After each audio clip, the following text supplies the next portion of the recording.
Good morning. This is day 4 of our marathon covering severe weather across Canada. Today we are looking at Eastern Ontario and Western Quebec. Storms are already ongoing. I literally shut down the stream only about 8 or 9 hours ago. Got up and jumped back into the saddle, starting to feel very much like Groundhog Day here. So we're going to jump right into it. We already have some storms happening along the Ottawa River Valley, and we have 2 rounds today. So I'm going to just kind of go through things, update folks. Hope everybody's having a good day. Obviously, tomorrow being Canada Day, there's more severe weather on tap. So we will keep everybody as informed as we can. So let's jump right into this. I'm going to switch over to our main screen here. Today's sponsor also, we're proud to have on board Canadian Hail Repair. They are based out of Eastern Ontario, out of Ottawa.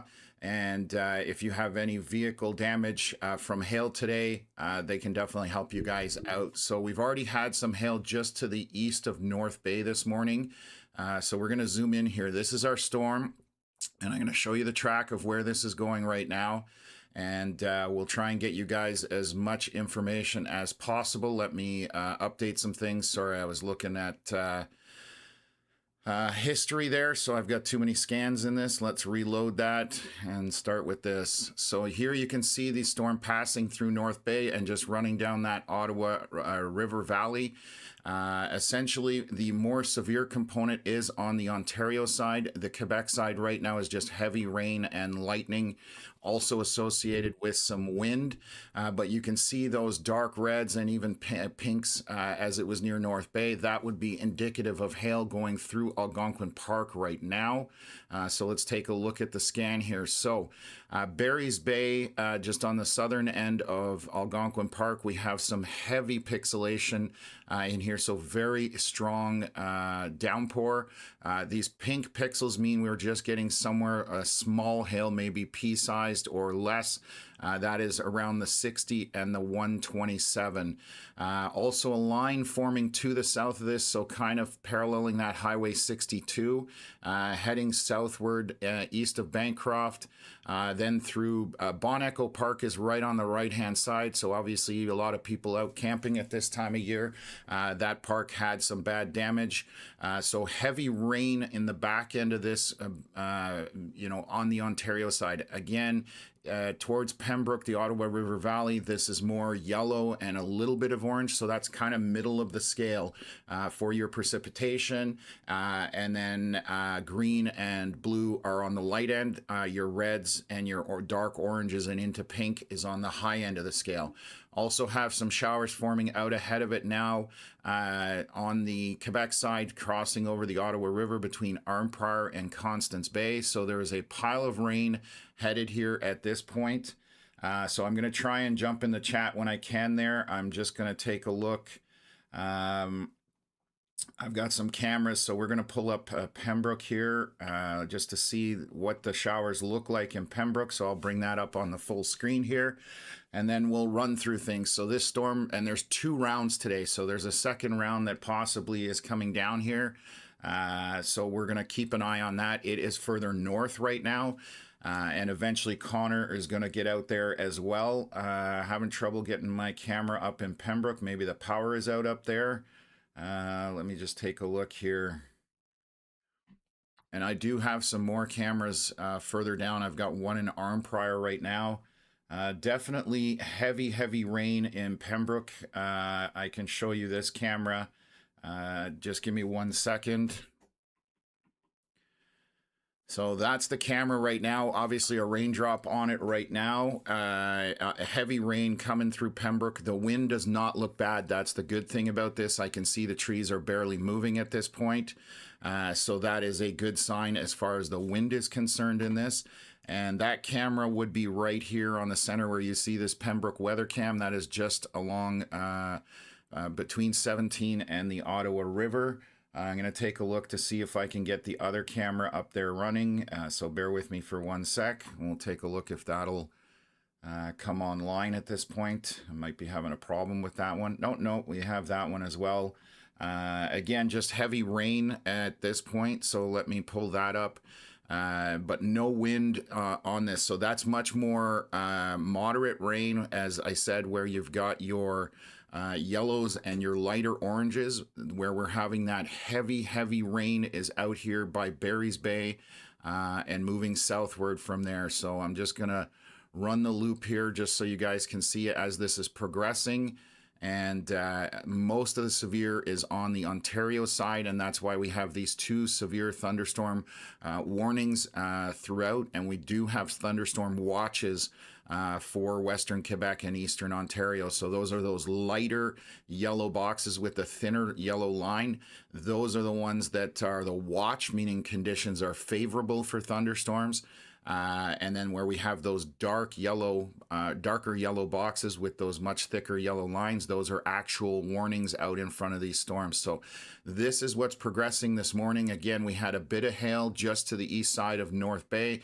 So if anybody has any vehicle damage, again, Canadian Hail Repair is our sponsor for the stream today, and they are based out of Ottawa but service most of Canada and can help you guys out if you need to get some vehicles repaired or with paintless dent repair essentially. So we'll talk about them in a bit, but I just want to get the weather out of the way at this point.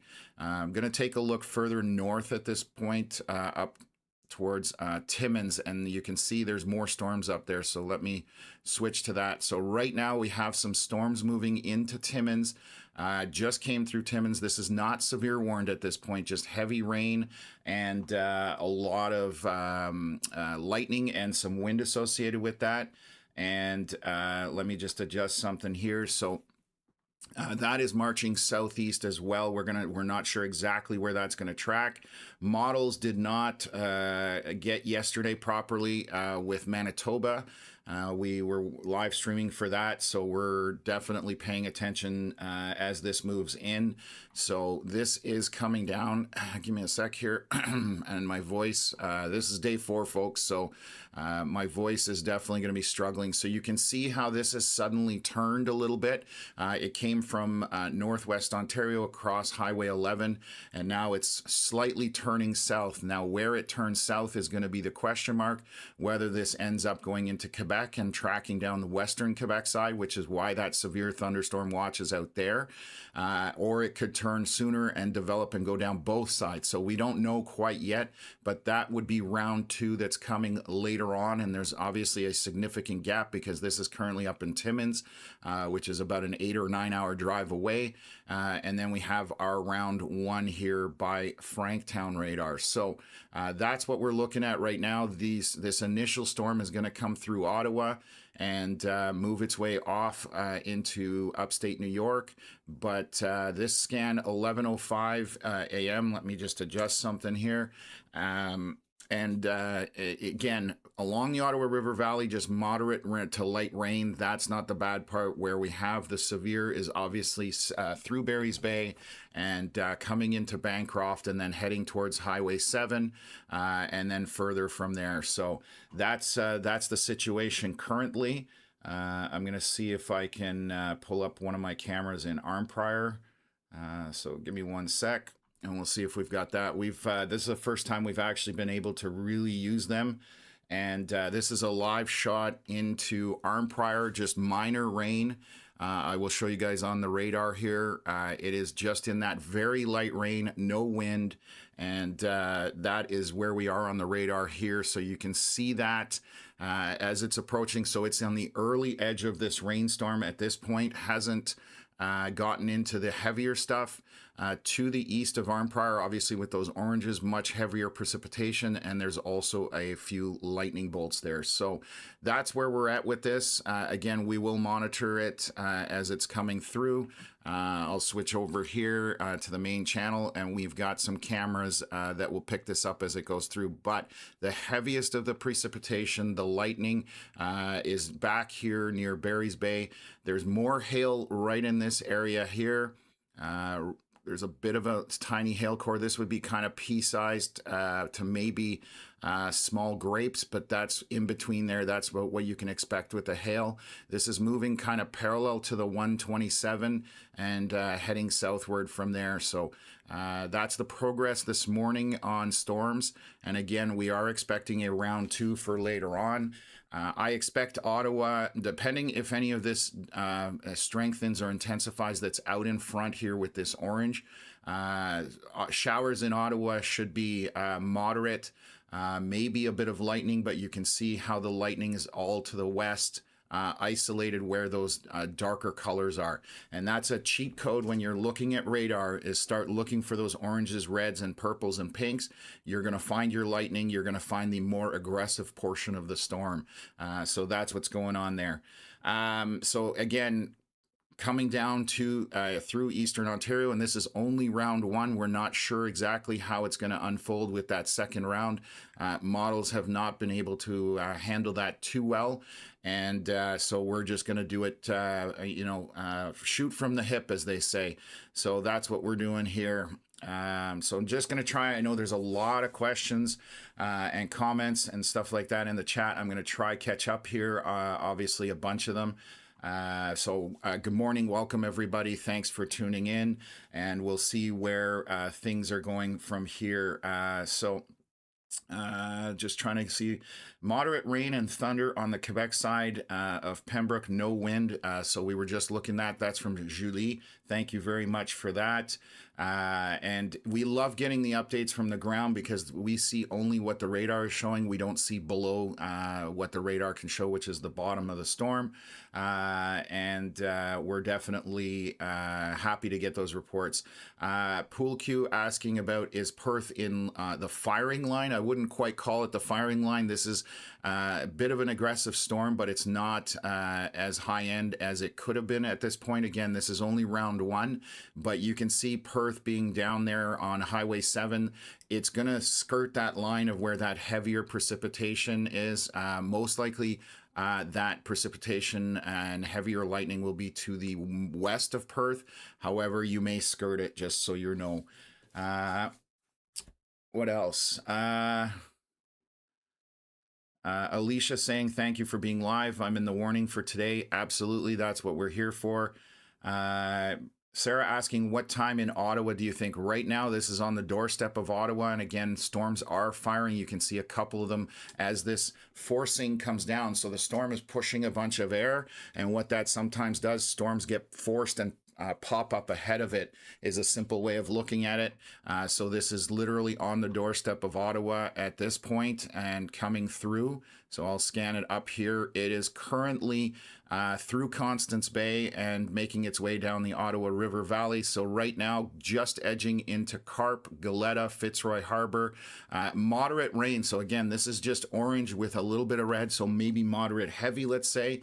A couple of lightning bolts. So for Ottawa right now, still pretty good. This is going to be heavier on the western side of Ottawa. So Nepean, that type of thing. Canada, Stittsville. But back to the west, this is where the heavier precipitation, thunder and lightning, and even some hail in there, still persisting. As I can see here, it is very mild hail. Their BP size or less. There's only 1 pixel of pink in there. So not expecting much hail out of that portion of the storm. Currently, that could change. So this is moving down the line and again coming into Ottawa, and we will have a round 2. Hopefully, Connor is going to be out chasing, we're hoping at this point. And he's actually just messaged me that he is blasting west, as he just put it. So let me just get him sorted here, and we'll get him online. Let me jump in here. Okay, perfect.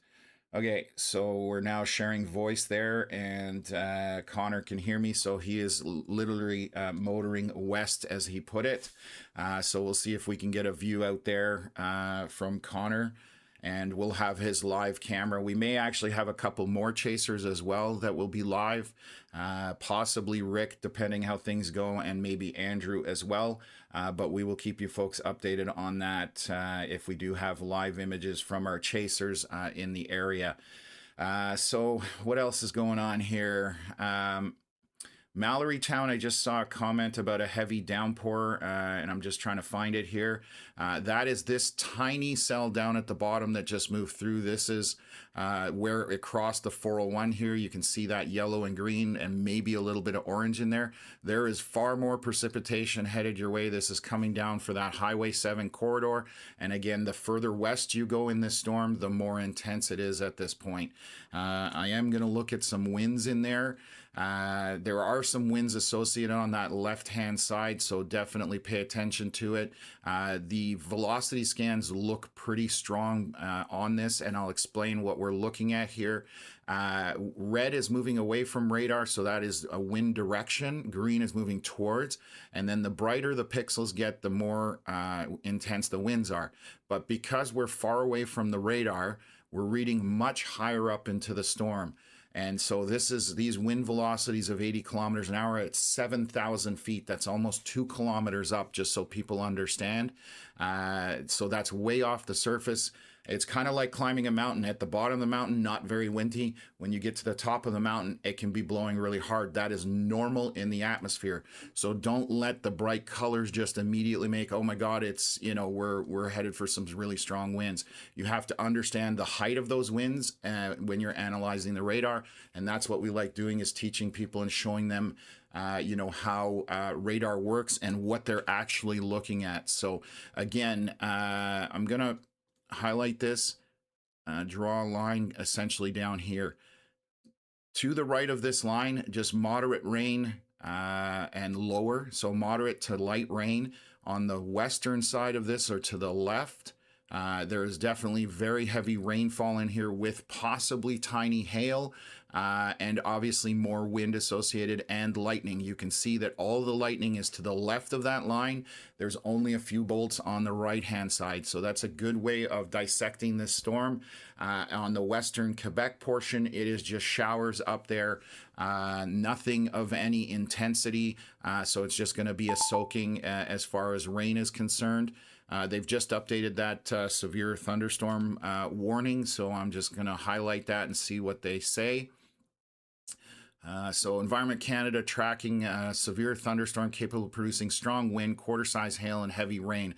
That's kind of the cut and paste, so meaning that's what the parameters were for today. I do also want to address there was a tornado threat for today, possibly with round 2. I would say that has diminished somewhat, but Environment Canada did put an outlook out saying that that was still a possibility, and that's anywhere from kind of Sudbury, North Bay, down through eastern Ontario and along that Ottawa River Valley. So even on the Quebec side somewhat, but it is very conditional, I will say, at this point. So I'm not thinking that's going to happen, but if something does start spinning, folks, we are going to be here to let you know what is going on. So that's the whole purpose of this channel. And I'm just looking at some storms on the Quebec side, northeast of Mattawa. Just some heavier pop-up scattered showers with a couple of lightning bolts at this point, but we will monitor it. Going to swing back up to Timmins. So you can see, obviously, easy to tell where that heavy rain is, tucked in northwest of Timmins and moving southeast at this point. So again, this is currently making a turn. It's almost funny. It's almost following the highway to a certain extent. We're just going to see where it completes its turn. More than likely, I'm suspecting, based on what I'm seeing, most of it will end up on the Quebec side. But we don't know yet. So again, that's the point of our purpose. We're here to monitor this and update folks. So as we're coming into the west side of Ottawa, this is our latest scan at 11:11. So we have 7 minutes into an 8-minute cycle. So we get our data every 8 minutes roughly if everything is working well. And like clockwork, we just got that latest scan. So heavier, like moderate rain, I would say, here through Constance Bay, Quillon, Fitzroy Harbor, you know, Shawville kind of in between right now, light to moderate to light rain in there, but more coming your way.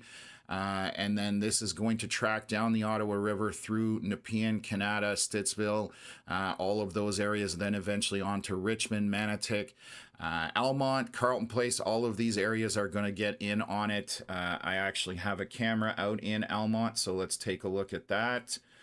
Bear with me here, and I can see what what Almont Cam is seeing. So this is as the system is approaching. Let me pull it up. So this is our Almont weather cam. And you can see to the right side, this is looking north essentially. And you can see on that right side those darker clouds. So this is still approaching, no real precipitation in Almont yet, but it is on the doorstep. So as those darker clouds are going to make their way in here, we're going to have some moderate to light rain coming through the area. So far, the winds on the right-hand side of the screen have been pretty good. Sorry, just taking a drink of water there. Okay, so that's essentially what's happening again around Barry's Bay. Coming into Bancroft shortly, there's going to be some heavy precipitation, as you can see. Only 20 degrees currently in Bancroft. We do have this river of rain, I will call it, and just up the middle here, essentially, and going into Northbrook. And then just on the edge of that Highway 7, so coming down 41 into Flinton, Caladar, and then that will eventually make its way south to the 401. And you can see that that is the most intense portion of this storm. So, okay, so let's take a look here. So yeah, that's essentially what's happening. So I'm just going to jump back onto the stream. Obviously, there's a lot of comments, folks. I can't obviously keep up with them as far as getting into every one of them, but I'm trying to keep folks up to date. Andrew Macklin, one of our possible chasers, saying, listen in from Caladar, 1 hour till storms here. I think it's going to be sooner than that. It's on your doorstep as far as that front line has kind of exploded. So Andrew, you might be seeing storms more earlier than that. So Shauna Vaughn, thank you. I've been checking for all morning for your updates and live. And again, I literally went to bed at after 2 a.m. covering Northwest Ontario and Manitoba yesterday. And got some sleep, got up, hit the shower, had a very fast breakfast, and it takes about an hour to get everything set up for the live stream when we move different locations. Just a lot on the back end that has to happen. So I feel like I haven't even left this room. I'm kind of living in it at this point. Again, this is day 4 of our live streaming severe weather across Canada at this point. So thunderstorm watch updated here in Ottawa. So they're just saying conditions are favorable for the development of severe thunderstorms that may be capable, and that's what they're saying, may be capable of producing strong winds, large hail, and heavy rain. They're saying 110 kilometer hour max wind gusts. This is probably for round 2. Golf ball sized hail, rainfall of more than 50 millimeters, and there is that risk of a tornado. And again, they're saying tornadoes plural, that again, 1 or 2 is possible, but again, that would be more than likely with round 2. This current round, again, I'm not suspecting anything for the Ottawa area right now. This is the first round. It's kind of the appetizer, whatever you want to call it. And this is just going to come through Ottawa. For most people, this is nothing to worry about. Again, I mean, I know there are people with storm anxiety. That right-hand side of the picture where you've got just a bit of orange and yellow, that is just rain. There's barely any lightning there. So always the trick, look for where the lightning is, and that's where the severe part of the storm is. And we see that tucked in from Barry's Bay to Caladar, down just to the north of Bancroft. That's essentially where everything is at this point. And again, just round 1, round 2 coming later on. So I'm just watching my weather cams here just to see if I can get you guys some pictures. The arm prior cam might have some more stuff happening there. So these are brand new this spring.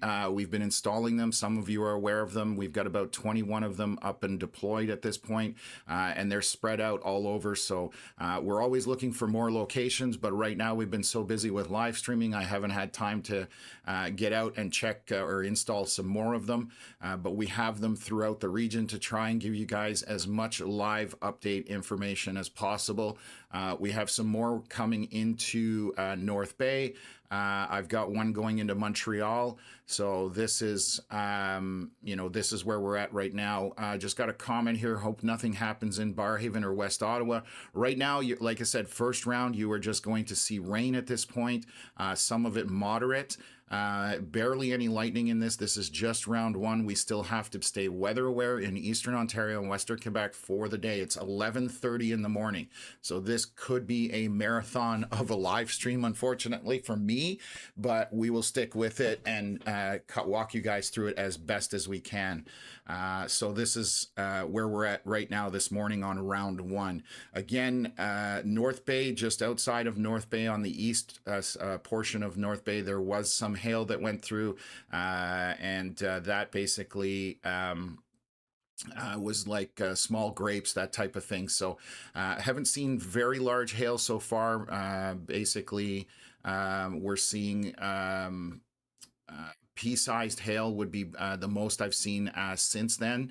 But again, now we're just reaching out to Caladar right here. The storm is just on the edge there, starting to rain along that Highway 7 corridor, and then a whole pile of rain through there. So okay, and then so we're getting a bunch of questions about Brockville. Thank you for my moderators. Again, this is heading south, so I'm going to activate the radar here and show you folks what's happening. This is round one that is marching down. Wherever the red and orange is, that's where there's going to be far more intense precipitation, lightning, and wind. Anywhere that's yellow or light orange, you don't have to worry about anything. That is just basically showers at this point, and just regular. There's barely any lightning. Again, I did draw a line there to divide things. This is heading southeast, so it is heading for the 401. It's about to cross over Highway 7 at Caladar, but it is heading down to that 401 corridor, so you can see the dividing line here as far as that's concerned. So so that's basically what we're looking at this point for round one. Again, we are monitoring the storm system that is back up in Timmins at this point. And I'm having serious voice issues this morning, folks. Sorry. Okay. So again, we're not expecting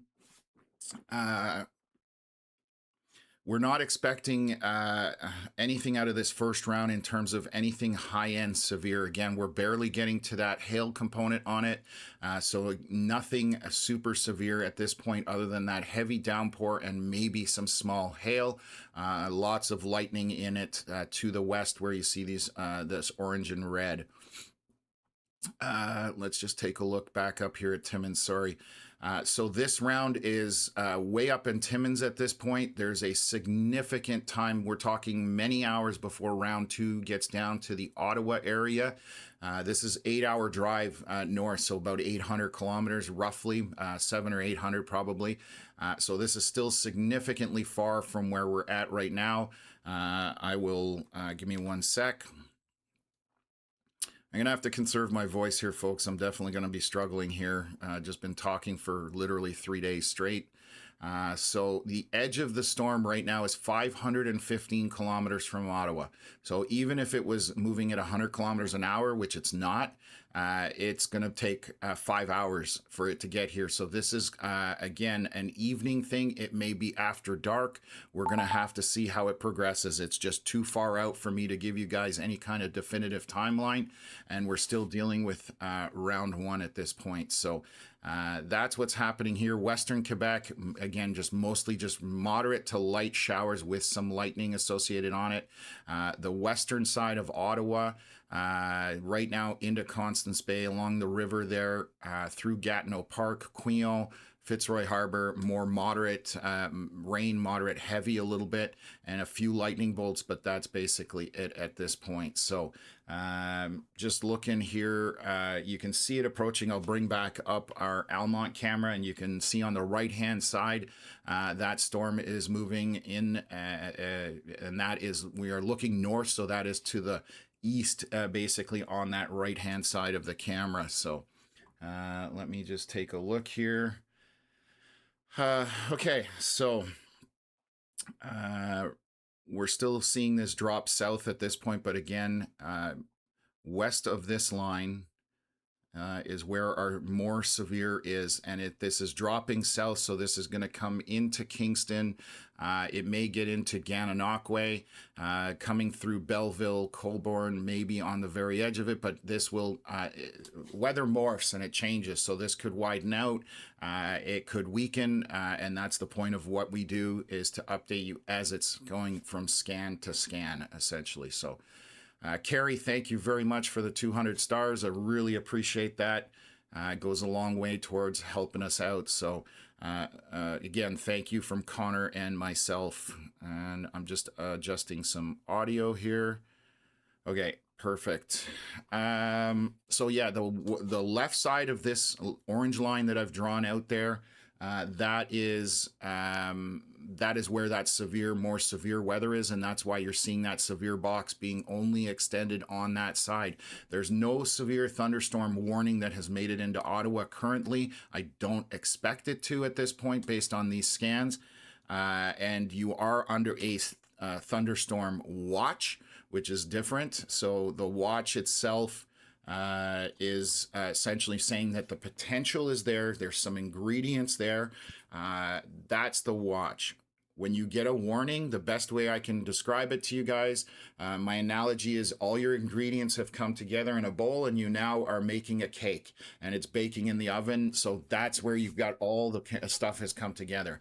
So until you see a warning, the watch is just a heads up. Hey, listen, later on today, we may be seeing some stuff. And again, this is only round one. Sarah, thank you for joining the Sunshine Club. That helps us out really a lot. So thank you for that.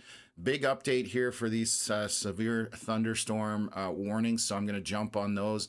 I'm going to look at this one in the back. They still kind of maintaining it for some reason, even though the storm has moved out of the area.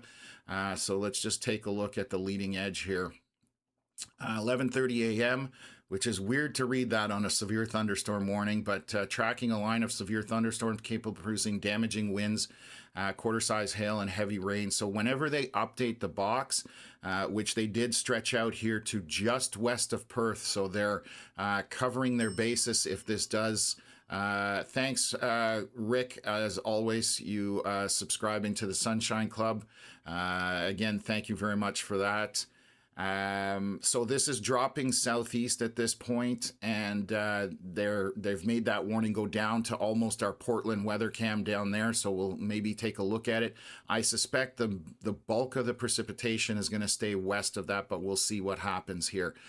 They're obviously just covering their basis, and they don't draw exact lines. Usually, it follows a county line or township lines, that kind of stuff, and that's why you have these weird shaped boxes out there. So let me just take a look here. I'm just monitoring a whole pile of chats, people, so just bear with me on this. Okay.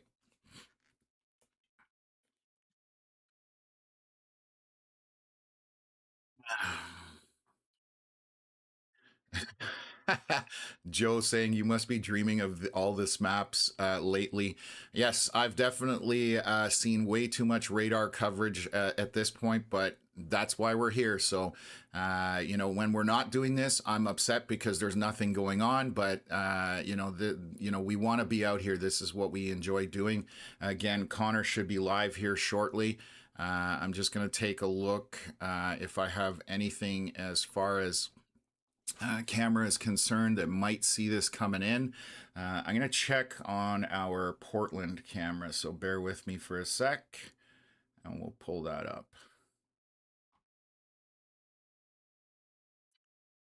And so again, right now, this is only round one. This is out in Portland.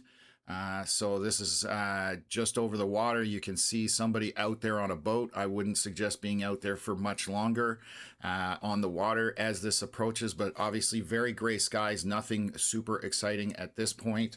And I'm actually able to log into these cameras, so bear with me for a sec here, and I can actually move them around. There's a boat coming out onto the water there. So again, not a lot of wind out ahead of this. There's a bit of a breeze, it looks like, and I'm just going to pull up our ability to turn, because I think the storm is a little bit more to the west. So we will continue to look in on these cameras and give you the live feeds from them.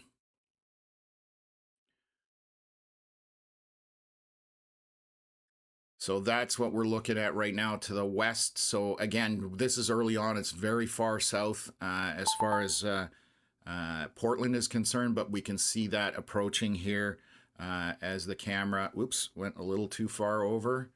There we go.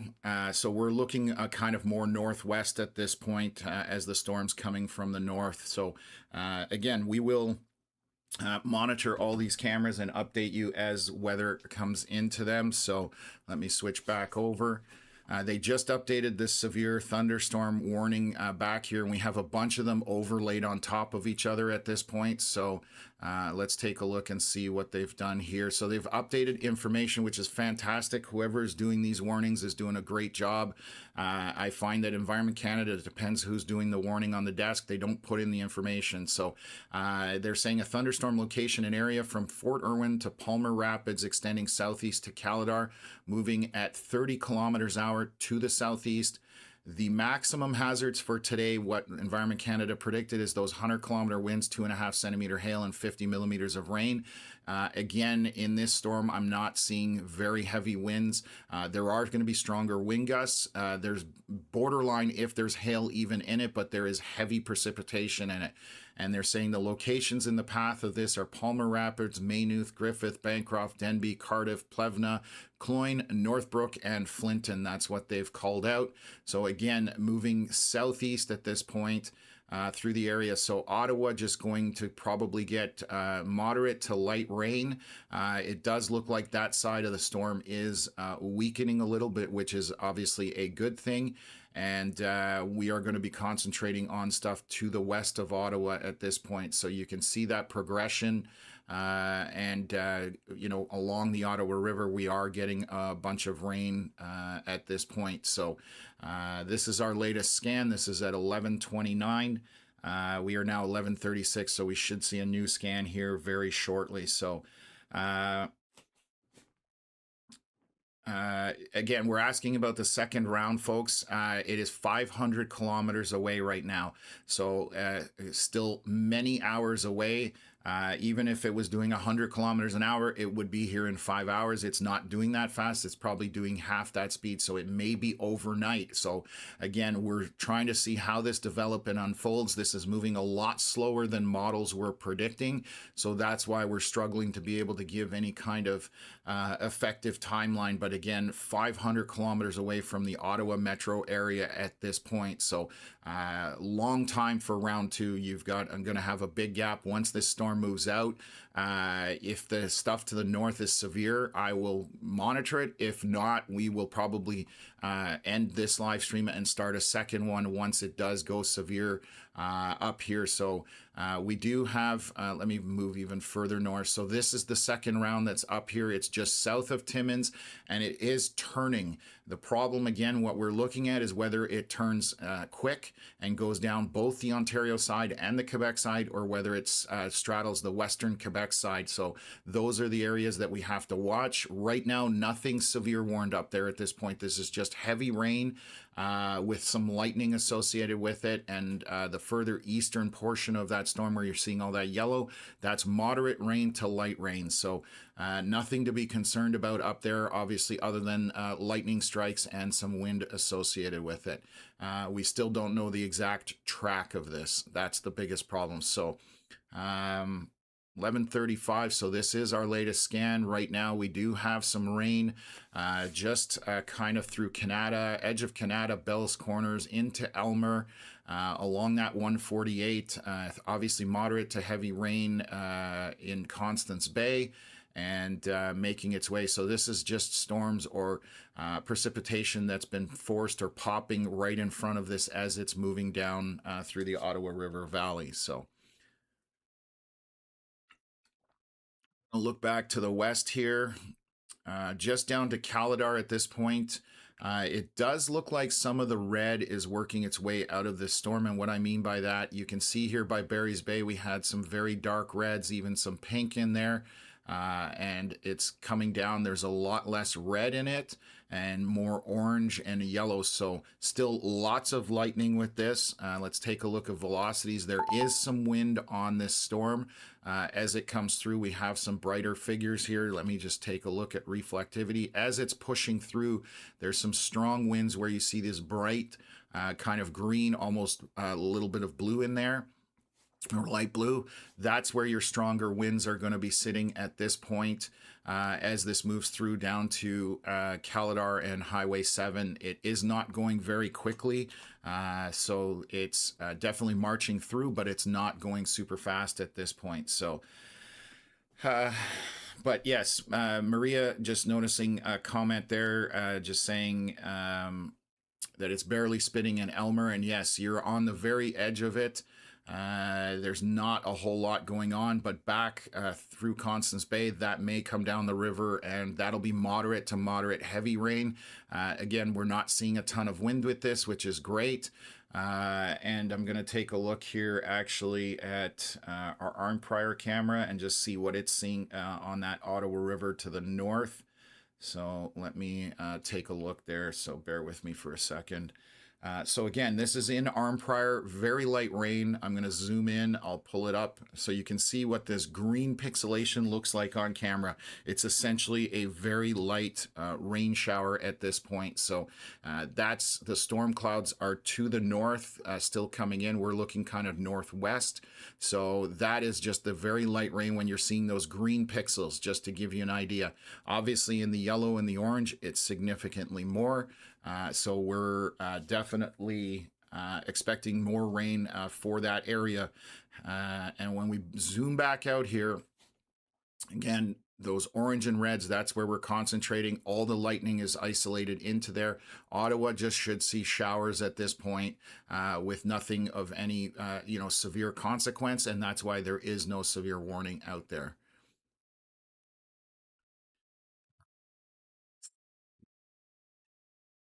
Bit of a radar hole here, unfortunately. So we do have some pop-up storms kind of north of Mattawa. These are very isolated, heavy rainmakers with some lightning, but that's basically it on that western Quebec side. And we do have something forming here by Temiskaming Shore. So let me just take a look at that.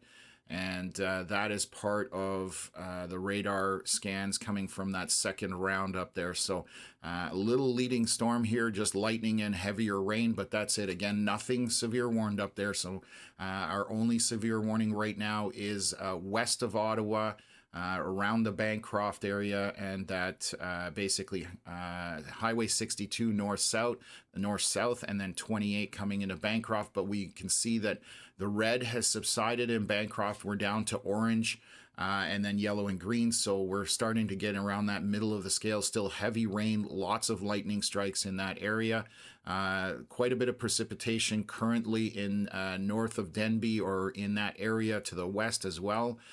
Moving down 41 essentially, going through Bon Echo Park. There's going to be some heavy rain. So if you are camping, definitely heads up there. And this is just reaching out right now to the northeast of Caladar. As this is crossing Highway 7, this is just moderate to light rain on Highway 7, slowly picking up. But look at the lightning that's packed in on that southern tip of this. That's where things are going. And it is shifting a little bit eastward. You just saw that jump on that update. So it has stretched out. It is almost into Umpa and along that Highway 7 corridor. So we're starting to get into that heavier rain and lots of lightning. Let's take a look at velocities in here. Nothing jumps out at me in terms of rotation per se. We're just looking here, stronger winds kind of to the west of 41, so between 62 and 41. I've tried to chase storms through there, but there's no real roads. So I know that area well. It has frustrated me before. So this is definitely dropping down kind of on a southeast pattern, and that's why you're seeing those extensions. It is now drifting southeast quite obviously, so it will end up in Portland, down to Gananoque, Mallorytown, Brockville, going to get into Johnstown, Smith Falls. All of these areas are going to see this at this point. So it's what's in store. And again, where those orange and reds are, that's where we're looking for that severe weather. These are the only warnings right now. I'm just zooming back out of Ontario. There is a squall warning over Lake Superior. But these are the only severe warnings on thunderstorms at this point. Southern Ontario and Southwest Ontario, pretty much, I don't expect much down there today. So we are looking, there was a few storms that moved through early morning, but this is our first round here for Eastern Ontario. So just coming through, and we'll take a look at that. I'm going to have rain here in Almont and Carleton Place very shortly. So let me just switch over here, and I'm just monitoring some of my cameras as much as I can. Okay, so we are at 10:53. We just got our next scan here, so let me take a look at that. So our Nepean camera probably has a lot of rain on it, so I'll pull that up so you guys can see what the rain looks like in that kind of orange or darker orange cluster. Well, I'll pull that up. Bear with me for a second. I'll take a look at that. And essentially moderate to light rain throughout the Ottawa area. No lightning bolts or anything like that. So nothing to be concerned about there. Just looking here. It's taking a while for this to load. Maybe the camera's down, but or it's the software. That's the beauty of technology. Only works when you don't need it. Not sure, that camera's not coming up, so I'm gonna, it says it's online, but let me just see if I can switch to another camera, and we'll see if that's the issue or whether it's no. So the other cameras yeah. Excuse me, one sec. Okay, what was I doing there? Getting distracted. Nepean camera. So the other camera is coming up. The Nepean one right now isn't loading, so it may be, oh, there we go. Now we've got it coming up, so let me share that with you. Let's take a look here. So this is in Nepean. The refresh rate on this is very low, so I think we have a connectivity issue, and that's why it wasn't coming up too quickly. But basically a heavy downpour, you're losing visibility with those apartment buildings in the background. That's basically what you can see. Not a whole lot of wind, and there you go. The camera is unhappy at this point. Now it comes back. As soon as I switch over, it's definitely having a connectivity issue, so it just loads a few images and then goes away. So unfortunately that one is DOA today. Let me switch back here, and then I do have a live stream possibly from Andrew, so I'm just gonna take a look at that. Let me take a look here. Okay, let's pull up Andrew and see if he's got a live stream going. I'm gonna see if I can get his happening here. Live stream, let's do a refresh and see if we can get that. There we go. Yeah, so Andrew is hasn't updated his location, unfortunately, and he's got his drone up. Oh wow, he's flying his drone. So this is, he's down by Caladar area. So again, this is Andrew Macklin, one of our chasers out there. He has the drone up looking at these storms. That's a fantastic view, actually, except it's on his controller. But he is giving us a great view of these elevated storms as they're coming in. You can see that leading edge of it, and lots of precipitation tucked in there. So this is kind of around the Caladar area to the south, or it looks like. And he is just panning his drone up in the air so we can get a view of what's coming. So these are the storms as they approach. That definitely looks like Highway 7. So we are looking eastward right now, and I'm getting the thumbs up from Andrew there. So we are getting a live shot from the drone as he's panning through those storms. So heavy rain right now. Again, this first round isn't as concerning. It's that second round that will pick up intensity. So I'll continue to monitor his stream. I'm going to leave it up at the bottom there just to see what's going on. Again, Connor should be on stream here very shortly. And there's Rick trying to get some data to us as well. So we also have Rick in the stream. So we will stick with this view for now. And I'll update you folks as well for that. So let me just do this. So we will monitor those. If there's anything exciting, I will jump on them and take a look. So again, most of our precipitation that's heavier is tucked into the area here on the left where we have that severe thunderstorm warning. Again, we're looking at this from Andrew. He was showing us those live shots there. So again, you're seeing that on the drone on the right bottom there. And then Ottawa itself, we have just moderate showers going through there, no lightning. So Ottawa right now on this first round is looking pretty good. So that's fantastic in that regards. Just moderate rain, no real lightning. Everything is back to the west. So from Bancroft right now down to Caladar, and then back up to what would be up here, Griffith, kind of Denby, Black Donald Lake. That's kind of where we're looking at this point. So I believe we have Rick out in the Calabogie area. I do have spotter dots on some of them. So Rick right now is on the just west of Calabogie at this point, obviously in the trees there. Not a lot of cell service, so his feed will be cutting in and out, but that's where we're at. So we've got, again, some streamers working today and helping us get the word out for this first round. And I do suspect, again, that we've been talking about this. The second round will be much later on, and we will probably, cover this as it's moving through Eastern Ontario and Western Quebec, and then we'll take a look at the northern stuff, and it's already gone severe. So they've now severe warned these storms up in Timmins area. So let me take a look. This is all along Highway 7, Cochrane. So this is that second round. They're just saying tracking severe thunderstorm capable of producing strong wind gusts and heavy rain. Hopefully they update that with a little more information, because that's the initial warning that comes out.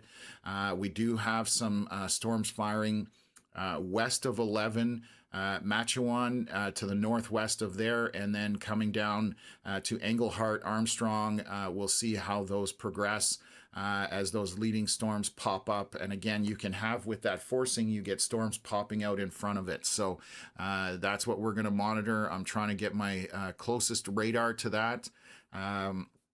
Bit of a radar hole, but we are watching all that stuff up by Timmins, as that is possibly in play for Ottawa later this evening. So still a long ways off, but coming down to the Ottawa area. So let's take a look here and zoom back in. Let's play the cycle here, and then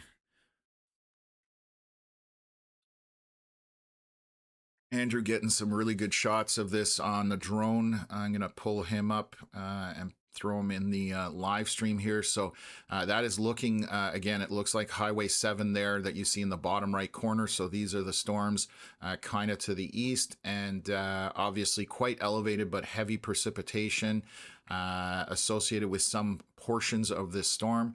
And over back towards Bancroft and to the west is where the really heavy stuff is at this point. So that's what we're monitoring at this point. What else? Just keeping up with, trying to keep up with everything I can, folks. What else? Yeah, Rick saying that one of the reasons he can live stream directly from his drone because he has a different controller. But yes, there, even with some of the newer ones, you can live stream with that fancy screen as well. So Rick saying cell service in Renfrew County is less than stellar. So let me just take a look here. What else have we got here? Good morning from Calgary Tech, tuning in to Eastern Ontario. We've got, like I said, less severe than we had out in Manitoba yesterday and over the last few days. Anybody who's been watching the live stream, we had several tornadoes live streamed out in Manitoba and Saskatchewan. Again, the tornado threat for today, there is one according to Environment Canada. I think it's on the very low end of the scale, and it all comes down to that second round, what that is going to do. So when these storms move out of here, they are going to drop a bunch of moisture. moisture. If the sun can come out and heat the area, which will destabilize it, then that second round has more energy to absorb and can increase or intensify those storms. So that's the round that we are going to have to monitor and go from there. So Cinco asking, Cinkler, I believe is what it is. Is it just me, or are the Timmins storms moving east and won't hit eastern Ontario?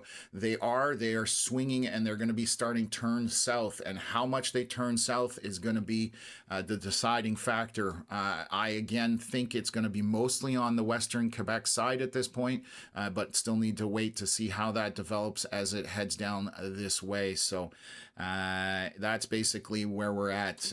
Calgary Tech asking if our overlay shows Cape on this. Weather-wise, it does not.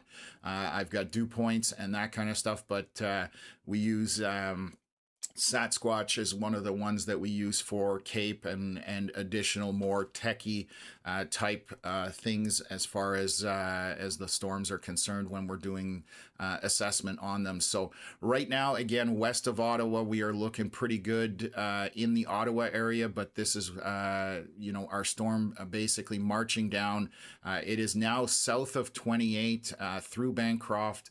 The center of it would be somewhere around 41 north of Northbrook, where you see those darker reds, and you can see all this lightning tucked in between Northbrook and Umpa.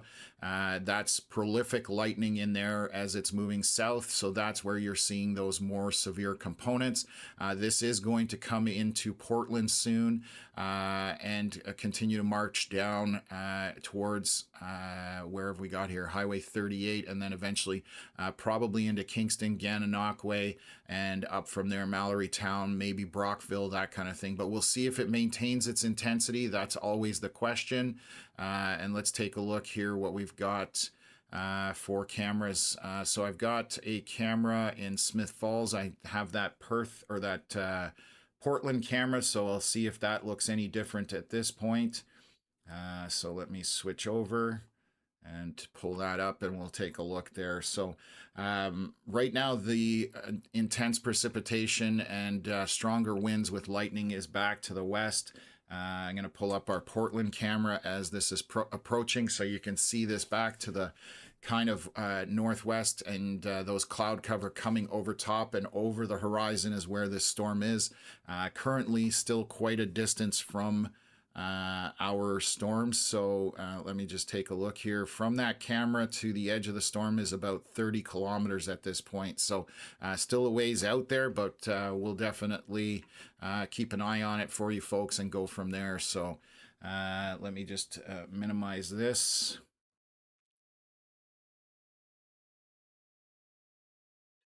Let's just take a look. I'm just checking some settings here for our live streams.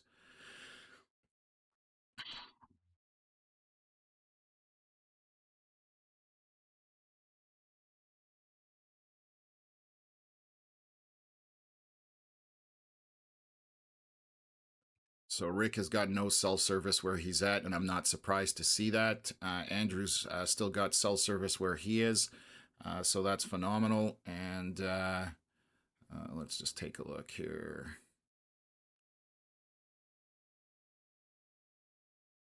Just going to do a reset on some settings here. So this is Andrew, obviously down near Highway 7 to the west where these storms are. I want to say he's sitting at Highway 7 and 41 at in behind the gas station, and I'm hoping my memory or my visual comparison is accurate, but I believe he's just sitting in Caladar right behind the gas station watching these storms to the north. They are drifting eastward at this point, so they're coming along that Highway 7 corridor and heading towards Perth. We'll be into Smith Falls, and we'll see if this continues to have a more southeasterly draw on it. So again, that's where things are headed right now in Ottawa. Just moderate to light precipitation. Again, nothing to be concerned about. This is just round one. That round two is going to be the one that's going to be the issue at this point. So what else have we got here? had some questions. I'm trying to keep up with questions. Obviously, not doing a very good job. There's just a lot going on, folks, and a lot of questions. My moderators are doing their best to answer them as well. Yeah, Ottawa eats all the storms coming from Canadian Timbit. So yes, that definitely happens. There's a lot of times where we don't see those storms. For those that are storm enthusiasts, obviously, if you don't enjoy the storms, that's a different story at this point. So let me just also work on something here. And I'm going to activate our satellite imagery. That's one thing I didn't have active there. I'm going to take a quick break here just to thank our sponsor, Canadian Hail Repair. Again, they've been on board with us for the last year since we've started. They're one of our they're actually the original sponsor of the stream. So Doug and crew over there are phenomenal. If you do end up with any hail damage out of these storms today, they do paintless dent repair. So I'm just going to bring them up, play a little commercial. I'll be right back, and then we'll jump back into things. So. Cosmetic automotive repairs. Specializing in hail damage repair, paintless dent repair, small damage paint repairs, and bumper cracks and scrapes. We have served Ottawa and surrounding areas for over 25 years. Come by for your free estimate at 151 Bentley Avenue, Unit 17 in Ottawa, or call us at 613-223-7077. So again, thank you to Auto Dentist and Canadian Hail Repair for sponsoring the stream. It helps us be able to bring you guys this information. So without our sponsors, we would not be able to do what we do. It takes a lot to get this stream going. We still have Andrew in the bottom there, flying the drone, watching those storms moving eastward. Let's just take a quick look at that. So that's his shot right there. You can see as there's something going on. He's pointing out something on the screen there. I see a light spot back there. I'm just wondering if that is moisture rising off the tree canopy possibly. But there's definitely, yeah, so that's what he's saying. So that light spot you're seeing in there is just because it's so moist, when the storm is going over, it's feeding off of that. And you'll see it pulling that moisture right off the trees, essentially. So we'll see if he can get a view of it. He's trying to zoom into it, but obviously not as easy to do on the controller as one would think. So anyways, Andrew, thank you for bringing us that. I'm going to bring us back into the stream here. We'll see if Rick eventually gets back, but again, Doug and crew at Canadian Hail Repair, they're an awesome bunch. This is their website, autodentist.ca. They deal all sorts of cosmetic repairs. And again, any hail damage, that kind of stuff, they'll help you out as well. That's what they specialize in, and they do a phenomenal job. I've actually had my own vehicle repaired by them 2 or 3 years ago when the hailstorm came through Ottawa. They repaired my car. It had about $12,000 worth of damage through insurance. So phone number is 613-223-7077. Again, you can talk to Doug, Tim. They will definitely help you guys out, and we're proud to have them on board with us as a sponsor for the stream. So let's just take a look at our latest scan here. Rain is breaking up basically to the west of Ottawa, just mild, moderate to mild rain at most coming through Renfrew, Arnprior, and then through Ottawa itself, we have just mild showers at this point. Constance Bay, kind of an area along that Ottawa River where we're getting the more moderate rain, so those orange colorations. But that's basically it over there. You can very easily see that we are tucked into the west here. From Perth west, we have a ton of rain, and into the south of Bancroft through north of Caledar. That's essentially where this is happening at this point. It is moving eastward somewhat, or southeast, I should say.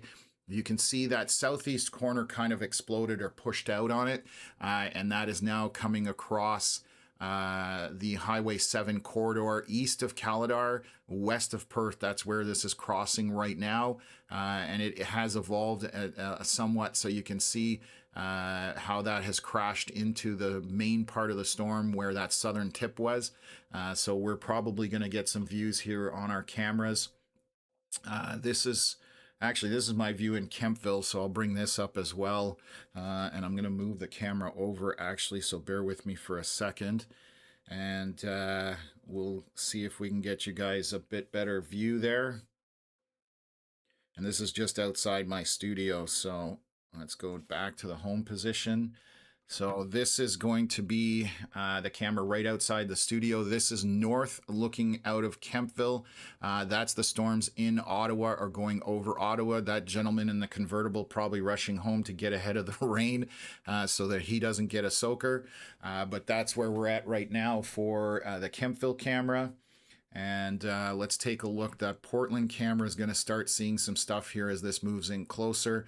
We also have one in Perth and Smith Falls, so we'll monitor those. And right now you can see Andrew obviously getting into some very light rain in the Caladar area. And we're just seeing that most of the rain here tucked in this block right in the center of your screen here, north of Caladar, southeast of Bancroft, and then where was that northern Black Donald Lake, kind of southwest from there. So that's what we've got going on. Andrew's still flying his drone in the rain. Hopefully it doesn't get too wet, but we'll keep an eye on that. Don't sacrifice the drone for anything, in these storms right now. But let's take a look here. I'm going to take a look at that Portland camera, bring it back up. It might have a decent view as well. And then we have another one in Smith Falls as well. So let's bring this one up over the water. We can see as it's approaching. So obviously very dark skies here. As that storm, we were looking kind of northwest at this point. So again, straight out over the water here in the Portland area, straight back at that storm. No precipitation yet at this point. Very light wind, if anything at all, on that camera. So we'll switch over to a Smith Falls camera. I'm going to see what that one looks like. That one is also over water. So let me take that up and pull it up. And we'll see if we can get something off of it. But so far, again, a pretty decent start to this severe weather aspect. So just going to take a look here. And I'm going to swing this camera around. Bear with me for a sec. And we'll pull that up full screen. And we'll just go... Okay, so this is our camera again in the Smith Falls area, just west of Smith Falls, and this is looking back at the storm as it's heading southeast. So still on the horizon, but coming that way, and obviously no precipitation here, very light wind, and that will change once these storms go through. So as we get those storms coming in, we'll try and patch into some cameras so you can see what it's like in this heavier rain. The meat of the rain is down just north of Caladar at this point. We're looking at Flinton, Northbrook, and then kind of through Big Gull Lake. And in that area, you're seeing this heavy red precipitation, and that's also where all that lightning is tucked in. So again, quite a bit of precipitation west of Ottawa. As we look at that, then northwest of Ottawa, just on the edge of it, along the Ottawa River here through Constance Bay, Dunrobin, just heavier precipitation in there. So we're starting to get in some moderate to a little bit moderate heavy around the Carp area, coming into obviously Canada. And, stretching all the way to Dunrobin at this point, but there is no lightning associated with it. So again, this is all mild for the Ottawa area, nothing to be concerned about. Western Quebec, these are basically just borderline showers at this point. That is just watering the garden, is this what's going on there. So let me swing back here. I'm just going to look at some more storms, and then we'll watch what's coming for round two. So I'm going to have a look up there. And this is that round two that we're talking about. So you can see how that was north, and now the southern portion of this has extended out. It does look like it's going to turn. It is turning currently.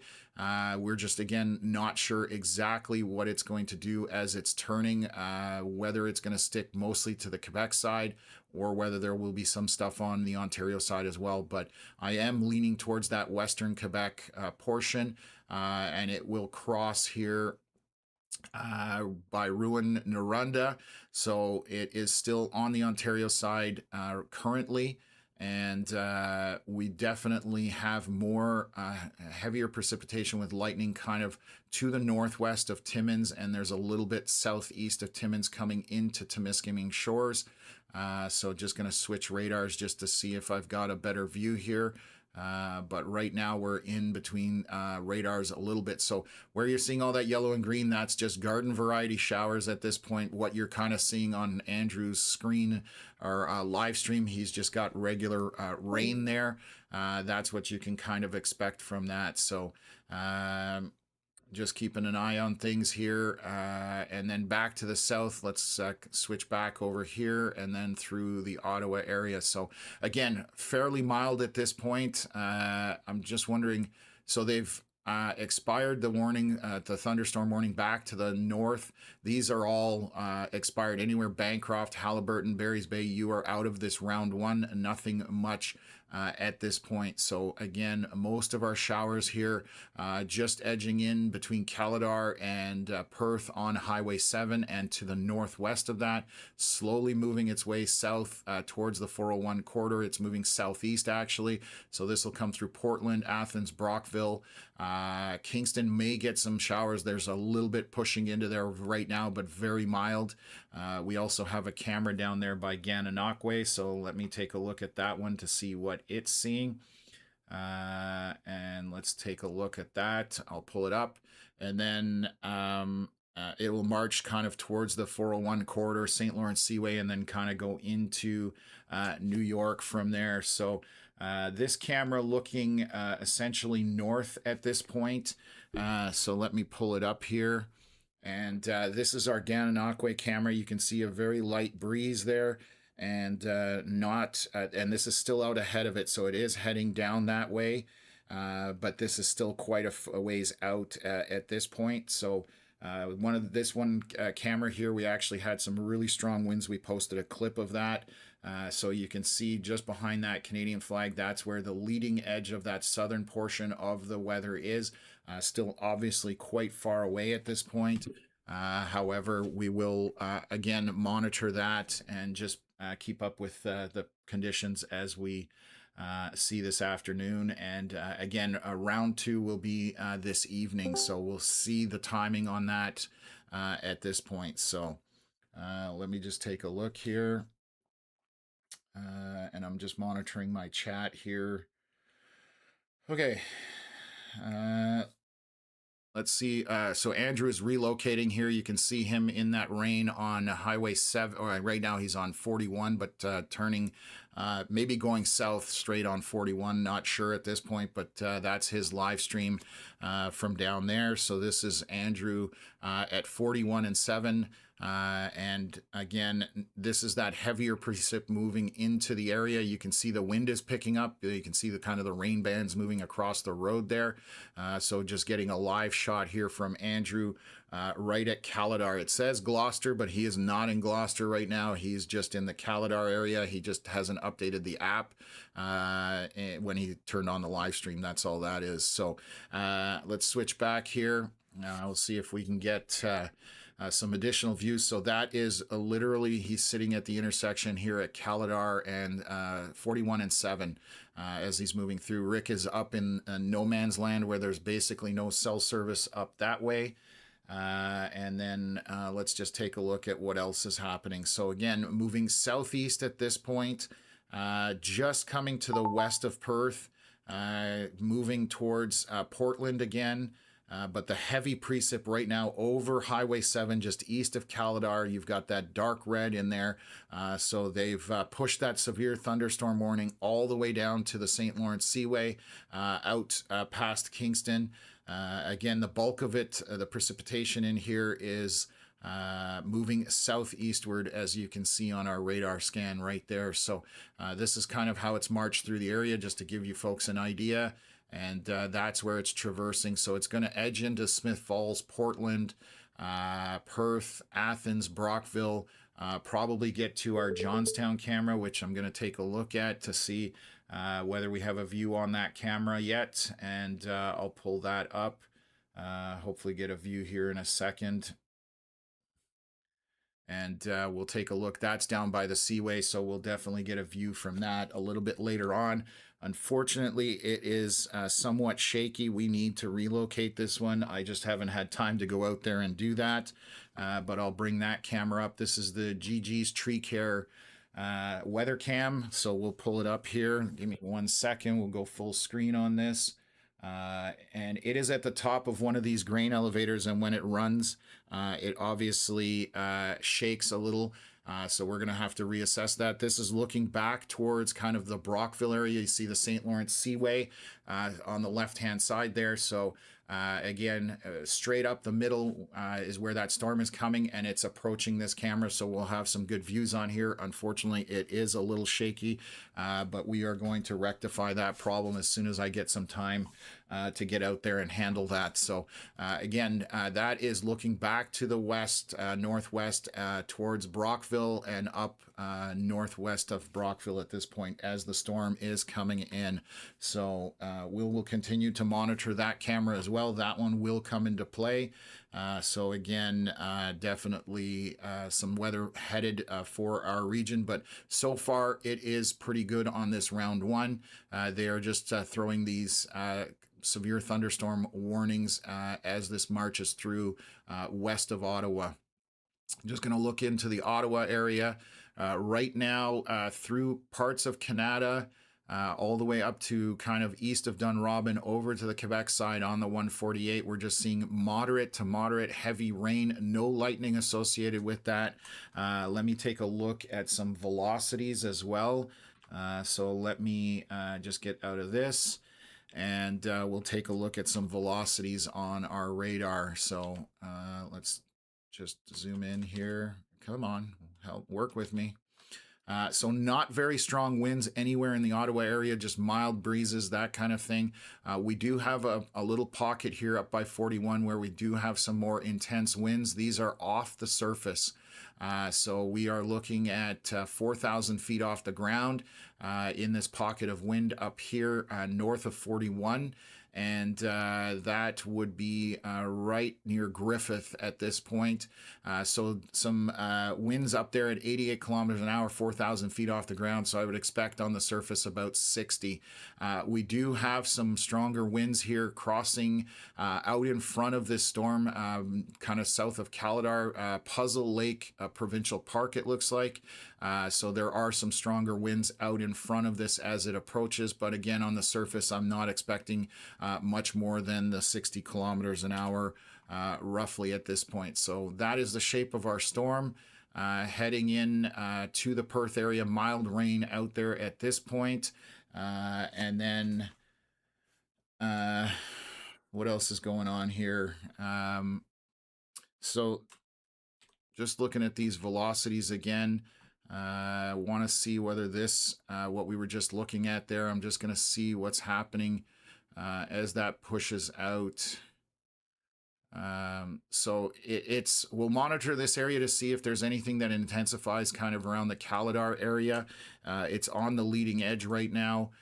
We'll take a look if that's going to take place or anything, but we'll monitor those winds. But there are some winds associated with that as it moves through. So let me switch back to a couple things here. And then we'll see if we can get some more views here.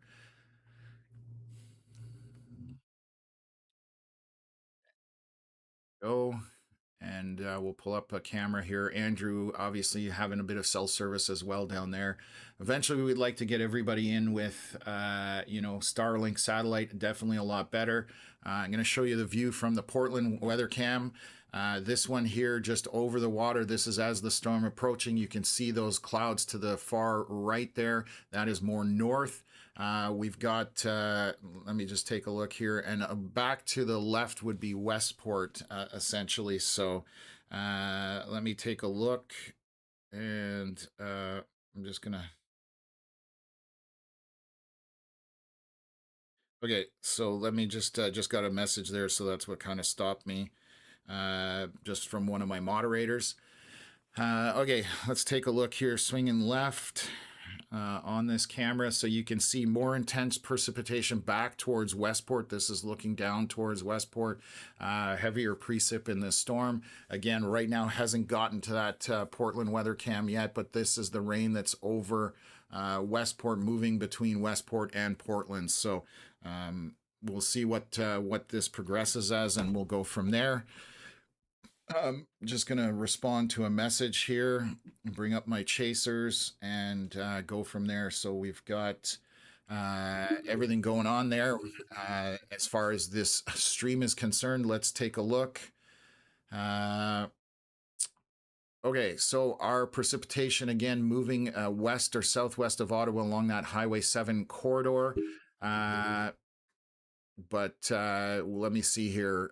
In Ottawa, just regular rain at this point, not a whole lot going on there. And again, this is round one of round two approaching.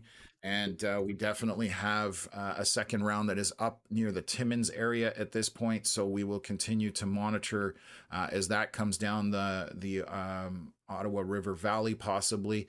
Again, we don't know whether that is going to turn and stay mostly into Quebec. So I'll get back up here for this big warning that's up here. We are seeing some leading showers moving through Temiskaming Shores, essentially. But what I want to highlight, I'll play the loop here and get this going. You can see how this is marching through.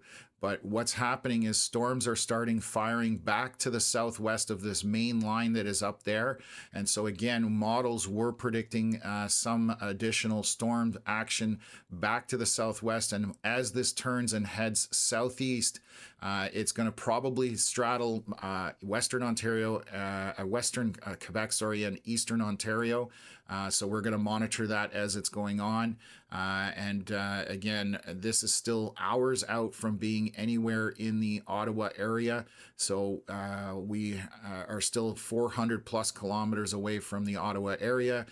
So we are talking late this evening, as far as things are concerned right now. That could speed up and change, but we will monitor it for you folks. So let's take a look here. Just watching things as they progress. Some light showers, obviously south of Ottawa. Anywhere you're seeing this green, that is very light showers. Yellow is moderate, even with a little orange. Coming through into Canada, Bell's Corners, Elmer. On that side, just kind of south of Cantley, we've just got moderate to moderate heavy rain.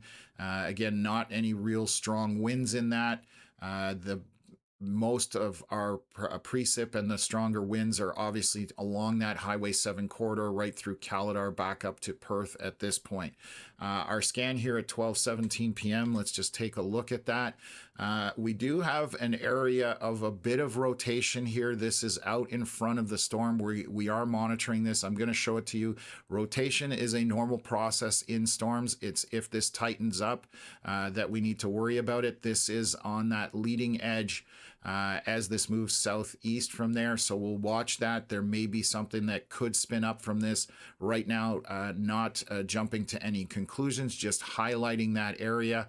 And again, this is moving southeast at this point towards 38. So we will monitor that on the next scan just to see if anything jumps out from that. And whether that intensifies or not. So again, just kind of over to the north of Puzzle Lake Provincial Park and heading towards 38, there is some velocities in there that are opposing, but again, not seeing anything on that scan where I would be super concerned at this point yet. So just highlighting that area so we are aware of it. Other than that, again, rotation is normal in storms. It's how tightly it's rotating and how closely or how high those velocities are. That's the biggest concern right now. So got a comment here, pouring rain and thundering in McDonald's Corners. So that's from Alice. Thank you very much for that. I'm going to switch back to our main stream here. Logger John in the chat, good to see you as well. Connor looks to be on the 401. His stream just coming live here. So I'm going to take a look where he's at currently. He is down by Kingston at this point, so he's just west of Gananoque.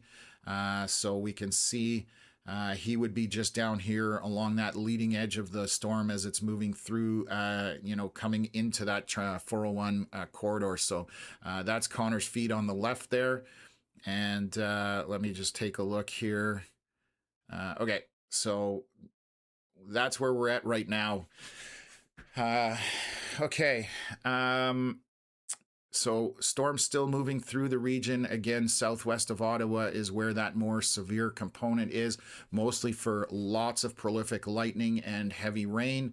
Like we do have Connor on there. So switch over to this view here and we can see what's happening as far as the storms through the Ottawa area. So the main Ottawa area, not an issue. Rain moving into Almont, Carleton Place, Perth, and eventually into Smith Falls and surrounding areas. So let me pull up here. I'm going to pull up Almont, Carleton Place. I'm just going to pull up several cameras here. Portland, bear with me for a sec. And Perth. We'll see if we can get those cameras all online. I'll bring those up and we'll take a look at this storm as it's coming through. So again, just for now, it's mostly moderate rain to heavier rain. Let's take a look. This is in Carleton Place, looking at the storm as it's coming through Carleton Place to the west of Ottawa. So I'll bring that up. This is kind of looking west, a little bit of rain, but most of the rain still kind of further west of Carleton Place at this point. This is just light rain at this location on the eastern side of Carleton Place. So that camera looking into there. Let's just take a look what else I've got. Very heavy rain in Perth. This camera is actually soaking wet. So let me share that one. This is the Perth camera. You can see just not a lot of not a lot of wind, heavy rain coming through there right now. And I'll switch over to our radar so you can see right now that is in that yellow and orange. This is indicative of what you're going to see out of that kind of precipitation. So quite moderate precipitation getting to moderate heavy, but very light wind with this, which is great. So that's a good thing at this point. And then what else?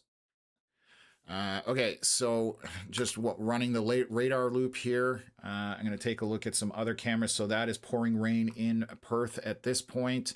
Almont, I'll bring that camera up. Not a lot of rain in the Almont area right now. Kind of in between, you can see this is Almont here. This is the weather cam that's there. So very mild rain through Almont area. Again, not in that severe thunderstorm warning. So that's the difference right there. So let's take a look back to the west, and then we have our Portland cam as well, wondering if the rain has moved in there. So it does look like it's raining now on that Portland cam. Again, very light at this point. It's still in that area where we haven't got into the heavier rain, but it is starting to make its way into Portland at this point. So that is our Portland weather cam just in this light green area. So you can see back to the northwest, there's still some heavier rain coming in there. And then even further back, you're seeing far more heavy rain and a ton of lightning buried in there. So that's very active with lightning. Obviously, stay indoors when there is lightning happening. Let me switch back over here. I am going to look at our velocity scan just to see what's going on. So it's still maintaining that, leading edge where we have some rotation. I'm just watching that just to see if that's going to tighten up or not. Still an area of rotation, but right now not super concerned with it. We do have it right here. Again, it is moving southeast along 38. Not going to tell people to get into shelter just yet, but we are watching that area for rotation. When we have rotation, it's those greens and reds opposite each other. So we're going to monitor that just to see as that moves in and southeast from here. So we'll continue to monitor that to see if that expands on the next scan. 12:23 p.m. That's 5 minutes ago. So we're going to wait here, and we'll have about another 3 minutes till our scan. And this is continuing to march southeast, so that severe thunderstorm warning all the way down to the St. Lawrence Seaway. Again, Connor heading in that direction. He is on the 401, as you can see on his live feed there. So we're trying to get some eyes in front of this as well. So, okay, so let's delete that out. And again, right now, our heavy precipitation along the Highway 7 corridor, kind of south of it, through Caladar, and then over to the Perth area, kind of crossing over here by Sharbot Lake. You can just see that bright orange and red in there. So definitely heading south towards that Kingston area, Gananoque, Mallorytown, up to Brockville as well. Rain in Smith Falls at this point, I would suspect. So let me just take a look here. Pull up our Smith Falls camera that's just to the west of there, out over the water, and we'll bring it up here. Let's take a look. This is a live shot, as you can see. This is west of Smith Falls. The wind has picked up a little, and obviously you're getting some precipitation coming in there. So nothing too heavy yet, but the winds are picking up, and you can see that precipitation to the west. Definitely heavier. Love the Canada Day flags on the dock. That is awesome. One of the things we're proud of is that we're doing this for Canadians, and it is by Canadians. So let me take a look here and go from there. What else have we got here? So Franktown, just getting a message here.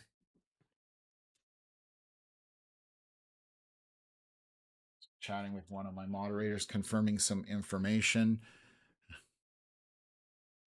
And so again, our precipitation tucked in at that point. So let's take a look here. A bunch of comments about all the rain coming through. Definitely. What else?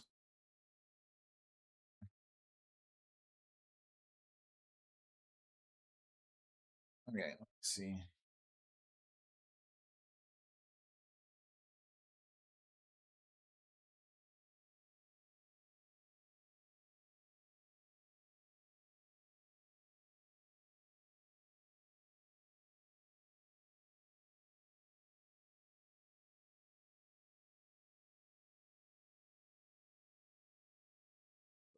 Just trying to get confirmation of some stuff here.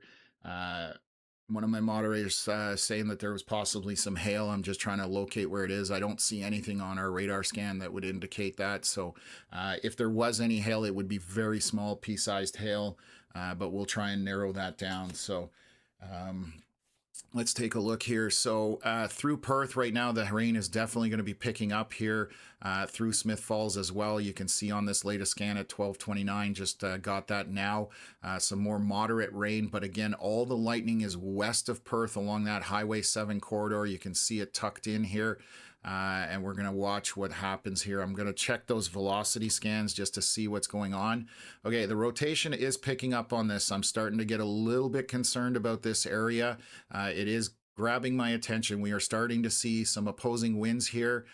This is, I'm going to take a look at how high off the ground. We're only 3,000 feet off the ground, but we have some 60-kilometer-hour winds opposing 70-kilometer-hour winds. So we are going to tell folks to pay attention to this. This is moving basically southeast at this point. So let me just draw this out. That is an area of rotation right now. No confirmation of anything, but it is moving southeast. And I'm just going to keep an eye on that because right now it is intensifying on the last few scans and the red colors are starting to pick up on that. So I want to make sure that we're not going to have anything try and develop here. You can see those winds were very broad, meaning very wide, but they have now concentrated themselves into a very tight area. Calgary Tech, thank you very much for subscribing. Appreciate that. Welcome to the and he's Oh, somebody has gifted you also a membership. So thank you very much for that. A bunch of them going out right now. Calgary Tech sending out 5 memberships. Man, thank you very much for that. Let me jump back into this. So this is rotation that has our attention. It definitely could be an issue. So we are monitoring this. This is moving southeast on the storm, currently over, it looks like 7 and 14. And then this is moving towards Perth Road Village 38, and we are going to monitor it because that is starting to tighten up. I assure you, Environment Canada is looking at it as well. So this is southeast of Puzzle Lake Provincial Park, heading towards 38, and then eventually on from there. So this is our scan at 12:29 p.m. Again, about 4 minutes ago, so we're waiting for another scan to come up. It is kind of in this particular area right here, and the winds are opposing there. So right now, not really strong, but they are definitely picking up, and we are seeing those velocity scans where we're seeing strong inflow winds in one direction, rotation on the other side. So again, 3,000 feet off the ground is about 700 or 800 meters, but rotation drills down through the storm. So just taking a look here, getting some more comments, folks. Just trying to think. Okay. So we've lost Andrew for now. Maybe he'll get back into the game later on, but he got caught by construction. So anyways, we have 70-kilometer-hour winds opposing 60 kilometers an hour. So that's about 130 kilometer an hour roughly in the couplet. And that's what this is called, where the rotation happens. So we are monitoring this right now. There is no tornado warning or anything at this point, but this has our attention because it's starting to intensify, and that wind field is narrowing. Again, that is what has gotten my attention. I've been watching it over here back where it crossed through Caladar. There was a little bit of it there, but kind of broad winds, and at this point it has tightened up. So I just want to make sure that nothing is going to continue tightening up, and you can see the path of it. So my arrow is probably a little bit off at this point, so I'm going to readjust that. So again, our couplet right in this area right here, and it's moving more in this general direction at this point. So again, we're watching that for rotation. We're waiting for our next scan to come up here, so I'll monitor that and take it from there. So again, that is an area of concern right now, and we're going to stick with it till we get either it subsides or it intensifies, and at that point we'll tell people to start taking shelter. But at this point there is some rotation on the storm right here. Again, this is north of Camden East. You can see, I'll zoom out, this is northwest of Kingston, so kind of tracking down that way. It's still quite a ways out. Southeast of Puzzle Lake, that's what we are. So again, to the northeast of 41. Between 41 and 38 is where this rotation is at. I'm hoping the next scan that this subsides, but if it does intensify, that's where we're going to start having to take it seriously. So again, I'm only going to concentrate on this area right now until we are done with this situation, basically. So bear with me for a sec.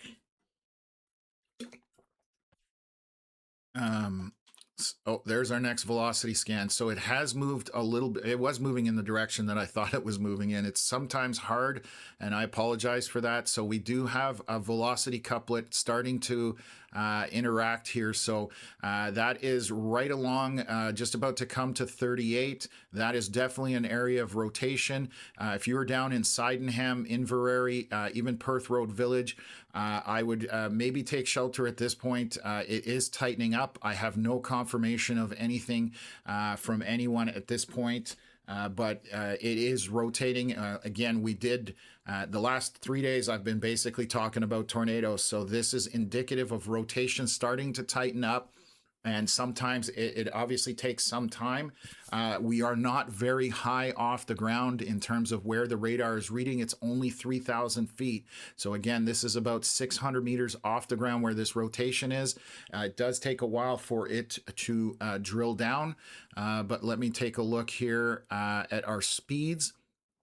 We are reading some 70-kilometer-hour winds roughly on one side and about the same on the other side. So that is very obvious rotation at this point again. So anybody that is southeast of this, please take this seriously. Again, we don't have any confirmation of anything on the ground, but coming across 38 to Sydenham, Perth Road Village, and Inverary, not tornado warned at this point, but you need to be aware of this. If you are out in front of this to the southeast, I would, out of an abundance of caution, take some shelter at this point. And again, kind of moving roughly in this general direction. We'll continue to watch that. Rick sending out some more memberships. Thank you very much for that. And we're getting questions. How far is this from Kingston? Right now, it's still quite a ways from Kingston. I will measure it out. We are 27 kilometers away to the center of it, about 33 kilometers. And it is moving more southeast. Looks like it's going to go north of Kingston, but with rotation, you never know if it's going to deviate, especially if it dies off. But this is not currently confirmed as far as any kind of tornado, but we do have a strong circulation couplet forming. So this is the early warning signs of something that's possibly trying to develop, and that's why we're highlighting it for you folks. It's very obvious here on radar that that's what's going on. Even if I zoom out, I take my drawing away, and you can see very clearly bright greens and bright reds next to each other. So that's why it has our attention. I would, if it continues to be there, I would not be surprised if Environment Canada throws out a tornado warning for this. Again, out of an abundance of caution, this system came through. This put down tornadoes in Saskatchewan. It put down them in Manitoba. So it's, again, dynamic system, and you never know when things are going to spin up. So right now, we are just concentrating on this area. This is the only serious area that I'm paying attention to because there is rotation here. The rest of it, again, is mostly showers, obviously heavy precipitation, but this is the area of concentration at this point. So again, I would not be surprised if this continues to intensify. We are 5 minutes into our 8-minute scan at this point. So we need another 3 minutes, which is frustrating till we get our next data feed from Environment Canada radar. So what else is going on here? So just trying to pull this up. Looking for comments. Give me 1 second here. So yeah, we are watching that area currently. Okay.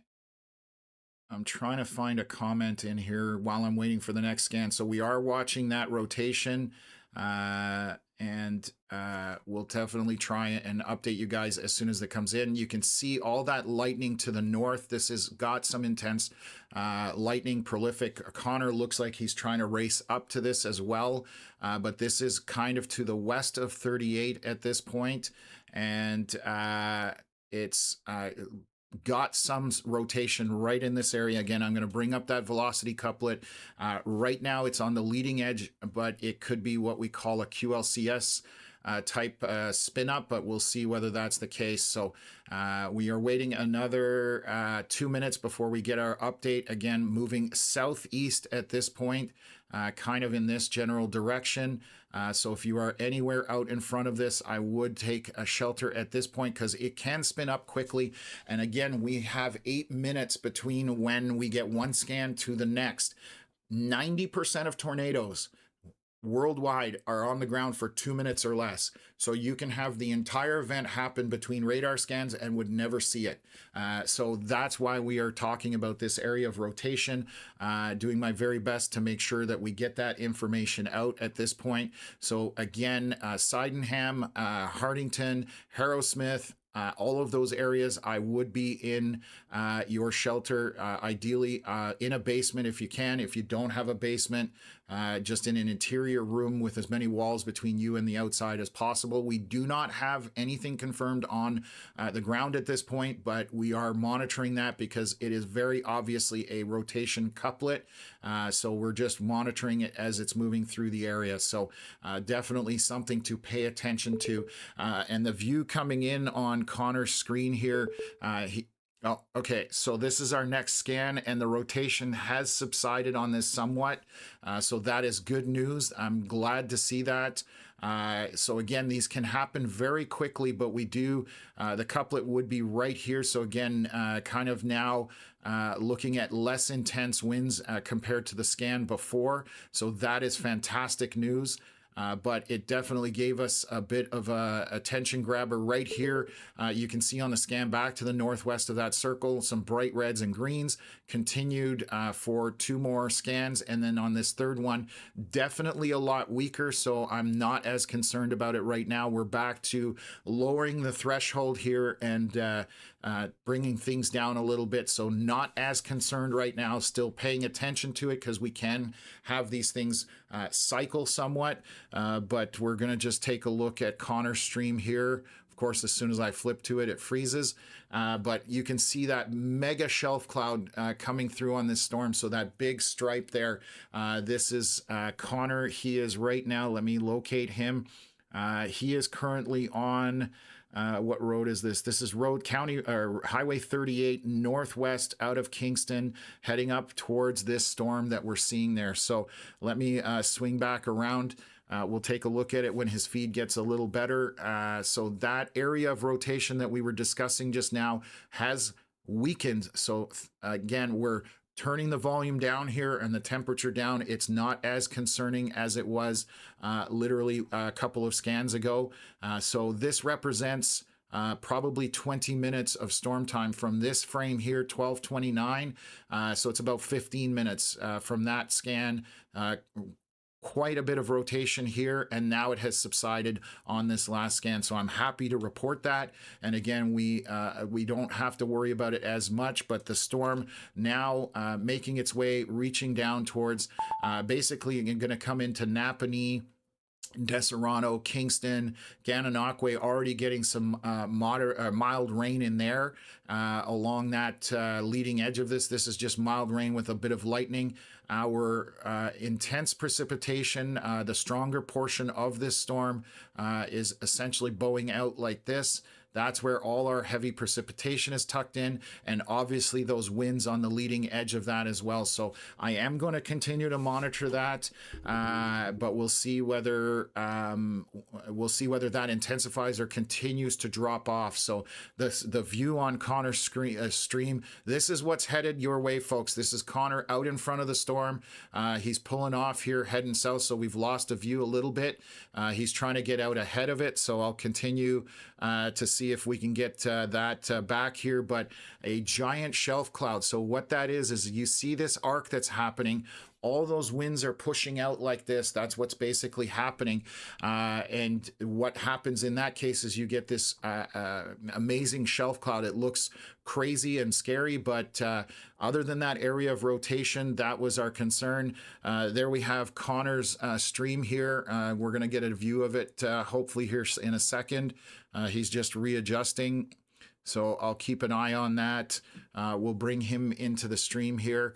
And so this is again heading southeast, a lot of rain. This is just severe warned at this point. And again, our last scan was at 12:41, which was 5 minutes ago. So we're waiting for another scan here. You can kind of see this little kind of indentation into the storm, and that's where that rotation was. So several aspects of that had our attention just from reflectivity, which is what we're looking at here, and our velocity scan. So again, it has toned down. The rotation definitely is a lot less on it than it was on the previous scans, but I am going to continue to monitor that as this moves through. But that is where our very heavy rain is moving through right now on this at this point. So they just tornado warned it.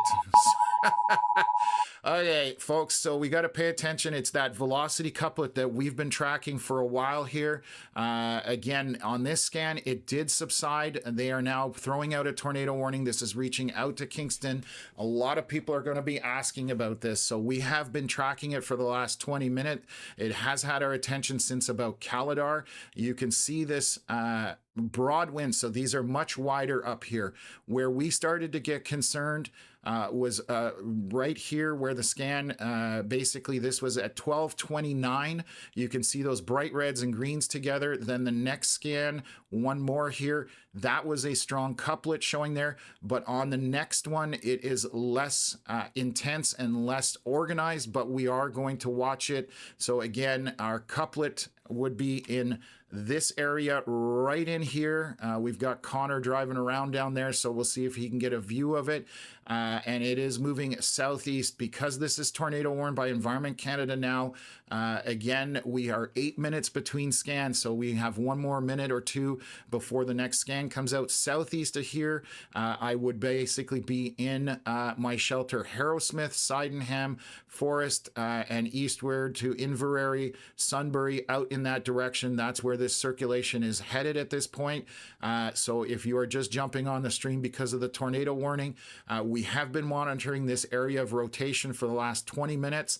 Again, it was far more intense a couple scans ago, and now we have a very strong couplet, folks. So let me look here. Whoops, give me a second here. Let me move back to reflectivity, velocity. This is our couplet down here right now. So it has shifted a bit more south than southeast. Let me take a look and move out of that and reset here. These are strong winds here approaching the 401. This is coming down towards to the Kingston area. This is moving fairly quickly right now. I'm going to continue looking at this. So if you are southeast of this in any shape or form, that is a strong velocity couplet. We are seeing 86 kilometers an hour. So that's the strongest reading we've seen, opposing about 40 or 30 kilometers an hour. So that is a couplet in that area. So the tornado warning directly northwest of Kingston at this point, moving southeast in that area. So if you are out ahead of this couplet moving southeast, you want to be in shelter. These can happen very quickly and without a lot of warning, especially if there's a lot of rain with it, you won't even see it. So this is coming through Burr Creek, Elginburg, Shannon's Corners. You need to be in shelter. And then it is heading to the north side of Kingston at this point. We are 12:47 p.m. on this scan, 3 minutes in. We are going to be monitoring this as it continues. It intensified, and then it reduced one scan, and then now it has picked up again. So the storm is reorganizing itself, and I'm just going to look at reflectivity here. So you can almost see a little bit of inflow here, and I'm going to highlight it, kind of notching into this area here. So again, this is a storm that needs to be paid attention to. You need to be in your shelter, basement if possible. And if you don't have a basement, interior room, as many walls between you and the outside as possible. Bathroom in a bathtub, they are metal. If the worst case scenario, hopefully nothing comes out of this. We have no confirmation of anything on the ground currently. So it's one of those situations that we do need to pay attention to. They have extended the tornado warning through Kingston over the Seaway. If you're out on the water, get off the water. This storm is packing a punch regardless of the rotation. You do not want to be out on the water today, out in front of this storm. So this is where we're seeing that rotation. Again, we have been monitoring this since we saw it around the Calidar area. We've been talking about it for the last 25 minutes, and it has picked up intensity, and this is why it is tornado warned. Again, to the north of Kingston, coming towards the 401 corridor, Elginburg, Burr Creek, Silver's Corner, Shannon's Corners, you all need to be in shelter at this point out of an abundance of caution. Do not wait. This is rotating and picking up, and this is why we had those tornado possibilities today in this environment. You can see Connor is on the 401, obviously in very heavy precipitation, and this is moving quickly. It has picked up speed, and that's probably what has kind of triggered this rotation. As that is blowing out, it's basically likely causing some vorticity to be fed into the storm, and that is what has amplified this. So again, pretty serious situation right now, unfortunately heading for the Kingston area, and they've updated this box as well. So I'm going to look here and just read the tornado warning quickly. Environment Canada tracking a severe thunderstorm that is possibly producing a tornado. Unfortunately, they don't give you the location, but this is the location here, right near Kepler, moving through Elginburg, Silver's Corners, Burr Creek, Shannon's Corners, Glenbury, Fairmont. You guys all need to be in shelter, and the arrow of direction is rough estimate at this point. So again, if you are anywhere south and southeast of this, you need to be in shelter. Coming to the north of Kingston at this point. So we are about 3 minutes away from our next scan. We'll see where the couplet makes its way. Again, do take this seriously. I would be in your shelter at this point. So again, rotation has been picking up on this line of storms as it's moved from Highway 7 near the Caladar area. It's been indicating some rotation in there. And again, we've been talking about how this has been tightening up over the last 25 minutes again. So heading towards Kingston, I am not looking at any additional areas. That's the only area right now of concern. I am zooming out so people can understand where this is. This is north of Kingston at this point. So dropping southeast, coming into that area. Again, we are calling for people in obviously Kepler, Elginburg, Burr Creek, Silver's Corners, Shannon's Corners, and obviously to the north side of Kingston, be in your shelter. This is moving quickly. It can deviate one way or another from this line. Even Glenbury, Fairmont, you need to be in shelter. Basement. If you don't have a basement, interior room with as many walls between you and the outside as possible. This is, again, why we've been live streaming for 4 days, coming from out west all the way to the east here. These storms are capable of producing spin-ups, so we are watching this very closely. We are about a minute out for the next scan, so our couplet is right in that center area where we're seeing that. Let me prep my stuff here. I'm going to back out of some of these arrows. Whoops, I'm going to go forward one. So that is where our couplet is, moving southeast again. I'm only concentrating on this area because this becomes a life safety type situation. We obviously want to get the word out. Take your shelter at this point if you are anywhere southeast of this. Again, I'm highlighting those townships and towns. There's our circulation has now moved just to the north of Kingston. This is moving very quickly. It has broadened out. But that is our circulation right there. Again, right north of the 401, going to skirt to the east side of Kingston. Again, still circulation in there. I'm going to read some of these winds, only about 40 or 30 kilometers, but the backside of this is packing 86 kilometers an hour. So again, a circulation still ongoing right now, just on the north side of the 401. This is going to cross the 401 at, it looks like 11, and then continue across 15 and over to the water. That's roughly where this is headed currently, so we need to pay attention to that. And again, this situation has intensified.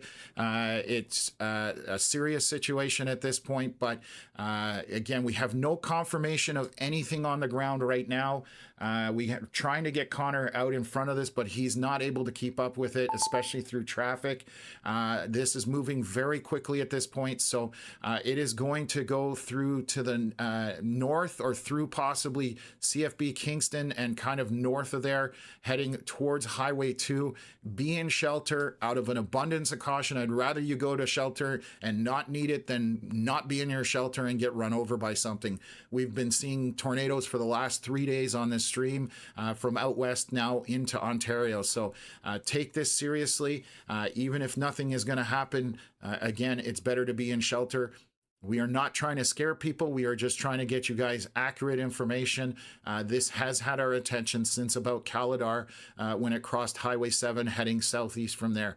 So our scans, everybody that's jumping into the chat or into the channel right now, every 8 minutes we get an update. So we are at 12:53 p.m. from this scan 3 minutes ago. And this is moving again southeast towards, again, Highway 15, crossing Highway 11, going to go kind of through maybe CFB Kingston and Greenwood Park and in those areas. But if you are anywhere to the east or southeast of this, and even south, get into shelter. Obviously, downtown Kingston is directly south of this circulation, and these can deviate. They can go left or right. They don't just run in a straight line. They do what they want at this point. So again, we'll see what the next scan shows and update people, but directly to the south is Kingston. They've updated the tornado warning, so let me take a look at that. Whoops, give me 1 second here. Tornado warning. Environment Canada, well, let me just take a look. So they're got conflicting information here. They've laid over top, there's 2 warnings, so I just want to see. So basically, Environment Canada tracking an area of severe thunderstorms that is possibly producing a tornado, damaging winds, large hail, and locally intense rainfall. This is our circulation up here, and there's actually another circulation trying to form back here as well. Just noticing that here near Battersea. So there's some stronger winds rotating in here. And again, with these storm systems, as they push out, they create these little eddies essentially, and they can wrap up. So that is another area of circulation to the west of Highway 15, so near Battersea, moving southeast as well. This is moving more easterly because it's on that far right side of the storm. So we have 2 areas of circulation. Ignore the 3rd circle, that's where it previously was. And we're going to look at this scan here. So again, up by Battersea, if you are east and southeast of this, along 15, I would recommend taking shelter. There are some strong wind gusts in here. We're showing 81 kilometers across from 92 kilometers an hour. So that is another strong couplet. And again, these can be, so that's why it's been tornado warned to the east. So again, Environment Canada now updating the tornado warning to the north of Gananoque. Our 2 areas of rotation on that last scan are circled where you see the green and the red. The one back in the red was the old area of circulation. So they're just saying extra care and attention should be exercised. Obviously, a lot of localities in front of this. We're going to take a look at it. So we have 2 areas of rotation directly north of Kingston. This will be kind of moving southeast, and this one will move southeast, but with a more easterly component on it, just where it's located on that line of storms. So again, just to the west of Highway 15 are our 2 areas of circulation. This scan is 6 minutes old. We need another 2 minutes before we're going to see another scan update from this. So again, serious situation. Out of an abundance of caution, if you are anywhere near these rotational areas, southeast and east of them, I would definitely be in my shelter. Again, preferably a basement, if not and you don't have a basement, as many walls between you and the outside in an interior room. Bathroom is a great option. Get into the bathtub. They are metal. Worst case scenario, if that happens, you are at least protected somewhat in there. That's your best options at this point. So again, 2 very obvious areas of rotation at this point. We're still about a minute or so out of the scan here. And it's definitely a serious situation, especially approaching Kingston, very populated area.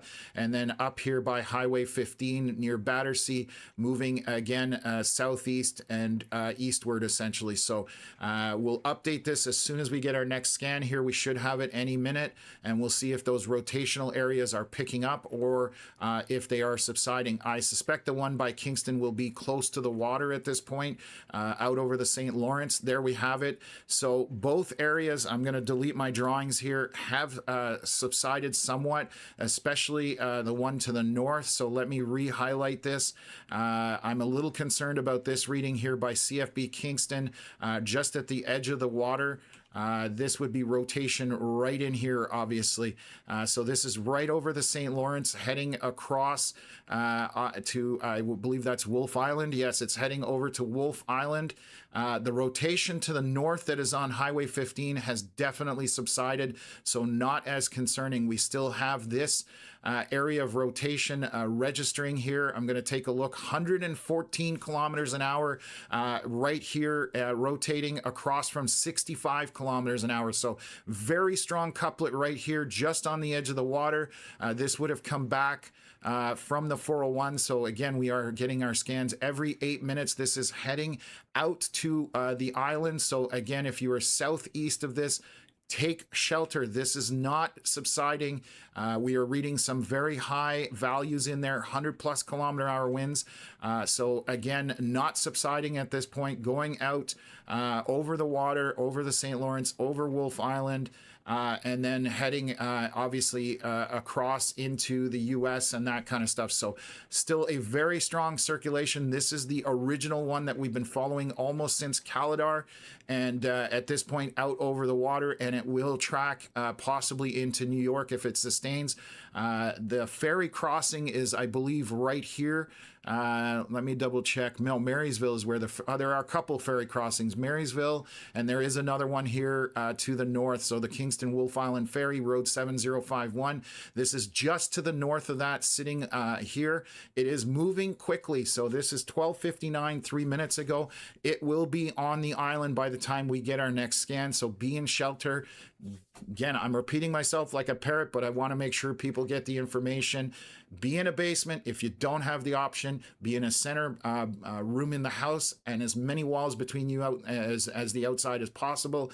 Be in a bathtub. That is a good option because it's metal. If the worst case scenario, something does start damaging the house, get a bed or something over top of you in the bathtub just to protect you in that regard. So again, very strong wind velocities coming through the Kingston area.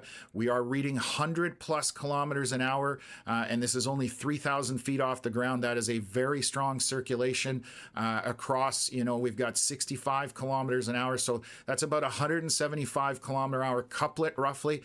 So that is a very strong rotation. So again, highlighting that area, moving southeast from there, and again, right over the water, but this will be on the island by the time we get our next scan. So folks, take this seriously.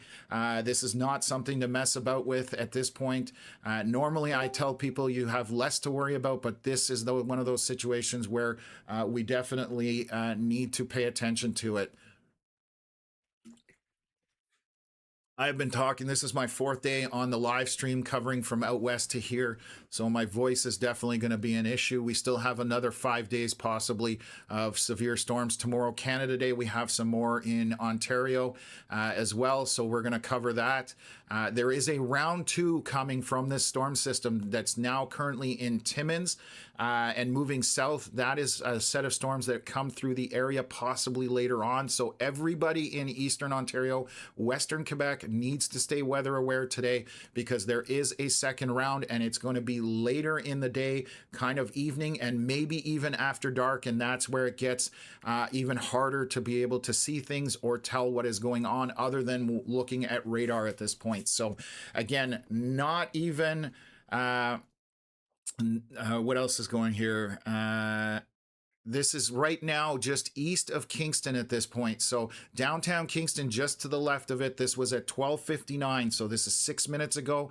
We are 2 minutes away from our next scan. It will be out on the island at this point. So if you are anywhere on Wolf Island in this area, you need to be in shelter. This is coming across the water and sometimes being over water. That's extra moisture, and it may it may actually intensify things. So I'm hoping the next scan, it's subsiding or weakening, but until we get it, I can't tell you what's happening. So again, just monitoring that, what is going on, and we will update you here hopefully in about 2 minutes. And again, that is our area of rotation just to the south of CFB Kingston, moving out towards the island at this point. It is more than likely over the island, and we'll see what happens with this. It is moving very fast.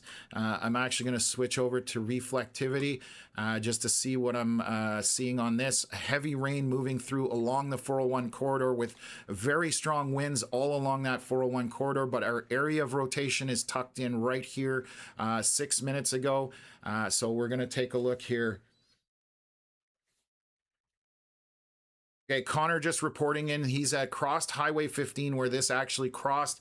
showing that there's a bunch of trees shredded out on Highway 15. Okay, here's our next scan. Let's just jump into that right away and eliminate these things. So rotation looks to have subsided on this, folks. We do have strong winds in here. So again, we probably have no longer have a strong couplet, but we have some 90-kilometer-hour winds registering here. These are straight line winds, essentially. So packing quite a punch as this goes over Wolf Island. And you can see this jump from Kingston and it's almost across the island already. So quite a bit of wind speed at this point. And now it's going to cross the St. Lawrence and go into New York. But when you see those bright areas here with that bright pink, that is very strong winds in here. I'm just going to look at the rest of our velocities in here just to see whether I've got radar noise. So I do have a bunch of radar noise back over Kingston. Very windy in this storm. Wolf Island, those turbines, I know there's a bunch of wind turbines in there. They probably are shutting down because these are some strong winds. And these extend all the way across the island. I'm just looking to see if there's any other areas of rotation that jump out at me. Currently, they don't. We do have a huge amount of rain embedded in this. Sylvie Smith, thank you very much for the donation and for supporting us. That's awesome and very much appreciated by Connor and myself. Again, you can see the precipitation in this where the leading edge of this severe storm that has been tornado warned is pushing out like this. That's all the precip and the wind in behind that. So you're going to have a bunch of strong winds feeding in here. And on that leading edge, it's like, so what are they doing? They're putting a bunch of tornado warnings out. Give me 1 second here, folks. Want to see what they've updated. So they've updated a tornado warning. So Environment Canada tracking a severe thunderstorm that's possibly producing a tornado. That's 10 minutes ago. So I'm trying to find what they've updated other than the size. Let me see here. That's 10 minutes ago as well. Why is this not updating? No, that's all 10 minutes ago. So again, I mean, I'm trying to figure out what they've got here. They're flashing this up. Expires in 1 hour, but updated 11 minutes ago. Just saying near Glenbury and near Battersea, but that was the tornado circulation earlier that was backed by Highway 15. That's no longer applicable.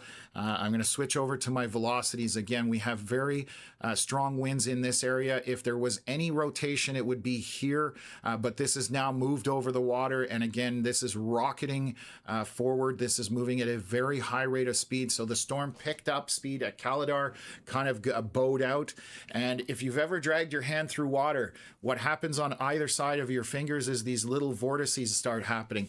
That's similar to what's happening here. The environment is fluid, and so you end up with those quick vortices spinning up as those winds pick up and start pushing forward. So again, leaving Canada at this point, Kingston hopefully dodged. There's not much damage there. Connor showing some damage here on his stream, some trees shredded. This is in Kingston.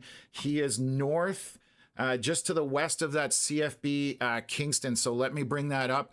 You can see a lot of trees being shredded here, and that's where that circulation went through. So hopefully nothing touched down, but you can see debris being tossed out onto the road. There's a bunch of leaves and branches, and you can see definitely some shredded branches there on the left-hand side.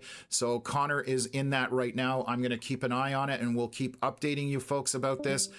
So we're, and Connor can't keep up with it. This is just moving so fast.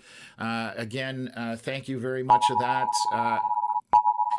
So what they're doing here is they've shrunk the box. You can see now the box used to extend up towards Caladar.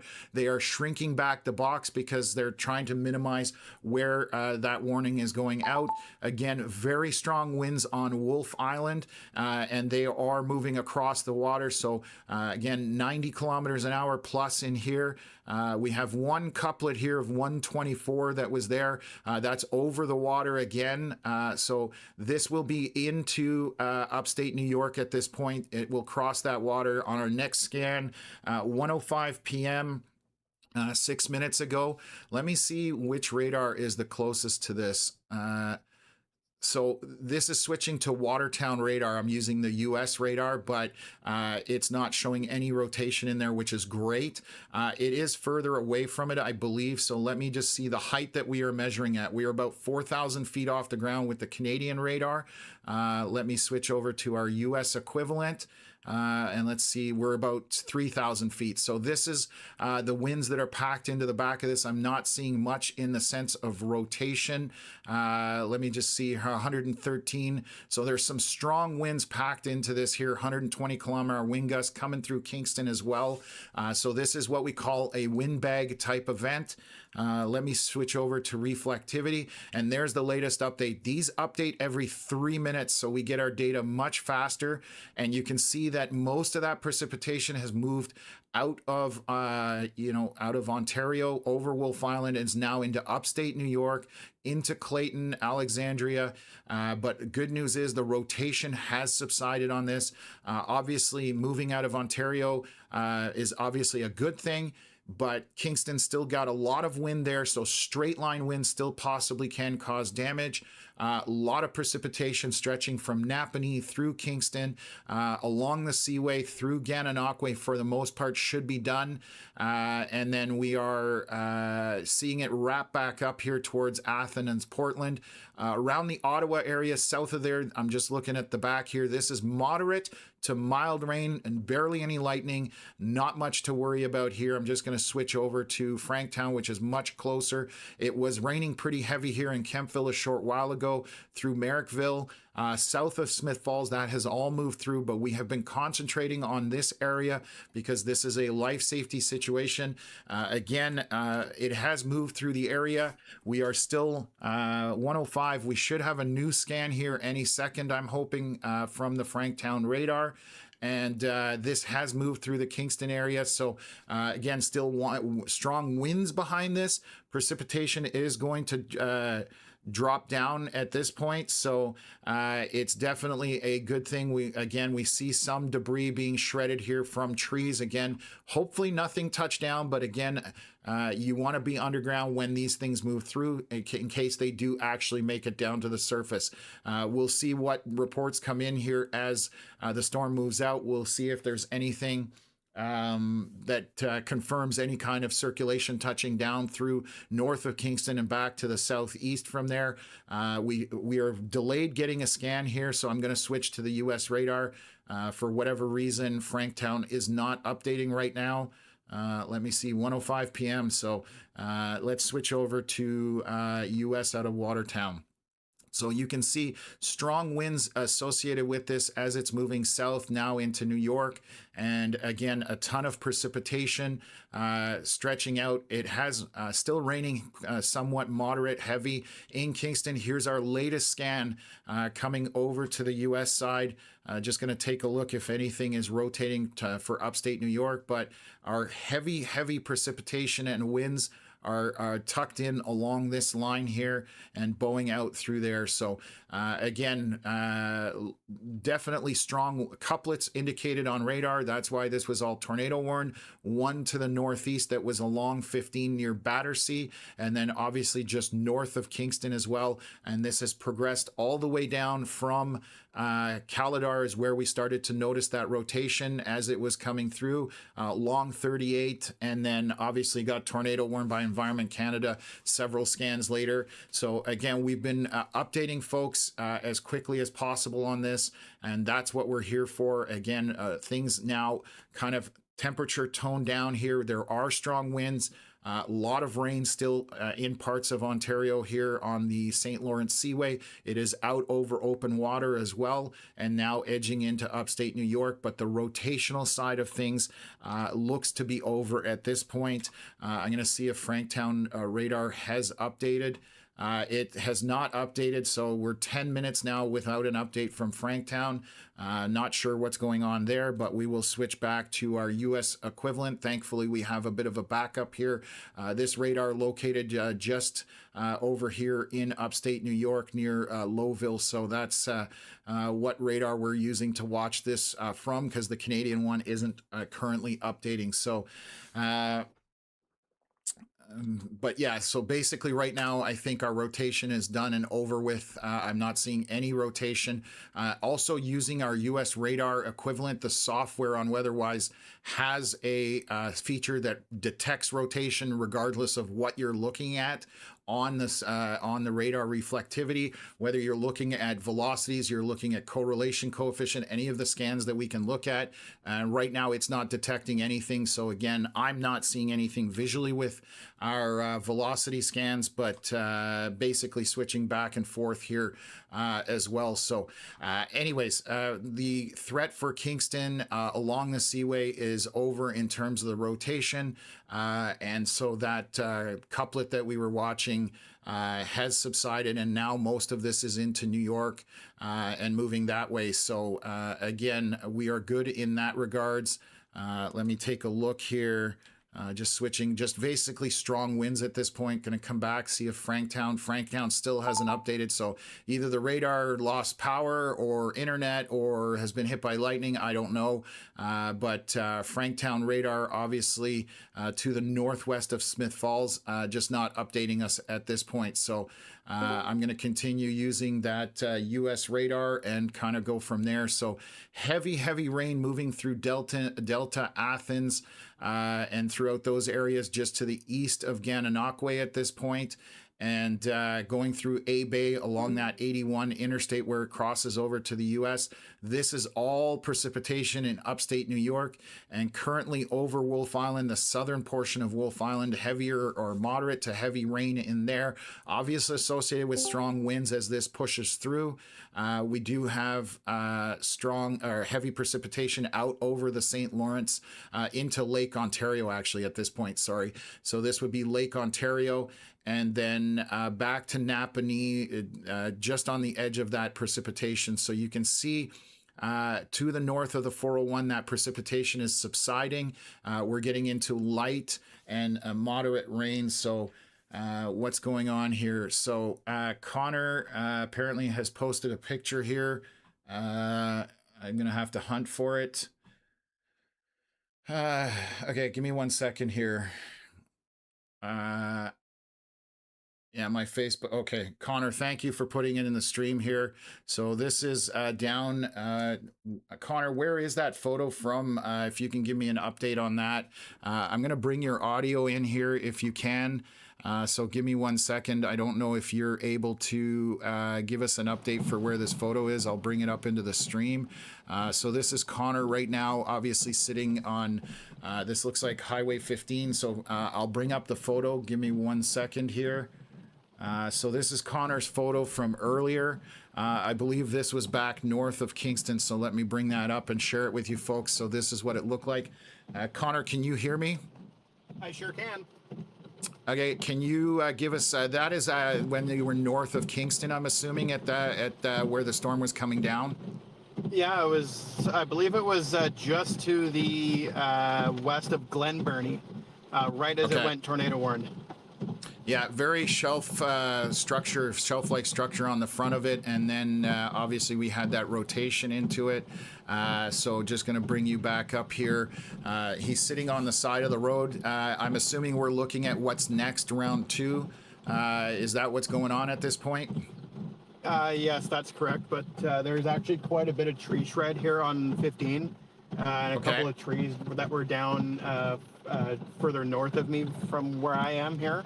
But I'm gonna go eastbound on Highway 2 and right where the couplet crossed, and I'm gonna see if there's anything there. And then I'm gonna go back north towards Kepler and Glen Burnie area and see if there's any damage up there too.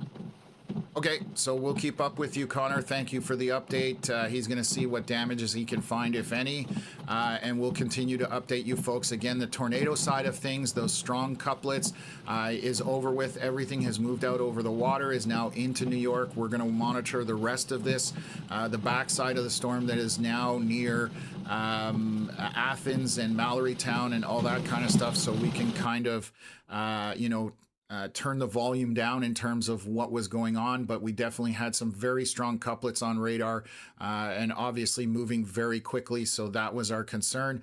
I'm going to take a look and see if Franktown radar is back up and running. So we do have new scans from Franktown radar, so lots of rain here along east of 15 through Delta, Athens, all the way down through Outlet, and then to, you know, Rockport, basically where this 81 meets up with the 401, crossing over at that U.S. border crossing. So Connor, just getting a report here that there's lots of damage on Sydenham Road, reporting from Tammy Moore. So again, obviously, even if there's no rotation at touchdown, these winds are causing damages, and that's why we are highlighting and bringing this to people as it's happening here. So again, it is most of the rain has moved again out of almost most of Ontario, just kind of west of Kingston. Still moderate to moderate heavy rain. We'll see what the next scan shows us here in about 3 minutes, but all of this is pushing southeast. Our heaviest precip currently is again north of the 401, where 81 crosses over there. So Rockport, up Highway 3, up to Delta, into Athens, and this is moving eastward towards Brockville, Mallorytown, and in that area as well. That's where our heaviest of our precip is. Kempville right now, south of there, there's just moderate to moderate heavy rain through Winchester, south of Osgood, and along the 416, a little bit more intense, but you'll see there's no lightning over here, folks. So that's how you can tell where those intense storms that you need to watch out for. Look for the bright colors, and then also look for where all that lightning is packed in. That's how you know you have a storm that means business at this point. So again, I'll play this out for anybody that's still jumping in here. You can see here, this is where it started to get our attention at Caladar. We did see some velocity scans that were, you know, indicative of rotation, and then it started to happen as it moved south into Kingston, and now it has moved through. So again, on the next scan, most of the precipitation should be close to being out of Kingston. This is moving fairly quickly, and the last of the heavy precip will be to the northeast of Gananoque, north of Alexandria Bay, moving eastward and southeastward, I should say more, through Athens, Brockville, Mallorytown, all through those areas there. So again, we can kind of turn the temperature down here a little bit and see whether we've got you know, what's happening for the rest. And again, we do have a round 2 coming, and I'm just going to do a refresh here to see if that severe thunderstorm warning, they've still got it here by Barry's Bay, but there is nothing to worry about on the western Quebec side. Those are just regular pop-up showers at this point. So obviously some intense moments here for the last half an hour. Now we can, or 40 minutes, I would say. Connor seeing some more tree shred, it looks like here. Let me bring up his stream just to take a look. Obviously quite a bit of damage here from trees, the tops of trees being blown over. So this is another area. Connor, I don't know, let me just see if I can get you here. Can you tell us where this is in Kingston? Let me get the exact road for you. Thank you. This is Main Street, right beside the river. There's a lot of trees, tree damage here. Power's out. I just pulled a bunch of those tree branches off the road because some are too big to drive over. We're losing his signal there a little bit when he started moving. I don't know if you guys saw that on the stream. Yeah, you broke up there. We lost you, Connor, as you started moving. I don't know if you guys saw that on the stream when I was running around out there, but I just had... Can you hear me now? You're breaking up a little bit, but we do hear you. The video is kind of choppy as well. There we go. You're in a better spot now. I said I was outside taking those branches off the road, and there was a bolt so close to me that it rattled my spine, I think. Wow. Okay. Well, stay safe, because as you know, lightning is my biggest fear. Oh yeah. Look, actually, look at this. You see this? Look at this tree snapped at halfway up here. You see that on there? Yeah. Yeah, I was noticing that. That's what I was talking about, the tops of trees coming off. So obviously some very strong winds coming through that area. And again, this is the damage that we're seeing from these storms, regardless of whether we're talking tornado. Strong rotation can cause damage, obviously knocking power out. A lot of cleanup here ahead for folks. Hopefully no injuries or no serious damage to property, but you can see that there's quite a bit going on here. So we'll continue to monitor Connor's stream there. I'll turn down the volume here while he's doing his thing, and we'll get back to him if he does find some more damage. So again, Kingston taking a bit of a hit there with this storm coming through, and north of there, Connor is going to revisit that area as he can. So again, lots of damage being found throughout Kingston. Hopefully nothing serious, but this storm was packing a punch, and as you can see, still some moderate rain in Kingston, even where Connor is, but moving out of there shortly, hopefully. So give me a second here. North Shore, coming into the chat here. North Shore Road is all blocked with trees. So that is, I believe, North Shore Road. So that is all blocked with trees. That's a comment from Richard. So I'm just going to highlight that here. Whoops, wrong one. God, the chat jumps so quickly, I can't highlight things here. North Shore Road is all blocked with trees, again, from Richard. So throwing that up in the stream. Thank you for the reports. If you have other damage reports or anything you want to send to us, you can send it to our email address. That's one way that you can reach out to us. And we definitely appreciate when people do that. So we are now 1:27 p.m. Obviously quite the storm moving through the Kingston area and north of there, eastern Ontario, but it is moved off to upstate New York for the most part. Just a heavy precipitation here south of Napanee, and Odessa still out over some of the islands. Kingston still has moderate rain, and associated with winds as this pushes out, you can see that obvious kind of bowing effect when the storm really intensified. This pushed out. And it is now, again, mostly on to the U.S. side, but we have that pushing into there. So if you're in upstate New York, you want to pay attention to the storm. A lot of wind, a lot of rain and lightning associated with it, but that is mostly moving over to upstate New York and going over Lake Ontario. You do not want to be out on the water here at this point with this moving through those winds, heavy rain, and obviously would be very problematic. So we have precipitation kind of south of Kemptville, Winchester through eastern Ontario. No real major lightning on that eastern side. There's just moderate to light rain over there. A few lightning strikes west of Kemptville and down here by Athens and Mallorytown. We've got a bunch of precipitation in that area. I do have a camera out in Mallorytown now that I can slow down a little bit. I'll definitely take a look at it. If you guys have any damage from any hail that came through, Canadian Hail Repair is our sponsor for the stream. We haven't talked about them in a bit, about an hour and a half. I'm going to play a short video, and if you do have any damages, they can help you guys out with it. If it's minor and it's hail repair or minor dents, they're the guys to reach out to. So let me play their little quick commercial, and we'll come right back to it now that things have calmed down a little bit. Your local premier choice for all of your cosmetic automotive repairs. Specializing in hail damage repair, paintless dent repair, small damage paint repairs, and bumper cracks and scrapes. We have served Ottawa and surrounding areas for over 25 years. Come by for your free estimate at 151 Bentley Avenue, Unit 17 in Ottawa, or call us at 613-223-7077. So again, Canadian Hail Repair, Doug and Tim, they are a great team. They service basically all across Canada, based out of Eastern Ontario. They're a phenomenal bunch over there, and they've been sponsors of our stream since basically the very beginning. So we appreciate having them on board, and we're proud to be partnered up with them. Just showing their website here. That tornado warning is being dropped, I suspect, so give me a sec, I'll get back to that. And so Paintless Dent Repair, you can reach out to them, again, based out of Eastern Ontario, but their phone number 613-223-7077.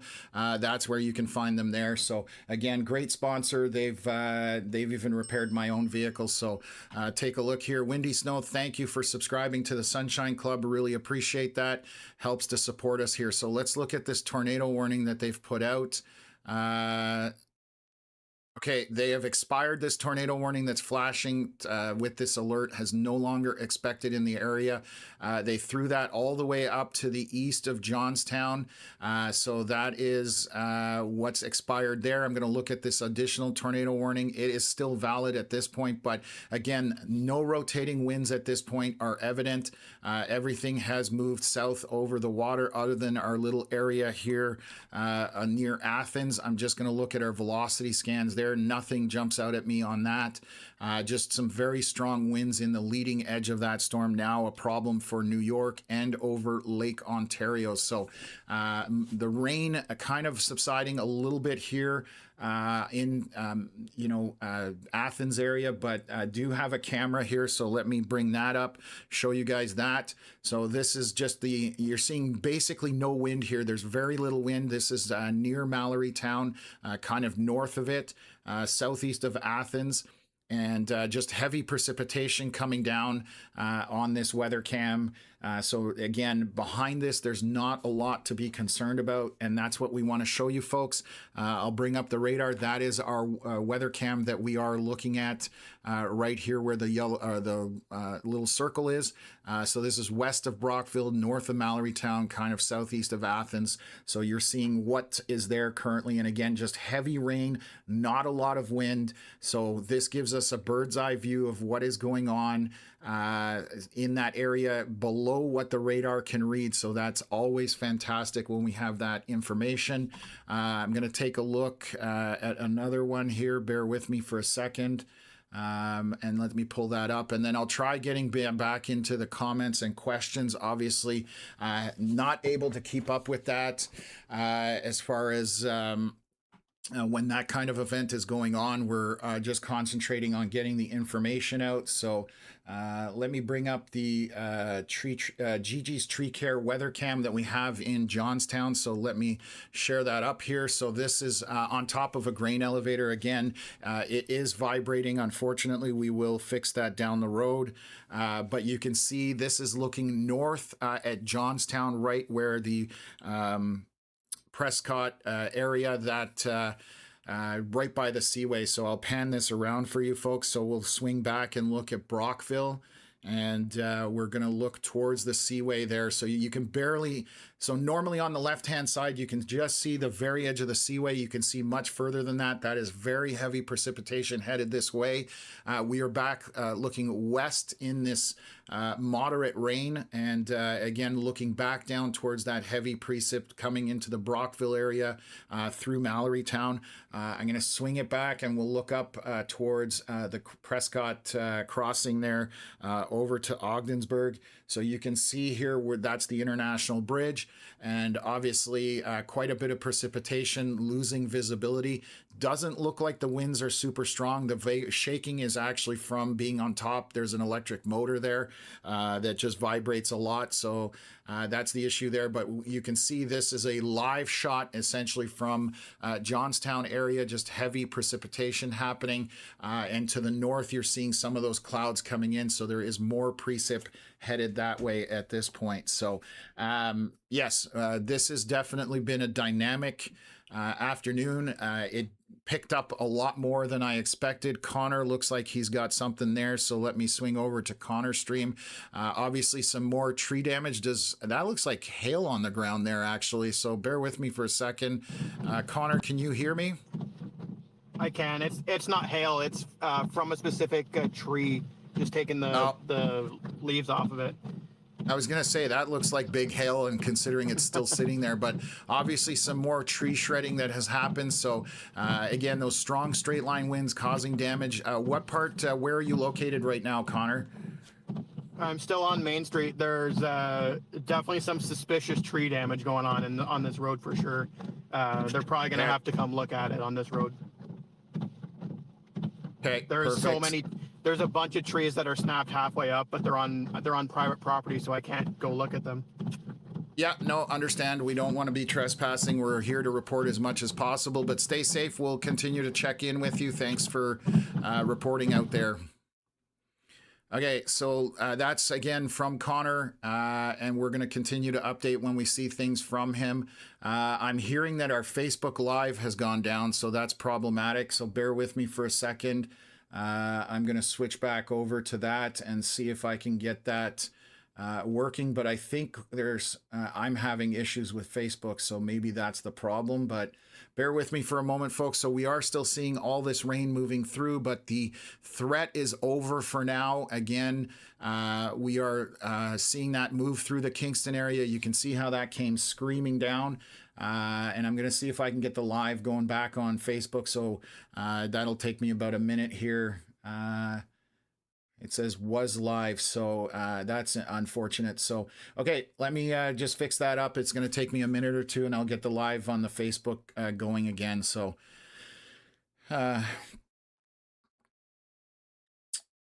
okay, bring this up, and then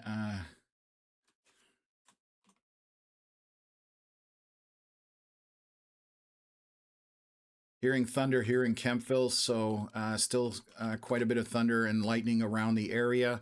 But we'll get that, we'll get jump back into this.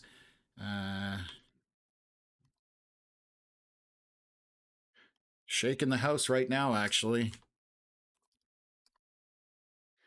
Okay, and I'm almost done here. So again, sorry, bear with me, folks. Just juggling a few things. Thank you, Veronica, for letting me know that the Facebook is down as well. So let's just take a look here and get that in there. Let's go back here and get that going. So again, we have a second round to the north. That's what we're going to start concentrating on right now.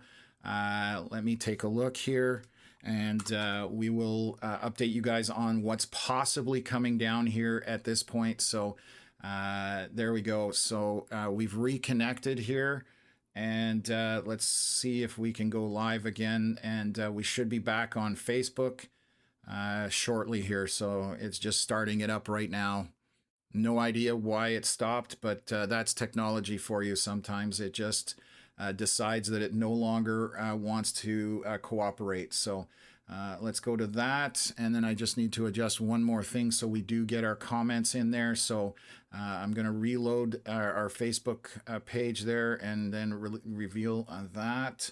And hopefully our comments are coming in. I don't know if one of my moderators can type a comment on Facebook side once that live stream does come up.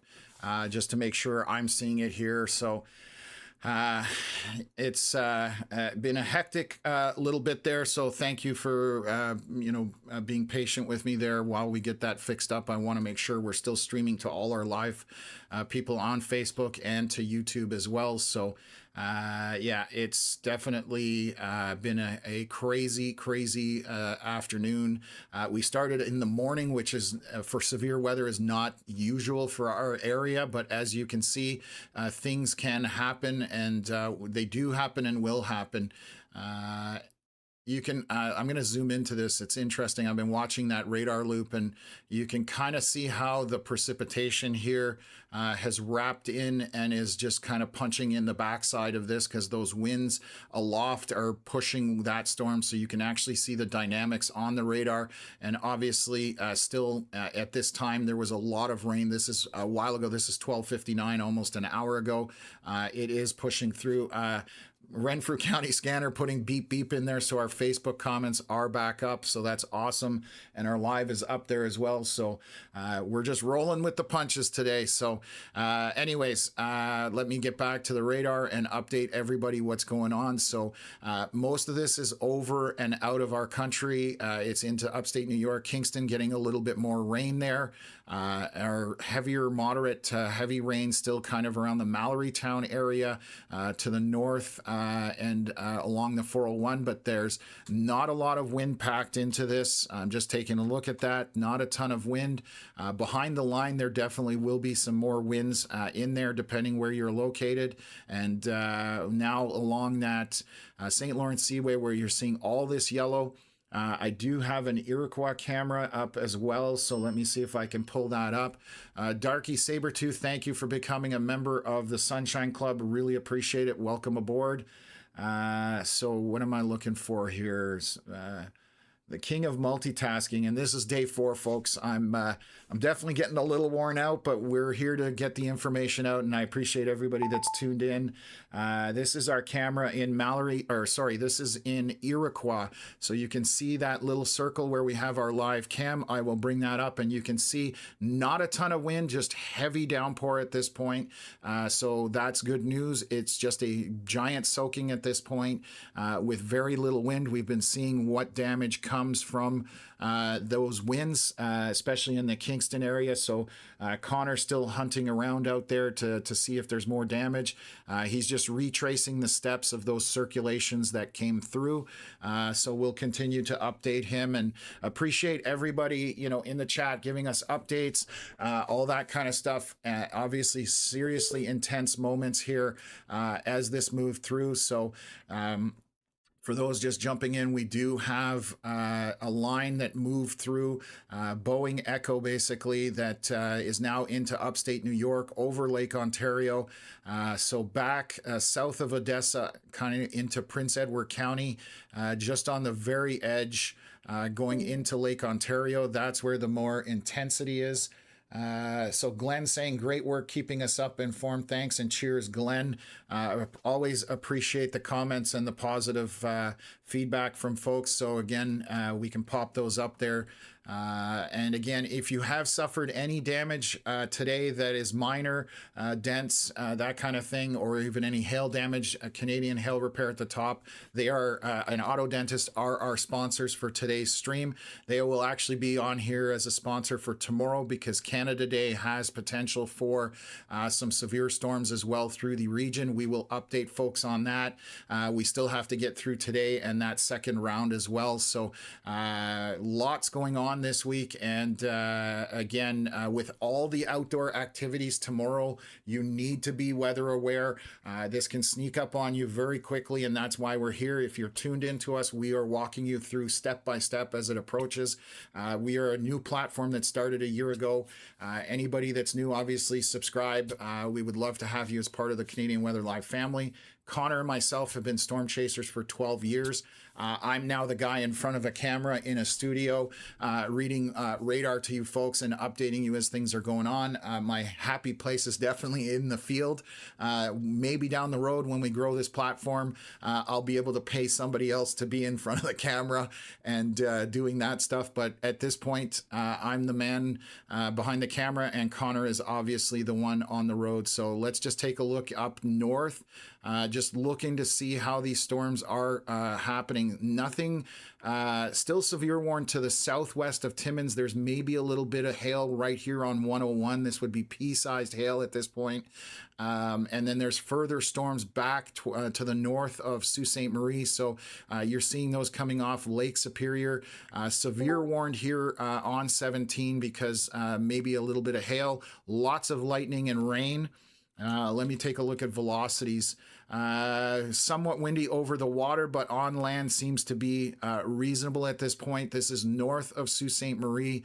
Again, what would be up there? That's Lake Superior Provincial Park, obviously a fairly remote area. I've driven that one many times. But what we're seeing, and the reason I'm paying attention to it, is we're seeing storms going into Quebec. However, you're seeing them starting to fire back to the southwest. And as this all moves east and rotates down like this, that's what we're paying attention to for later this evening. We are 1:44 p.m. It is moving slowly, hasn't gotten anywhere, but this will impact possibly Sudbury, North Bay, and depending how this storm moves, it could be along that Highway 17 corridor to the north of Georgian Bay and Lake Huron. So again, we're monitoring everything as best as we can. When we do have tornado warnings, we obviously stick only to that area, but this is the potential of what's going to happen with these storms and why we are monitoring that round 2 at this point. So round 1, again, in Eastern Ontario is mostly over with. Still some precipitation, obviously, in the area, but nothing severe. You, MacMe, appreciate the donation very much. Love it. That supports us and that helps us out a lot. So thank you to everybody who has donated, everybody who subscribed to the Sunshine Club and became a member of that. All of that helps us out so much that we can deploy more weather cams, bring live shots. Connor, we need to get him Starlink. And obviously all of this costs money. And eventually one day I would like to get paid. So anyways, appreciate everybody's support, all the positive comments. Really appreciate that as well. So just getting a comment here from Connor on one of my chats. Andrew and him are going to do damage survey with his drone. So he's going to throw the drone up there and we'll hopefully get some drone footage. So thank you to Andrew. Thank you to Rick, Rick always doing way too much. He's moderating the chat. He's, sending live stream footage as well at times. So I'm just checking if he has his up. It doesn't because he was in a really bad area. But once we have something that we can show you, we'll bring it up. So if there's more damage up there, it's basically over with for round 1 for the most part. Again, some heavier rain along the seaway. Down here, as you can see, those orange areas are just moderate rain, but mostly light rain in here with the yellows and the greens and the blues, again, in through south of Ottawa and kind of east of Ottawa. So again, it's that round 2 that we're unsure about at this point. It is moving slowly. It hasn't really moved super fast. The storm here to the south has definitely moved out quicker. And I want to point out something. I mentioned this earlier with the temperatures. So let's take a look. Don't have a lot of temperatures here. So 19 just south of Ottawa at the airport where these storms have moved through. Storms move through Algonquin Park and it is already back up to 23 degrees here west of Madawaska along that 23 and 60. So, along the 60, not the 23. That number is just overlaid into it. North Bay showing 24, Greater Sudbury 27. So we have destabilization happening even though the storms moved already through the area. And that was one of our question marks, whether the environment would recover enough that we would still have severe storms coming through. So again, my drawing up there, that is what we're expecting to happen here over the next several hours and into the evening. And round 2 was the one that we kind of had more of a what is going to happen on the high end of severe things. So that's what we're watching to see how that develops and moves southward. It could weaken as it moves southward. It could pick up intensity. So again, we are sticking with this as much as we can here as possible. What else? Power just flickered at my house. So we just had a power outage. That's why you're seeing all these flashing lights. My UPS is kicked in, so hopefully everything's okay. The live stream still looks like it's running, so we're good there. We have put in work to get that going. Hopefully I don't have to fire up the generator. And I'm just going to check a couple of things here in a second with those lightning strikes. So definitely power outages being another issue as well. So again, we've been talking about, I did briefly talk about it. We're going to try and get Connor a Starlink Mini so that his stream is more dependable in terms of when we get out of those cell service areas. So we're going to watch that and just see what's going on. Power has come back because my camera outside is not on a power backup and it just came back live here. So again, good thing we have those UPSs and backups in place. And I'm just going to look at this storm up by 101. near Timmins, there's some intensity to it, so just want to highlight that here. A little bit of hail in that southwest corner along the 101, heavy precipitation. Going to look at wind velocities. There are some winds in this. Over by northeast of Iroquois Falls Lake, Abitibi, and I'm going to butcher names. I'm just getting tired of missing names, unfortunately, but there's some 120-kilometer-hour winds. These are straight line winds up in that area. These are 7,000 feet off the ground, so I would expect at the surface probably 80-kilometer-hour winds. When you start getting farther away from the radar, you're reading up higher into the storm. So again, we are monitoring that round up there right now on the Ontario side, severe warned around the Timmins area, and I'll highlight what this is doing. You can see how that was north, and now it's starting to drift down. And that's the turn that we're watching to see where that ends up and how far, whether it goes down the Quebec side, the Ontario side, or both. So still it's plenty of weather left for the day.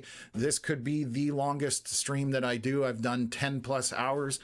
We are 3 hours into this one, and it's only 2 in the afternoon. It's not even 2 in the afternoon. I would probably lose my voice at that point. So let's zoom back out here and look at what's going on in the south here. So most of that has moved out. Again, Eastern Ontario is good. We're going to look up by North Bay just to see if there's anything. Carrie, thank you very much for the 500 stars. Really appreciate that. Again, the support goes a very long way for us. So thank you, thank you, thank you. And then let's just look by Sault Ste. Marie. I'm going to take a look at that. So again, north of Sault Ste. Marie, we have some storms coming off Lake Superior, packing quite a bit of precipitation and lightning. And I'll show you what direction these are moving in. They are moving slightly northeast. Let's see if they're going to make a turn. So they are starting to turn eastward, and they will start to drop southeast eventually as well over the next few hours based on what models we're indicating. So we're going to see along that 17 corridor north of there up to Timmins, we're going to have a bunch of storms coming down through there. So we'll keep an eye on it. Lots of lightning up there. Hopefully that doesn't start any more wildfires.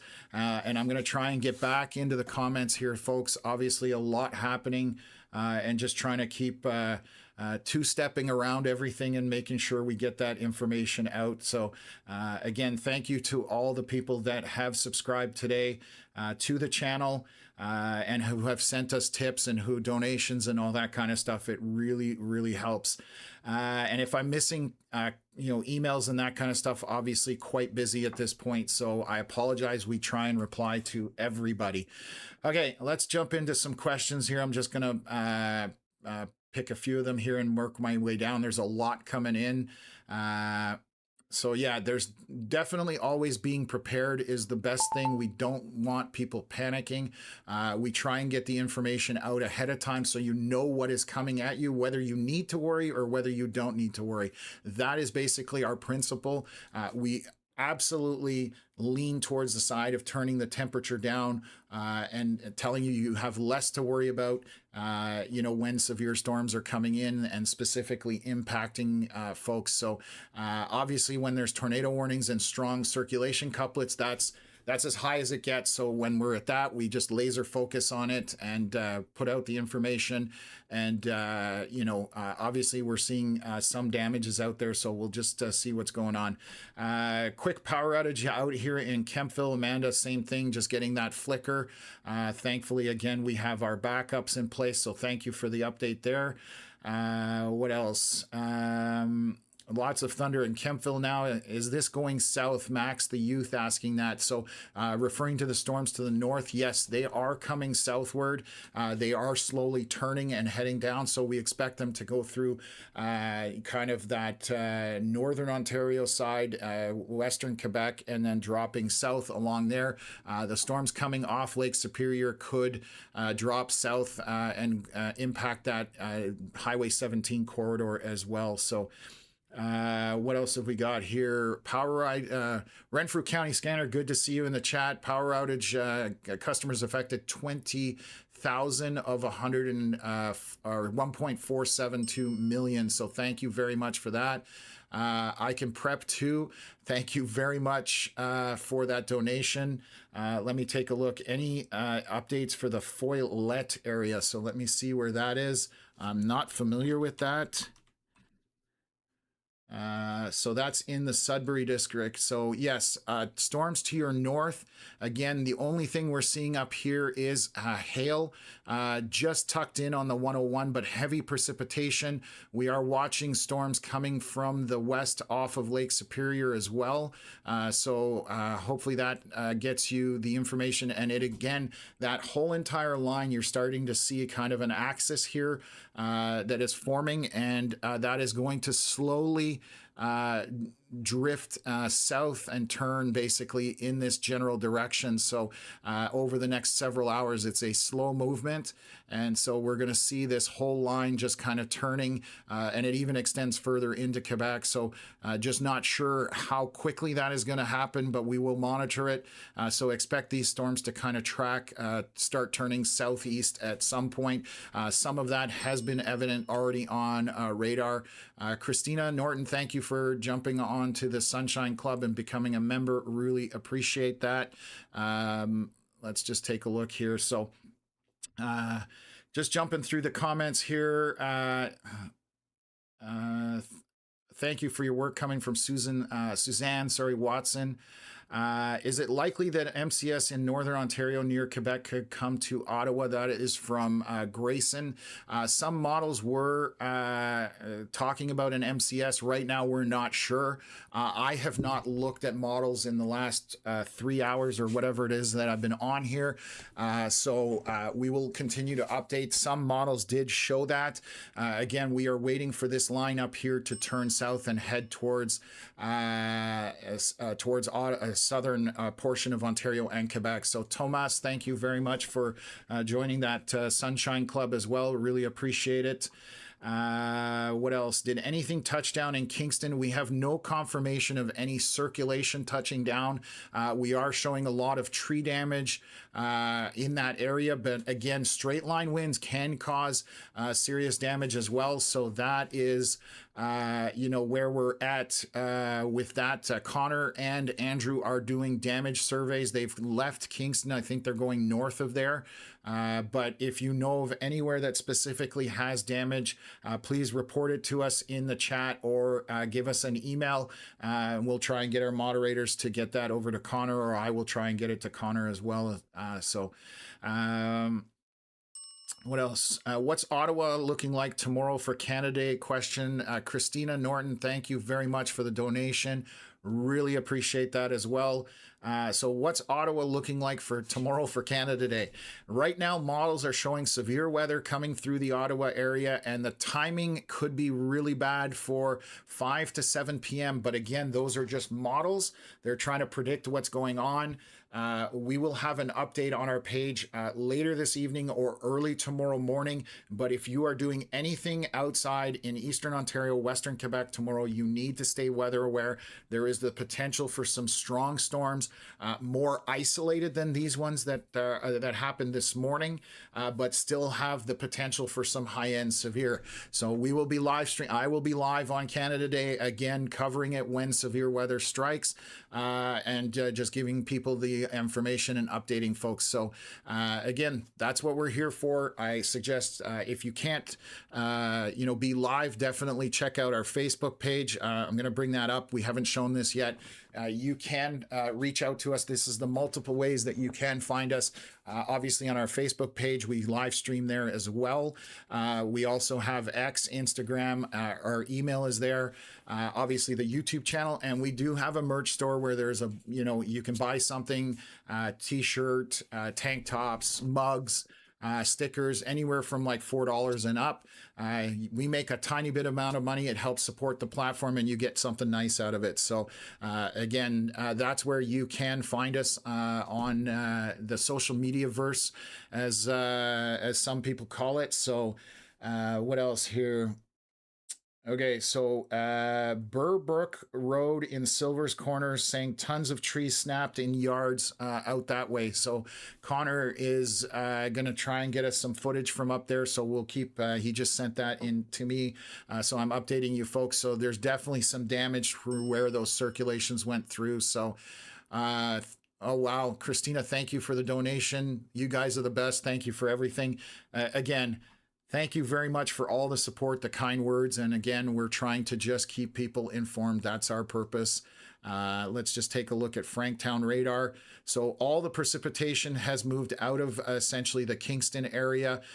Just to the east, we have moderate to mild rain along the St. Lawrence Seaway through eastern Ontario. There is some lightning associated still with this storm system, as you saw power flickering here in Kemptville and other areas. But up to Cornwall, a bunch of rain, but that's all it is. Most of the heavy stuff is into New York across that St. Lawrence Seaway. So that's the good news. And we're still seeing coming down 81 that you can see that Boeing effect with the winds pushing that storm to the south going through 81 in upstate New York. So couple of popcorn storms, what I call isolated thunderstorms, not even thunderstorms, isolated showers, I should say, to the northwest of Ottawa right now, west of Maniwaki up into very remote area here, but these are just regular storms with precipitation, no lightning on that currently. Let's take a look at a couple of scans here from our Quebec radar. So again, nothing too severe here other than back to the south of Timmins. You can see the difference in the coloration, and that should be a dead giveaway as to what's going on. Lots of precipitation through that area. This is slowly turning south, and storms coming off of Lake Superior north of Sault Ste. Marie. So thank you for everybody that's been commenting and giving us information from on the ground here. So better than the Weather Network. Thank you very much for that. That's a compliment. I appreciate that. What else? Just comments flying in. So I'm just Smithmall still having lots of lightning and thunder. Definitely much lighter rain as we were just showing you on that. So give me a sec here. I'll bring up Franktown. So just on the edge of it, but you can see still quite a few lightning bolts here south of Smith Falls, south of Perth, Merrickville, and Kemptville, but that is slowly making its way out. That will be the end of the precipitation. This is how things unfolded over the last several hours. But it's, again, we are eyeing that second round of storms, and depending how fast that is moving, when we started a couple hours ago, it was still 500 kilometers away. So even at 40 kilometers an hour, that's 10 hours before it gets here. So we'll have to gauge how that is looking. We are expecting it late for Eastern Ontario, but it could be in Sudbury, North Bay, obviously much sooner than that, halfway point between us and that. So we're just going to continue to update what is coming from the north and if there's any concern about it at all. So getting an, whoops, the chat moves so quick. Loads of rain, lightning, and thunder in the Timmins area as well. So thank you very much for that update. We are showing that on radar, and things are heading back again. Once they turn, they're coming back this way. So that's the first time I've seen that. Colleen saying, "Oh my God, this place is addictive. Love it. Thanks for all the info. Really appreciate that." So anyways, we appreciate being able to provide that information. And when other places don't step up their game, that's what we're doing. And we are doing it a little differently. We are the first ones to deploy our first private weather cam network. Obviously, funds is when you guys donate, that helps going towards that so that we can deploy more and more cameras. We want to expand them out of this region. If you are interested, I'm going to just throw this up. If anybody's interested in hosting a weather cam, we just need high speed speed internet. Not all locations work out. We want to look west and northwest with somewhat of an unimpeded view. Internet speeds is definitely an issue, so we can definitely chat about it. Some places again work and some don't, and so if you're interested, give us an email or reach out to us on our Facebook page, and we can chat about it. We'll install the weather cam, and all we need is access to power and internet. So we appreciate all of the people that are currently hosting weather cams. It's a weather community that's driven this page and being able to report to you guys the way that we do when we pull up those cameras. So definitely really a good community that's been built here over the last year or so. Okay, what else is going on here? Getting a question from Danny Healy asking if this could we see this storm heading towards Ottawa Gatineau later today, this evening. The ones up to the north have the possibility, and it would be late evening at this point, maybe even overnight, depending how quickly it marches through and whether it sustains. That's all up in question. And again, how that progresses will be how it affects tomorrow. So it's one of those things that you know, we need to deal with and keep you up to date. Catherine, thank you very much for the stars again. Really appreciate that. Now we just need to make sure that these people make as much as the people at the Weather Network. That would be amazing. I'm in it for the weather and getting the information out. If I can make a living off of this, that would make me very happy and make Connor very happy. We are definitely weather nerds, weather enthusiasts. I've been doing it for a very long time. It's mostly been for myself a hobby, but now obviously doing it on social media basically full time. So what else? Yes, Luau just saying about the storm that is crossing over here. Nothing coming into Montreal of any significance at this time. Again, we are watching for that round 2, which is currently up to the north, and just going to see whether that's going to be something that's going to affect more on the Quebec side, more on the Ontario side. We're still unsure about that, but right now the only severe warning up north of us is up in the Timmins area. And again, I can highlight that very quickly. I'm lying, there's one to the north of Sault Ste. Marie. I forgot about that one, but southwest of Timmins, we've got all this precipitation and lightning in there. And then more into Quebec, you've got a lot less precip switching over to the Quebec radar. So just no lightning over there on the Quebec side, other than the one storm here east of Temiskaming Shores. So there's a bit of lightning over there in that area. But no severe warning on the Quebec side, and then one more severe for these storms north of Sault Ste. Marie, and they kind of look like they're starting to kind of populate further south and making that turn. I'm just watching to see what happens here. So still moving northeast, mostly maybe turning slightly east at this point. So we're going to continue to monitor that, but this is currently still north of Sault Ste. Marie, where it's 28 or 29 degrees, so very warm up there. 24 up in North Bay, and then obviously much cooler through eastern Ontario, where these storms have moved through. You can see the difference. Peterborough sitting at 31 degrees. They missed all the storms. Very warm and hot back through Toronto and southern Ontario, but that's what we're looking for, is to see how the environment recovers after these storms have moved through. So anyways, what else? Tammy got to meet Connor in person at the Russell Foodland. That's awesome. We love talking to people. If you see us out there, I'm starting to get a lot more recognized when I'm out grocery shopping or doing whatever. For the most part, come up to us and say hi. We're happy to talk with you. You might not be able to get me to shut up about talking about weather. So fair warning on that one. What else? I've got another post here, just taking a look at something. Connor just posting to Twitter. Give me 1 second here. I'm going to pull this up and I'll share it with you, a photo that he just posted. Bear with me. So let's go full page here. So bringing this up, sharing this weather cam. Sorry, wrong one. Too many buttons, folks. I'm sorry. Lots of tree damage and small barn with roof slightly ripped off at Burbrook Road in Silver's Corners, heading to Sydenham Road north of me, has a ton of damage heading there. This was posted at 2:01 p.m., so about 7 minutes ago. So obviously, again, lots of tree damage happening, even if there is no circulation on the ground. This is, you know, if that metal gets ripped off and starts flying, that's like a guillotine. So again, regardless of whether we're talking about rotating winds, and obviously it looks like those trees, oh no, that's just a big pine tree. I was thinking those were leaned over in that image. But we'll update where Connor comes in there. And thank you again for Veronica for pumping that into the feed there. So anyways, obviously a lot of multitasking here in the studio. I have 4 screens I'm looking at, so just a lot to manage as we progress through these events. But again, thank you for everybody's patience and everything that's going on.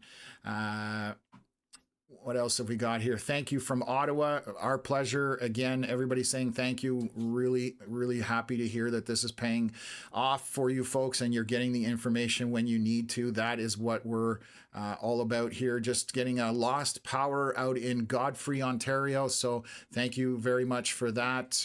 Jerry Murphy for that, updating us. Getting a question about Ottawa. Right now, Ottawa, nothing is happening. We are waiting for round 2, which is coming from the north, and we're not sure whether it's going to travel down the western portion of Quebec or whether it's going to straddle Ontario and Quebec. We have storms up in the Timmins area, so that's what we're looking out for at this point. So again, this main storm has moved through, is no longer a threat in terms of severe weather. Again, Kingston got unfortunately punched a little hard with that severe storm coming through, causing some straight line wind damage. We haven't had any confirmation of any rotating circulation making the surface, but we are still getting people out there investigating, looking at it, and trying to figure out what moved through there. So what else is going on here? Saying lots of thunder and rain picking up in Brockville now. And again, that is the last of the precip just moving through the area, as you can see here. Obviously, Brockville on the southern portion. So I'm just going to zoom in here a little bit and highlight that a little bigger for you folks. What else? Looking at radar right now in Ottawa looks clear. Yes, absolutely. Luna Bella, thank you. Oh, you're getting a membership. Who's saying that? Soft Giraffe, thank you very much for gifting 10 memberships. Awesome, amazing. Welcome to the Sunshine Club. So thank you for all those people for getting those gifts as far as memberships are concerned. And again, that's from Soft Giraffe. So thank you for that. Hannah saying there is no tornado warning anymore anywhere, folks. There is no tornado near Maitland and Athens. Please don't put that information in the chat. There is absolutely nothing going on. You are just scaring people for no reason, and that's exactly what this channel is not about. We are not here to get clicks and likes because we scare people and that causes things to be shared. There is absolutely no tornadoes at this point. I want to reiterate that. And if please do not put those comments in there or we will unfortunately block you from the channel. We are not looking for that kind of engagement. There are plenty of other channels that you can do that on. So anyways, what else? Yeah, Connor's definitely getting some really good pictures out of this, and we'll continue to monitor once he stops and finds some more damage there. So, okay, so, oh, excellent. So this is, again, Catherine just saying, my son and I were driving home from Deserano to Napanee along the 401. I'm assuming we received the tornado warning and went to seek shelter at a home hardware. The power was off and the doors wouldn't open. Oh God, that's frustrating. I've actually been in a tornado warning when I storm chased down in the US, and they actually lock gas stations. So they don't allow you to take shelter in a gas station if there's a tornado warning in the area. I find that a little baffling, but you know, especially in those types of situations where in the States they get far more tornadoes. But yeah, it's that's the problem. That's why we want people to know ahead of time so they can, if they run into that type of situation, they can find a backup to it. So Elizabeth saying parents live off Sydenham Road. Hope everything is okay there. We should have an update there for you soon. Connor is headed up that way, so I'll continue to monitor his live stream and see if we get anything extra there. So oh my goodness. Connor is just reporting to us that he just spoke with a guy a few minutes ago that got caught on the water fishing in the storm. He says it's the scariest boat ride of his life. So this is why we get the information out as much as possible ahead of time. And you know, you don't want to be caught on water, especially because you are basically trapped, depending how far you are from shore. So thankfully, it sounds like he was okay, but those are the types of things we don't want to hear. So anyways, definitely one of those situations that can be very scary. And I'm just going to look at a couple of things here. I'm going to go into, we have another page here. I'm just going to see here. We got a lot. We have a page called Canadian Weather Live Reports. So let me swing over to that. So this is a page we run. It's a community that's weather driven across Canada. You can post reports here of anything you see. As long as it's weather related, there's only 2 questions you have to answer. They're as basic as it gets. If you can't answer them, you're not getting in. It keeps the trolls, the bots, and all the nonsense out of there. So Canadian Weather Live Reports on Facebook is run by us.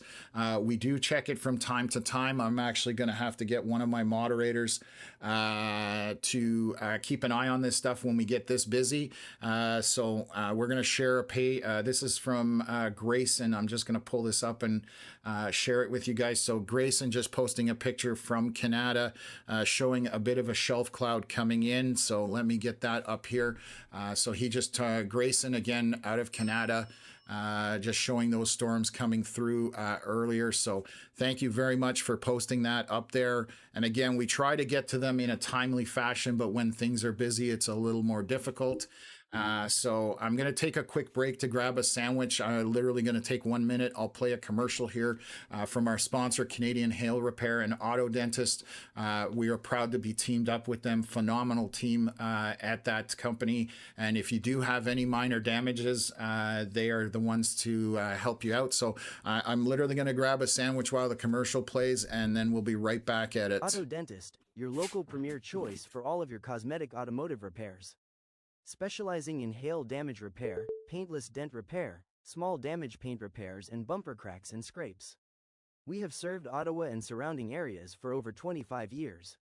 Come by for your free estimate at 151 Bentley Avenue, Unit 17 in Ottawa, or call us at 613-223-7077.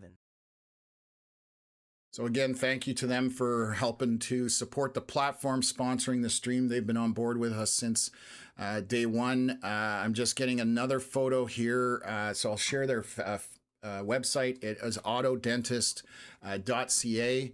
They are, again, based out of Eastern Ontario. Doug and Tim, great team there. They specialize in all sorts of things, paintless dent repair, cosmetic repairs.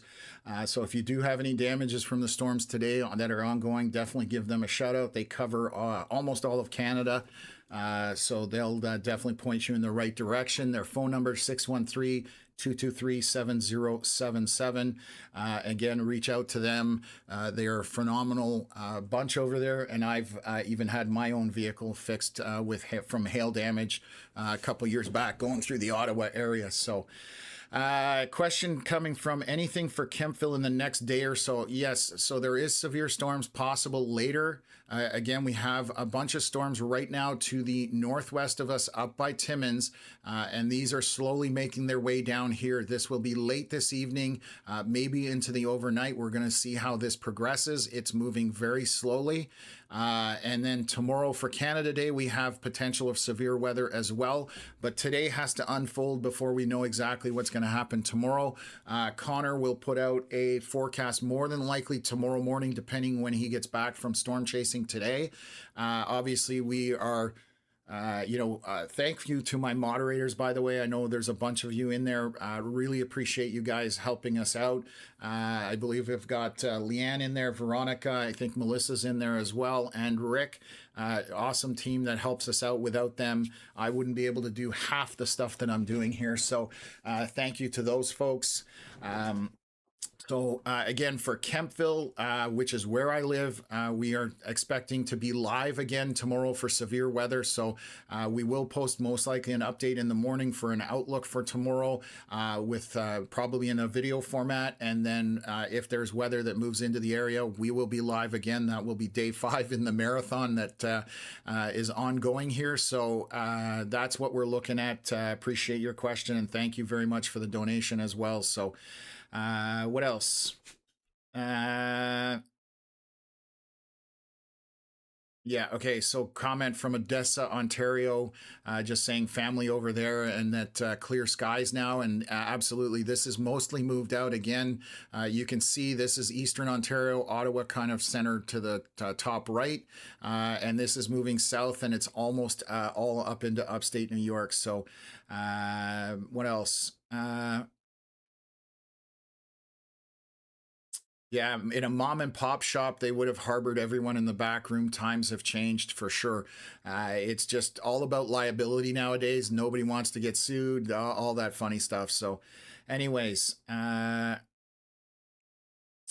okay. And getting an update here from Tracy up in Renfrew. Slight little shower up in that area, and it would have been just extremely minor. But again, we're waiting for stronger storms later tonight, possibly overnight. We're not sure as to what's going on there. So what else have we got here? Perfect. Hello, all watching from the UK. Brian Smith making it an international show at this point. Thank you very much for tuning in. Always love hearing from folks overseas and even in the US. We've got Australia in here sometimes. It always amazes me where people watch from. So welcome to the channel. Thank you for being on board and watching here. So what else? No fear here. These guys are the calm in the storm, and we try to be. That's exactly what my objective is that we know that a lot of people have storm anxiety. And again, I always say knowing what is coming at you is half the battle with that. So I always try and tell people there's not much to worry about. At this point, you can see I've slowed down. There's less to talk about. And we're just watching showers move through the region here to the south, and I'm monitoring the stuff up by Timmins and Sault Ste. Marie. So our Toronto, Tony, thank you for jumping in. Good to see you. We've been on since 11:30.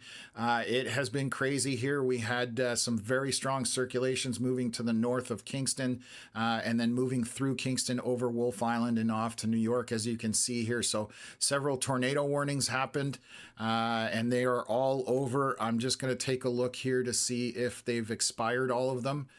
So let me just take a look here. I'll do a refresh and see if they still have the one along the Seaway, and I'm going to just see that that's expiring in 8 minutes, so that will be gone. They usually expire it and leave it up for an hour.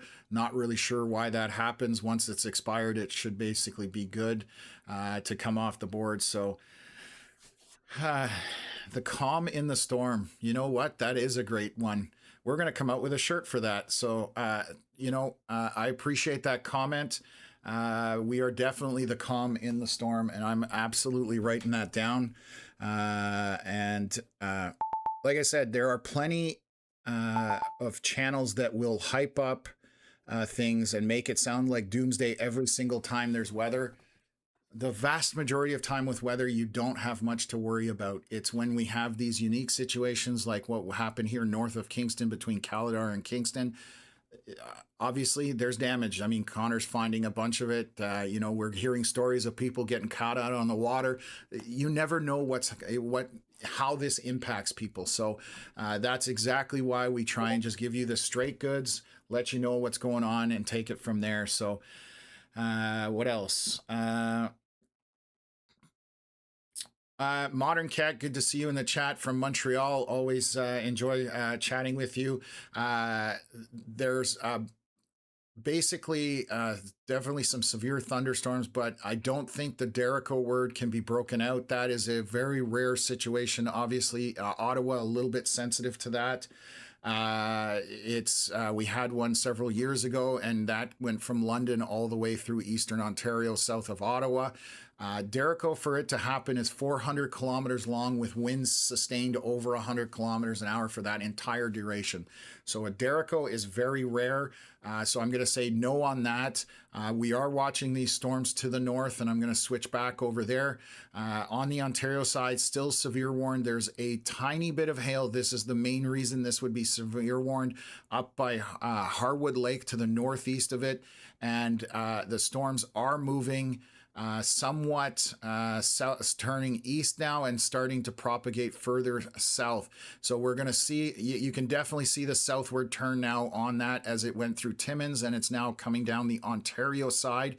So it looks like we're going to have storms on the Ontario side and the western Quebec side up to the north of Ottawa.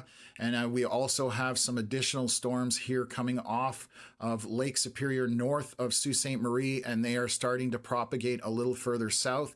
So definitely some stuff happening there as far as that's concerned. So just pulling this out here, and these storms on the southern end of it haven't quite rotated as much. It's an axis basically. So if you see my arm, storms further out will turn more obviously sooner and more obvious than the ones that are closer to that center of axis. That's what's happening at this point. So north of Sault Ste. Marie, we do have severe warned thunderstorms, lots of precipitation in there, lots of lightning, some stronger winds, but nothing, we're talking 40, 50 kilometers an hour, maybe 60. So I was going to say on the leading edge here, this is off the surface, but you're probably talking 50 to 60 kilometer an hour wind gusts roughly in these storms north of Sault Ste. Marie. So we are watching that. Again, watching storms up here by Timmins. That's the other area that we're focusing on. I'm going to look at some winds. There are strong winds in this. So the storms around this Timmins area are producing stronger wind gusts. This is 7,000 feet off the ground, so that's 1.5 miles or about 2.5 kilometers. So this is a little closer to the surface, but 100-kilometer-hour winds. You can see some trees on the road here in Connor Stream. Actually, I'm going to bring that up. Let me switch that over. So obviously some damage there from the storms that move through. So they're going to be taking a look at it and keeping an eye on things. So I'll continue to monitor that. But southeast of Timmins, those storms are packing a bit of a wind punch. Probably the other reason that this is severe warned at this point. So we are watching that as it progresses and see how it makes its way down towards southern Ontario, eastern Ontario, and western Quebec. So on the Quebec side right now, no severe warning at this point. Going to switch to their radar, and you can see up here mostly moderate to light showers in throughout that whole area. Other than east of Ville Marie, there's some more moderate to moderate heavy rain, but no real lightning associated in there right now as it sits. So that's what's currently going on. I'm going to just check on this severe thunderstorm warning probably expiring. So they have expired the warning around Kingston for the severe thunderstorm. The red box is the tornado warning. That is also expired. And then let's look at this one here. Still keeping this severe thunderstorm warning for the Athens area, Mallory Town down to Gananoque, kind of cut off right there where you see that dark yellow line. And at the bottom of our screen, we always have kind of our legend as to what is what on the screen. So tornado watch and warning is always red. Severe is yellow. Rain or flood warnings or watches, obviously green. And then we have our heat and humidity warnings. I actually turned those off just to show you folks because we do have a bunch of them out. Let me switch over to Canada and pull up, where is it? Right here. So these are heat warnings because obviously most of Ontario going through it. Look at all that pink. These are all heat warnings for those areas. obviously gets quite busy on the map. That's why I've turned them off. So Western Quebec, Montreal, all these areas for the next few days, high temperatures. And you can see that 32 degrees, 33 degrees around Toronto, Hamilton area. But I'm turning them back off because otherwise that screen is just too busy to be able to keep up with anything. So definitely lots of heat warnings. So take those seriously. Make sure you can keep cool, hydrated, those types of things when we deal with those warm temps as well. So, okay. So, just been watching from the north shore of eastern Quebec. I had a beautiful red sunset yesterday evening from wildfire smoke in northern Quebec, and there is a wildfire. That's unfortunate. I mean, it does offer some really pretty sunsets, but I definitely last year was tired of smoke, from out west and up north for Ontario and Quebec. Obviously, a lot of devastation too. So, yeah, definitely not fun when that smoke makes its way into the area as well. So, okay.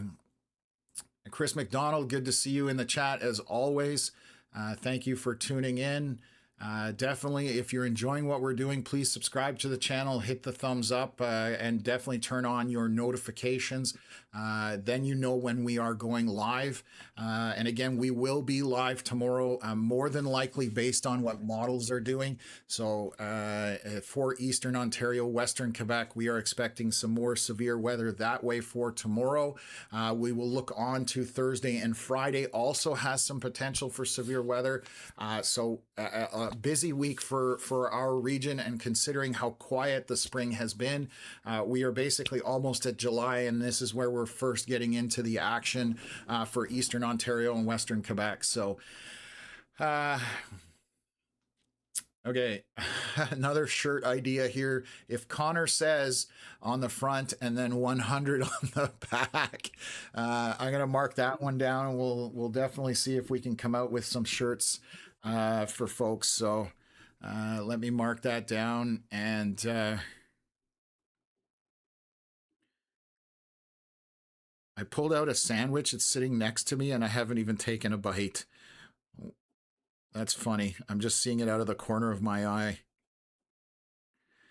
I need to learn to take breaks, but there's just so much going on. So bear with me while I take a bite of a sandwich.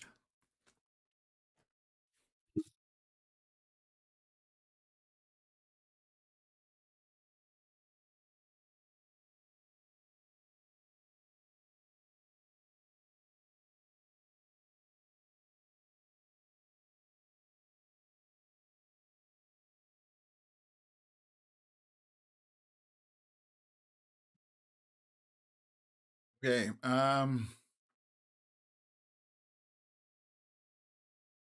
Oh man, thank you so much. Thank you very much for the donation, but this makes my day. Thanks, Tom and Connor, for your live streams. I was able to tell family to get to proper shelter because they're in a trailer just north of Kingston. Sent money. Thank you very much. Both of those things is why we do this. Obviously, we need to be able to fund better systems, expanding those systems. We're working on an app in the future, so all sorts of things coming down the pipe, but that takes time and money. So we're doing the best with what we have. So anytime you guys support us, it really helps us out. Thank you so much on that. So again, if you guys basically, if you email us, we will try and get back to you as quickly as we can. Obviously, when it's busy, it does take us a little bit of time this stretch. Again, we're probably going to go 9 days here in a row. I literally went to bed at after 2 a.m. last night, coming off streams for Northwest Ontario and Manitoba. Woke up, got into the shower, grabbed a yogurt, and literally started prepping the live stream. So, it's pretty hectic right now, but we will get back to you as soon as we can. Thank you, SM, for joining the Sunshine Club and becoming a member. That's another great way that you can support us. So thank you so much for that. I'm just checking some stuff here for streams and stuff, emails. So, anyways, doing my best to juggle it as I'm what is it, a jack of all trades, master of none. But, anyways, we're just keeping up with things. So I'm just going to jump back into the comments. Getting a question about Brockville. Yes, you are good. You know you're heading to work, but the storms for now is just regular rain, and that's all that's left in Eastern Ontario is just tucked in here, and this is mild to moderate rain at most. That is it. That is all. So this is crossing over into New York at this point. And again, we are going to start monitoring what is happening back to the north in terms of the severe storms. And there are severe thunderstorm watches both on the Ontario side and the Quebec side. So we are expecting storms up that way. Eastern Ontario, we are done with most of the stuff that's happened today. Braden Morriso, good to see you in the chat. I don't know if you were watching the live stream earlier, but it got pretty dicey here around north of Kingston, Ontario, with that bow echo that happened and definitely caused some damage and stuff like that. So anyways, Veronica saying Braden Mariso, hey, big fan. Braden's an awesome guy. I've known Braden since I started storm chasing. I took a tour you can do in the States. You can pay a company to tour you through severe weather, and Braden was one of the tour guides on that, and we've been buddies ever since. He's an amazing storm chaser, also an amazing individual. But if you guys don't follow him on social media and you like weather, definitely give him a check out on Facebook and X. And his name is in the chat. That's exactly how he has it on those social media platforms. I'll throw it up here. He put up a little couple of tornadoes. So if you want to get to storms and see them virtually, he's the guy to follow, because he's the tornado whisperer in Canada. That's the way I refer to him. And he sees stuff on models and radar that I don't even understand how he sees it.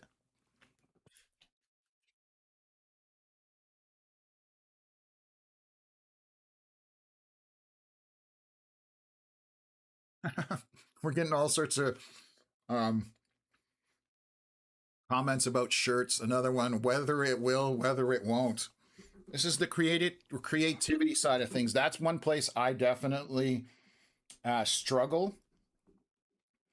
And so I'm glad to get some of these ideas as well.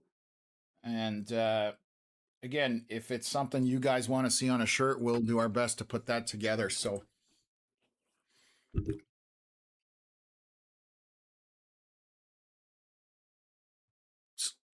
what did he telling me to take a sandwich? Is your sandwich good? What's on it? It is a turkey sandwich with lettuce, tomato, cheese, and a little bit of mayo on rye. So that's what I've got right now. I'm curious what I'm going to do for dinner, because I didn't have a chance to prep dinner, because literally, like I said, got up, got on the stream, and we'll see where we're going from there. So, I'll tell my sister not to bother with Google, but to go to Connor's channel or these live streams. Yes, so absolutely. Connor and I were teamed up for a reason. I've known him for 7 or 8 years. We've storm chased together plenty. And, he eats, sleeps, breathes the weather models and the weather data. So definitely give us a follow on the Facebook page for Canadian Weather Live. Also, Connor has his own page as well. But you can get all the information there. And again, we're trying to just expand that out, be able to provide more and more information. So what else? Is this coming to Ottawa? So Michelle asking that. Right now, none of these storms are coming to Ottawa. The ones to the northwest, way up here, this will come to Ottawa. It's a question of when. It is obviously very far from Ottawa at this point. I'm going to turn off my cameras, my weather cameras, so bear with me for a second, just so it kind of cleans up the map when we're this far out. So you can see Ottawa in that southeast corner. I can do a measurement for the distance from there. So The edge of the storms up by Temiskaming Shores is still 442 kilometers away. So we are talking a long time before that gets here. At this point, I suspect these are going to be overnight unless they speed up, which is what happened with the storm that moved through on the first round. It was marching very slowly, and then suddenly around Caladar, it just started to steamroll. And you never can predict that with any certainty. So that's why we're not sure on the timing of this. If these storms suddenly speed up or additional storms pop in front of them, that obviously closes the gap much quicker. I am noticing that temperatures are going back up. We're now 24 degrees here. This is in Bancroft, which was down to about 20. 26 to the north here in near Algonquin Park, 27 in North Bay, Temiskaming 25, Greater Sudbury 30. So the environment has recovered up there and is destabilizing, which again, when those storms head into that is just environment that they can feed off of and sustain and possibly intensify. So we are watching these storms up here to get head towards the Ottawa area. Again, quite some time before they make their way down here. Severe warnings over, some rural areas, but Gogama is that Gogama? Gogama and Matagami. I know there were fires up there. I'm not sure if they're still ongoing, but earlier on this spring, I know we had some fires out that way. So again, hopefully none of this lightning is going to trigger any more fires, but we will keep our fingers crossed for that. So.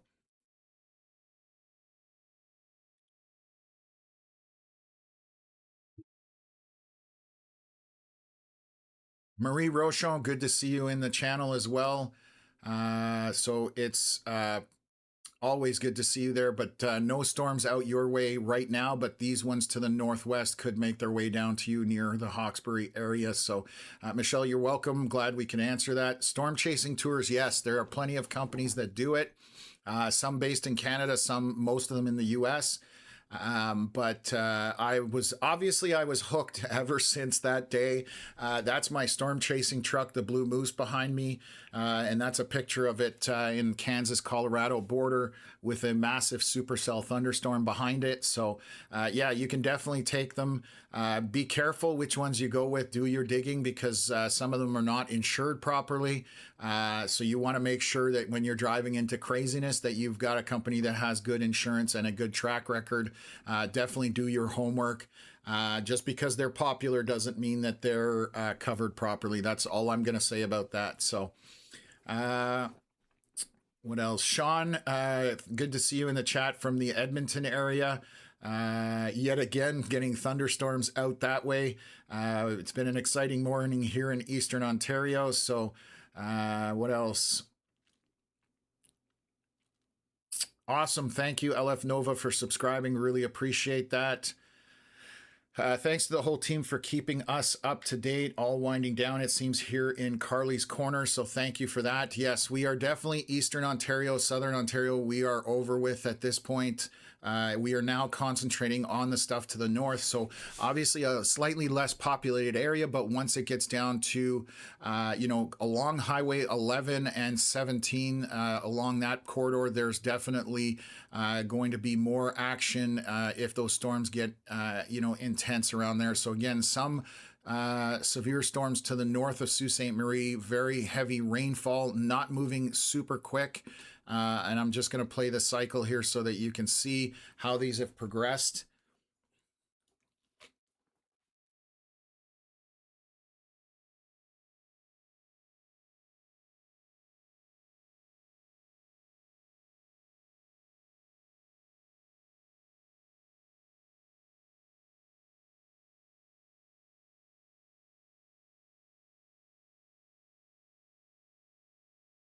There you can see what's happening around the Sault Ste. Marie area. I'm a little curious about this little appendage back here, though.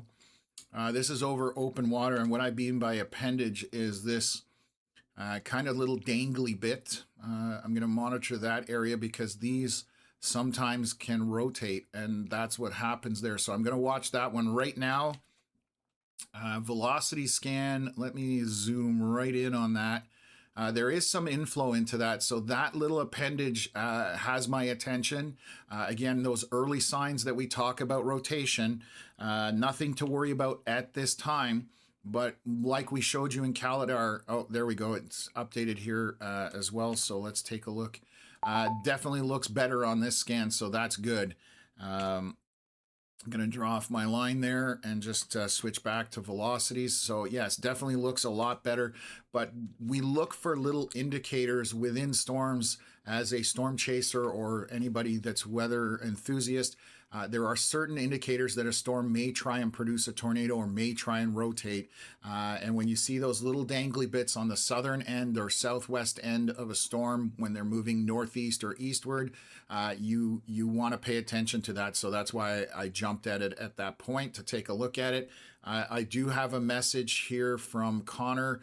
They are flying the drone right now, so they'll give us some updates from there. So Connor's doing that right now. You can see him parked on the side of the road there.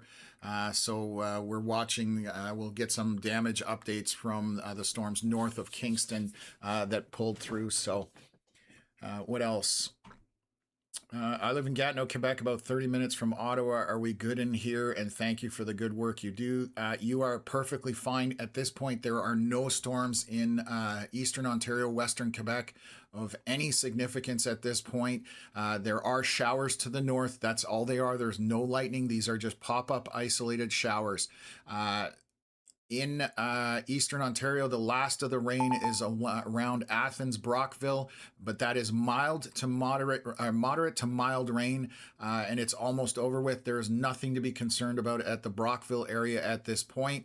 Again, we are monitoring storms coming from the north, and again, it's a long time before they get here, so I can't give you any definitive, hey, this is going to happen or that's going to happen. There's still a lot that has to evolve and unfold. So you're good to go in Eastern Ontario, Western Quebec, nothing in the Montreal area. So again, we're just expecting storms to move through from the north. They could be intense when they get down here, but again, they could die overnight as well. So not sure at this point. So what else? Was about Karen LaBelle just updating us from the Cornwall area. Was about 20 minutes of light rain in Cornwall. And yes, the further east you went, basically from, I guess, Calidar, between Perth. So give me a sec here. I'll draw a line.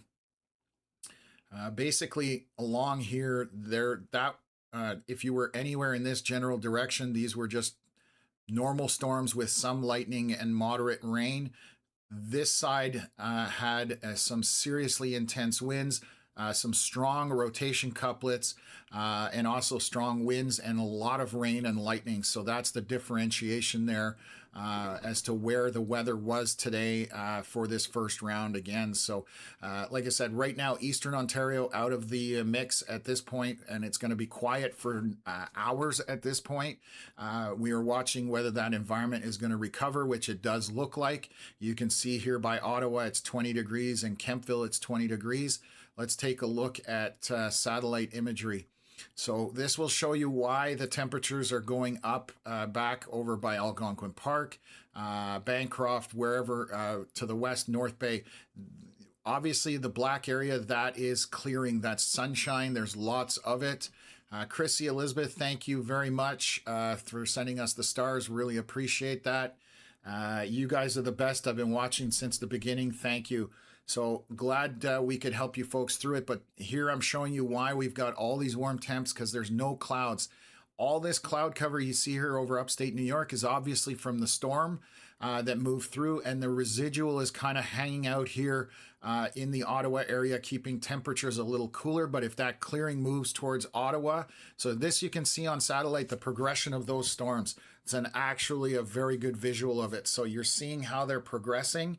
And you're seeing also that wind shear, winds moving in different directions at different heights. So we'll see what develops out of this. It almost looks like this storm left a boundary out there, which sometimes boundaries can be the trigger for high-end severe storms. So we're going to watch that and see what happens. But this is As that sun moves in, it's going to continue to heat up and destabilize that environment around the Ottawa and Eastern Ontario area. So we're going to keep an eye on that as well. So switching back to radar, they've just updated the thunderstorm watch. So they have extended this for the next 8 hours. So that's around 11 p.m. They're extending this severe thunderstorm watch. And then saying there's conditions are favorable. So that means that the conditions are out there. That doesn't mean something's necessarily going to happen, but capable of producing strong wind gusts, large hail, and heavy rain. The maximum values they're putting are 110 kilometer-hour wind gusts, golf ball sized hail, rainfall amounts in excess of 50 millimeters, and then the slight risk of tornadoes continued into this evening. So that was just updated. I believe the Quebec side is going to be similar. Saying this afternoon and evening conditions are capable of producing strong wind gusts, large hail, and heavy rain. There is also a risk of a tornado. So that is on the western side of Quebec.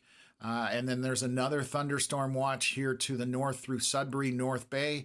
And they are calling for this afternoon into this evening because obviously those storms will move through there sooner. Same parameters as they're putting here. Risk of tornadoes, rainfall of 50 millimeters, 110 kilometer-hour winds, and golf ball sized hail.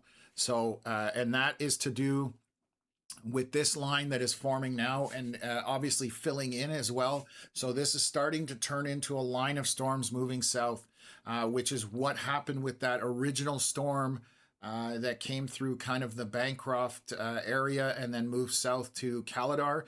It started to line out and then it kind of got that bowing effect on it. So where it got that bend in it.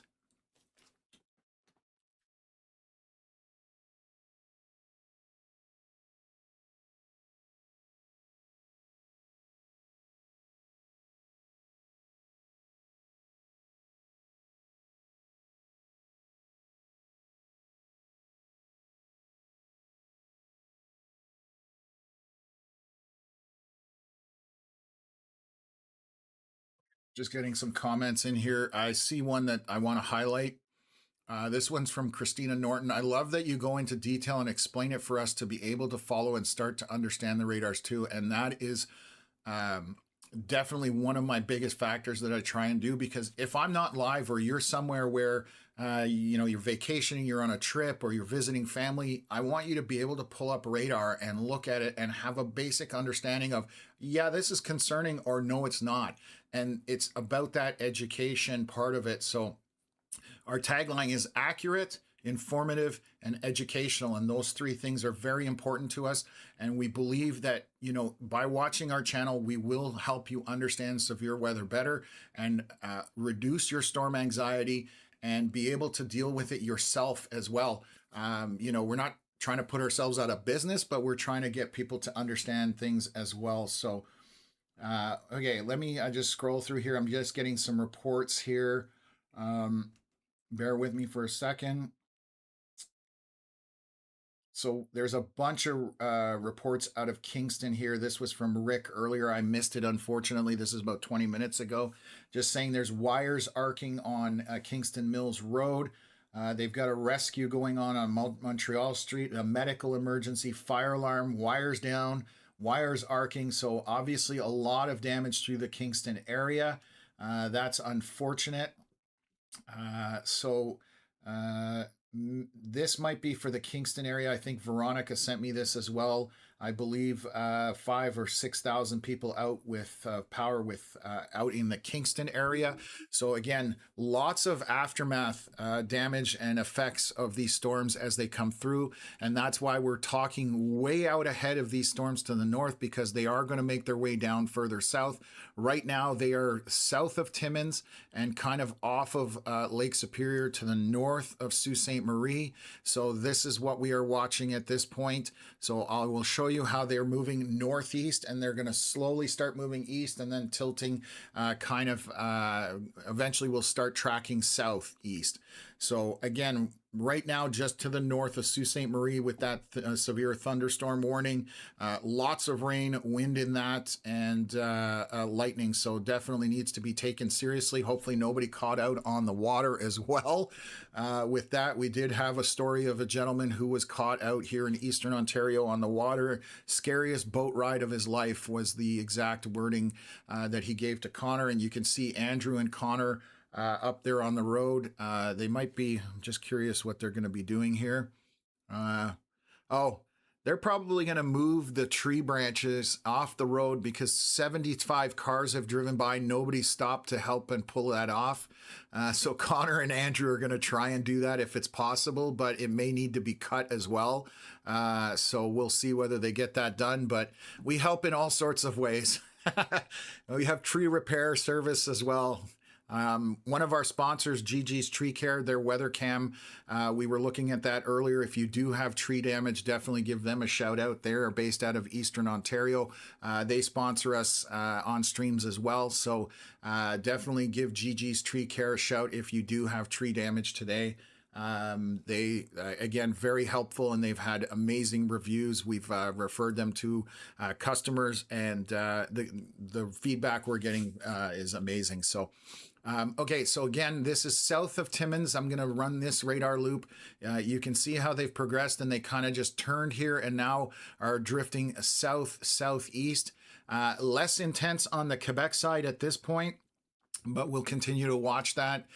So this is what is unfolding and what we are paying attention to north of Eastern Ontario, but obviously he's going to have to go through Sudbury, North Bay, Elliott Lake Pub, probably in Espanola, just in that area. And then on the Quebec side, if that severe portion makes it over there, you know, we're talking about Val-d'Or, Rouen, Noranda, and then kind of down the western side of Quebec as well along the 117. So we will pay attention to that and see whether those pick up intensity as they head down here. So that is what we are monitoring, and we are going to see where this all ends up, but it's definitely unfolding where this is going to look like it's going to line out, and then it's just going to kind of drift southeast and come through the region and kind of plow the road. Andrew and Connor waving to the live stream. So again, thank you to them for helping out today. Obviously Connor live streams, but Andrew, just a storm chaser here out of Ottawa, graciously throwing his drone up and helping out with that. So always like seeing that when we get help. I'm just checking to see if there's any other live streams up and running right now, but right now it's just Connor at this point. So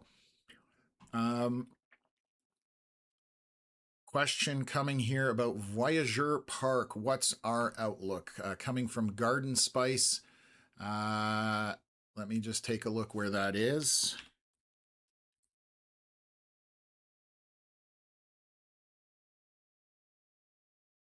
Voyageur Park. United States. Oh, no, that's Voyageur Parkway. Let me Google it. Let me see where that is. If you guys are asking for locations, if you can put a town, you know, something that's I can find easily, that way it helps. Because right now, Voyageur Park brings up a lot of stuff. I'm not even finding that on Google at this point. So I'm going to need a little bit more clarification for that question there, Garden Spice. If you can let me know Voyageur Park, what province, because we're covering a lot of area. So I want to make sure I know where you are, and I can give you the accurate information if I can. So just to be safe, I'll be putting some garden furniture, etc. away later when I'm home. This page saved me from storm damage on more than one occasion now. Glad I came across you guys. That's awesome. I love hearing that kind of information. Again, we don't always consider every aspect that affects people when they're impacted by storms. And again, yeah, definitely damage to your goods or stuff like that, or furniture, home. You want to avoid it if you can. So what else here? Any locals of Amherst Island or Wolf Island with news here? Thank you. So Lunabella asking about that as well. So let me just take a look here. Oh, it's in the Hawkesbury area. that Voyageur Park. No. Let's see what comes up. Oh yeah, Voyageur Provincial Park. Here we go. I think that's right on the Ottawa River. So that is right near 17. So hopefully I've got that now. Thank you, Veronica, for helping out with that. So again, we are watching these. Sorry, that is not what I wanted to do. Sorry about that. So Voyageur Park, kind of east of Ottawa near Hawkesbury. So let me zoom in here. I'm just looking on the map where it is. It's right in here, roughly. Let me just see here. Oh, that looks different than the map. Why am I not seeing that? That's Grenville. Oh, it'll be... Yeah, it's in this area. Anyways, it's east of Ottawa. And we're watching these storms coming from the northwest. They are a long ways off. Right now, you have nothing to worry about in the park. There's some minor showers. That's all they are. These are just minor storms. Nothing to be concerned about. There's no lightning, but precipitation in those. They are making their way eastward. Southeastward, and that is coming. But the bigger thing that we are watching are all these storms up to the north, and those are heading down this way. So still hours away from that area, from the edge of those bigger storms. Let me just look at that. I'll measure that up for you, and I'll give you some kind of distance idea here. They are 300 plus kilometers away, so a lot can happen in that time frame. If they're moving 40 kilometers an hour or 50 kilometers an hour, they're 6 to 7 to 8 hours out at this point from that leading edge of line of storms. So again, we are talking late this evening, maybe even overnight for Eastern Ontario and that southern portion of Ontario. North Bay and Greater Sudbury, that's going to be evening, early evening to late evening, roughly, is what we're looking at there as well. So they're just updating these severe thunderstorm warnings up here. So I'll jump on those right now. Clicking on it. So Environment Canada tracking a thunderstorm. Location is 25 kilometers southeast of Folliet. Hopefully I'm pronouncing that right. Moving southeast at 50 kilometers an hour. So these are moving at 50. So if they have to cover 300 kilometers, that's 6 hours roughly if they sustain that speed. Maximum wind, maximum hazards is 110 kilometer hour wind gusts, 4.5 centimeter hail, which is 1.5 inches, and then 50 millimeters of rain. Locations in the path of this is Horwood Lake and Kenogaming Lake. Up in this area here. So the reason we have a severe up there, heavy precipitation, but mostly to do, sorry, just trying to move my chair. This hail, these 4 or 5 pixels of pink, that indicates small hail. And when I say small, we're talking pea-sized hail roughly for that. They have updated the severe thunderstorm warning to the east here near Englehart. So let's take a look at this. Same concept. Storm is over Gowgonda, moving at 60 kilometers an hour, and this is moving east apparently, 90 to 110 kilometer hour wind gusts, so the same threats. Locations in the path of this storm are Gowgonda, Maccoby Grays River Provincial Park, Elk Lake, Englehart River, Fine Sand Plain, and Waterway Provincial Park, and that is a mouthful for that name there. So again, these storms are severe warned on the Ontario side. They've also thrown one up back here to the west. I'll read that one as well. Let's see what we've got in there. This is at 2:41 p.m., so it's just a short while ago, saying line of severe thunderstorms capable of producing damaging wind gusts, quarter-size hail, and heavy rain. So again, that would be, my suspicion would be for this part of the storm back to the southwest of Chapleau. That's a line of storms coming off the lake. Let's take a look at our wind velocities in this, and there's some strong winds in here. Let's see how far off the surface they are. So 70 kilometers an hour. They're not very high off the surface. 80 kilometers an hour in there. So starting to get windy again. So 60 kilometer hour wind gusts on the surface to 70 kilometer hour wind gusts roughly out ahead of this line of storms. And that is to the north of Sault Ste. Marie, moving eastward. Probably eventually all of this is going to impact into Greater Sudbury, North Bay, and they've just extended that severe warning for that line of storms right now as we speak. So again, producing damaging wind gusts, quarter-size hail, and heavy rain. They will probably update that with a little more accurate details as well. So this is your early warning system for those storms as they move eastward and southeastward. They are going to be tracking through the Ontario side and through the Quebec side. So you need to be weather aware, and we will walk you through it step by step at this point. We will see what's going on as it progresses, but those are the storms that we're eyeballing at this point. Eastern Ontario, again, out of it for the most part. I think they just dropped this severe warning. Yes, so the severe warning around Brockville and Athens, Gananoque is down, no longer valid. And then around Kingston, also gone. And you can see that the tornado warning that was out there on the water is also gone. So all the precipitation has basically moved off into the U.S.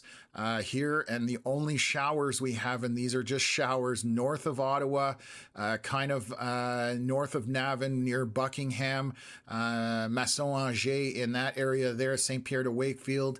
They don't even have lightning on them, so just isolated showers at this point, moving back to the northwest.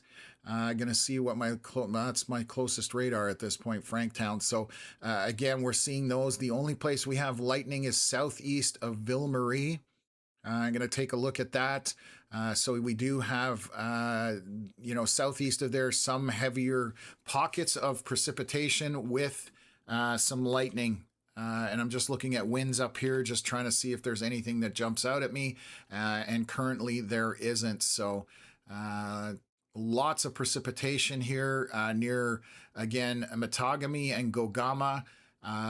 They again had fires up there, so hopefully this rain will put the fires out if they're still ongoing, and hopefully none of the lightning will create new fires. That's the other threat there. So again, here we have it north of Sault Ste. Marie. That is an intense area of precipitation and wind on this leading edge on the eastern side of this line of storms. That's where it's windy. We're talking 60, 70, 80 kilometers an hour as that continues to move eastward at this point. So again, a lot calmer now, less going on, which is great.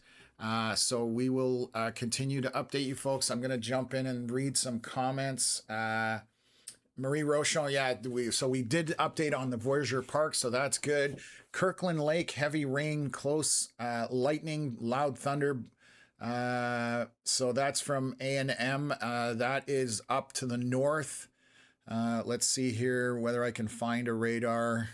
That's Temagami, Cobalt, Armstrong, Kirkland Lake, right up here. So heavy rain up there on that 66 and 11, right near Kirkland Lake, obviously. So moderate rain, but you're moving out of it. The backside of this definitely looks a lot better, very mild. So you've made it through most of it. Just going to see what's behind it. So nothing basically behind it. Timmins now down to 20 degrees Celsius. So, as the storms come through, they're going to cool things off and they're going to leave things fairly humid as well. You can see to the south, Sudbury at 30, North Bay at 27, Temiskaming Shores 24. So those storms are heading into a good environment in terms of temperatures. And especially storms going through there, if there's good dew points, they will feed off of that and intensify. So again, we're just going to watch this as it keeps going through. Cleek McGeek coming in from Hawkesbury. Thank you for jumping into the chat. What else have we got here? I'm in Southern Ontario. The rain was crazy this morning. Yeah, there were a few storms that moved through overnight, early morning, and basically not much expected for the rest of the day. Veronica yelling at me to eat my sandwich because I've only eaten half of it. This is the last of the first half of the sandwich. That's hilarious.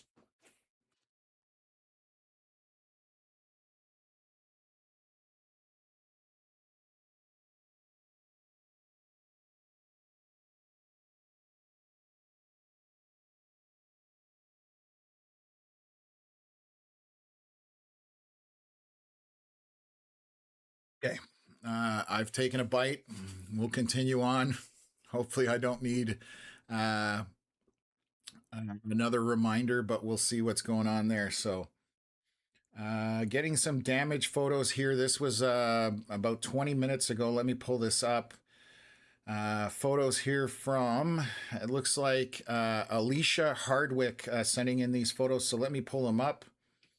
It's definitely some damage here, snapping power lines. So let me just confirm again. This is Wilton Road in Harrowsmith. So let me pull it up and share it with you guys. So you can see, obviously, emergency vehicles there, power pole snapped, power lines down. So very, very strong winds. I would not be surprised if we discovered a bit of rotation here. That would take some seriously strong straight line winds to kind of bring that down. It still could be the case, but that's what we're seeing there. And she has another additional photo here. Let me share that as well. So that's also, you can see the trees falling down all over the power lines there on the other side as well. So damages throughout. And again, that's why we're here to warn of these storms as they're coming out. You can tell the difference. Right now, we're a lot less to talk about, a lot calmer, but this is that early warning that, hey, things are coming. And especially if you're up here, Greater Sudbury, North Bay, Temiskaming Shores, Temagami, anywhere throughout these areas. Obviously, a lot of people out there enjoying maybe a longer weekend because of Canada Day, camping, cottaging, whatever the case may be. My younger brother actually used to live just south of Temagami up there, so very familiar with that whole Highway 11 corridor, so Englehart, the whole 9 yards. So these storms are headed that way. Let me take a look at wind velocities. Not very strong winds on the leading edge of it. I'm going to see what the Quebec radar site has in for winds here. A lot of radar noise because what we're seeing here is we're getting to the edge of where this radar can read. This one is north of Val d'Or, and you can see the very edge of that circle. So we are reading up way in the atmosphere, which again, for anybody, I've made this analogy earlier. If you're climbing a mountain, down at the bottom, it's not windy, and then you get to the very top and it's blowing hurricane force winds. As you go up through the atmosphere, winds pick up with speed. So reading radar, you have to understand how far off the surface you are reading that data point. So if I take my little inspection tool and I can take a look at these winds, they're at 10,000 feet. That is 3.2 kilometers straight up.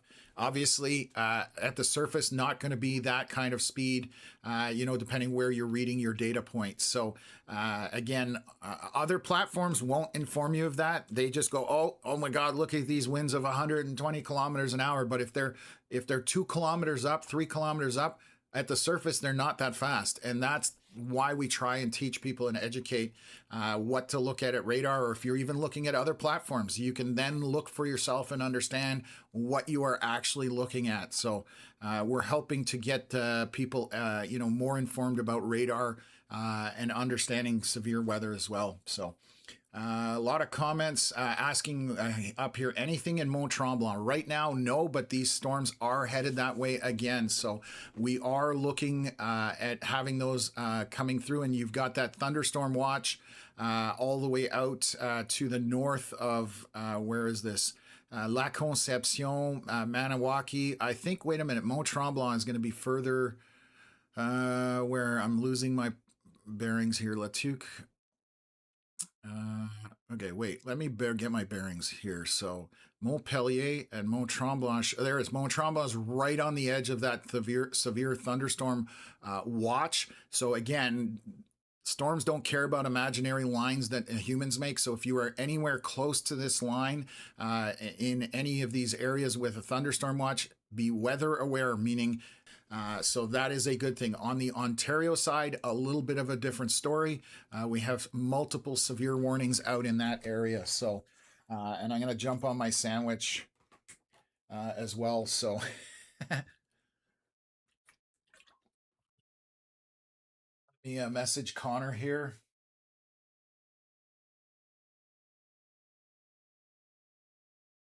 He is heading north, going to Beachburg, according to Connor at this point. So we'll see whether we have anything to report from that area. Thank you, everybody who has submitted stuff to us. I really appreciate it. Photos, reports, all that kind of stuff. So,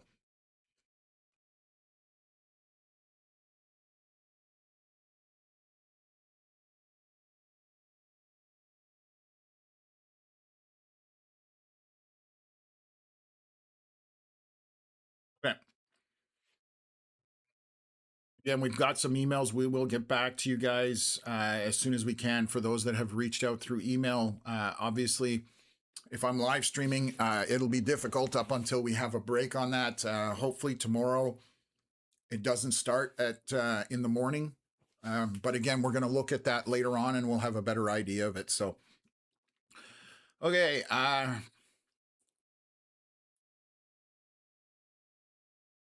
What else is going on here? Oh, so many comments flying. Guys, is Ottawa safe from round two? No, at this point, I cannot tell you that, folks. Ottawa is definitely coming down to those storms are coming in that direction. They're still 500 kilometers away, but they look like they are tracking to go down the Ontario-Quebec border and tracking into Eastern Ontario. It is definitely going to be very late tonight, possibly overnight, unless this speeds up. And again, that is a possibility. So, sports guy asking if round two could be more severe. It is. You can see the temperatures. I've been pointing it out here. Look at this. In Bancroft, we are now up to 27, and we are up to 28 just south on the provincial park. North Bay 28, Greater Sudbury 28. All of that is primed environment for having good moisture from the storms earlier, and now you have a heated environment which destabilizes it. So I think that their storms could have the potential to pick up. Thank you from Kirkland Lake. Happy to help where I can. Again, this is moving southeast at this point, so that is why we were watching it. You can see that was moving eastward, and you can just see that whole thing tilting and turning. And they've just put out a giant severe warning here for the whole entire line now. So we are starting to see these severe warnings, thunderstorm warnings moving along with this line. So this is starting to pick up intensity. Environment Canada tracking severe thunderstorm capable of producing strong wind gusts, loony to ping pong ball sized hail and heavy rain. So this entire line from Sault Ste. Marie and over is going to be our event for as it goes through Sudbury, North Bay, then into Eastern Ontario, Western Quebec. That is where what is unfolding currently. So again, so far on the Quebec side, it looks like there's no severe at this point, which is good news. But that can change because storms, again, don't care about imaginary borders that we put up. They are going to go where they go. So what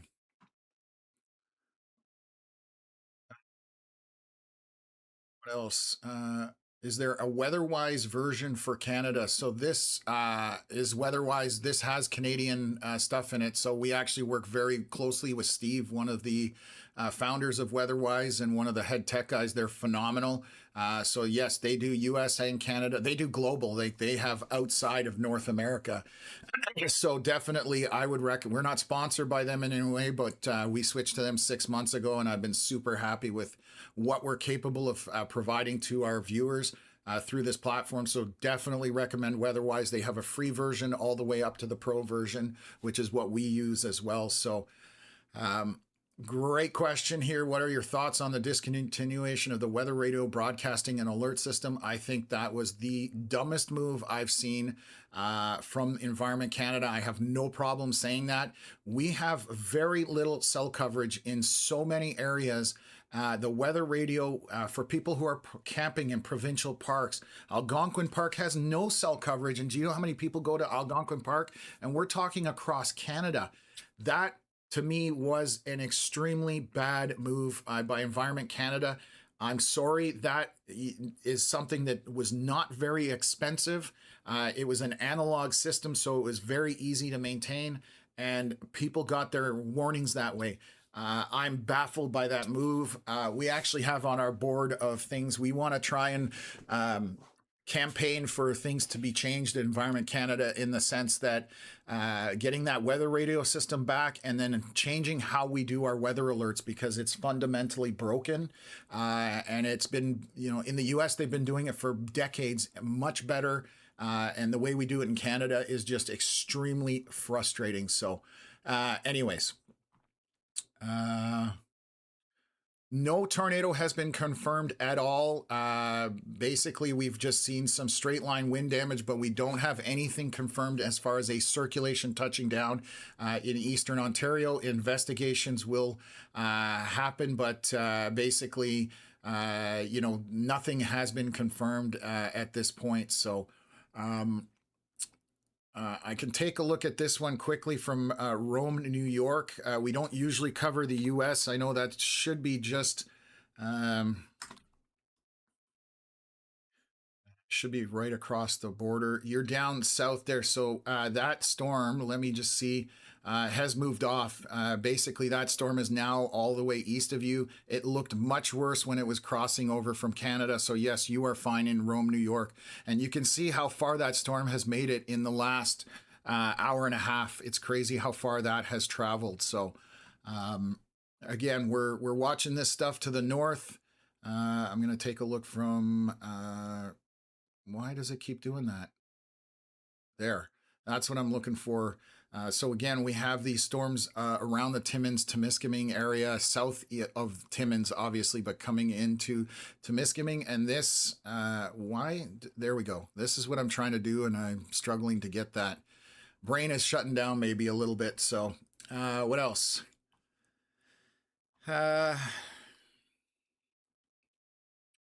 Eyes on the sky. Hey, I just joined. Will Cornwall see anything? Definitely a very good possibility as these storms swing south. Again, we are watching to the north, and this will come down to Ottawa and so through Western Quebec, Eastern Ontario. These storms are going to migrate down. So we had that round one storm that made it through, and now we're waiting for this to come down. It is a long ways off. So we are talking. Like for Cornwall, you're talking after midnight would be my guess at this point, unless this speeds up. So I believe some of these were said to be doing 50 kilometers an hour. So if it's, let's see how far it is from Ottawa.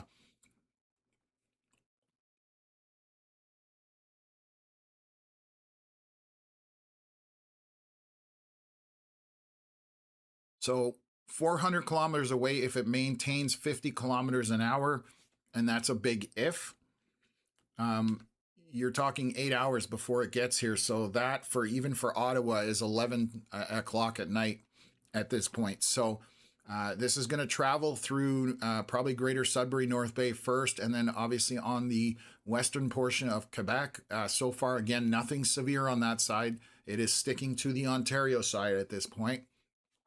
And it'll march down through North Bay and then come along that Ottawa River Valley, which sometimes amplifies or intensifies storms close to that because it draws up all that available moisture there, and that helps to ramp things up sometimes on storms. So we still have to keep an eye on it, but I expect these storms to be into North Bay, Sudbury between probably 6 to 7 o'clock roughly, and then they're going to make their way rest of the way down from there. And again, it could weaken, but it also can intensify. Right now, they are severe warned, so there's enough threshold there where we're concerned about people in the line of these. And again, you can watch what's progressing here. These are turning slowly to the southeast and now are dropping down. So the original motion is eastward, but again, just tilting off and dropping off that way. So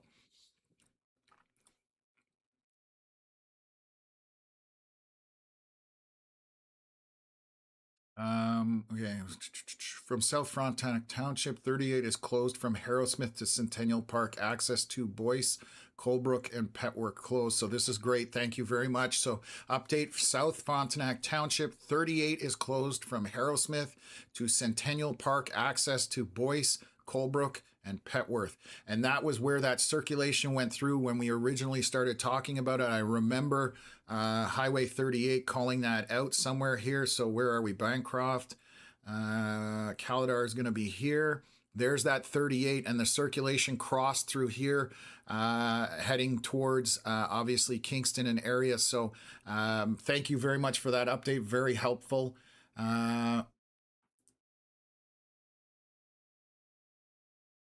Okay, so just reading some more comments. The storm went through Kingston. We have some damage in little pockets in a low-income housing across from me. A tree went into one of the units. I'm helping them contact housing right now. So thank you very much for helping out. And we have been seeing damage from Connor and others as these storms went through. So hopefully everybody's okay. Primarily, that's our main concern.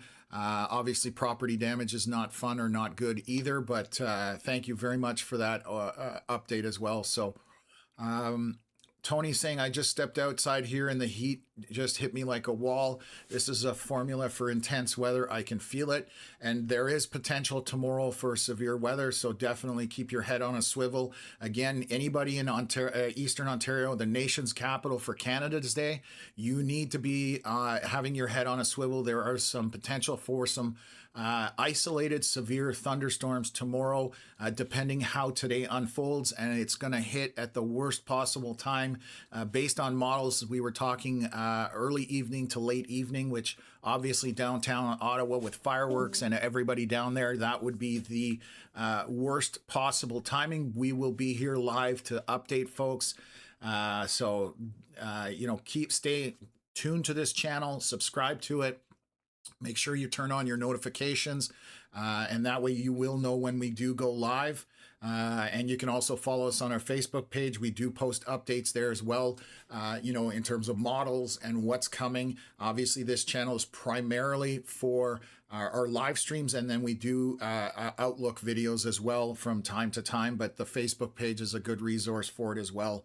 So I'm just going to take a quick break here. I'm going to play a commercial for our sponsor, Canadian Hail Repair and Auto Dentist. Again, an awesome partner for us to have. If you do have damage today, please reach out to them. Doug and Tim, they are based out of Eastern Ontario, but they service a large portion of Canada as well. So great team to work with. So let me play that commercial and I'll be right Auto back. Dentist, your local premier choice for all of your cosmetic automotive repairs. Specializing in hail damage repair, paintless dent repair, small damage paint repairs, and bumper cracks and scrapes. We have served Ottawa and surrounding areas for over 25 years.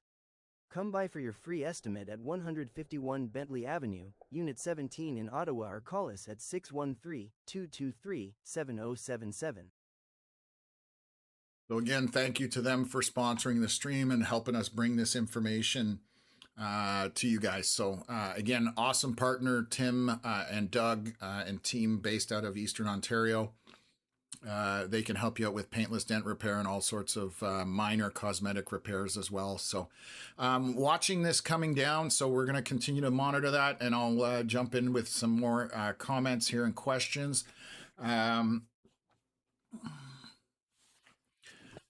Okay. Over 14,000 people out of power in Ontario. That's crazy stuff. Obviously, this storm caused a lot of damage. Sammy's for Tom, hashtag. Yeah, I definitely need somebody here feeding me because I focus on the stream too much. So LF Nova saying, yes, this storm is getting closer to Sudbury. It is definitely heading your way. Again, I expect this to end up around Sudbury, North Bay, and then working its way down on the Ontario side. And then on the Western Quebec side, I expect it as well. But the temperatures, so I'll tell you, so before I jump too far around here, look at the temperatures in Quebec. They're 22, 21 degrees. We don't have too many stations out there, but if you look on the Ontario side, 26, 28, that's why these storms are more severe warned up here on the Ontario side, because they were in a better environment. Whereas when you get down to like 20 or 21 degrees, you need additional things to amplify those storms. So that's what's going on. It's kind of a visual picture. And until you get down here, where you're south of Maniwaki, you got 24 degrees there. So storms could pick up intensity on the Quebec side there. Again, that's a little bit of an indicator. Hey, wait a minute, we need to pay attention to it. So we're still a long ways off from that happening. So we're just going to watch this progress across northern Ontario, western Quebec, and then move its way down at this point. So, wow, was that a hail signature I just saw? Oh boy. Okay, I'm pausing that. Give me 1 second here. Just caught my attention, so let's bring that up. I'm going to zoom in here. So we have just near to the east of Gogama and Matagami, we have a significant hail signature in here. This is going to be, let me move that down. This is going to be probably grapes or maybe even slightly larger than that. So hail moving through with these storms right now. This just picked up intensity just south of Matagami. I know that's fairly rural, a lot of lakes and stuff like that. But again, we are seeing that hail signature within that particular storm. And then in the center here, south of 560. So there is a tiny amount of hail in here. This would be kind of pea-sized or smaller. Just only 3 pixels of that in there. This does have some bright pink. So again, I'm probably going to say grapes or larger, maybe loony-sized hail would be in that. So that just intensified on those last few scans. So wanted to highlight that and make people aware of it. Obviously fairly remote, but people are camping. If they have a way to get information, we want to let them know that obviously hail has picked up in that storm, and we'll continue to monitor it to see if it goes down on the next scan or if it picks up again. So what else?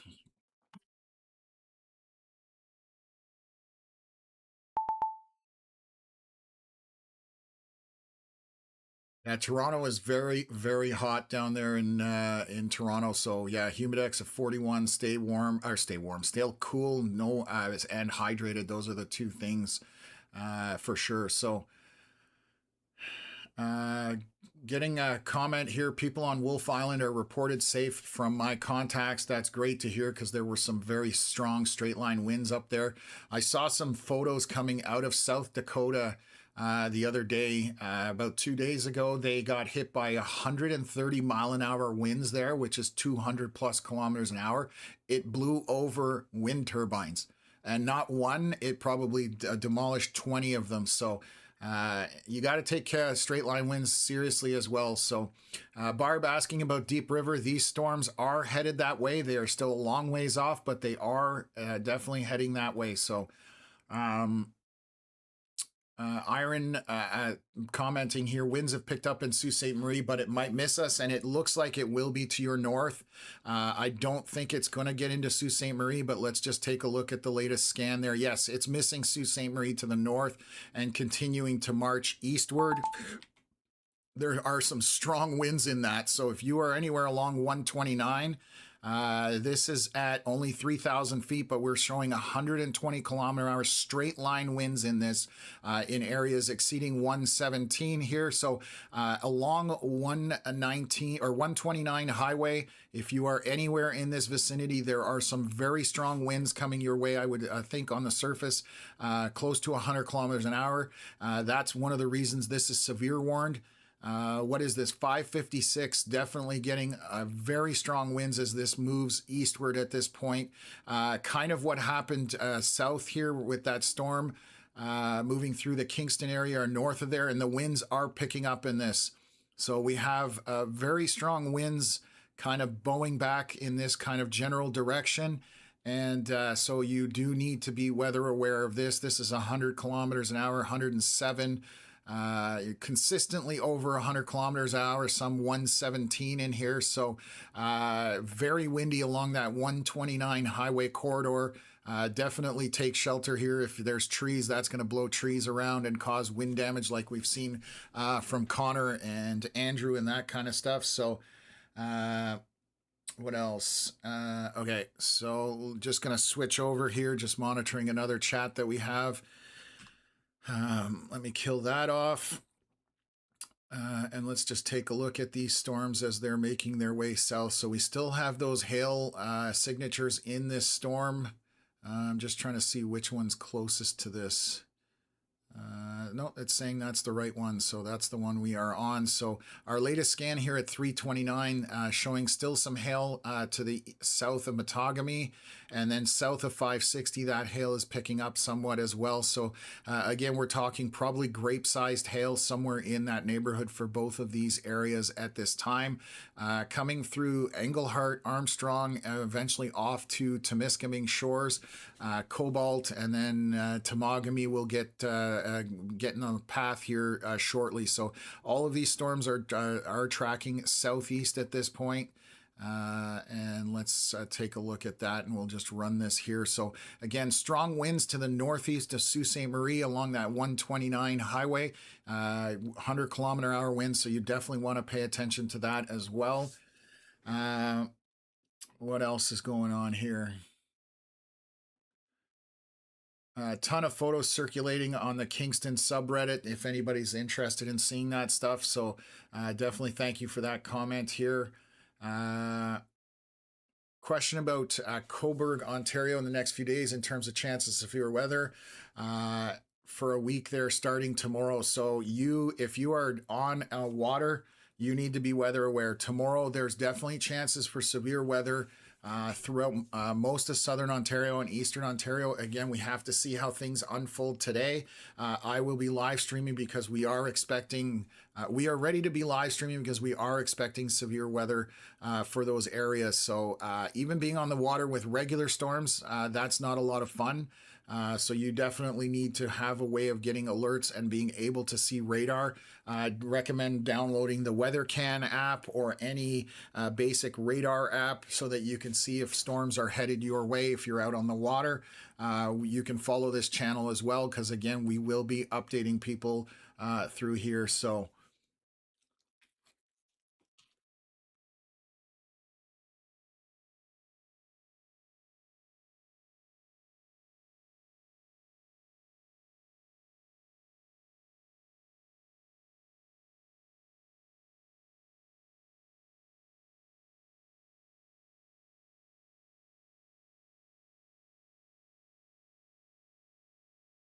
just throwing some comments up there while I'm eating my sandwich.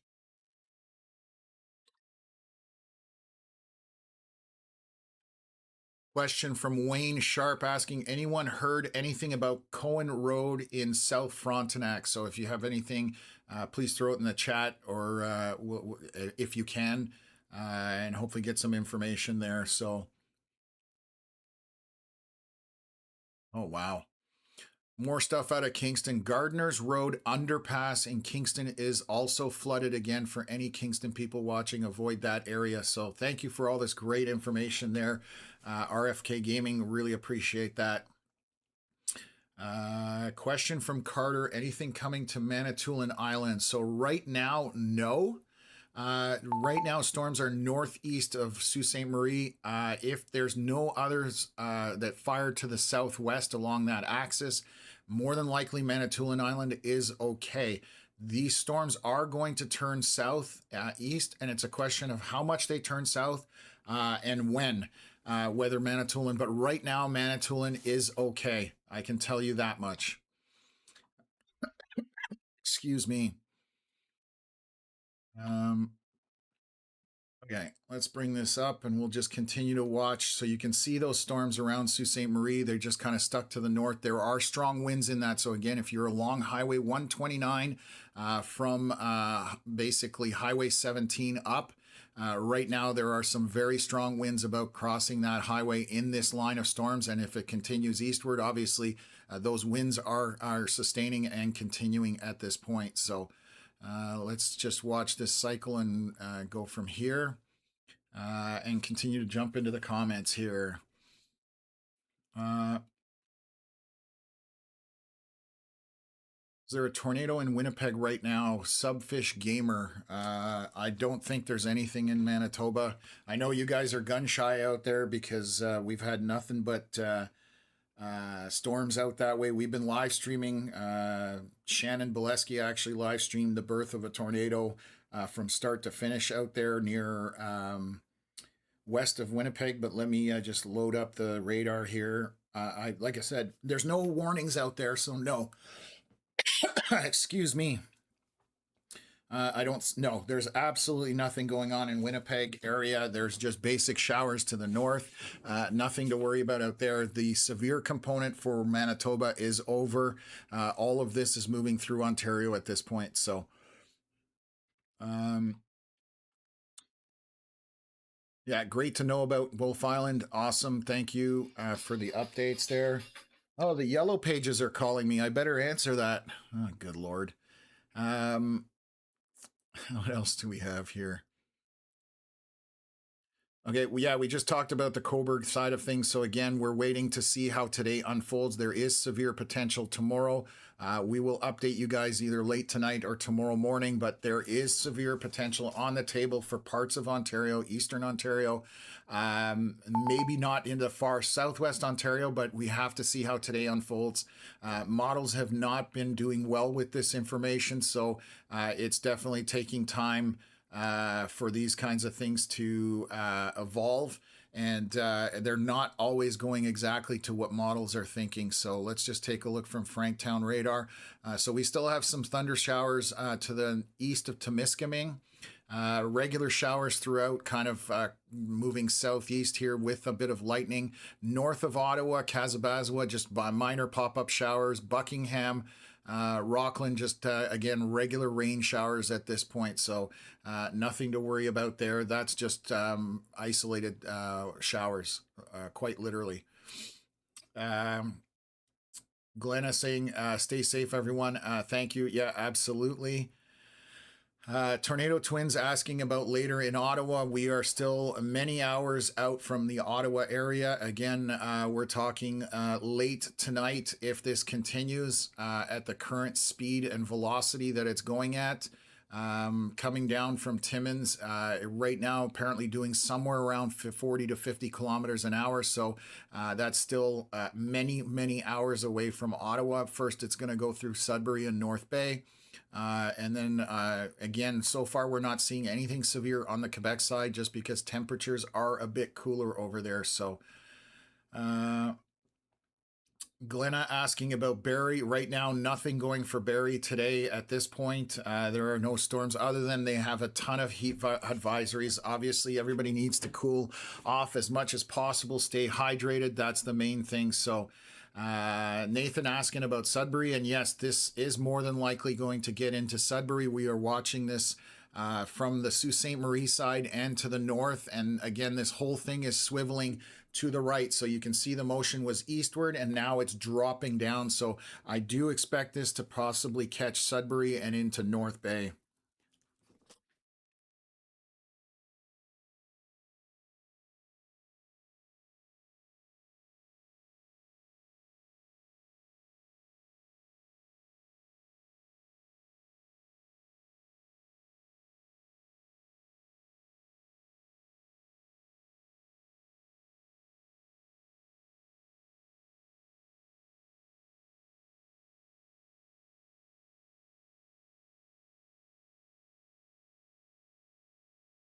Danny Healy asking, what would you recommend as the best weather app available for a weather enthusiast newbie? I honestly would recommend WeatherWise because it's as simple as you want it to be, and it's as complicated as you want it to be, depending how much you want to mine in terms of information. So the free app, you got nothing to lose to try it out.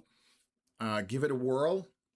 And they are coming out with profiles eventually, so you'll be able to actually take the way we have our WeatherWise set up and organized and use those same colors and same information so that you can follow along. So when you're looking at it, your information looks like ours. So that's one of the things that is coming down the pipe from WeatherWise. I don't know exactly when that's going to be, but I would definitely recommend that app for you. Give it a try, see how it feels. That's and if you find it too complicated where you're not comfortable with it, the other one would be Radar Scope for free. That was the that would be my backup if that was the case. So Michael saying North Bay here, hot and sunny at the moment. Yeah, you guys are cooking at 28 degrees up there. These storms are coming down that way, and again, we are expecting them after dinner, like 5 to 7 p.m. roughly, based on timing at this point. So Barb asking about London right now. London is just dealing with a heat wave. Nothing serious expected down that way. I'll zoom out here. You can see where the severe thunderstorm watches are. Those are the yellow boxes that are lighter shading. Those are watches, meaning potential for severe storms are there. As you can see down in the London area, there's nothing as far as severe storms concerned. You are dealing with heat wave. So again, stay hydrated, stay cool. That's the biggest thing. Tomorrow, that may be a little different, but we have to see how today unfolds before we can move on from there. So what else? Awesome, guys. Thanks for that. I'll check it out. So Danny Healy, I'm happy to help you out. And if anybody, again, if you do have questions outside of the stream, you guys can email us as long as it's weather related. We'll be happy to get back to you. We will do it as quickly as possible. Obviously, at busier times, we can't, but we respond to everybody basically. So I always try and monitor that as much as possible. So happy to discuss anything if you have technical questions, so on and so forth. We will get back to you. We want to support our community that we're building here on YouTube and Facebook, on social media, basically. So again, thank you to everybody today who has supported us. If you are interested in supporting the platform, these are 3 very easy ways that you can do it. You can send an e-transfer to our email, kofi.com. Is another one, and then super chat and stickers in YouTube. You can also become a member of the Sunshine Club. That's another version on YouTube that you can do. So if you feel like it, that's ways you can support us so that we can expand the platform and get improved stuff. We want to get alerts out on an app. If Environment Canada doesn't change the way they do alerts, I would like to be able to try and do that on our platform. It is a very monumental task for a small outfit, being 2 people with a lot of help from others. But I'm saying that Environment Canada's budget's much bigger than ours. I would like to try and attempt that because I want to do storm-based warnings versus these county warnings, because it's a broken system at the end of the day, without getting into it too much. So do you think it will still be severe when it reaches Ottawa? And it does have that potential. So yes, it's very likely that these will be severe. Right now, they are sustaining, as you can see, still quite a long ways away from the Ottawa area. And again, that will be late tonight. So I'm hoping that what happens is, as the sun goes down, we lose that diurnal heating, which does tend to weaken storms. So the later it hits, the better it is probably for Ottawa at this point. Again, Sudbury and North Bay right now are the more populated areas up there. So we're going to watch those as they come through, and you can see that these are sustaining, and we even have hail in these. So that when you have hail, that's indicative of a very strong updraft, because it's suspending that particle in the air, bouncing around up there, collecting and getting bigger up until it can't anymore. So anyways, some hail here, just again sticking in these 2 storms out on the leading edge, southeast of Gogama around 560, and then just to the east of there a little bit more hail. These would be grapes or smaller at this point. So the stuff coming from, I have to switch radars, from Sault Ste. Marie, it's to the north of there. This will skirt to the north of Elliott Lake and then kind of turn down, is my guess at this point. So once again, that's what we are watching unfold at this point. Again, March through Sudbury at 28 and Northbury at 28 degrees. Reed Gutzman, thank you very much for subscribing to the Sunshine Club. You get to have access. It's got some little cool perks. I'm just going to bring that up so people know what the Sunshine Club is. You become a member, you get a special badge next to your name in the chat. They're little thunderstorms. Basically, the longer you're a member, the more rarer the colors become. And then you have access to custom emojis. So you get a happy tornado, an excited lightning bolt, sad rain clouds, a snowball, angry red barn, and then a cold hailstone, and then also our little logo in there as well. And so it's very cost effective. This is only $1.49 a month, and it helps support the platform. So thank you to all the people that have become members today. And again, thank you for all the donations and support we've received throughout today so far. So we're coming up on 5 hours here in terms of streaming. So we are definitely rocking and rolling at this point. What else? I've been using WeatherWise since Ryan Hall started using it. I love it. It's so easy to navigate. And again, we've been so happy since we switched over to it. It takes a while to set it up in the beginning to how you want. They have a profile for Ryan Hall, so you can just select it and it'll set things up exactly how he has it. That is coming for more people. We will be one of them, but I've custom set it up for Canadian Weather Live. It's set up so that we understand what's going on. We're keeping the colors very simple, and we're trying not to have a million different colors all over the place so that you go, well, what color is that off white or that off yellow? Or it's just very simplified so that people looking at it can understand it based on the legend that's at the bottom there. The darker colors are always the warnings. The lighter filling is a watch. So what else? Okay. Any risk for the Maritimes? Good question. Let me check what the outlooks are on that. This is all moving eastward. So let me take a look. Bear with me for a second. That's going to be there.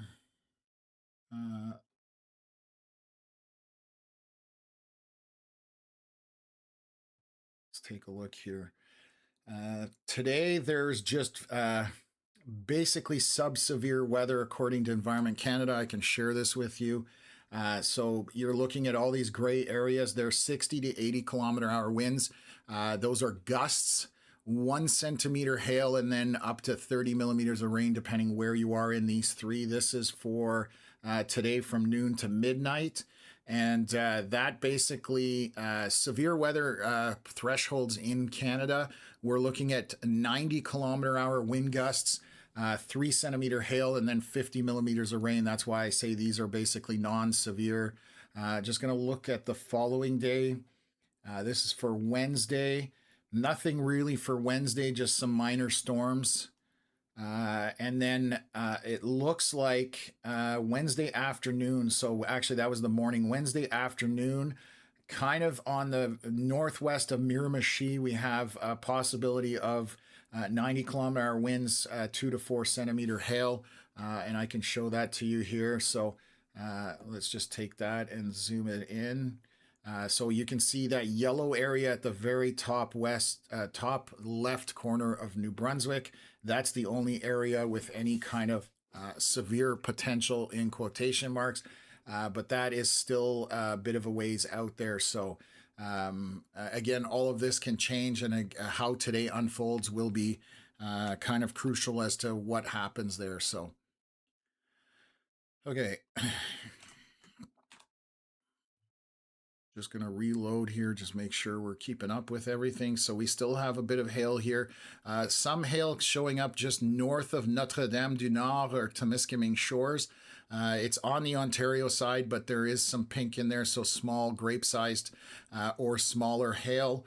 Hail core has picked up a little bit here east of Gogama, and that's way up there, so some of this is probably going to melt before it gets to the surface, so the size may be much smaller at the surface. Again, remember, when this stuff is falling through the atmosphere, it's going through warmer and warmer weather as it gets to the surface, so ice melts, right? So let's just take a look at this. So they've severe warned for the first time on the Quebec side. We are talking basically east of Temiskaming Shores or Notre-Dame du Nord, Saint-Bruno de Gigues, Ville-Marie, and eastward there, but this is what they've severe warned, so let's take a look at that. Environment Canada tracking a severe thunderstorm capable of producing damaging wind gusts, quarter-size hail, and heavy rain. So that is for this line that is starting to pick up some intensity, and I'll show you what's going on. You can see how that is starting to fire along that axis there. So now we're picking up some lightning, heavy rain down there. So storms are starting to get agitated on the Quebec side as this moves through. So now we're going to monitor that area as well. So quite a bit of area to cover at this point. So Rick, you can also send an e-transfer to me for doing absolutely nothing. Love it. Yeah, Danone Canada, it's up at the top here, so I'll bring it up full screen. You can see WeatherWise Pro at the top left. That is the app that we use, and I highly recommend it. I used RadarScope for 12 years just to give folks an idea, and I switched to WeatherWise, and I'm absolutely blown away at the difference of capabilities with this app compared to RadarScope. So RadarScope definitely a little more simple. So if you want to keep it very simple, RadarScope, but these guys have a free app. You can try it out and you can kind of get a feel for it and go from there.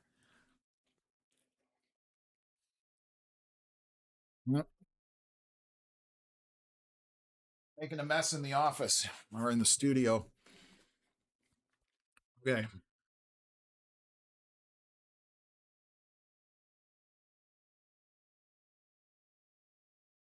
Radio Productions. So they were supposed to launch June 1st and they scrapped it and they don't have a new release date. They promised last summer to do it as well. Also never made it.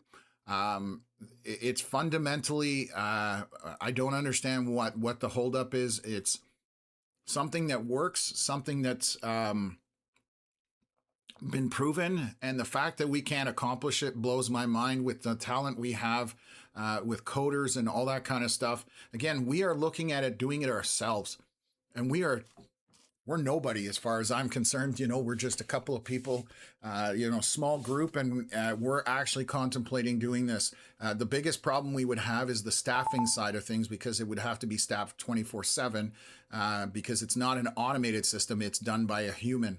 But we would have the ability to pull it off, is what I'm saying. So again, I have no idea. Canceling the radio system for weather alerts, again, no idea what we were thinking there. That was a very valuable system to Canadians, especially with how rural Canada is. And then also these weather warnings, fundamentally broken. You should have seen, if you watched the Manitoba stream about 2 weeks ago when it went into Winnipeg, people began ignoring their phones because they just kept getting warnings over and over and over again for storms that were nowhere near them. And that is a system that is broken. So it definitely needs to be updated at this point. So what else? Canada Chick, I feel like I want to order a pizza and just keep watching the stream tonight. That's awesome and amazing. Now I want a pizza. Green olive. Absolutely. Let's go. I'm a big a green olive dude on my pizza, so for sure. Yeah.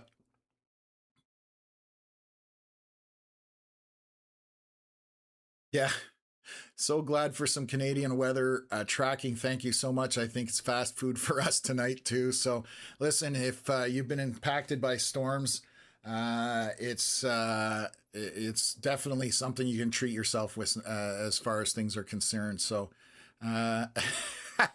Kevin asking, is Connor chasing a pizza NATO? He's definitely grabbing pizza. He's taking a drive somewhere where there's no signal. He says he's going to lose a ton of signal. So he said, see you guys on the other side. So again, we're going to try, and one of the things I'd like to get set up for Connor is a Starlink, which obviously the equipment isn't the biggest thing. It's the monthly cost that definitely isn't cheap. So everything you guys are doing to help us today is greatly appreciated, because it'll allow us to do that. And then we can stream, better video quality, and he'll have better data access as well. Because if he can't stream, he doesn't have access on his phone for data and being able to stay in communication and all that kind of stuff. Again, a lot of Canada is rural and signals are not always there. So anyways, what else?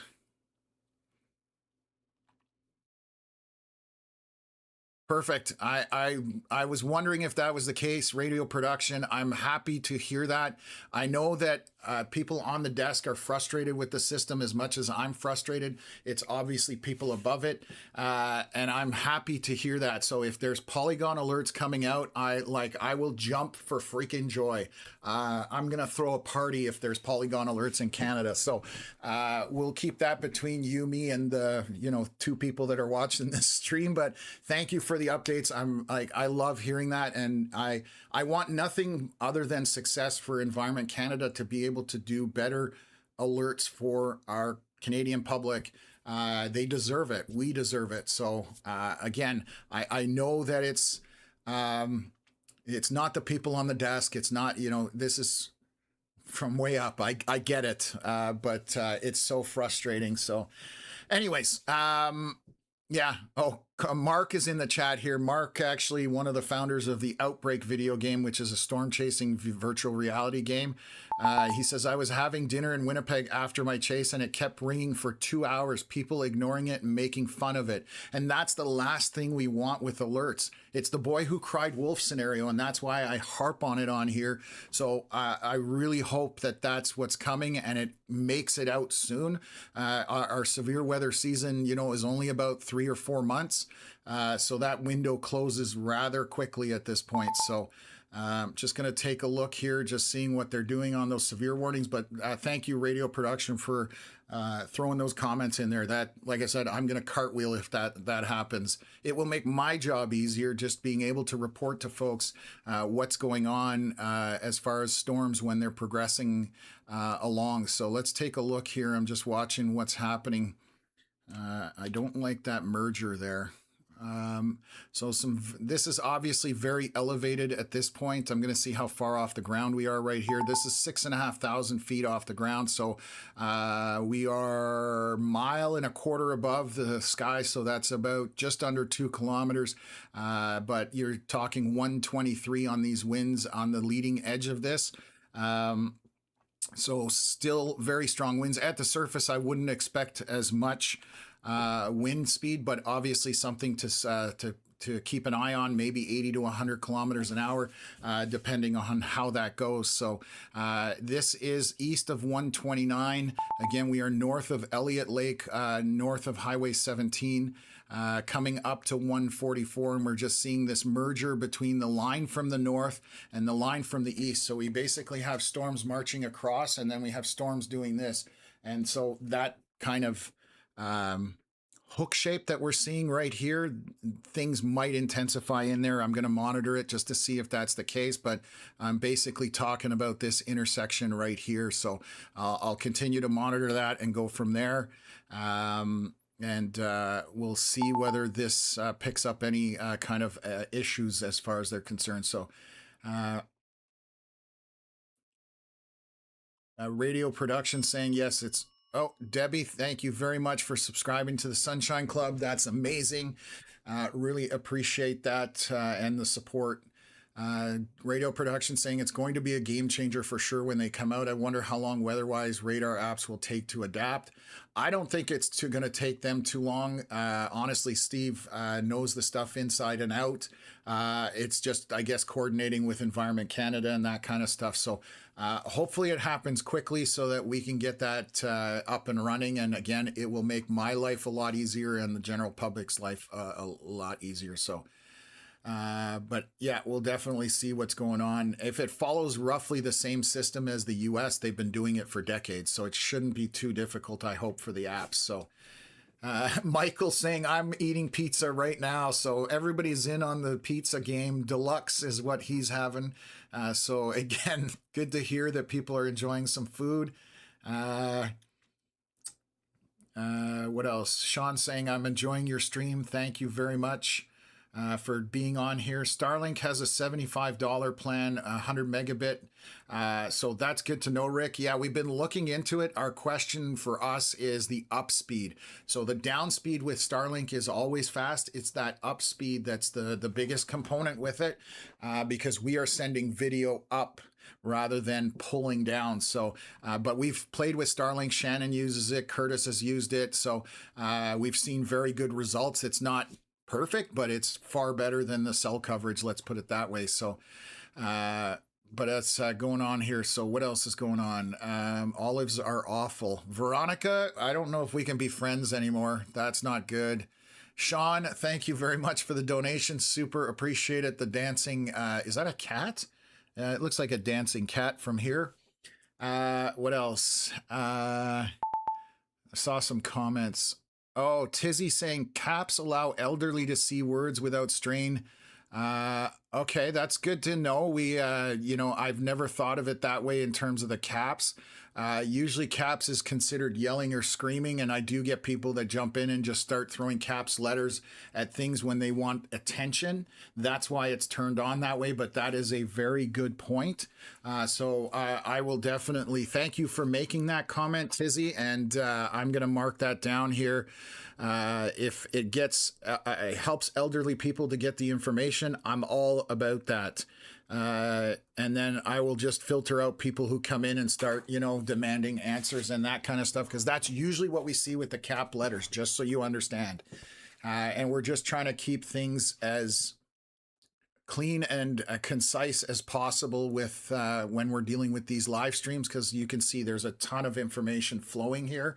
But I appreciate the feedback, and we'll definitely take a look at it. So Kirkland Lake right now, you are probably out of the radar. It's just very, very light rain at this point. You're almost at the end of the precipitation. Nothing severe for you at this point. I'm just going to look at RF radar from up there. Give me one sec. So this is how it progressed this afternoon. Obviously, Kirkland Lake right here. There are some storms maybe to the west still that are slowly starting to turn. They will probably go south of Kirkland Lake, which is right in the middle of your screen here, but we'll definitely keep you up to date on it. Oh, my goodness, brain is freezing up, folks. Okay. What do we got going on here? How is Huntsville looking for this storm? My daughter is at camp and just a nervous mom. Thank you. That's from Catherine.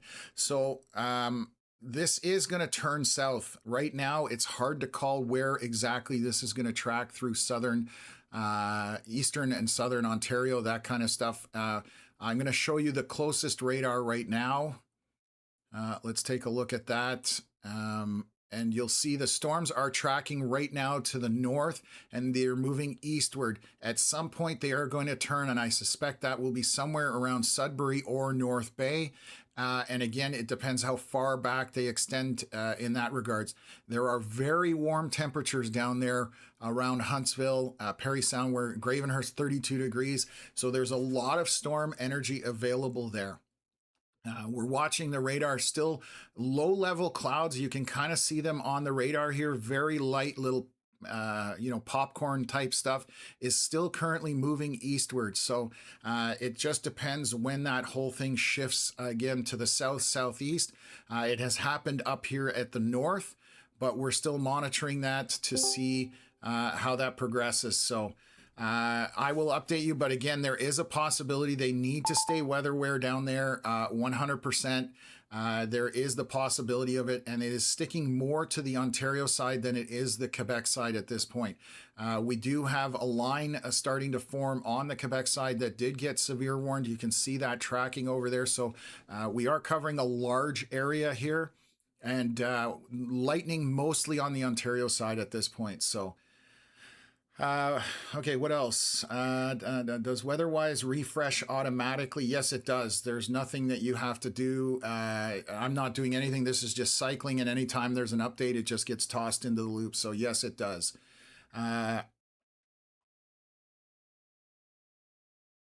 Okay, so what are we? Oh, yeah, we're not streaming. So Rick is saying it does about 30, should be good enough for 1080, but not 4K. We only stream in 1080. We want the images. We're not here to blow people's socks off with their entertainment system in 4K. So yes, 1080 is all we're looking for. And it's, like I said, we've done testing with other chasers, and it works well. We just got to rig up his vehicle with a roof rack and then put a Starlink on it and all that kind of stuff. So, I mean, we've invested a ton of money into our weather cameras, into all sorts of other stuff. I mean, the gear for the studio, it takes a lot to get this live stream going.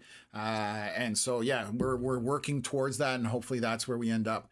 JD asking, may I ask, what is the Sunshine Club? So that is when you become a member of the channel, and it looks like you are a member of it, as you have the little blue storm cloud next to your name. That gives you a badge. And then it also gives you, let me pull it up here. it gives you custom emojis that you can use in the chat. So you can see if you type in happy, excited, sad, snowball, angry, cold, you get all those custom emojis that are in there. So that's another perk of it. And we also give you a shout out in the chat as often as we can when you guys comment, when it's not obviously busy as far as a tornado or possible tornado ongoing, that kind of stuff. So pineapple and green onions on pizza. There's a new one. I haven't tried that one. So what else? Okay, perfect. Caps were only for pizza. I'm usually soft spoken. Yeah, again, I appreciate the comment from Tizzy in regards to the capital letters for those that seniors and that type of stuff, as for, you know, for being able to read and that kind of stuff. So again, I'll address it once we're done our stream. I can adjust things and go from there. So how's Calabogie, Ontario looking for tonight and tomorrow? That's a question from Raymond. Again, these storms are going to come from the north and head south, and they will travel more than likely along that Ontario-Quebec border, and we're just going to see whether they stick more to the Quebec side or the Ontario side or just straddle it. And again, we're talking late this evening, possibly into the overnight hours. So it's just one of those things that I can't really give you a heads up as to what's coming right now, other than what we're seeing on radar. I can switch over to the radar to the south, and you can see how this is progressing. Those storms have been tracking from Timmins, kind of almost southeast on the Ontario side. And then there's more storms from the west, from Sault Ste. Marie coming into the mix as well. So what else? Hopefully the backpackers who canoe through northern Ontario can get those warning and shelter in place with those storms. Yeah, I would hope, just like Luna Bella is saying here, that they have satellite phones. If you're that remote, you definitely need to have a way to communicate. You know, Rogers did launch satellite communication on some of their cell phones as well. So just one of those things that if you're doing that, you better be prepared for sure. So looks like there's some hydro workers there on the stream for Connor. It's frozen right now, but I can see some hydro worker trucks on the left-hand side. If you look at the live stream, I don't know if it'll come up with Connor. There you go. So you can see the bucket trucks on the left there, obviously repairing some power poles already. He's already moved on from that. So that was a very brief thing I could show you. Okay. What else? Tried weatherwise yesterday, but the alerts were staying on even after being ended. So they stay there for an hour, and I don't know if that's just because of the data feed coming out of EC. They do sit around. Like we had one. We had one there for a while back here. It's gone now. But sometimes I'll refresh it and they'll disappear. But I do find they linger. But I don't know the source of that. So definitely a good question.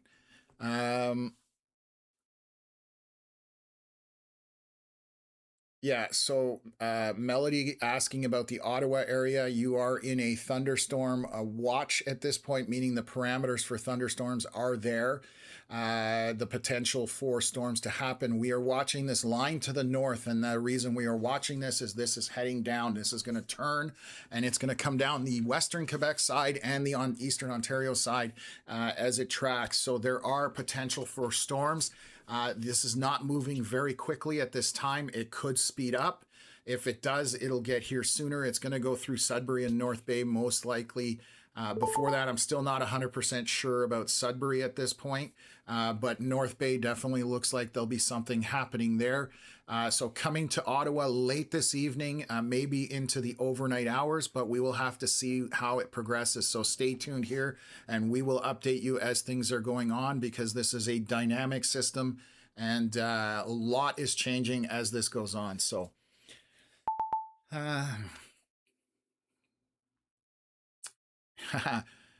I agree with this, and this is going to be so controversial. I love it. Carla, pineapple on pizza is one of my go-tos. So I know people will freak out about that, and then there's other ones who love it. So,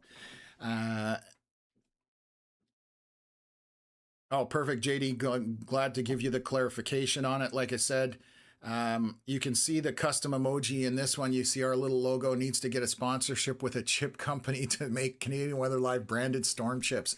I think that's a great idea as well. When we get our platform big enough, I think we've crossed 20,000 followers between YouTube and Facebook in the last day or so, maybe even today, actually. So that is, thank you so much to everybody. I mean, I remember when we had our first less than 100 subscribers, but between Facebook and YouTube, we are probably over 20,000 at this point. So that's within a year, basically, which is phenomenal.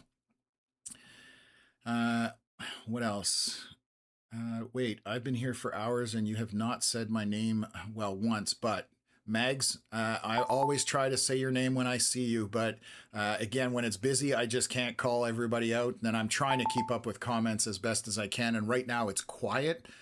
So when it's busy, that I just lose the ability to be able to do that anymore. So, but always love having you in the chat. So thank you.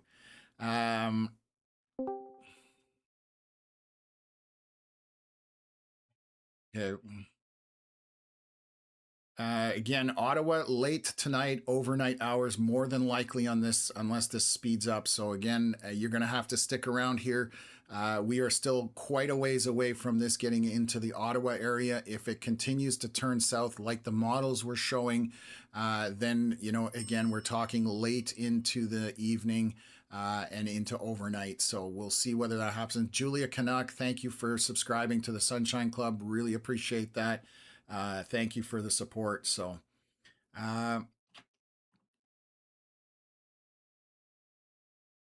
yeah, absolutely. Remember to drink a lot of water and stay cool. We really don't want what's happening in the UK, and they definitely don't know how to deal with heat there. They barely have air conditioning up that way. So, you know, a lot of people don't have it in the UK, and then these heat waves hit. It's deadly on some people, unfortunately. So, what else? Oh, good comment in here from my buddy Curtis. Speaking of Starlink, he's saying that most people will have a Zoleo or a Garmin InReach device to use ordinary cell phones to send or receive messages via satellite. So that's phenomenal. And that's a great tool to know about. So thank you. JD asking if this could weaken before it gets to Ottawa. It could. Right now, Ottawa is still showing at around 23 degrees because it's not in the sunshine. I'm going to switch over, I'll bet. I mean, I'm betting on it. The sunshine is just starting to come into Ottawa. So this is satellite imagery. And what happens is, obviously, with those clouds from the storms that move through, you can see that storm that moved through Kingston, that big, white, fluffy cloud. And now we're getting a little bit of sunshine working its way back into the Ottawa area. When we get that, the environment's going to warm up and destabilize. And that is more conducive to severe storms. So you can see that this line of storms is still way to the north. And you know what? It's amazing. I think you can actually, well, this is our high-res imagery. You can see all these storms on satellite currently moving through, and there's some very clear definition to some of these storms on this high-res imagery. And I bet you out front of this has a pretty cool view in the sunshine.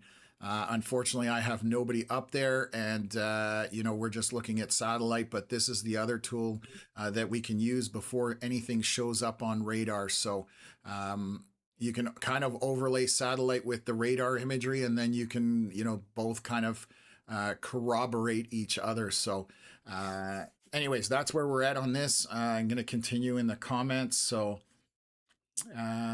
what else? Wow, a lot of comments jump in here. Does Connor have a YouTube live stream? No, he does not. This is the platform he live streams to. So him and I combined on this about a year ago. So if he's going to live stream from a chase, it's on this channel. Again, we're looking to improve that. So hopefully it'll be better down the road. Kevin asking, what kind of environment are those stones going into? Can we ask you quotation mark, worry meter? So they are definitely going into a better environment. Again, a lot of factors play into storms, and temperature is one, dew points. is another. Then you have when you're talking spin on storms, vorticity, storm relative helicity, all these technobabble words without getting too complicated. But one of the easiest ways to see where things are going to happen is your temperatures.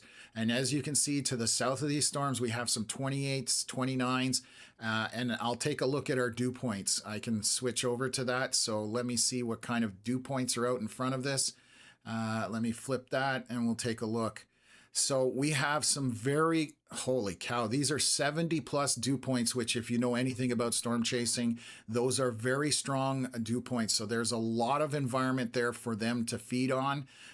21 is roughly your 70-degree dew point.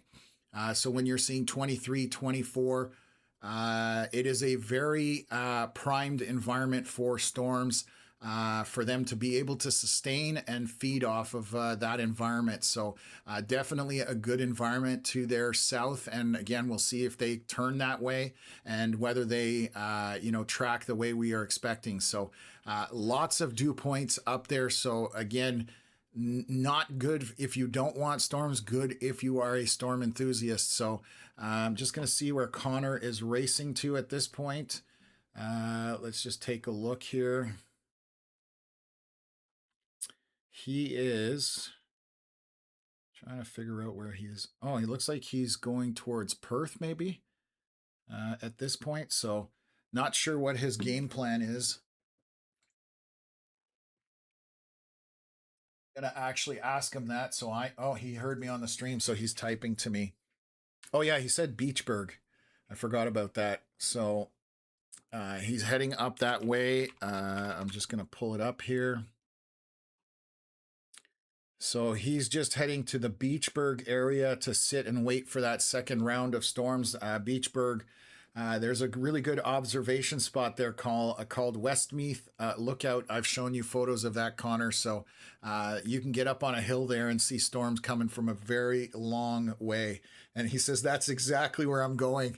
Because I found that by accident. I was just out doing some flood video from this spring early on, and I just tripped across this spot, and I was like, wait a minute, and climbed up to the top of it, and I'm like, you can see for 30 kilometers in every direction. So that's where Connor's going, and he's going to have a bird's eye view of storms as they come down from the north. So that is near the Pembroke area. So obviously still quite some time before it makes it there, but we'll see what happens.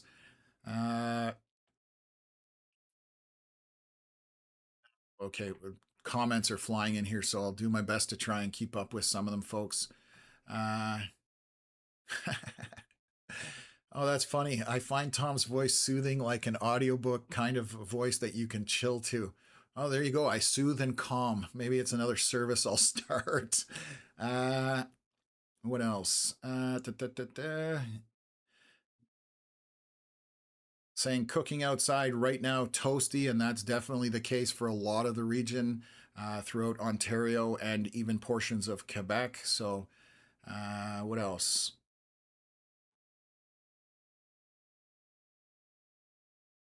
Okay, Taylor asking, yes, you can send to our email address, or you can, oh, you did. Okay, let me take a look here. I just see an email in here. Oh my goodness. So, okay, Taylor, you're a rock star. This is what I love seeing. So let me highlight this. Whoops, I sent a tornado forming from the Kingston area. Let me try and get this. I'm going to pull this up. Connor is going to freak out when he sees this. And I knew it based on these velocity scans. So this is the most definitive photo we've seen so far. Taylor, thank you for sharing this with us. Let me bring it up. And there you have it, folks. That's in Kingston area, and you can 100% see that funnel most of the way to the ground. And I can actually see that it's almost all the way. I just see it in that picture. Obviously, this is what caused damage through Kingston. Again, with that velocity couplet that we were seeing, that is one of those situations that can be dangerous at that point. So thank you very much. We will share that with people that need to see it. Also sending in some tree damage. So let me just take a look here. Give me a sec here. And then there's also, give me a sec. Oh. Ah, crap. That's an AI picture. I just saw it and I was looking at it and I can see that that looks like an AI picture now. And so now I feel awful. So that is not accurate. And I hate when people do this. If your picture doesn't belong to you and you didn't take it yourself, don't send it to us. I just got caught with that and I should have been smarter. So I feel stupid for doing that, but that is not a picture from Kingston. So being real, that is an AI image. So definitely not sharing pictures like that. If you didn't take the picture, do not send it to us because it's not yours to share. Number one. Number two, you don't know if it's real or not. And like I said, as soon as I clicked on it, I was like, wait a minute. And I should have trusted my gut and I didn't. So I feel stupid for that. Sharing fake stuff, biggest piss off for me. Anyways, not cool in any way. Whether it's intentional or unintentional, don't share photos that you did not take and that you don't know whether are real or not, especially with all the AIs out there. So everybody in the chat is yelling at me on my moderator side because I again shouldn't have done that. So anyways, here we are. Okay, let's jump back into the comments. I'm not gonna go any further as far as that's concerned. So what else? Just looking at some comments here. I can tell they're different because the names on the files are separately different. That's what kind of clued me in at first, and they don't match up, and the one is high res and the other one is not. So anyways, I got taken, and I hate that because we're here just to try and get information out to people, and when it's not legitimate, that it just a huge disservice to everybody. Yeah, I just trust people too much. That's my problem. So again, okay, let's continue on. Yeah, if your friend took them, they can reach out to us and send it to us and we can at least chat with them. But based on what I'm seeing here, it does not look legit. Just on the file size alone tells me that it's not a legitimate photo. So, but you can have your friend send it to me direct, and at least that way I can verify it. I can look at the metadata in it as well. So, yeah, so definitely not cool at all. And in fact, this is what I'm going to do here. So it's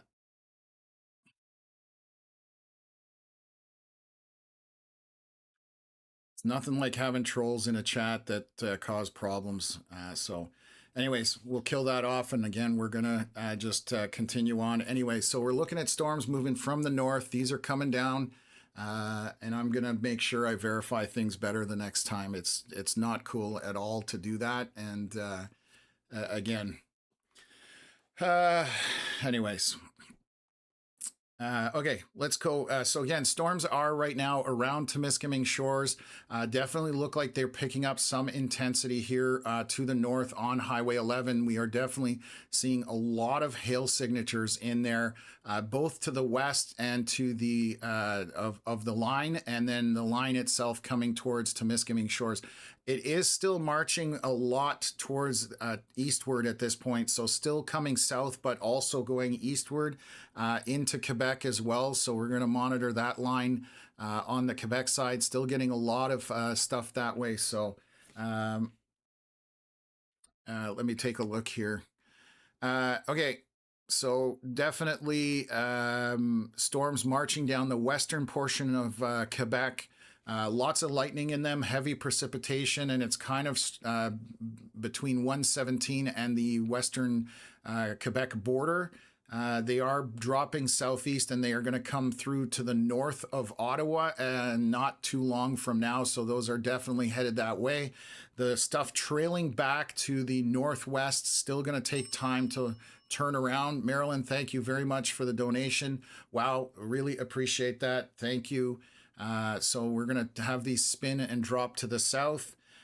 So again, storms already in Quebec. They are drifting much further southeast at this point, and the stuff back to the north of Sudbury and North Bay Hopefully still going to swing down and come back down there. So what else have we got here? Lake Time asking if this is going to come down through Lanark County, and it quite likely will. Again, we are waiting for that western portion of this line to swing south more. Then we'll be able to line things up once we have a definitive track on that southeast trajectory. I can kind of line it up for you and give you guys an idea as far as that's going on. So, okay, what else have we got here?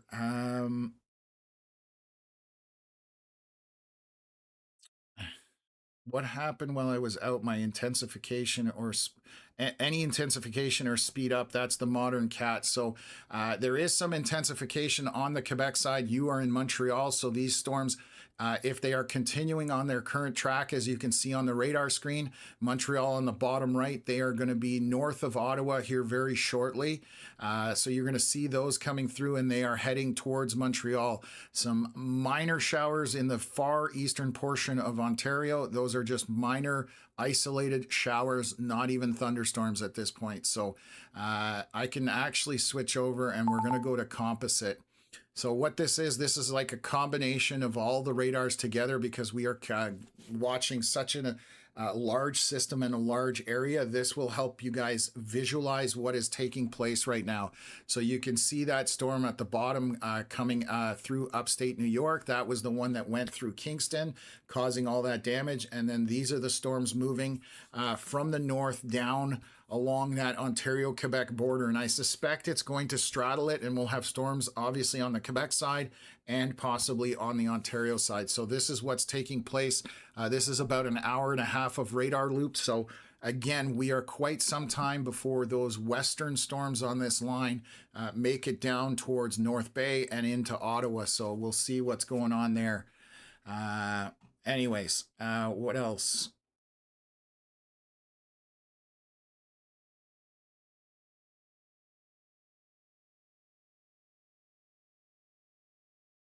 Okay, just looking at some emails. So just that's the loop that we're looking at. So that gives kind of people a big world picture as to what we are monitoring right now.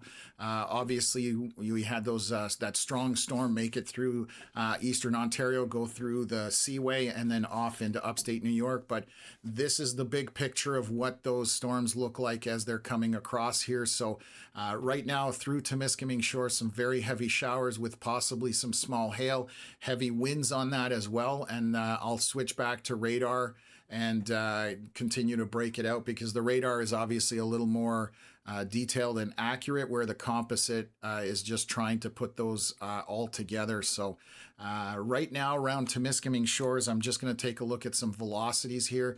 Not really strong winds that I can see in the line itself. I'm going to look at the northern radar on north of Timmins. Let's take a look. It's getting on the very outside edge of where they can read velocity scans. So I'll take a look, but we do look like we have some hail in these storms. It is higher up. So again, that hail, by the time it gets to the ground, this is 13,000 feet. So you're almost 4 kilometers off the surface.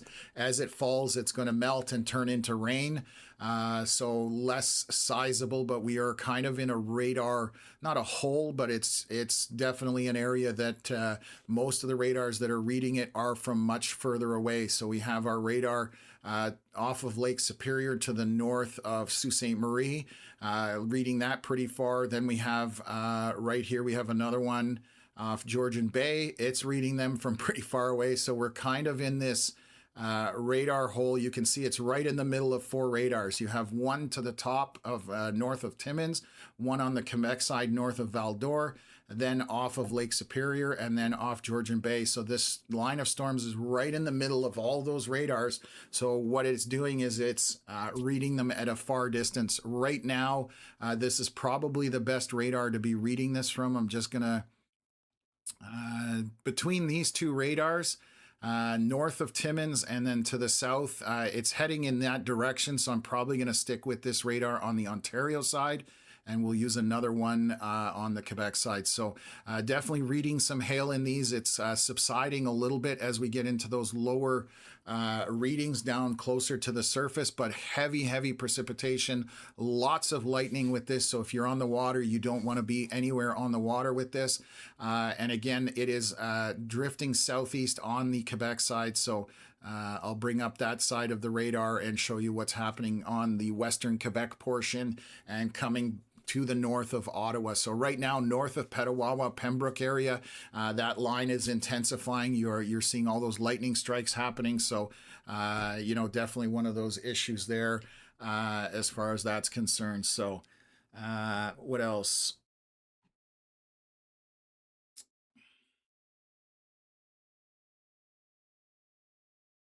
Getting some damage photos, and I'm going to verify the metadata on this because I don't want to get caught again. It obviously, the problem is it takes away from what I'm able to do, and I have to spend time verifying things far more. So it just, it slows the whole process down, but this looks like a legitimate photo. Just want to make sure. So this is from Dan, and this is just tree damage at this point. This is from, where was it? Foylet. So this is, let me share that up here. Let me see if I can get that to, it's just, there we go. Okay, let me share that up. This is just tree damage, blown over trees, that kind of stuff. So again, this is from Dan at Foylet is the name. I hopefully am pronouncing that correctly. That was taken earlier, and obviously, anyways, so it definitely some damage is out there. We've seen power lines snapped, all that kind of stuff. So it's, these storms do cause damage, and obviously that impacts people's lives. There's a lot of power outages. And in fact, I'll take a look there just to see. We do have, let's take power grid. I've got one of those set up for it. Wow, there's definitely a lot of power out in Eastern Ontario. So let me pull that up, and I'm going to show you the power grid right now. You can almost track where that storm was. So this is the power outages that we have reported through Eastern Ontario, and it's very easy to see where that storm really intensified because those numbers start to go up. I mean, there's 37 separate outages to the northwest of Kingston. So you can see how that all tracked through this morning. And you've got power outages other than in Algonquin Park because there's no power out there. But that's basically it. So again, you can clearly follow where this storm tracked through and causing all those power outages down in that area. Let me see what they're reporting for numbers. Wait a minute. There's, where is it? I know there's, oh, there it is. So we have 177 outages, 11,000 people without power out of 1.5 million almost. So that's where the power side of things is right now. So again, as the storms come through, we do have, them. Let me just close this off, close group, perfect. And then, so they're causing damage as they're going through, and that's the main thing we try and alert people on. So again, on the Quebec side, we are seeing that line getting more severe as it's drifting south of that 117 highway, kind of paralleling that Ontario-Quebec border, coming into Maniwaki very shortly here. So let me just take a look at that from Franktown radar. So we're starting getting into range of that Franktown radar, and you can see the lightning is coming with it. So these storms definitely more intensity to them to the northwest of Maniwaki. And so that will continue, and it'll come across to the north of Ottawa. At this point, we'll see if additional storms fire any further south. Those are going to go into Lachute and into Montreal more than likely. So we'll track that. So I'm going to switch over to the radar off of Georgian Bay. Let me just take a look here. So I'm going to switch over to velocities. Still very high up, but this line to the west, and I'm going to highlight it, the front edge of this line has a lot of wind packed in it. We are still currently moving in this general direction. It is very warm in Sudbury, 29 degrees, and as this line is moving forward, that forcing out front of it is popping these little storms that are kind of north of Sudbury. We even have one that has now popped over the Highway 17, the Trans-Canada, kind of to the southwest of Sudbury. So we'll monitor these storms as they are initiating to see if they're going to grow and whether they will be something to deal with as well. So let's take a look here. What else? Okay, so that is what the progress of the storms at this point. Again, they are eventually probably coming into Ottawa area, but very late right now. We're waiting for these to come through Sudbury, then North Bay. The storms to the north of Ottawa are going to be coming down through again, and will end up in Montreal. We'll see how they sustain. It looks pretty good because there's 24 degrees up near Maniwaki, 27 to the northwest of Montreal. And again, we've been seeing a lot of dew points, very good dew points for that. So I'll switch over and just see what Eastern Ontario looks like. So you can see here there's 24, 23. Those are very high dew points. Right now, 20 degrees north of Ottawa, so those are still good for storms. Montreal starting to get into the high 60s, still solid dew points, but you can see that there's less available there than, for example, in Eastern Ontario, where we had that storm roll through and leave a lot of moisture behind. So dew points are something that we look at to see what a storm has to feed on. And we'll see if that continues to sustain as it gets closer to Montreal. But right now, these are our storms again. Temiskaming Shores, Ville Marie kind of going through there right now, and continuing to drop southeast along that Highway 11 corridor. And we do have additional storms back to the west here that are kind of following everything up at this point. Nothing firing further south right now behind the left edge of this line of storms. Again, I'm watching what's going to happen with these little storms popping out ahead of it. You can see that forcing situation triggering some of these storms to pop, and they'll probably get absorbed into the line and just intensify it a little bit. So we'll see what happens here. I'm going to monitor this north of Sudbury right now, good distance at this point. Let's measure how far north the main part of the storm system is. So right now from Sudbury downtown, you're about 70 kilometers to the north, and even 70 kilometers to the northwest where these storms are. A few of these small ones popping up we will keep an eye on. So that's what's going on there. So let me jump back into the comments and question.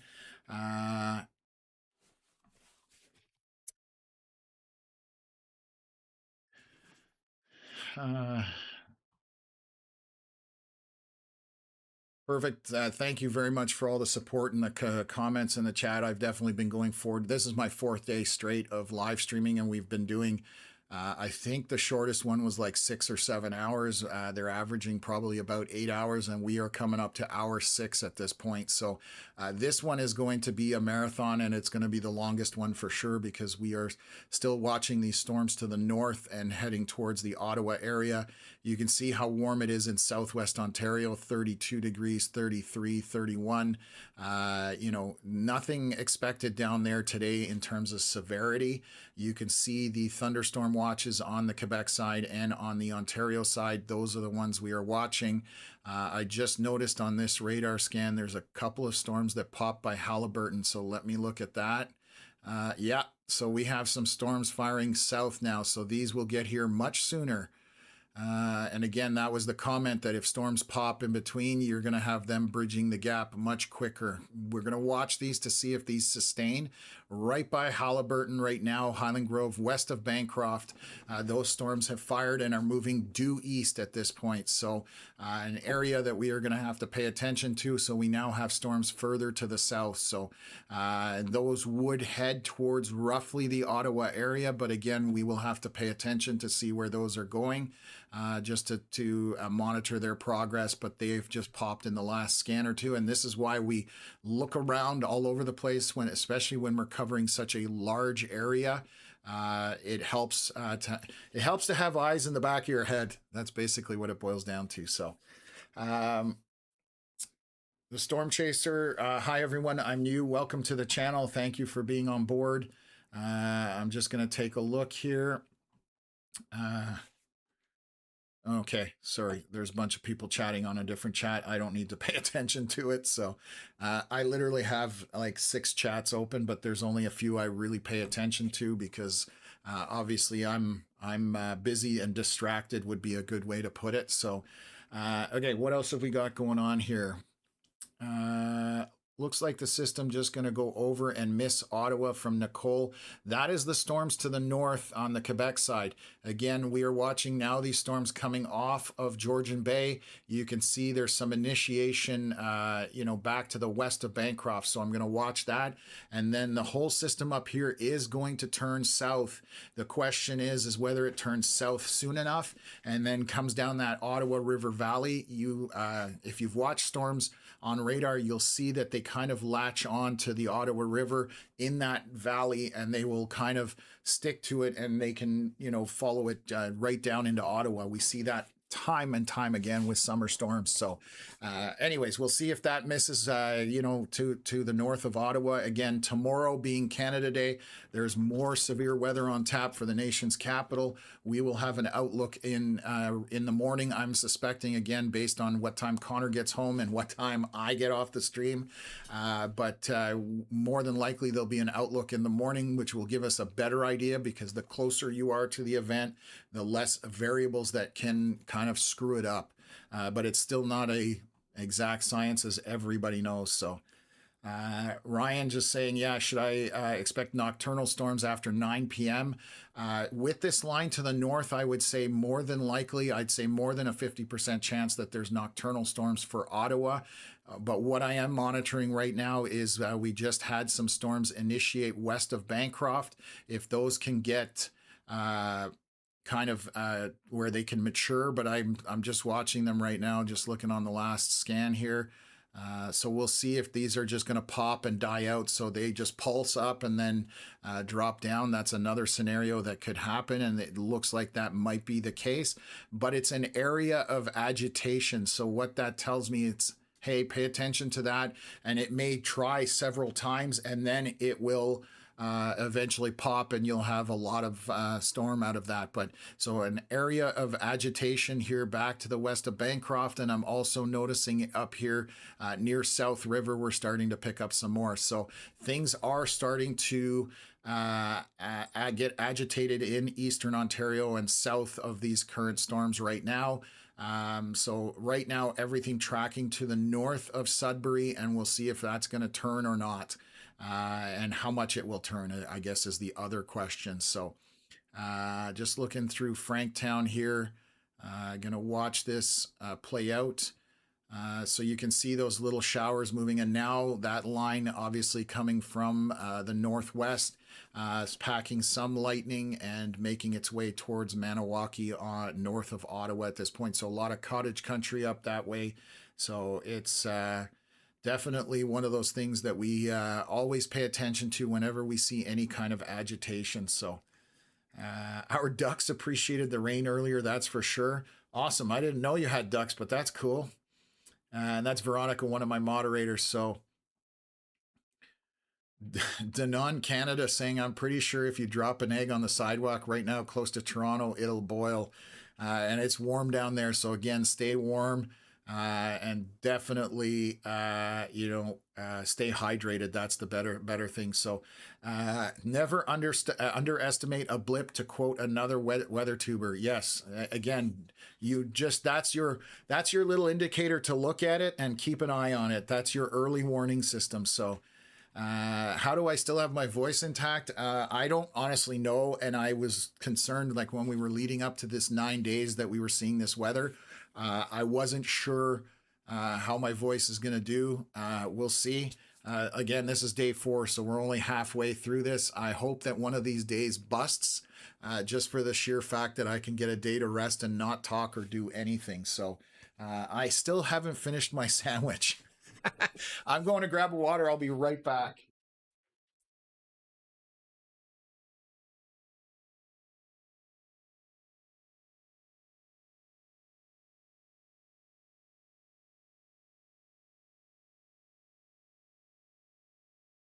Okay.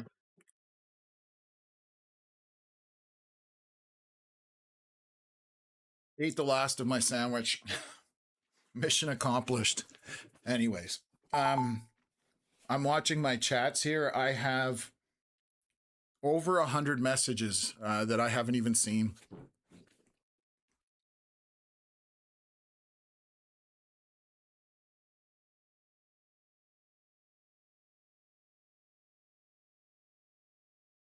I actually, my niece sent me a thing that, you should keep some honey because apparently honey helps with vocal cords and that kind of thing, and also keeping vocal cords hydrated, which is why I drink so much water. Um, so anyways, let's get back into this. Any chance of bad weather in Bell's Corners between 6 and 8? P.S. Thank you from your neighbor. You're welcome, Rachel. Good to see you in the chat as always, literally right attached to my house. So based on the northern storms, I'm saying no for Bell's Corners. What I'm monitoring here is in Bancroft. If that continues to move eastward, that would get into Bell's Corners. We are now 4:45 p.m. Okay, so just getting a comment here I need to pay attention to. So again, if these storms do initiate and continue, they are going to motor eastward, and they could end up in Bell's Corners because they are much closer than the stuff to the north. So we're going to watch that and see where it happens. Mag's saying door dashing whiskey and honey for Tom's voice.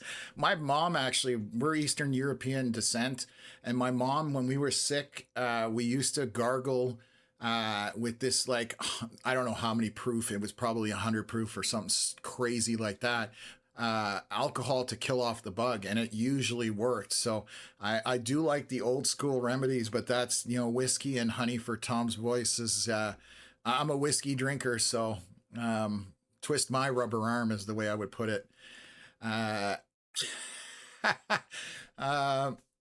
Should there be a tornado watch? Right now, no. Again, when we started the stream today, the chance of a tornado was definitely on the lower end of things, and that's why no tornado watch went out. You can still have what we call mesoscale accidents, or things that ramp up and over exceed weather. Whatever's going to happen with weather is going to happen. It's us trying to understand it before it happens, and that proves we really don't know all that much about weather because it's such a dynamic animal. So we just try and use pattern recognition and all sorts of different things to be able to see what's going on. Some people are better at it than others.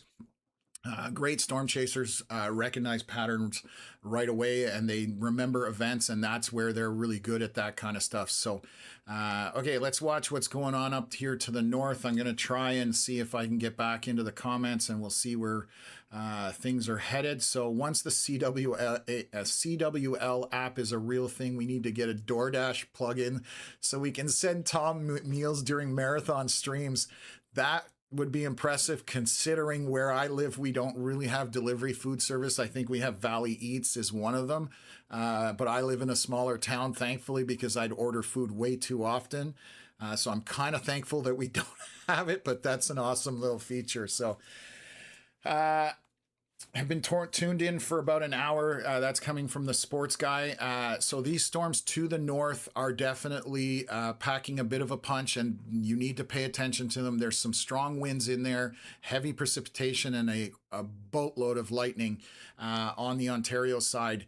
What we're watching right now is to see how this progresses down the Ottawa Valley, Ottawa River Valley, I should say, and along that Ontario-Quebec border. We do have a couple of storms west of Bancroft that are trying to get going. They are kind of pulsing up and down.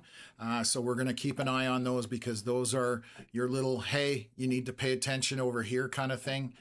So I'm watching that to see how things are going on. So it's a long event. Unfortunately, this is not a quick one. Like what we did this morning, I literally jumped on. The storm kind of went crazy, and within 2 to 3 hours, we had that storm out of eastern Ontario, obviously causing a lot of damage north of Kingston, through Kingston and other areas. We've seen trees totally smashed. We've seen power lines snapped, all sorts of stuff, roofs kind of torn, shingle damage, which I didn't even show. Where did we have that? See, I even missed that because we've just had, this is so there's a house with the shingles torn right off at the top of the roof. So just storm damage basically at the end of the day.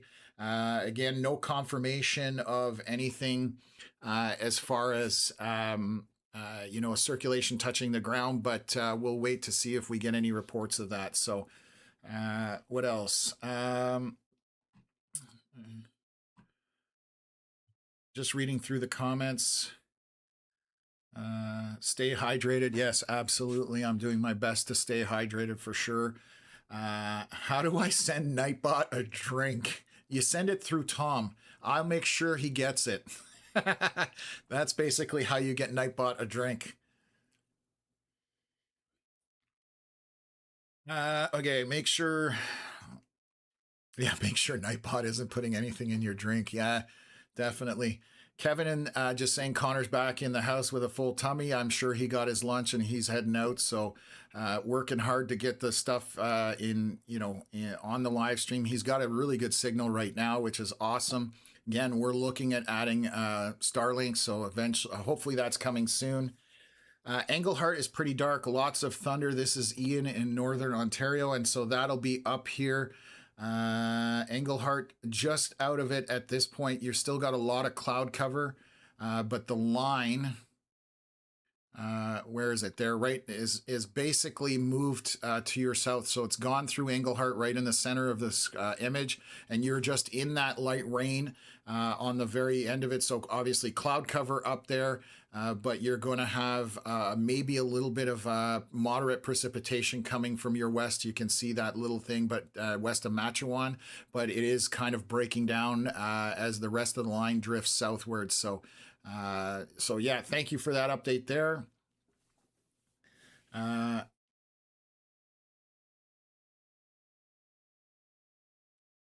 So this is a great question, Canada Chick.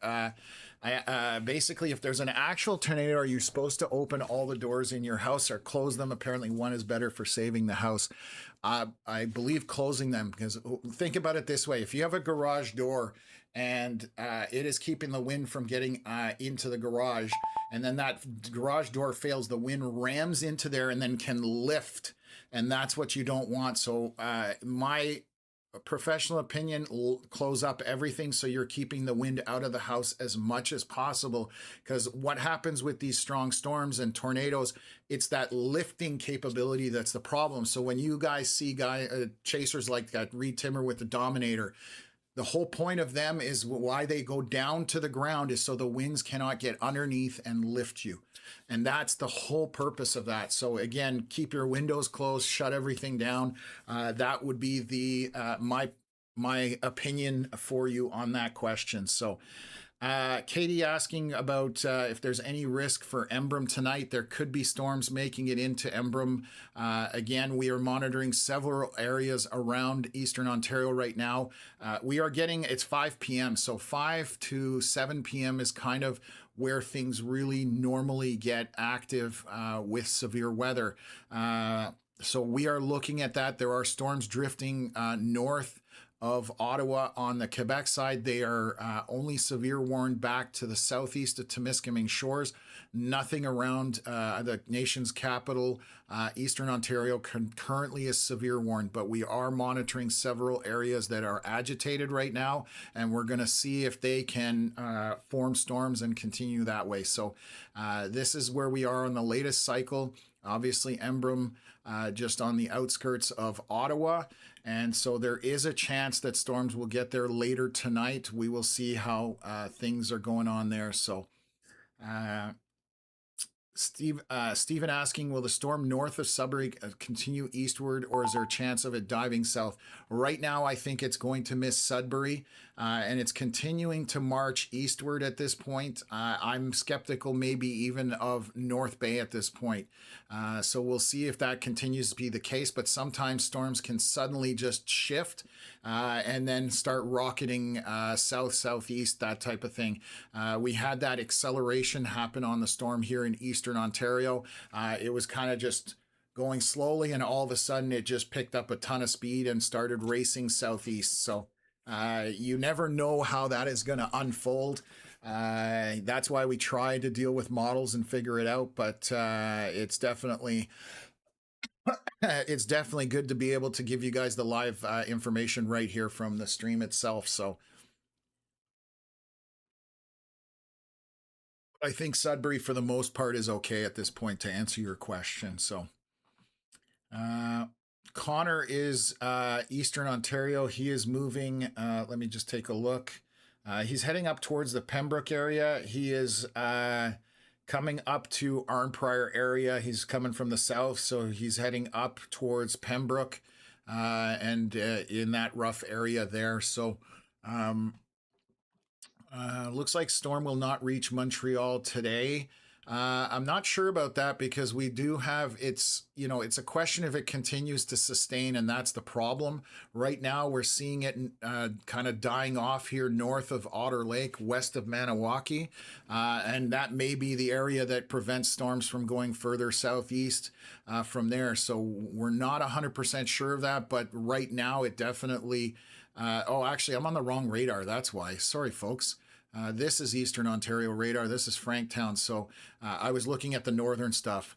So you can see that storms are losing a little bit of intensity when they're getting near Maniwaki. So, we'll see when that bigger core of intense precipitation makes it more southeast. But we'll monitor that as we go along here. So right now I'm getting a question about Kingston area. Obviously a lot of damage, a lot of power out from that storm this morning. I don't think we're going to see storms coming through Kingston again tonight. Again, if something, I'm skeptical that anything will come into Kingston at this point over the next several hours. The only areas of agitation I'm seeing right now are over Halliburton, and they're popping and dying, basically. You can see repetitive attempts here. So you'll see that the storm pops, then fizzles, pops, then fizzles. So we'll see if one of these can kind of get its act together and then head east. Then it would get into Ottawa a lot sooner than anywhere else. But Kingston, I don't think is going to see some storms. So hopefully people can recover from the obviously the damage and the storm that rolled through there today. So what else? Kelsey Wilson asking, is this still hitting Ottawa, and do we have an estimate for when we expect it? We are fairly confident that storms will make it into Ottawa, but it's going to be late this evening. So right now we're still obviously quite some time. It's only 5 p.m. right now. Still storms to the north right now, but this is the cluster that we are watching as it's marching south. It's moving east with a bit of a southerly kind of tilt on it. So let me just take a look at that and see if we've had anything changed over the last couple of scans. And I'm watching that western tip just to see as it's interacting there. So it doesn't look like it's drifting fast enough to the south to get into Sudbury. So again, maybe into North Bay, but we'll have to watch that. The other option is this completely crosses into Quebec and then heads down that western side and sticks to the Quebec side as another alternative or possibility. So again, around the Ottawa area, we don't have anything intense. We are still both sides, Quebec and Ontario, on that severe thunderstorm watch for both sides. They are valid. Let me just take a look here for another 6 hours. So we're talking 11 p.m. in Ontario, and then, whoops, I'm clicking on the wrong thing. Same thing on the Quebec side. And the severes stop before you get into Montreal. So that's, again, a little bit of an indicator what Environment Canada is thinking. And but again, storms don't care about imaginary lines that are drawn by humans. They do what they do. So if you're close to any of these areas with the thunderstorm watch, just stay weather aware. That's the main thing that we talk about. So it's you know, getting that information is important so you can react to it appropriately. So that's what I would say there. So okay, what else have we got here? Let me just zoom in. I've got a few things to double check here. Okay, so we'll continue on with this for a bit. We're watching these storms by Halliburton. There's another little bean that has popped here near Algonquin Park, so I'm going to monitor that one as well. So we've got agitated areas on our radar. I'm just going to check satellite. So this is what we call agitated Q or cumulus field, and I'll just play the satellite loop here, and you can see that cumulus kind of near Bracebridge, just kind of all agitated. So we'll see if something can get forced and pop, and that would create a storm that could possibly come into Ottawa sooner. So again, one of these evolving situations that's hard to pinpoint exactly what's going to happen. None of the models had that storm doing what it did down, through Highway 7 down to Caledar into Kingston, getting that explosive. They did model some storms moving through that area, but not with that packing that kind of a punch. So, okay. Let's cover what's going on here to the north. There's quite a bit of hail tucked up in here northwest of Temagami. So this is now along Temiskaming shores, very moderate to heavy rain through Cobalt, and then kind of to the north of Temagami. But we do have some hail tucked in here. Right in this area, again, probably grapes or smaller at this point in that small little hail core. Lots of lightning. That's the biggest thing that we've been seeing consistently on this storm system. And there's some rotation on this. Let me take a look here. Okay. Let me see if this is radar noise or if it's actually legitimate rotation. It's legitimate rotation. Okay, so we got to watch this a little bit. So again, northwest of Temagami, that's where that hail core is. There's a bit of a notch in there.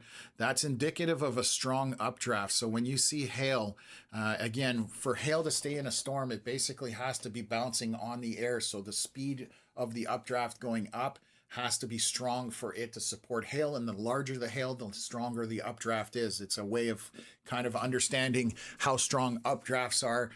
So imagine how much wind is blowing for a tennis ball to be floating in the air for a while. It's very strong, or baseballs, or softballs I've even seen. So, but what that tells you is you've got a strong updraft, and then you need to look whether there's rotation. We do have a bit of rotation on this scan here. I'm just going to take a look at a couple of radars here because we are, that one it's too far away from, so I only have one radar that I can really look at it, unfortunately, from. And I'm going to tell you how high up in the storm is. That's the other thing. So this is at 9,000 feet. So that is 2.8 kilometers, 2.9 kilometers up, so very high up. It's always a question of how far that rotation will drill down to the surface. That's always the question. So we're going to watch that for the next scan here, 4:59. So we've got about 3 minutes before we get it. This is moving eastward for the most part towards that Highway 11, kind of north of Temagami at this point. So I'm going to watch that area for rotation and make sure we don't miss anything there. So what else have we got here? Yeah, called it, Tom. Those blips are unblipping. Absolutely. Question about North Vermont. as well here. So I'm in North Vermont. I wonder if this line is coming towards me. It could end up that way. I haven't done any forecasting or modeling for the Vermont side. If you do want to see anything and it's weather is headed your way, Max Velocity is a great channel on the US side. I follow him. He's my go-to. I like the style and I like how he does things. So definitely the channel I would recommend on the US side has a huge following. Obviously does severe weather coverage, one of the actual inspirations for this channel for Canada. So like I said, I would check him, but Vermont being down here, it could end up in that area if it comes through on the Quebec side. We're still not even sure on the Ontario side, though. That's why I'm hesitating to give you kind of any direction on that. So we are just watching this rotation on this storm here to the northwest of Temagami. But Max Velocity would be who I recommend for that. So what else? Patricia saying, thank you. I'm in Huntsville, Ontario. My pleasure.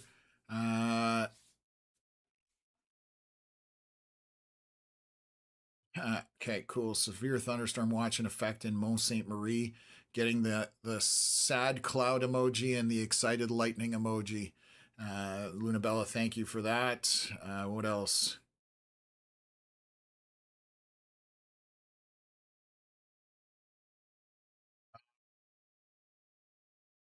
The Oreo cat. There is a watch on the Quebec side.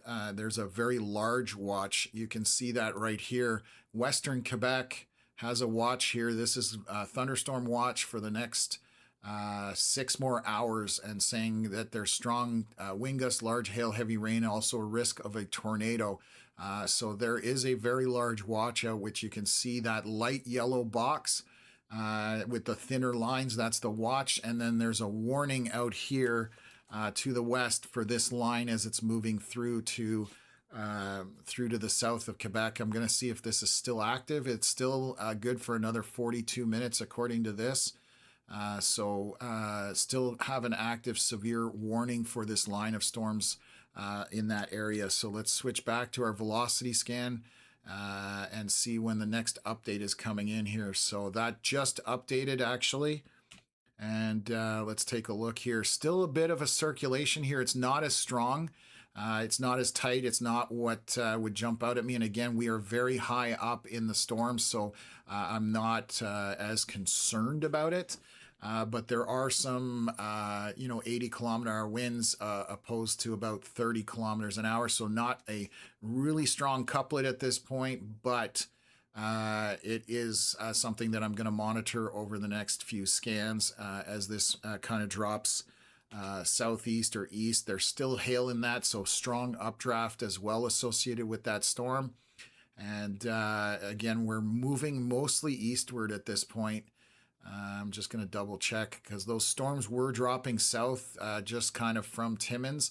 And I'm just trying to see if this is going to push further south or not. It almost looks like it's stalled its southern motion when that line from the west kind of slammed into it. So it's almost like the line from the west is now bulldozing the other storms, pushing them eastward with that forcing mechanism. So we'll see whether that's the case or not, but that's kind of what I'm observing here on radar, which again would mean that Greater Sudbury and North Bay would miss these storms, and then it's a question of whether they turn south. So it's definitely possible that this just tracks on the Quebec side as well. So we will update as we go along. I'm going to take a look at the Franktown radar as well to see if anything's happening back there, and then address some more questions and comments. Isn't it bad when the sun comes out before the storm because it can make the weather easier to form a storm? 100%. If you've ever watched a storm, so the sun will heat the environment and destabilize it, which allows storms to form. It's also energy for those storms to, to sustain or pop and sustain and then maintain themselves. So you'll see tornado victims that have been in the U.S. that, get have, you know, been through a tornado, and a lot of the commentary is like, it was a nice sunny day, everything was perfectly fine, and then bam, we got run over by a tornado because a storm popped. That's typical of what happens. You know, it's the calm before the storm. So just got this thunderstorm warning update for the line coming north of Sudbury and north of North Bay. Environment Canada tracking a line of severe thunderstorms capable of producing strong winds, loony to ping pong ball sized hail, and heavy rain. So unfortunately, this line is warned all the way back to the west, and I'm just looking to see if there's anything there. And again, this is what we're talking about. When we talk about storm-based warnings, the warning would only be with the line and forward. Whereas this box goes all the way back to Elliott Lake, for example. There's nothing that's going to happen in Elliott Lake at this point with this line. It is for this section here just south of Temiskaming Shores, coming into Temagami area. So yeah, so that's where we're at on that. And then Connor's obviously still making his way up there. And let's take a look. Sorry, I was going to look at Franktown radar. So let's take a look at that. That's the radar that is just near Ottawa. It's southwest of there, kind of between Smith Falls and Carleton Place is where that radar is located. So there are some agitated, you know, Q fields to the west, and some of them are making attempts to pop in terms of trying to get a storm going. I'm going to look at our moisture over that way. So bear with me for a sec. Let's take a look at our dew points. There are some solid dew points out there. So if a storm can get going, sometimes what this is a capping issue, meaning there's warmer air aloft. And so warm air, when it hits warmer air, stalls. It can't get through it. And the worst case scenario for severe storms is you have really warm air down here and really cold air above. And all that, what happens to warm air? It wants to rise. So if you have warmer air above it, that's what's called the cap. Connor made a video, actually, if you check it out on our Facebook page or our YouTube channel, on how a cap works. I'm not going to squeeze it because it can't be squeezed, but a bottle of water, imagine a cap on top of here. And if I squeeze this really hard and then let go, all the water comes gushing out. So that's the same concept with storms. In the environment is fluid. It works on fluid dynamics. It is a fluid. So that's how it works. Anyways, so we'll see if any of these storms can get going. There is definitely plenty of dew points out there. There's plenty of temperature. But again, I haven't analyzed the atmosphere above it to see, you know, whether there is a cap in place and what the atmosphere above that looks like. So just been obviously running the live stream. So going from there. What about Deep River? So again, Connor is headed up into that area. We're waiting for this second round to come through, and we're watching these other storms that are trying to get agitated back to the west. So there is a chance that Deep River gets these storms as they come through. We are waiting for this to turn further south. When I say this, I'm talking about the storms up here north of Greater Sudbury and North Bay. If they start to have that southerly track on them, then you definitely have a chance in Pembroke, Petawawa, Deep River for these storms to get in there. Right now, they're moving more easterly. And again, I think that as you can see, there's a line that came from the west, and the storms that were dropping south from Timmins or southeast are kind of getting shoved further east at this point. So that may push everything into Quebec, and then it'll go down that western Quebec side. So still unsure at this point, but that's what we're looking at for things there. So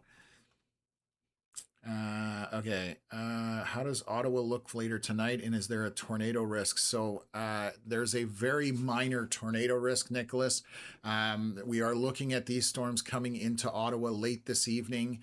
Depending how quickly they turn south. If they continue to move eastward and then turn into Quebec, then it's not likely that they will get into Ottawa unless they had a much more southerly trajectory on them. But you can see on the Quebec side, just from the way the storms are behaving over there, it's a almost direct southeast path. I'll switch to Franktown radar and just loop that one. So you can see the storm motion north of Ottawa. And if those storms end up following this same path, they're going to miss Ottawa completely, for example. So again, still a lot of unknown to unfold and kind of go from there. So what else? Do you know what the Cape? Debbie asking, do I know what the Cape value is? I'm not looking at Cape values on these storms. So normally we will look when I'm doing model and forecasting stuff. I'll look at a site called Sasquatch. Phenomenal place for weather nerds to dig into data. So I will look at the Cape values. Give me a sec. Connor's got access to that, so let me see what he says about that. Probably listening, but I'll see what he says. I know we were looking at some models with like almost 4,000 Cape, and I can't remember if that was for tomorrow or not. So I'll see if I can get you an answer. I'm in Mattawa today, so guessing I will see some action see more action today. Again, it depends when this turns basically to the south. So watching radar, what I'm seeing is this line right here, this storm or cluster of storms has impacted these storms right here. Those were moving south east somewhat. This has basically been plowing the road eastward. They're now kind of crashed into each other, and I suspect that this line is just going to push these storms further east before everything swings back down. That's kind of what I'm seeing on radar. Again, I'm using my best educated guess at that. If that's the case, you're probably not going to see anything in Mattawa as you are down right where that bend is, and I'm trying to get to it there. Mattawa right here. You guys have had some bad storms this summer. I know we've live streamed a few of them going through the area, and obviously more damage would not be fun. I think 533, there was a whole bunch of damage kind of northwest of Mattawa several weeks ago. And we all know about the giant storm that moved through Samuel de Champlain Provincial Park. That area is completely unrecognizable. I've driven past it so many times. So for tomorrow is Canada Day. We again are expecting to be live streaming for our Eastern Ontario, Western Quebec area. Timing on it based on models was early to late evening, which is the worst imaginable time. And some of those were very isolated storms with some high-end intensity. So again, until today unfolds, we really can't see what's going to happen tomorrow. So the Cape value for Debbie asking, we're around 3,000 in terms of Cape value, so throughout the region. So that's significant for Eastern Ontario. So I just checked with Connor on that. So that's 3,000 joules per kilogram for the Cape side of thing. And Mark is saying between 3,000 and 3,500. Thanks, Mark. I didn't even see those comments. And then there's even pockets above 4K, but we're about 3,000 to 3,500. Mark is a phenomenal storm chaser. I trust whatever he says when it comes to storm chasing. He's one of the guys that reads models and understands them better than I do. So I have a very good understanding. He has an extremely good understanding of it. So I always know when there's a smarter person in the room, and I listen when they talk. Let's put it that way. What else?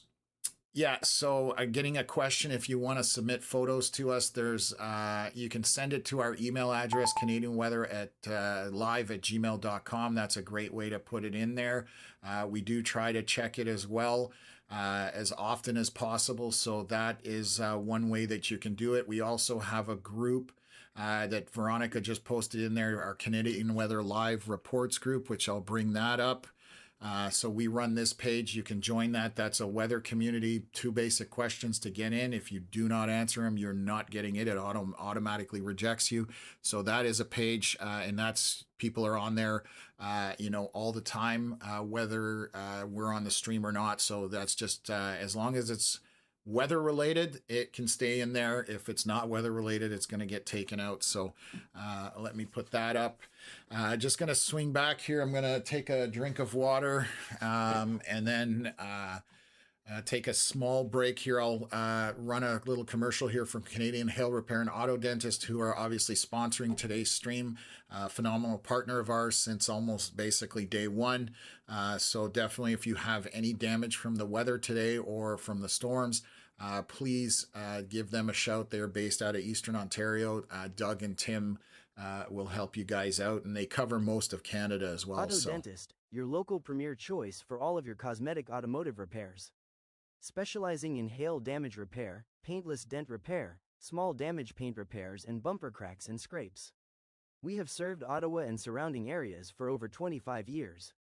Come by for your free estimate at 151 Bentley Avenue, Unit 17 in Ottawa, or call us at 613-223-7077.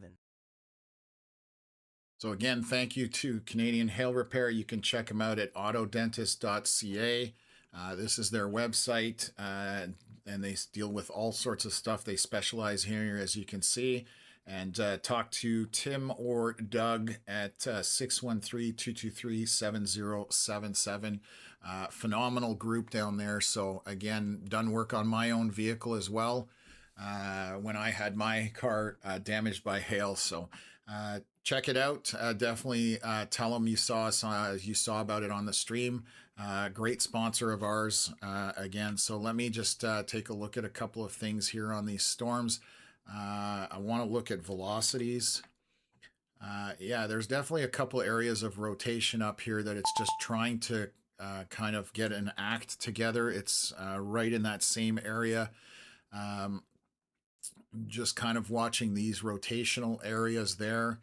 Let me see. I just want to see how high that is. So that's coming down. We're down to about 8,000 feet, but there's definitely some strong opposing winds here as the line moves through. I just want to see, there's another one back here actually as well. So a couple areas of rotation high up. Again, it always comes down to whether that drills down to the surface. So those two areas definitely have my attention. Let's just take a look here. And there's kind of strong precipitation. So those would be updrafts, trying to kind of be embedded in that line somewhat. So again, we'll keep an eye on that and kind of go from there. So, okay. Stop, you're going to make me blush, Mark says.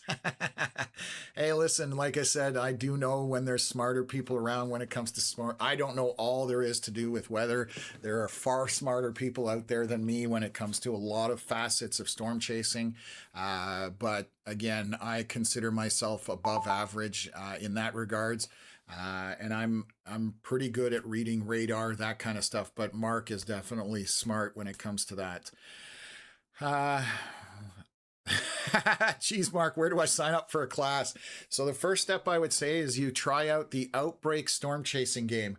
That is a great inroad for you to learn how to storm chase without killing yourself, because you're doing it on a computer rather than in real life.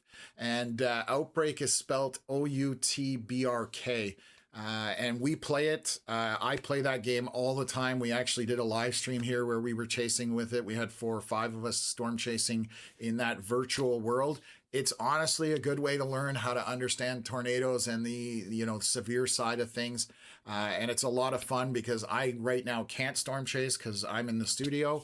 But it's an outlet for me to be able to storm chase. So definitely highly recommend it. And it's the cheaper way of doing it rather than taking a class because those get expensive. And Mark, very persistent mesocyclone moving towards Temiskaming. Yeah, that's those are the 2 areas I'm talking about of rotation. So obviously Mark knows that kind of stuff. I should have probably jumped on that comment earlier. Sorry. So again, later tonight, we are still not sure about the Ottawa area. Be weather aware. This is going to be down there late evening. I can't predict power outages, folks. That's not something you can forecast in any way, but you can take a look at the outages that happened from the storm that moved through. We looked on it on the stream, and you look north of Kingston and northwest up through Caladar.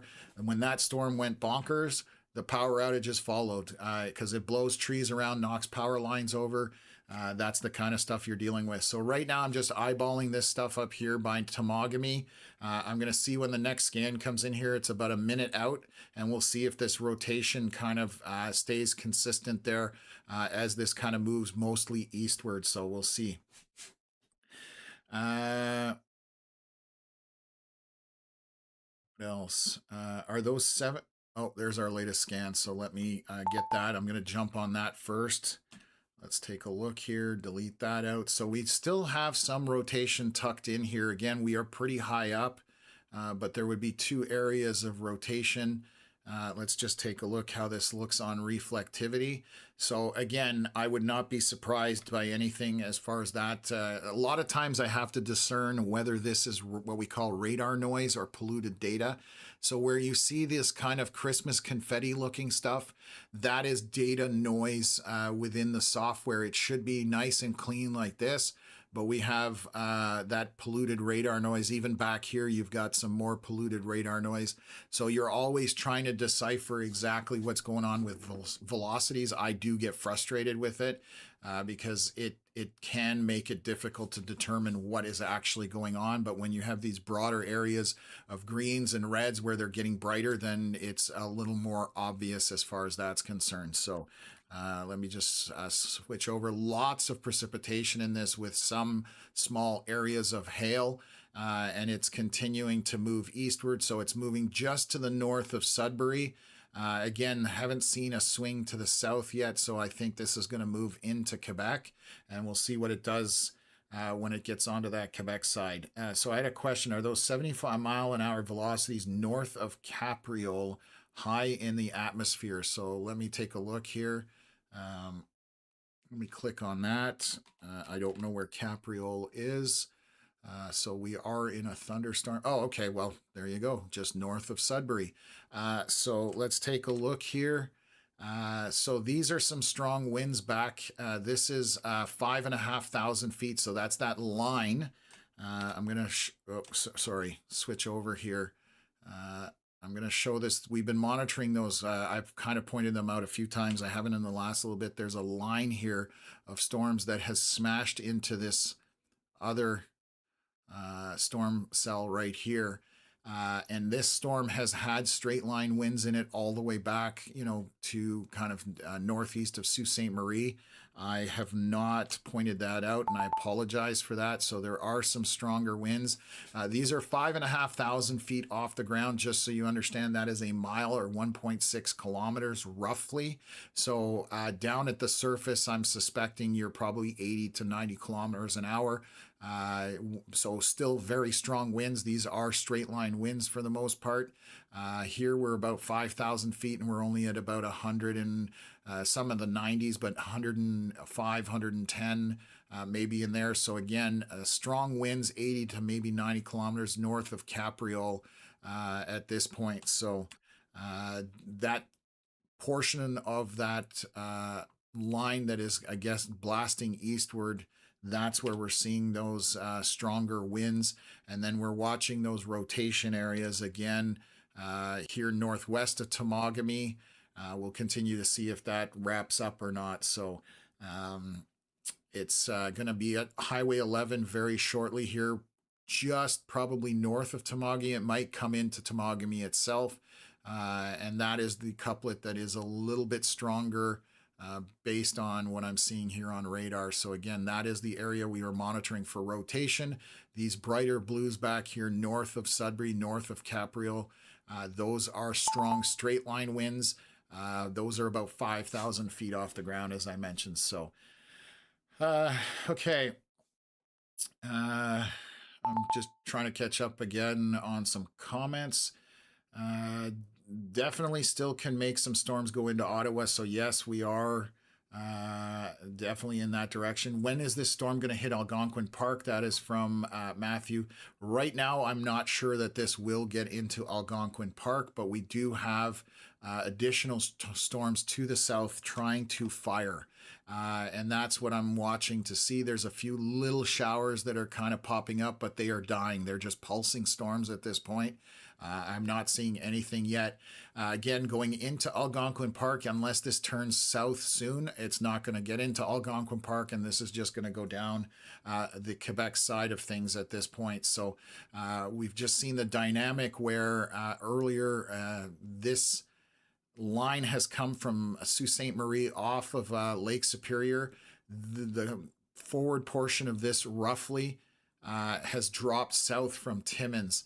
And as this line approached from the west, I think it's bulldozing and it's pushing that initial front storm further east.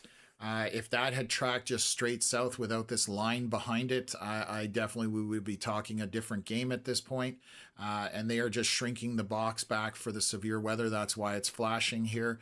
They took it away from Elliott Lake and further back west because that obviously cluster of storms is moving through there. So let's just switch over to velocities. 5:23 p.m. We should have a new scan here. And the area we are watching, as we've been discussing, is kind of up in here. There is a bit of rotation back here, but I'm not as concerned about it. The one northwest of Temagami definitely has more of that look. So Grayson saying, yes, Outbreak is amazing. Yeah, Grayson just started playing in the last few weeks and played with us as well on a couple of the streams. So it's definitely a fantastic game, a lot of fun. Marilyn saying, yes, I tuned in when you were playing. I thought it was a real chase. Oh, that's amazing. That's pretty cool. So that speaks to how hard Mark has been working with his team there, getting things developed as far as graphics are concerned. That circulation is staying there. Some bright greens in there. Let me just take a look for those velocities. So we've got some 84 kilometers. This is 8,000 feet off the ground, so a mile and a half, about 2.5 kilometers above. But still quite a bit of circulation in there. It's just a question of how far down that is drilling. These are the areas that we monitor just because they can develop into something. That's exactly what happened with the storm that as it crossed Highway 7 near Caladar. We started to see some broader rotation in there, and it started tightening up to the point where, okay, we've got Houston, we have a problem, and that's what generated those tornado warnings. So yeah, definitely looking on velocity here. Another area of rotation, but it is polluted or corrupted with a lot of noise from the radar. So that's another circulation that I would pay attention to as well. Hopefully on the next scan, it will be a little bit cleaner. And we'll take a look at it. We do still have these straight line winds back here near Capriole and kind of up from there. They are spreading out a little. We're about 100 kilometers an hour just over it here in the north of Lake Wanapatia. So basically some straight line winds associated with that line stretching back to the southwest from our initial area of rotation where we have this hail also. Coming in there, the southern end is starting to reach out a little bit, it looks like. So let me just take a look on the last couple of scans here.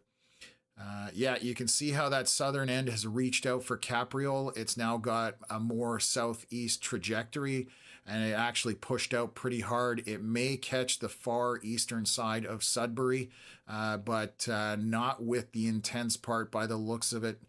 We'll keep an eye on that, but that is coming down towards Highway 17 there, just east out of Sudbury at this point, and we are watching those couple of areas of rotation as well. So what else? Mark just sending me a message here.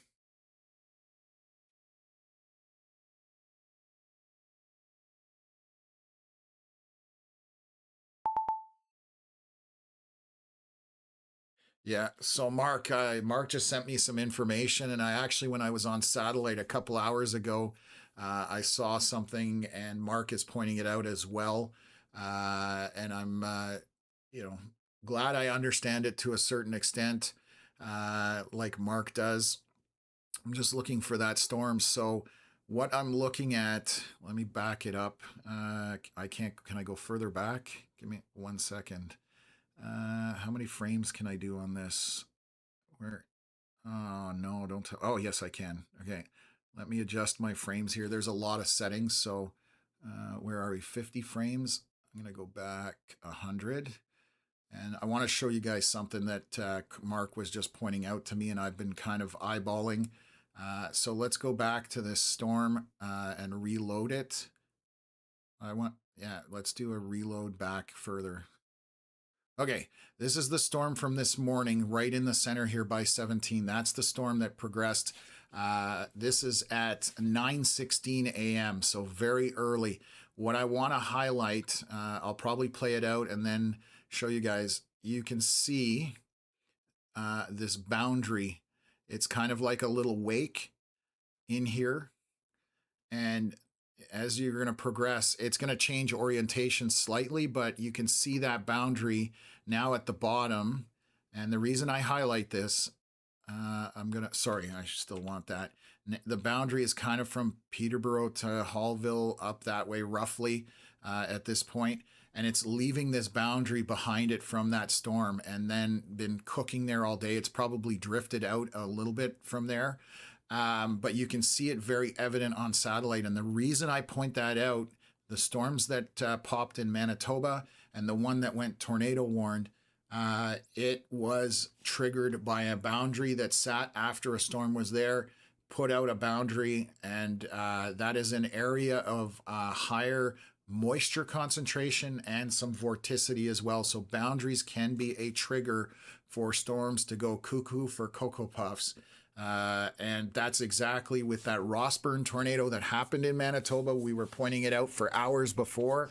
And it literally, as soon as I saw something popping off that boundary, I'm like, we need to watch that. An hour later, it had a tornado on it.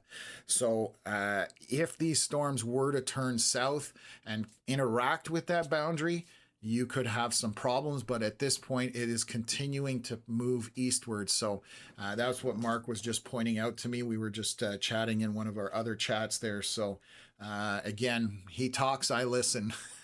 But I did point it out on the stream earlier when I was on the satellite. I didn't point it out, actually. I was looking at it on the satellite stream when we were talking earlier about the storm moving through and the clearing behind it. I did notice that little wake. It's like a boat moving through water. You get those kind of little wakes behind it. It's the same idea, roughly. So, okay. Dan Campo asking about North Bay. Right now, it's going to be very close. We are seeing storms kind of reaching out a little further back to the southwest. This is our scan here north of Sudbury. And you can see that we have some southerly, extension on this line, and it's continuing to go further south. If that's the case, and now these storms are starting to move south at this point, which is what it looks like to me. So if they've actually started to make the turn, this southern portion of the line could end up down here. So obviously that would cut, North Bay would get into this line and then further south from there. This is what we've been talking about all afternoon, is when does this thing actually turn south? And then you're going to have that action happening along that that Ontario-Quebec border and straddling the Ottawa River Valley as well. So we're going to keep an eye on that. It may be what's happening right now. We need another couple of frames to look at. I'm just looking at Franktown radar to see if anything is agitated anywhere else.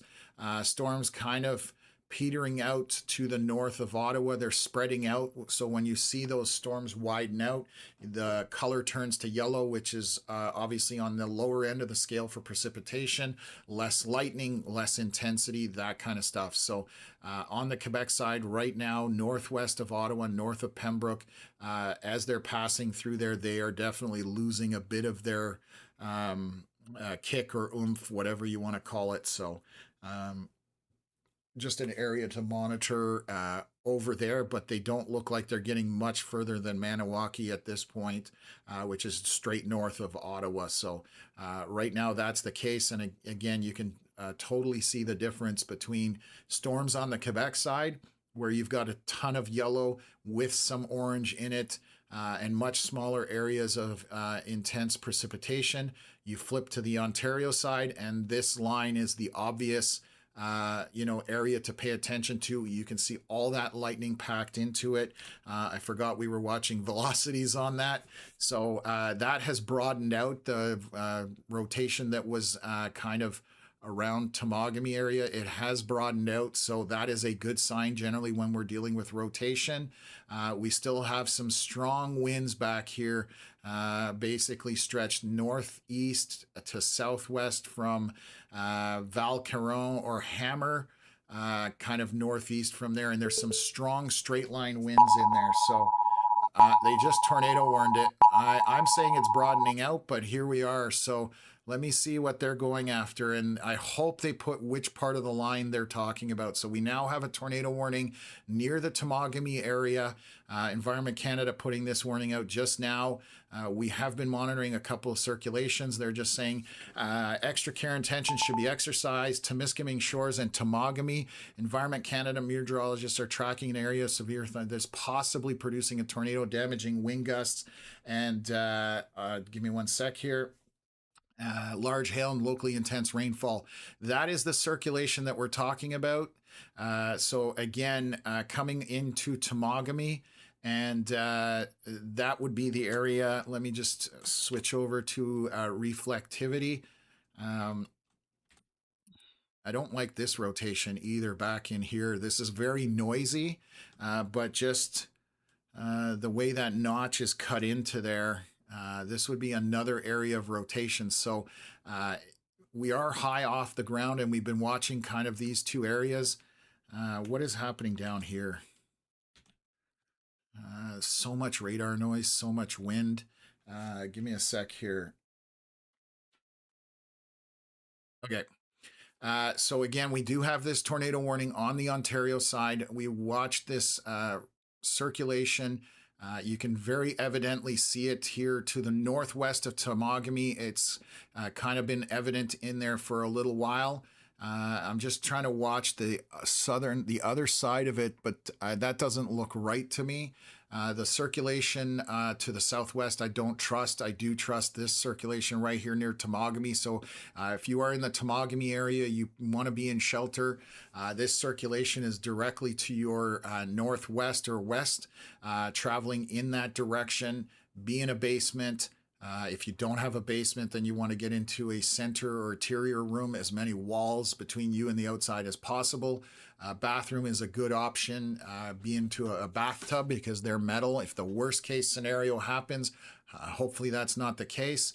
But that's where we're talking about circulation here. So sorry, just going to switch over chats here, making sure I'm on the right one. Okay, yeah, we've got that. So again, we are talking about a circulation here near Temagami, and I will back that up for you. You can see those red and greens sticking together for quite some time here. As I pan this back and forth, you can see them to the northwest and moving southeast. So again, would be in my shelter at this point. Anywhere southeast of this, they're updating it. So let's see what Environment Canada has to say. Just saying possibly producing a tornado, damaging winds, large hail. That's the problem with these warnings. Some Mets put in information that you can track, and other ones just put general cut and paste information, which is frustrating because this box is huge. Obviously, if you're not looking at radar, you don't know anything about it. This is a very large area. Where we're looking is this rotation here. This is our latest scan, and let me take a look here. I don't trust either one of these rotations, to be honest with you. Just looking down here by Gull Lake, there's some 60-kilometer-hour winds across from 35. So back up here by Temagami, there's definitely another circulation in there. So let me just take a look what's going on. Yeah, if I was... Oh, God. Okay. Let me switch over to velocity here. Come on. Oh, it won't do it while I'm trying to draw. Oh, it did very slowly. So down here, I'm definitely seeing a circulation in there. The one at Temagami has broadened out somewhat, but still quite evident as well. And the problem with these systems that are lined out, they basically would spin up very quickly, and they're hard to sometimes feel out in that line. It's not as obvious, especially when you get all this radar noise, which is pixelation, looks like Christmas confetti. But those are the two areas that I am concerned about as far as velocities are concerned.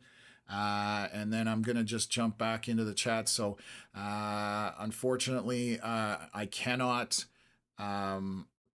answer any questions right now, but there's definitely a notch down here.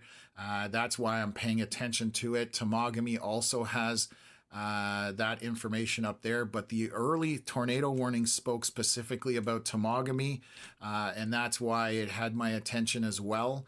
And there has been rotation. There has been a circulation in there. We don't have confirmation of anything on the ground at this point, but this circulation is moving over Highway 11, and then we have one back here over Gull Lake and kind of moving further to the southeast as well. So this is moving slightly southeast, but it's heading towards that Highway 11 corridor.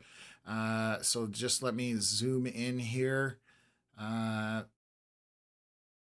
I'm just looking what's up there. So those are the two areas of circulation, why we have our tornado warning. I'm just going to see again, they had more information in here and they took it out for some reason. And I'm baffled by that because they were literally talking about Temagami. And I think they said Temiskaming Shores, which is way back to the north. That would throw me for a loop. But anyways, at this point, those are where our circulations are. At this point, I'm going to continue to monitor them, and we'll push them.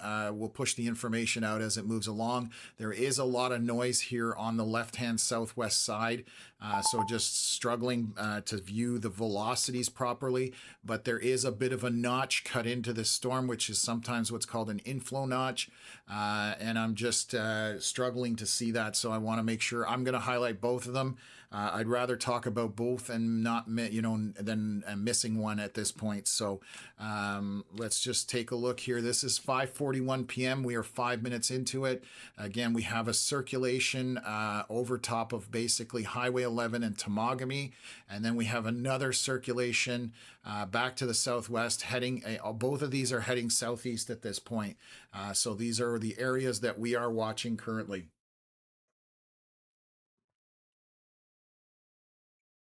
If you are anywhere out in front of these circulations, southeast and east of them, I recommend you're in shelter, get to a basement. If you don't have a basement as an option, you want to have an interior room, as many walls between you and the outside, and ideally a bathroom, and also being in the bathtub because it's metal and it'll take a bit of abuse as well. Put a bed over top of you to protect you in the worst case scenario. Let's hope that's not happening. But just in case, that's the best way to do it. So just looking here, we're going to be another 2 minutes before our next scan comes in. And this is north of North Bay at this point, kind of in the Temagami area, south of Temiskaming Shores, right near the Ontario-Quebec border as this line of storms has approached from there. So the southern end of that line is definitely reaching out further as well. So there may be some storms that are going to make their way down into Sturgeon Falls and certain areas as this moves through. So we are going to continue to monitor it. There are some strong updrafts in here. You can see some of these pink pixels indicate hail, and that's generally or usually associated with some strong updrafts. So strong updraft, rotation, and hail, those are three markers of, hey, you got to pay attention to this storm. And so that's exactly what we're doing right now. Again, where I've circled those two areas, those are our two areas of circulation. Unfortunately, Environment Canada has not put out any more accurate information other than they have a tornado warning in this area and saying they're tracking an area of a severe thunderstorm that is possibly producing a tornado. The problem with that, and this is why the storm-based warnings are so crucial. I'm gonna, give me a sec here. Oh, there we go. I definitely don't like the wind velocities down here. There's some strong winds down here. So this southern circulation looks to be picking up some intensity. So let me address that first. Let me give me a sec here. So we definitely have some strong winds up here. Again, circulation roughly in this area, continuing to move eastward. I'm just looking up by Temagami.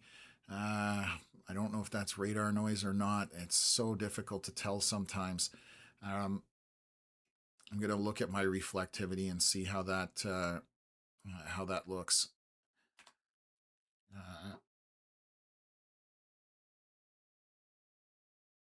There's definitely a notch down here. That is the area that bothers me the most, just because we're seeing that notch cutting into the storm, and you could have your circulation right here. So that is definitely the area that jumps out at me the most.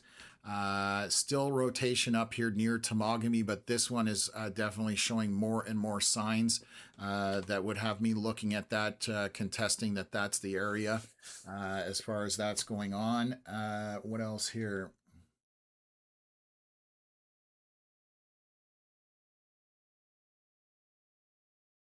Okay, so tornado location near Sturgeon River Provincial Park, which I don't know where that is. Let's take a look here. This is from the Environment Canada website. So, oh, that is that circulation. Sturgeon River Provincial Park is back here to the northwest. So this is the circulation, the one I'm pointing out with that notch forming and with all those, it's dirty, what I call corrupter data. This is that circulation. The Temagami one doesn't have my attention as much anymore. This is definitely the area of rotation coming through to Cross Lake. And then towards Highway 11. So I don't think there's much in between here. Just looking back here, Olive Lake. Oh my God. That's my brother's property was on Olive the Lake, and this is headed in that general direction. That would be, they no longer own it, but it's definitely heading in that direction. So this is moving southeast at 50 kilometers an hour, and it's saying, so that is moving at a decent clip at this point, and that is your rotation to the south here, the one that we're looking at. So again, moving roughly in this general direction. That is a strong couplet in there. Thanks, Mark, for updating that. I appreciate your help with that. It takes a team to run this channel, and again, I appreciate everybody's assistance in getting this word out. So if you are anywhere out in front of this, you need to be in shelter. Again, unfortunately, I recognize Olive the Lake. That was my brother's property for 11 years. So that's kind of crazy that this is happening. They've moved to North Bay, but this circulation by Gull Lake is going towards Cross Lake and then towards Highway 11 at this point. And we, again, we see an inflow notch right in here. Where you're seeing that orange breaking up with yellow and green, that is a notch cutting into the storm. So that usually will indicate some strong inflow into the storm and that rotation. So this is what we are watching right now. The one by Temagami, again, not as concerning for me. And we're going to ignore that one for now, and we're going to watch this heading kind of across as well. So this is kind of ramped up at this point. There are some stronger winds, straight line winds in behind this as well. And this is that interaction that we've been, if you've been on the channel for a bit, the line that kind of came in and slammed into the storm in front of it. This is kind of the result of what is taking place right now. So it's the interaction of that collision, and that southern portion has taken over and has kind of ramped up. So we're 5:47 p.m., 5 minutes into our 8-minute cycle. So we're watching this area for rotation right here. There is some noise in that from the radar. That's just a software issue. So yeah, it's a nudger. Cameron Nixon, anybody who follows severe weather in the States, Cameron Nixon kind of coined the phrase a nudger, meaning a storm that pushes another one and creates a mesocyclone and kind of kicks the other storm up. That's a very layman's term way of describing it, folks. If you want the science on it, you'll have to Google it. But basically it's the interaction of that rear storm slamming into the other one and nudging it, essentially. So this is what's going on right now. We have this circulation. We have no confirmation of whether there's a tornado or not. I don't think I've seen anything on social media anywhere. I don't know if anybody else in the stream, any of the moderators, have seen anything on social media, but obviously a very remote area, so not a lot of population out there, but there are definitely people up that way. So again, if you are out in front of this, you want to be in a basement. If you don't have that option, you want to be in an interior room of the building or house, and as many walls between you and the outside as possible. Also, a bathroom is a very good option into a bathtub. They are metal, so they will take some abuse if the worst case scenario happens. Hopefully that is not going to happen, but this circulation is definitely getting everybody's attention at this point, and that's why we have the tornado warning. And what I was going to say, the problem with these boxes, if I measure it, this box is 96 kilometers tall. And somewhere in there, there's a tornado that's, possibly happening. That's what makes it so difficult. And this is far more obvious at this point that there's a strong circulation. This is our next scan. I'm going to move things over here, and let's go right here. We have our rotation kind of tucked into this area. There are some very strong winds in behind this. Let's take a look. And let me move that and move this up. So we are still continuing to see that. This is southwest of Lake Temagami. Cross Lake is right to the right of it, and to the left or northwest is Gull Lake. Those are our velocity scans. And if you are anywhere southeast of this, you need to pay attention to it. These velocity scans are only at 5,000 feet, which is only 1 mile, but we're reading some 90-kilometer-hour winds slamming into this on one side. And then we've got 50-kilometer-hour. What do we have? 70-kilometer-hour here on the opposite side. So definitely some very strong winds associated in here with this rotation. So yeah, this is going to be interesting to see how this unfolds with these winds in here, but that is where our circulation is. Again, a remote area. However, there are still people who live out here, and it is heading towards Highway 11 at this point. Again, this is to the southwest of Temagami, and to the very north of Sturgeon Falls at this point, very north of Sturgeon Falls, but just kind of give folks a rough idea where this is located. So that is our circulation. Winds are picking up in this storm as well. So behind that circulation feeding into it, we've again got some 105-kilometer-hour winds, so quite obvious that this is going to cause possibly some damage as well. So we are going to pay attention to it as this continues to move southeast somewhat. And we now have storms onto Highway 17. These are obviously not the rotation area, but lots of rain making its way onto Highway 17 into that corridor. So we'll address that when we can. But right now we are concentrating on this area here with the rotation that's taking place. Very, very remote area, but so we haven't seen any confirmation of anything from anyone. Let me just take a look here. Yeah, so just looking at some notes from from Mark, actually, to be honest. 4 minutes ago, this was our scan. Which radar? I'm on the closest radar, I suspect. So give me one moment. I'm going to pan out here and just take a look where all our radars are. So they're very far away. Yes. Oh, and the northern radar north of Timmins is out now, so we can't even use that one. So yes, this is probably this is definitely my closest radar. There's one in northeast of it in Quebec, but that's much further away. So again, we're concentrating on this area right in the orange circle southwest of Temagami, moving towards Highway 11. And in that general area. So this is picking up velocities as we've been moving through, and we'll see how this progresses afterwards at this point. So again, a couple of more intense situations. We had the one this morning with the tornado warning going through north of Kingston, coming through Kingston and off over the water. They've extended the tornado warning way past Sturgeon Falls. There's no danger south of Highway 17. Unfortunately, that's the way these boxes work. Let's just take a look here. I'm waiting for another scan. We need about another 2-3 minutes, but they've updated that warning.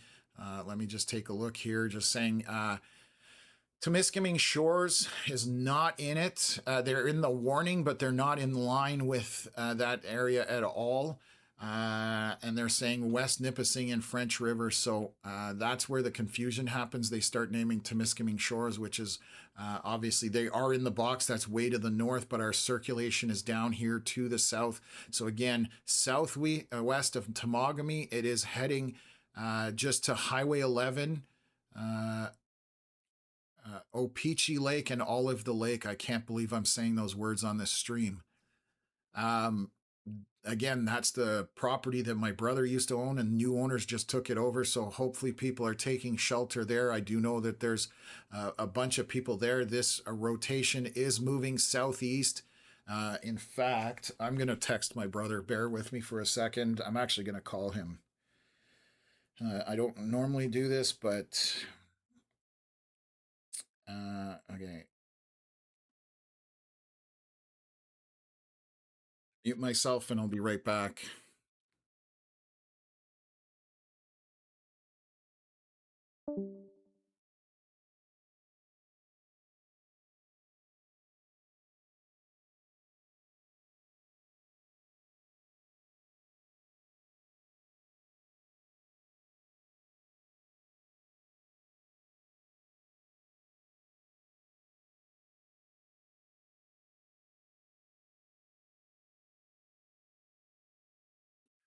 Sorry, okay, he's getting in contact because it's a fairly large property. It's about 6 cottages that they rent out, and there's a bunch of people there, so I'm trying to get as many people warned in front of this as possible. Okay, here's our next scan. Let's just take a look at this, get rid of that, and see if our velocities are sustaining. I hope not. There are some strong winds in there. The rotation is less obvious at this point. It may be translating into basically, let's just take a look here, into kind of a straight line wind event. There's Cross Lake. Yeah, so they're updating the box again. So let's take a look at that.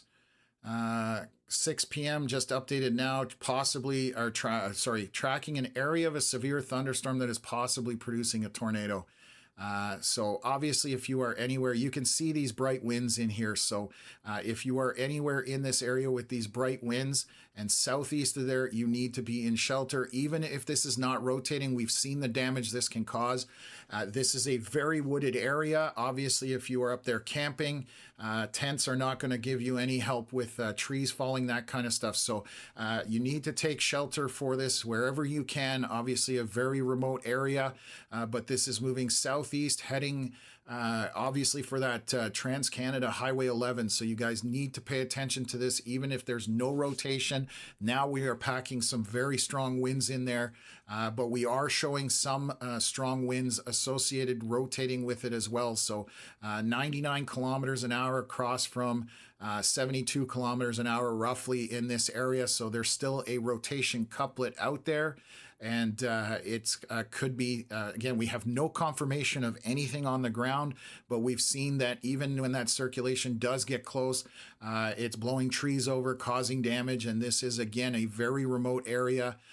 So heed the warning here at this point and get into shelter or get out of the path of this storm. It is moving at 50 kilometers an hour roughly is what Environment Canada was posting. So if you're at a campground, there's got to be bathrooms, that kind of thing, where you can take shelter. Sometimes they will have those concrete bathrooms. They are a storm shelter as well. That's what they kind of double as, just in case of emergency. Again, this is a very remote area.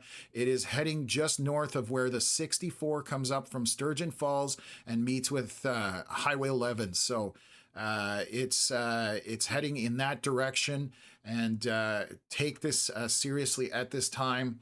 And that is our area of circulation. I can zoom out and you can see it quite clearly where we're getting those winds packing into that area from both directions, as we have this interaction between the line or the storm behind it and the storm that was out in front, that we've been monitoring this whole time. So again, north of Sturgeon Falls directly at this point, but it's coming to Highway 11 south of Temagami, and where that 64 highway comes on there, So this is basically, you know, a strong circulation at this point, and we're going to continue to stay here with this and go from there. So it's the yeah, you definitely don't want to stay in a tent. If you're in a tent, you need to get away from that tent and get to shelter, whatever that is. Almost anything is better than that tent. You're not going to, thin vinyl is or thin nylon is not going to help you in this situation, especially if a tree falls. So this is right now, again, a fairly serious situation. No confirmation of anything on the ground, but this rotation has picked up and is again heading for Highway 11, where that 6411 interchange is. So definitely could be a life safety situation. So heed the warning at this time. We're waiting for another update here. We're 5 minutes into the scan here. 5:59 was when this scan came out. I'm really hoping that we see the circulation broaden and that it's not tightening up or anything like that. So, okay. Let's take a look at reflectivity. There's obviously a lot of rain in this as well, a lot of lightning. This is a dangerous storm to be outside in regardless. You don't want to get caught on the water. Again, we've talked about what happened in Eastern Ontario. A gentleman got caught out on the water and said it was the scariest boat ride of his life. Because you are so exposed when you are out in the elements with no shelter whatsoever. So that includes tents as well. So circulation sticking in this circle right here, 5:59 p.m., 6 minutes into our 8-minute window. So hopefully there's nothing going on under this, but strong winds associated with this as well. So those straight line winds, we've seen them blowing over trees, snapping power lines, and all that kind of stuff like we did earlier today. So the parameters are there, and this is why the warnings the watches went out, and now why we have warnings, because those conditions have been met. Again, if you are jumping in south of Highway 17, you have nothing to worry about. The tornado warning went all the way down south there, even past West Nipissing down south. You have nothing to worry about at this point. This circulation is to the north. Highway 11 and 64, for anybody that's familiar with the area, that is where this is headed at this point. So, oh God. We are now crossing hour 7 at this point of our live stream. Okay, so the circulation is continuing. That is our latest scan. I'm just looking here. Let's take a look at that, delete that out. We're going to zoom back in here. And it's still continuing to persist. It's got quite a bit of noise in there. I'm just trying to narrow down where this would be. So again, circulation roughly in this area. Still continuing to track southeast at this point. There are some strong winds associated with it still. So if you are out in front of this, be in shelter. Basement is ideal, and if you don't have that option, obviously a room or in the center of the building with as many walls between you and the outside as possible. So that is where our circulation is, and continuing to show strong winds in that area associated with it. It has not died down. We've got some 87-kilometer-hour winds across from 80. So actually, I may be a little off on my couplet here, which is what it looks like to me. And I apologize for that. Just trying to stay ahead of it. There is very strong rotation right here. And this is why I always double check everything. So we've got 80 kilometers an hour, opposite 80 kilometers an hour. So that is 160 kilometer hour couplet roughly. And again, that's where that looks to be as far as rotation is concerned. I'm going to check on reflectivity, but that right there, unless that's radar noise, those are very strong wind signatures in that. So yeah, it's this is the 4th day of streaming, and the 4th day I'm talking about tornadoes across Canada. So again, it looks like it's shifted a little bit south. I don't know for sure if that's the case, but again, we are going towards that Highway 11 and 64 interchange. Obviously a busy highway. That's the Trans-Canada, a lot of trucks going through there. And then 64, a lot of the locals take down to Sturgeon Falls. So definitely need to be paying attention to this. North of Red Cedar Lake, and again, moving out from there. So we have an area here. If you are anywhere out in front of it, be in shelter. And this is the general direction that this is traveling at this time. So again, coming towards 64 and 11. So let me just take a look here.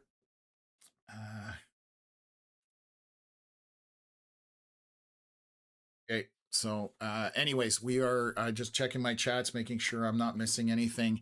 I appreciate everybody's help who's working in behind the scenes and everything like that. This is a lot to obviously manage and handle, but we're doing a good job of it, and I'm very happy with how things are unfolding. We've been on top of circulations for the last 4 days, and we continue to do so today. So again, it's trying to get this information out to folks. So they are taking the warning. First time I've ever had to kind of pick up the phone and call somebody and let them know. I contacted my brother because he used to own a property right where this circulation is basically located, so he could call the new owners and let them know to get all their guests into shelter. Hopefully nothing happens. I don't want to hear about anybody getting hurt ever on the stream. But obviously highlighting where we have concerns is the most important thing.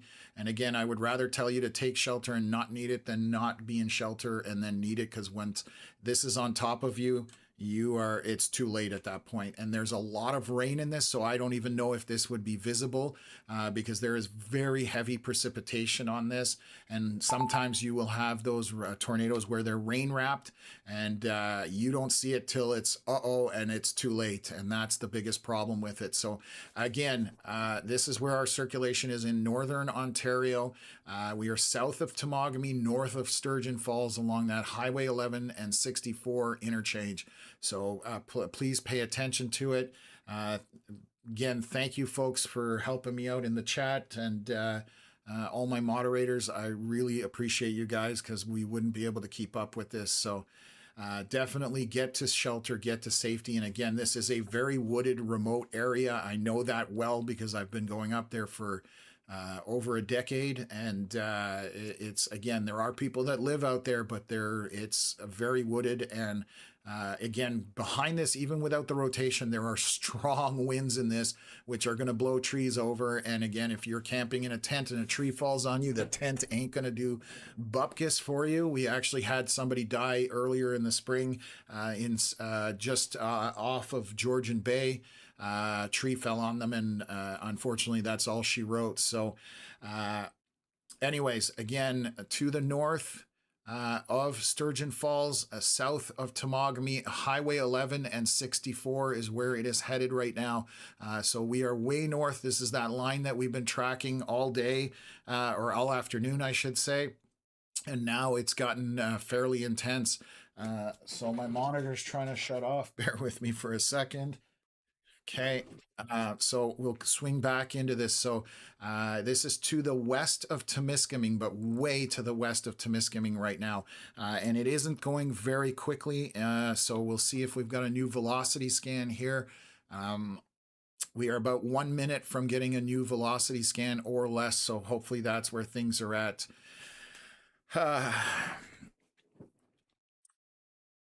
Yeah, there are.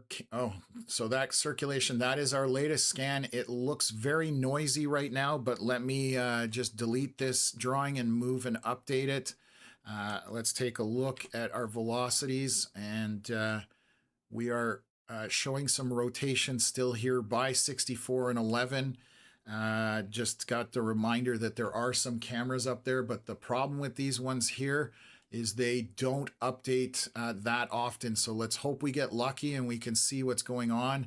This is 6:02 p.m. This image is 11 minutes old, and I'm familiar exactly where this is. This is the township yard where the plow trucks and the salt trucks go in, but you're talking 11 minutes ago. So this image, unfortunately, not going to help me right now. Hopefully it updates. If anybody's watching it, if it updates, let me know.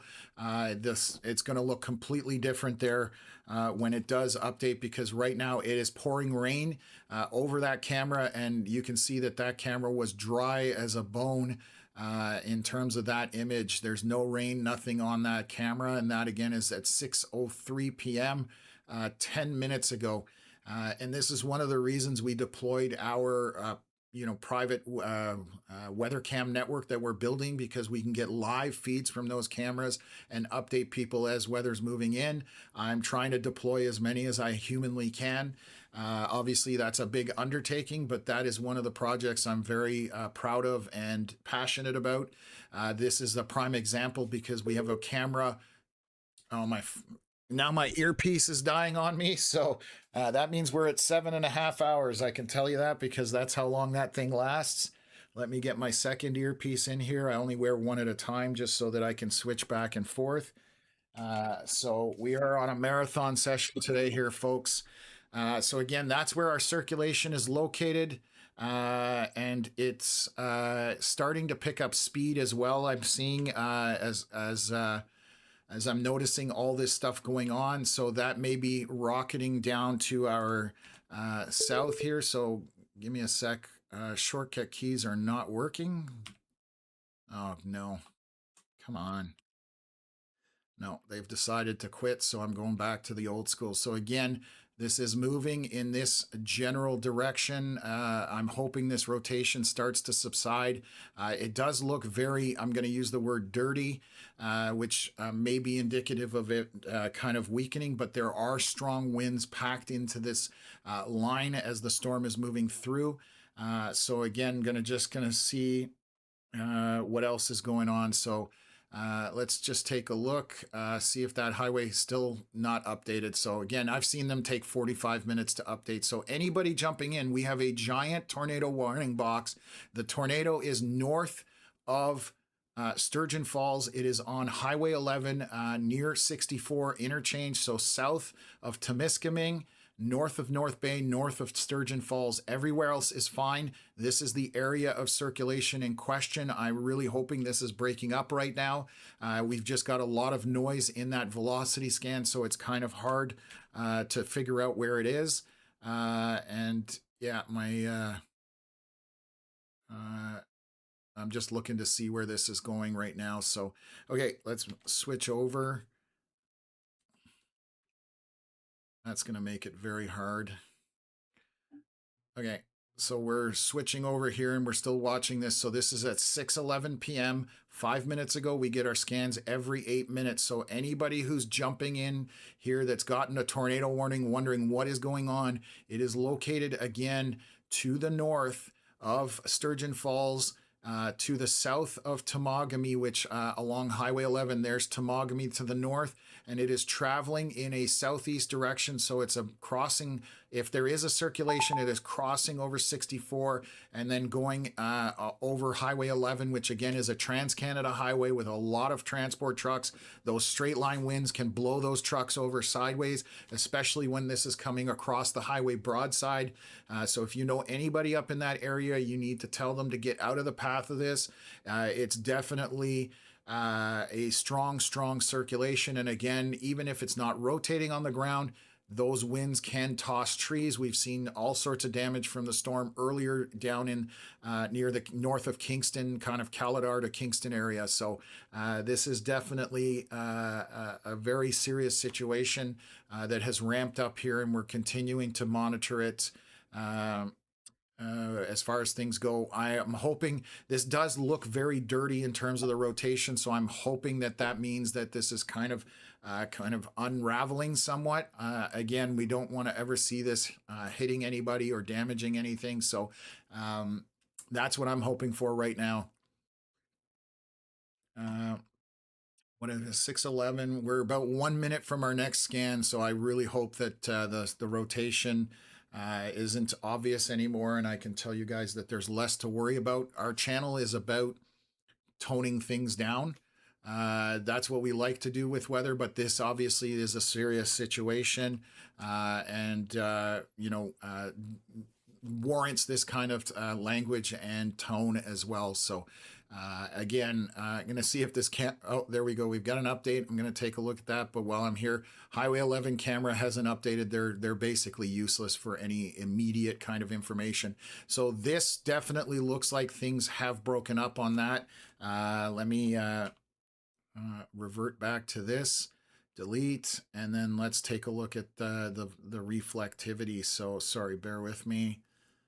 My shortcuts are not working. So this is now starting to speed up, and you can see that this has now gotten coming into Sturgeon Falls with the rain. So our circulation, I'm confident, is over and done with at this point, and this is turning into a straight line wind event. So I'm going to show you guys what is going on here. I'm going to go back a few frames so you can see how this progressed. That back line to the left there, where that bright red arc is, it slams into the storm in front of it, and that's where you have the notch right in the center here. This is that notch, and this is where things started to get interesting in terms of rotation. And now we're progressing forward, and you can see how that is now rocketing. It has picked up speed, and we talked about that. If these do pick up speed, they're going to come to Ottawa and down the Ottawa River Valley much quicker. I'm just going to text my brother that he now has a storm coming at him, unless he's watching, which I don't know if he is. So bear with me for 1 second here.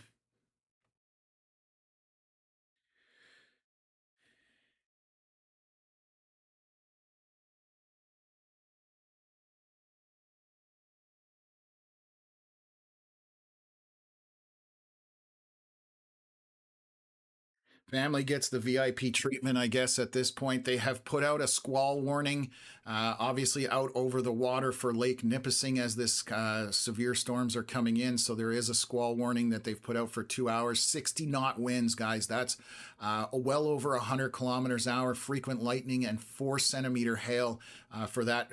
So get off the water. If you are on anywhere in Lake Nipissing, enjoying your weekend, a longer weekend, get out of there. And this is heading towards North Bay through Sturgeon Falls and along that Highway 17 corridor. Along 11, we have a ton of precipitation, possibly some hail in there. Still not updated on that camera. That's 17 minutes ago. So that's why I don't like them. I don't trust them anymore. They're just useless. So again, this is on the Ontario side. You can see the storms on the Quebec side are not anywhere near as severe.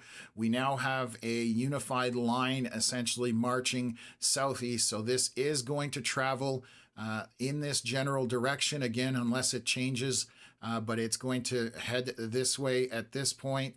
I've got Connor in line with this thing probably, but we are showing a rough idea of where this is headed. The southwest corner is starting to pop more storms, so that again could broaden it out and obviously impact more areas. So this is moving to the southeast, and this is what we've been talking about all afternoon, that potential was there based on modeling and info and data I'm looking on the screen. This is now going to come down that eastern edge of the Ontario border and cut through there. This is heading for Algonquin Park. If this continues to maintain this trajectory and distance, there are people in trouble in Algonquin Park because people are camping out there, and they are probably camping in tents. They're remote. There is no cell coverage out there. So if you do know anybody that's in Algonquin Park, you guys, and you don't have so you have a way of reaching them, please let them know that this is headed that way right now. I'm giving plenty of heads up warning. I hope it dies completely before it gets to Algonquin Park. But right now, this looks like it's picking up speed, it's picking up intensity, and it got into that warmer air that we've been pointing out, 27 degrees, very strong dew points in there. There's 70 plus dew points for anybody that knows weather. And that is bad news because that will feed this storm very well and sustain it. So again, I hope I'm wrong, but here's 5:57. This camera hasn't updated in half an hour. In 2026, we have cameras that send still images like pigeons delivering newsletters, basically. So 6 p.m. this one updated. So again, 20 minutes old. I'm just trying to get some visuals on this. Let's see if the Sturgeon Falls camera has anything on it. This one's just looking straight down, so that one's really not going to do anything for us anyways. But again, this is moving in a southeast trajectory. A lot of wind packed into this storm, heavy precipitation with a ton of lightning. So this is coming down through Temiskaming to Mattawa, North Bay, obviously all those areas down there. If it tracks, if it extends further southwest, where we're seeing these storms pop back to the southwest, and they pick up some intensity because of the moisture of Lake Nipissing, those could then pick up intensity and then come through that Highway 11 corridor south of North Bay, Powassan, Trout Creek, all of those areas could be in this. So again, we need to keep people informed. So if you have somebody you can reach out, it is coming for Algonquin Park at this point. This is what we were worried about.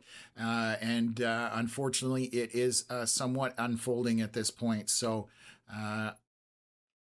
let me right click here. I've lost all my keyboard shortcuts. Again, the computer's going on strike because it's 7.5 hours into this to this stream. Let me just take a look here. We are now 6:24 p.m., folks. And so I think that was an update right there. Yes, it was. So let's take a look at our winds in here. God, I'm so used to my shortcuts now, I'm going to have to revert back to it.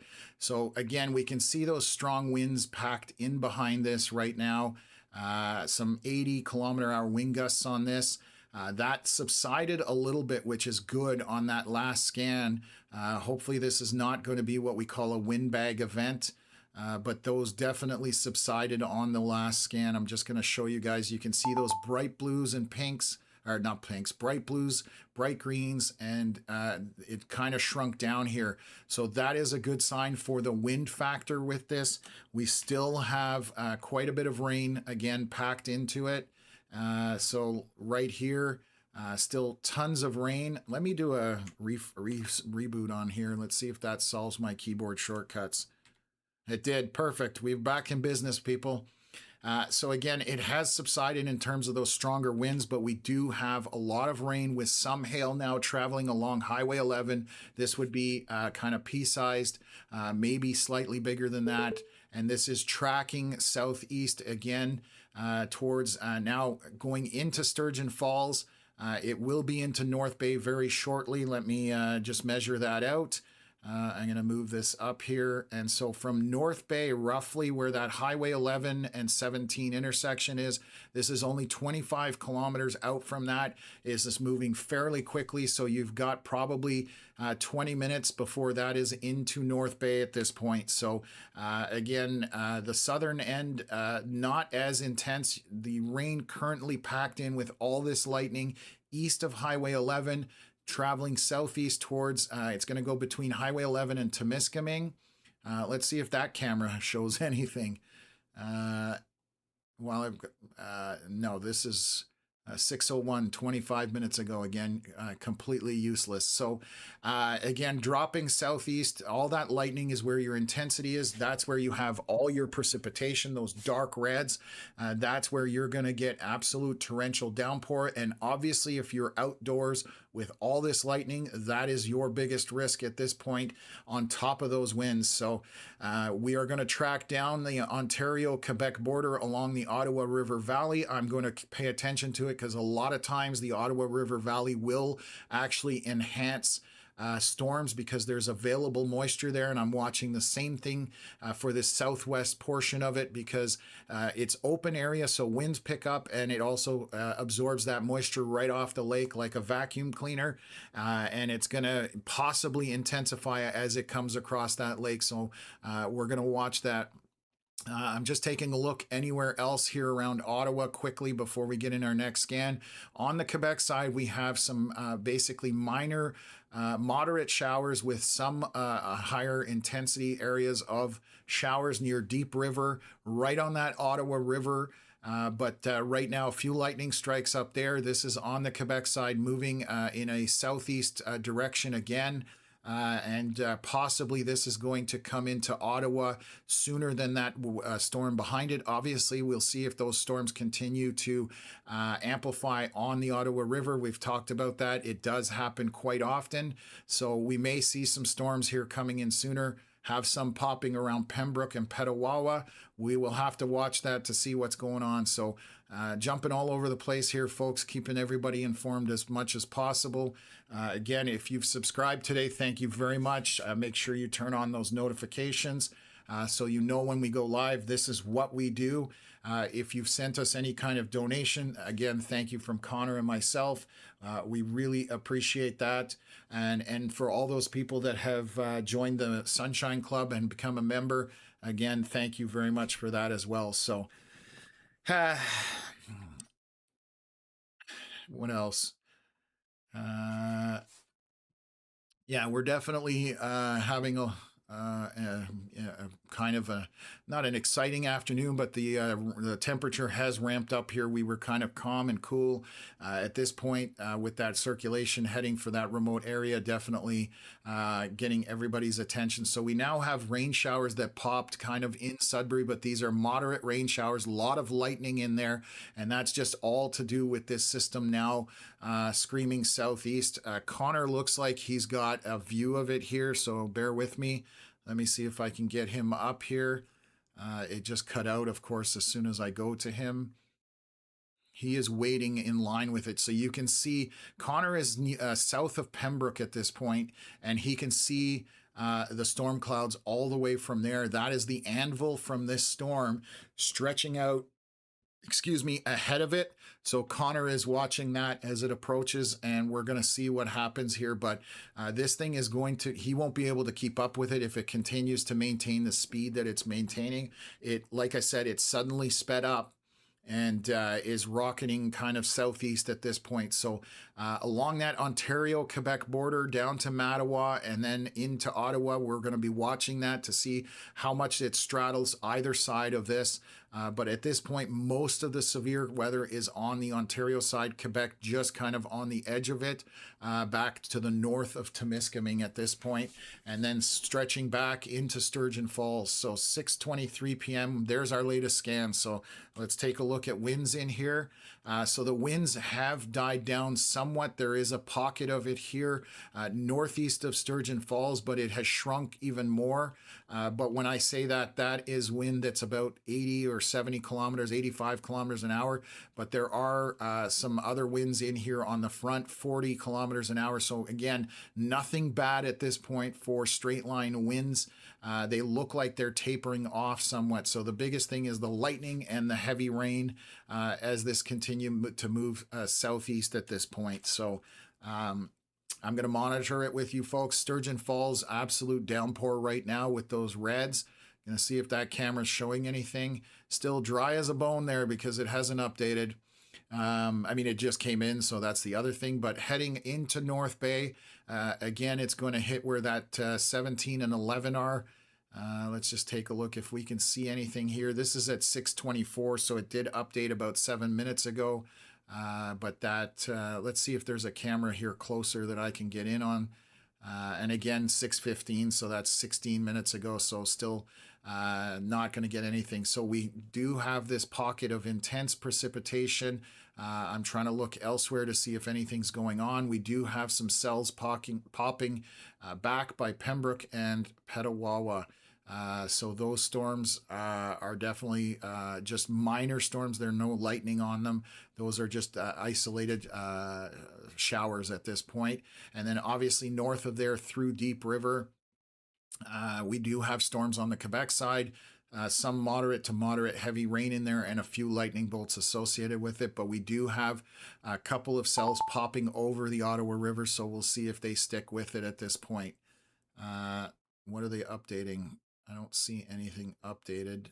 Let me just go to my warnings. Bear with me for a second. What did they just update 27 minutes ago? This one right here. Where is this? Oh, that's in Alberta. Okay. Unfortunately, I can't select provinces at this point with our warnings. That is coming down the pipe for weather wise, the app that we use or the software that we use. So when I hear the beep in my ear, I definitely go hunting around to see what's updating, but I sometimes can miss it. So again, just to the southeast or east of Sudbury, we do have some heavy precipitation in there. I'm just going to look at winds. They're not really strong in there. Lots of lightning and heavy rain kind of south of 17 to the east of 69. Sturgeon Falls on 17, very heavy rain. And then you can see how it stretches through here. I'm just going to highlight where our heaviest of rain is. Just kind of curves back around like that. So we're going to watch this to see if this picks up intensity in terms of winds. That potential is there where it could turn into a straight line wind event. Again, this is marching kind of southeast, so it is heading across 17, going to go into Algonquin Park by the looks of things at this time. So again, if you do know anybody there, try and give them the heads up as much as possible, because again, you can see that this is marching down that way. I'm just showing you the path trajectory. Obviously, the edge of the park is right in here. That is the edge of the park, roughly. And you can see that that is going to come through the park as far as that severe weather. So again, if you can tell people about it, please do. Help get that word out. If you have other people that are in this, share the live stream with them, whether you're here on YouTube or Facebook. So it's definitely a situation that needs to be taken seriously. So just getting that word out is our most important value that we can give to folks. So again, appreciate when you guys share it and hit the like button, because that gets into the YouTube algorithm. There's also such a thing as hyping a channel, but I'm not 100% familiar with it, but I have heard that does help things obviously as well. So let's just take a look at it. I'm going to wipe this out. We're going to watch the storm as it's coming down. So we still have some winds in behind the original line, just kind of northeast of Sturgeon Falls. That is at 6:29 p.m. For this scan. Every 8 minutes we get an update unless the radar decides to pack it in, which has happened at times over the last 4 days. Again, this is my 4th day live streaming anywhere from Saskatchewan, Manitoba, Northwest Ontario, and now into Northern Ontario and into Eastern Ontario and Western Quebec.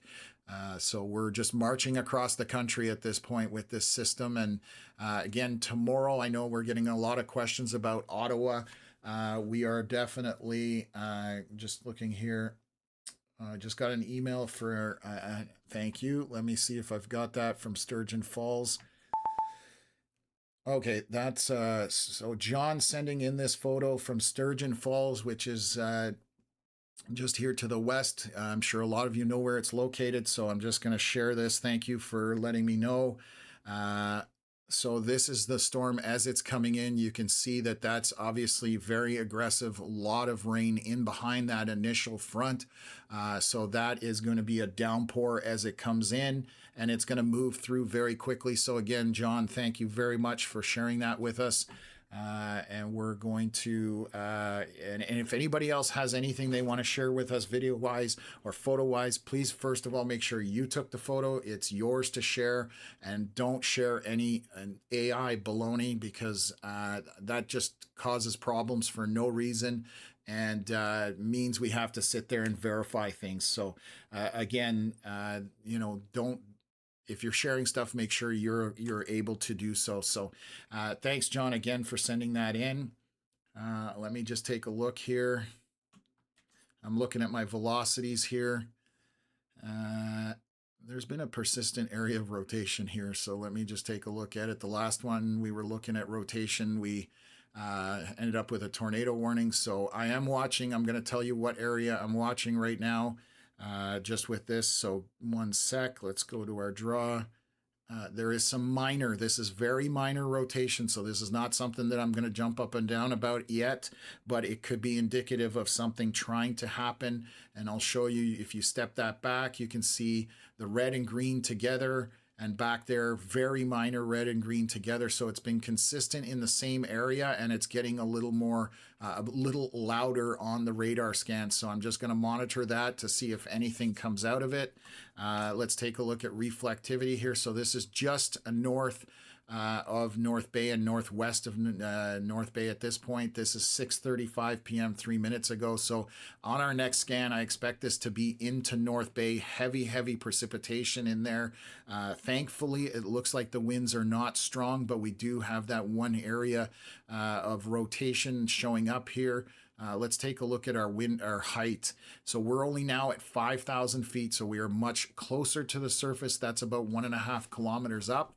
And it's always, the question is, how far down will that rotation drill, whether it gets to the surface. Right now, this is not strong enough that I'm concerned about it. But again, it's one of those issues that, we have to pay attention to and keep an eye on it. So, picture came in sideways, so let me see here. I'm going to download it, and then let's see if I can go from there. Bear with me for 1 second.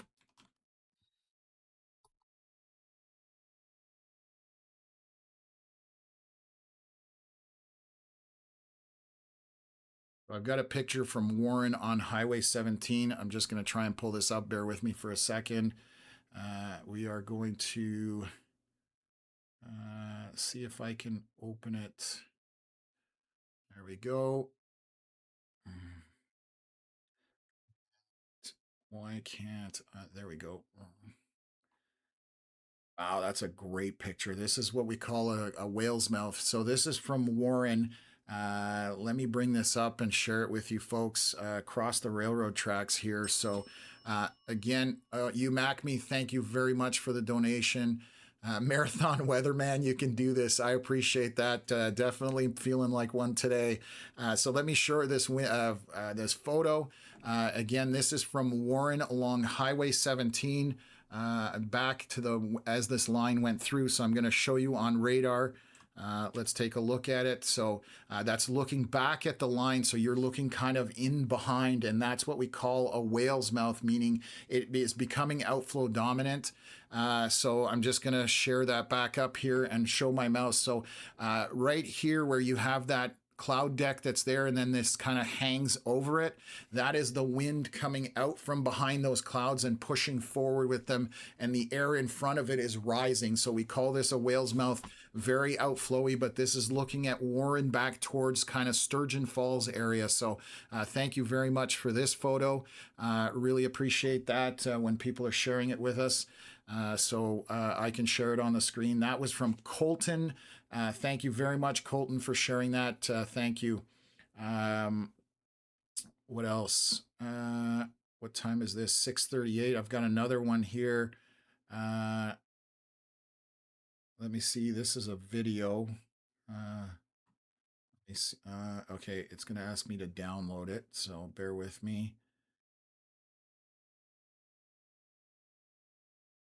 See if that downloads. Okay, perfect. Bear with me for a second. There's an image. This is Brennan saying from Temiskaming. So this would be back up where this line has come through. So let me just look at the video, make sure. I always double check videos, like I should have double checked my photo that I shared of the Kingston storm that got pushed to us. Give me a sec here. Yeah, stop raining for.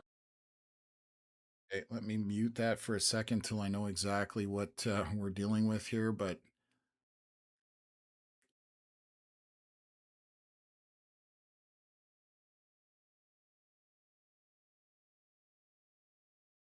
bear with me for one moment.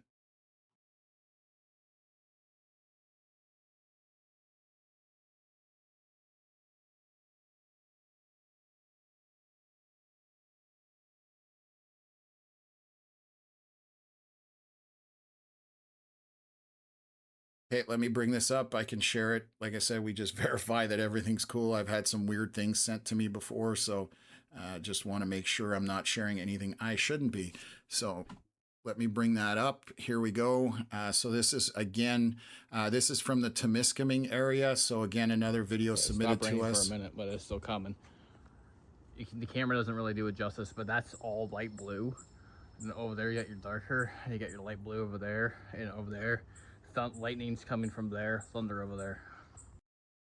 So again, oh, I didn't share it. For crying out loud, folks. Sorry, I'm getting tired. This is the video here. Minute, but it's still coming. The camera doesn't really do it justice, but that's all light blue. And over there you got your darker, and you got your light blue over there, and over there. Lightning's coming from there, thunder over there. So let's get back to it. Sorry, guys. Obviously a little tired just with the marathon that's going on. Again, that was sent in by Brennan. Thank you very much for that. That is from Temiskaming area. So as the line is coming through with all that rain, and obviously you can see that. So let's swing back here, look at our reflectivity and our velocities here. So let's take a look and see whether we're dealing with any really strong winds. The rotation is still there, but I'm not as concerned about it right now. Again, just an area I'm going to monitor. Doesn't look like anything too major at this point, but we will keep an eye on it. This is now basically into North Bay, just at that Highway 11 and 17 interchange. Lots of rain on this. Most of the lightning is tucked into the north. At this point, coming along that Ottawa River closer to the Ontario-Quebec border. So as you swing southwest from this, there's definitely less intensity on it. Still tons of rain on it. And this is now marching through North Bay. It's going to come into Mattawa down that 533. Unfortunately, the heavier portion of that is in line with Mattawa and along that Ottawa River. So we're going to keep an eye on it and watch what's going on there. And then we have some more storms popping. There's I guess back to here to east of Sudbury, there's just a moderate rain with some lightning, but this is marching eastward, coming towards, it looks like it's heading into Sturgeon Falls from the west. I'm just going to see that. Yes, that is just kind of walking along just south of 17 and heading towards Sturgeon Falls. So some more rain showers in that area. And then we have stuff happening around Deep River and Pembroke, Petawawa area. So a couple of storms, right now, one lightning strike on the storm near Petawawa. Connor has got some eyes on some weather as well. I believe this is the storm near Pembroke, Petawawa that he's looking at right now. So let's bring him up into the screen here. He's got a bit of a reflection on the windshield, but we can kind of see what's going on. So he is looking at those storms near Pembroke and Petawawa as they are getting going. Those are the big anvils coming off the updrafts. So we will switch back to him there in a minute and continue this this update. So I'm just going to look near through the Franktown radar just to see if there's anything in Eastern Ontario that is concerning. The only storms that are happening are up by Pembroke, Petawawa. Everything to the north of Ottawa is very not weak, I would say, but there's no intensity to it on the severe level. Lots of rain, and it's kind of moderate to light when you get into those yellows to greens. But it does not seem to be able to get much past Maniwaki at this point. We'll continue to monitor it, with any intensity. Again, garden variety showers right now kind of along the highway that Maniwaki is on to the southeast of there. There's not much intensity. So, and again, you're getting to the very end of that severe thunderstorm watch, and the temperatures are only about 22 degrees up there. So that's the difference. In North Bay, 27 degrees with big dew points. And then over to the north of Ottawa, up in the hills, in the Gatineau Hills, you've got 22 degrees with lower dew points, and that's the difference between these storms, why it's happening the way it is. So again, this very intense thunderstorm moving southeast. The tornado aspect is over with. Obviously, they had a very large box out for that. But the front leading edge of this is where our action is right now. And again, kind of paralleling that Ontario-Quebec border. What else have we got here? Chrissy asking if I've actually eaten my sandwich. I have. The package is empty. I just throw stuff in the fridge there when I have to at the last second. The big question is I don't have a dinner right now, so I have a protein drink in there. That's probably what I'm going to do. I didn't have time to prep dinner. Just with how it started this morning, I literally got up and jumped on here. So we will eat later at this point. But right now, this is marching southeast. And we are just before 7 p.m., so 6:48 p.m. I've got a minute here. What else is going on? Just got some more emails coming in. I'm just going to check. Nice shelf cloud on this. So let me share that. This is from Sylvie. She's sharing this from Sturgeon Falls as the storm came through. So I'm going to show that to you. You can see that the line on this storm, and I'm going to zoom in here. This is, again, from Sturgeon Falls as this line that stretches northeast to kind of southwest came through. This is what it looks like. It's a nice looking shelf cloud with that kind of multiple layer look on it. And that's how you know it's kind of, we call that a shelfie when you take one of those pictures with yourself in it. But that's a storm nerd or weather enthusiast joke. We call them shelfies. So again, that's from Sturgeon Falls. Thank you very much from Sylvie on that one. Dan Campo saying heavy winds with moderate rain. What else? And that's in North Bay, so it's coming in there very shortly where you're going to get a lot more rain at this point. So this is from Dan Campo saying frequent thunder, lightning, wind gusts, rain still moderate. So let me just bring this up.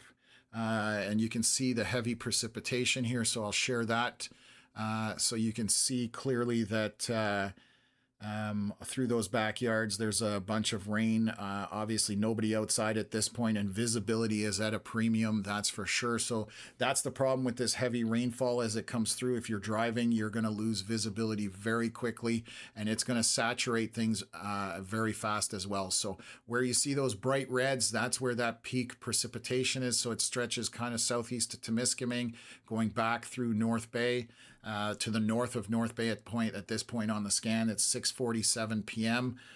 Let's take a look at our velocities. Nothing super strong in here, which is good. We were a little concerned that this might turn into what we call a windbag event. So it's, yeah, it's definitely going on. So give me a sec here. Getting some more stuff here. So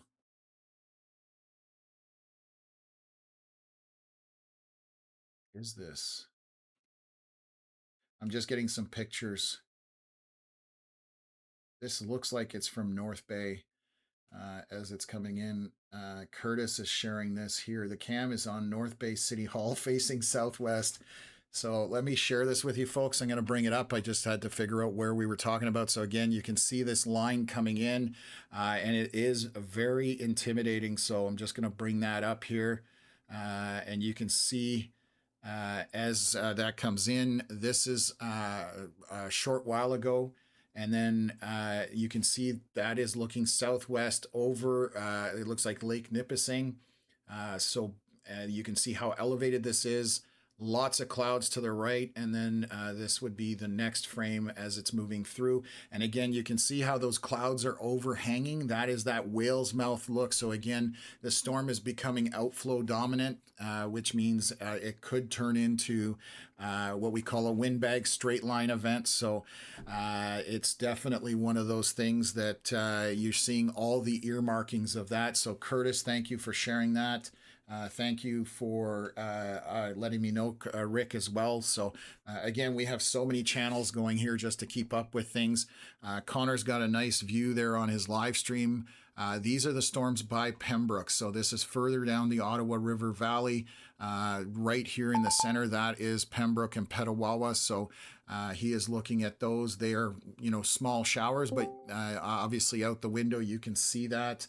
And, you know, those are just storms getting their act together, and they will probably If they get over the Ottawa River, they may turn right and head down to Ottawa. Right now, they have more of an easterly track on them. So again, he's in a spot with a bit of a bird's eye view. That is a lookout area where you can see storms from a long ways off. So they're kind of heading at him right now. We'll see if how much he hangs out there. So, okay. Oof. 8 hours. We're at 8 hours here. So let me run a quick commercial here again. Thank you to Canadian Hail Repair Auto Dentist. Those guys have been awesome supporting the channel. They make it possible for us to do the stuff that we do. So thank you again for that. So I'll run a quick commercial. I'll be right back, and we'll jump back into it again. Auto Dentist, your local premier choice for all of your cosmetic automotive repairs. Specializing in hail damage repair, paintless dent repair, small damage paint repairs, and bumper cracks and scrapes. We have served Ottawa and surrounding areas for over 25 years. Come by for your free estimate at 151 Bentley Avenue, Unit 17 in Ottawa, or call us at 613-223-7077. Okay, let's swing back to this. Thank you again to Canadian Hail Repair and Auto Dentist for helping out, supporting the platform and the stream. Again, they make it possible for us to do this. You can find them. Their website is autodentist.ca. So definitely give them a shout if you have any damage from storms, paintless dent repair, minor cosmetic repairs. They're the team for you. Doug and Tim and the crew over there will definitely get you guys taken care of. They're based out of Eastern Ontario, but they service most of Canada. So again, 613-223-7077. We couldn't do this without them, and we couldn't do this without our moderators and all the people that help us, our weather cam hosts, all the weather community that supports us. So thank you so much for helping us grow this platform. And hopefully we are around for a long time, to say the least. This is what I enjoy. And if I can't chase, at least I can do it virtually through others. Okay, let me jump back into some comments now that we're slowed down a little bit. We've lost that, that intensity from where we had that circulation over Highway 11 and 64 to the north of North Bay. Let's see what Connor's got here. So he's got a nice view here out looking at those storms. It's actually pretty picturesque. This is the kind of scene I love, just sitting and watching. I can throw up a lawn chair, watch the lightning bolts go, and enjoy storms doing what storms do. That's my happy place, to be totally honest with you. So I'm jealous that people get to do that. But okay, let's see here. Carrie sent us 150 stars. Sorry, I didn't see that. That might have been during the commercial. So thank you very much for that. Very much appreciated for supporting the platform through the Facebook side of things. Rare Books is saying, well, you're my new weather channel, man. Thanks, dude. That's awesome. Appreciate it. We are here. So our primary purpose on here is when we're live streaming is to do with severe weather and warning those folks out in front of it. Obviously, if it's just raining, we're not going to be on here because you can look out your window. But when it is severe weather, like it's heading for Algonquin Park, we want to get the word out. So if you do know anybody out in that area, this storm is going to make a mess as it goes through. Luckily, the winds have subsided somewhat in that, but that's not saying that it's not going to pick up. So we just need to monitor that. We are 7 p.m. right now. Sun will set just before 9 o'clock or somewhere in that neighborhood. Kalina, thank you very much for subscribing to the Sunshine Club. Really appreciate that, and becoming a member. So thanks again. That's another way you guys can support us through the YouTube platform, and it gets you some extra little goodies that you can use, custom emojis in the chat. You can and you get a membership badge as well, which shows your little so they've just put the severe warning through Algonquin Park, and this is what we're talking about. So again, people in Algonquin Park need to be finding where they can take shelter, because being in a tent during this storm coming through would not be my idea of a fun time. And again, it can be very dangerous, especially if a tree falls down. Tent ain't going to help you in that situation. Even a car would not probably help you very much, depending on the size of the tree coming down. So again, just out of an abundance of caution, if you're in Algonquin Park, get out to shelter wherever you can. That may be easier for some than others, but that's where we're at this point. So okay, what's the timing like, you think, for that system north of Sudbury to come into Ottawa and Ottawa Valley? Right now, this is moving much quicker, and it's coming on the doorstep. This is into Ottawa. If it sustains the speed and it sustains, its track, this is currently, let's take a look here. I can tell you exactly how far it is from Ottawa itself. So the line itself is 250 kilometers away. If this is moving more than 50 kilometers an hour, you're in about 4 hours into the Ottawa area. It did pick up speed, but again, that can change and it can slow down again. It can also dissipate. So that's what we're here for. I'm a little concerned about the look of it as it's arcing out like this. And you can kind of see that on radar. What these types of events tend to happen is you've got all these winds that pack in behind it. And then as this is marching forward, you've got some very strong winds as that moves through.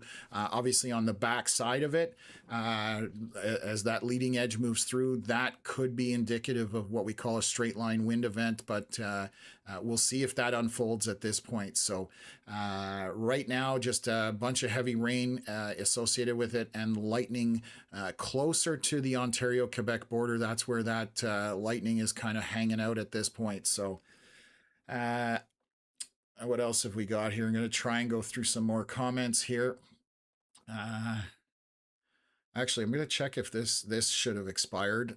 There's expires just now, so let me just do a refresh here and hopefully that goes away. So that tornado box is completely gone. The only thing we have is that squall warning over Lake Nipissing, and you can see that the storms are picking up some intensity on that. All that moisture is just available to the storms to kind of feed off of. So we'll see what they look like when they come out the other side from Lake Nipissing, and how this looks as it progresses down the Ottawa River as well. So, okay, what else? I hope you have an air cushion on your seat, Tom. It's just a regular seat. It is cushy, but it's I'm a big guy, so my big butt is crushing it, I guarantee you. So anyways, yeah, so it is very rare to see tornadoes in Ottawa. Absolutely. It's, not that common, but definitely a situation that can happen. 2018, we had some tornadoes that did a pile of damage through Ottawa. So it's not commonplace, but it can happen. And hopefully it doesn't happen. Let's put it that way. So comments flying in here really fast. I'm going to try storm rolling through Petawawa right now with very heavy rain, not windy though. That would be this cluster right here. I'm going to switch over to Franktown radar for a better look. These storms are kind of hugging that Ottawa River and getting some moisture off of it. So lots of lightning associated with it and moderate to heavy rain. We're getting a comment that there's not much wind on it, which is good. So thank you. So yeah, lots of rain in North Bay just coming down, lots of thunder too. Wow, these are flying in here, so just bear with me. Should I put the lawn furniture away tonight in Southwest Ottawa? DMB couch tour, yes. I would suggest if you, because once you go to bed, you're not going to be able to put it away, even if you do get a warning. So I would say put stuff away. This is marching down in that direction. Again, we are hours away. My suspicion was that this would be very late evening, that this is going to make it down that way by the time we're talking Ottawa and possibly further from there. So what's going on?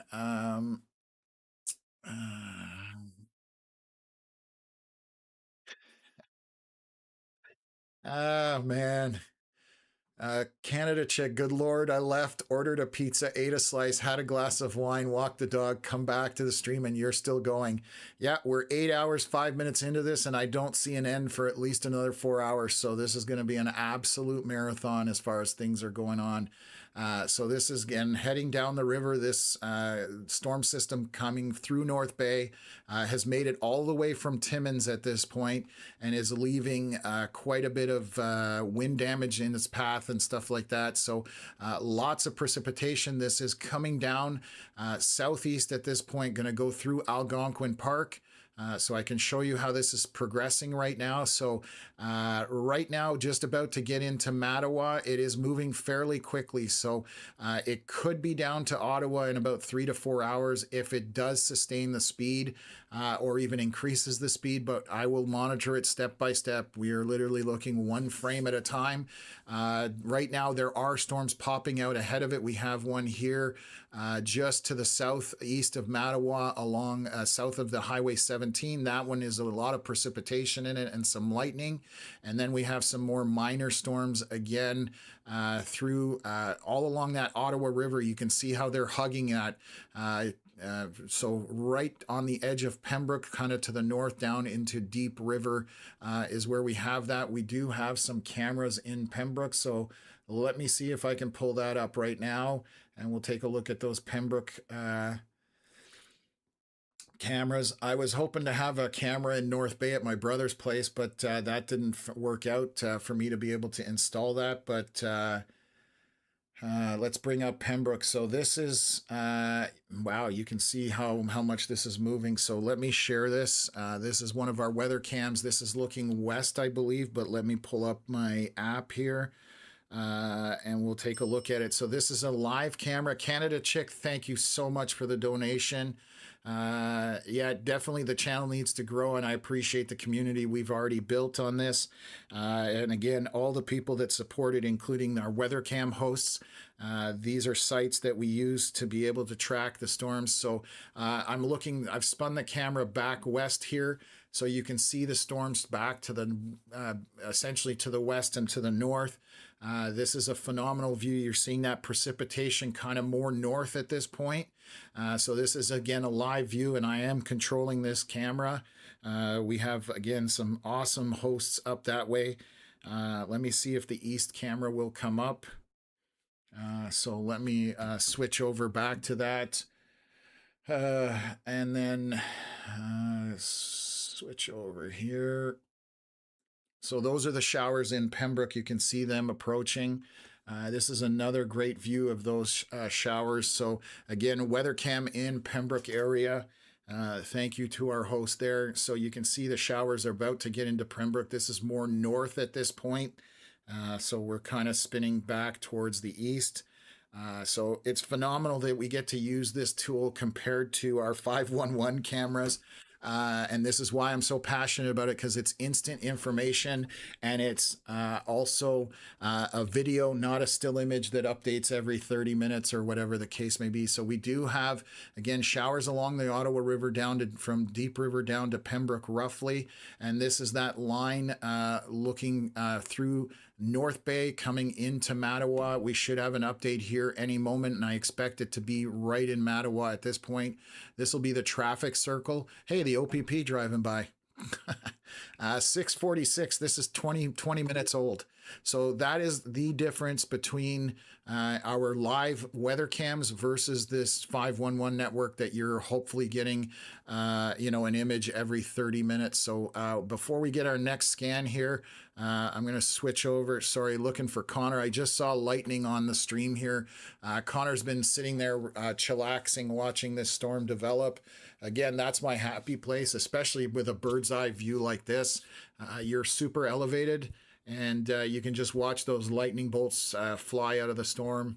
Again, that is my happy place. I know a lot of people have storm anxiety, so obviously not everybody's preference. So again, it has moved into Mattawa. That's what I figured. That's so the storm has jumped into Mattawa. It does look like some of the precipitation might be breaking up a little bit here, and I'll show you what I mean by that. So you can see where there's a lot more orange and red, and now there's some areas of yellow starting to show up in the scan, which is obviously that precipitation is losing some intensity. The strongest portion is north of Mattawa. We've got a bunch of red and even a pixel or two of pink, which would indicate very small pea-sized hail. Lots of lightning bolts as well in there. So this is all the stuff that we have going on as this moves through. Storm over kind of West Nipissing over the lake.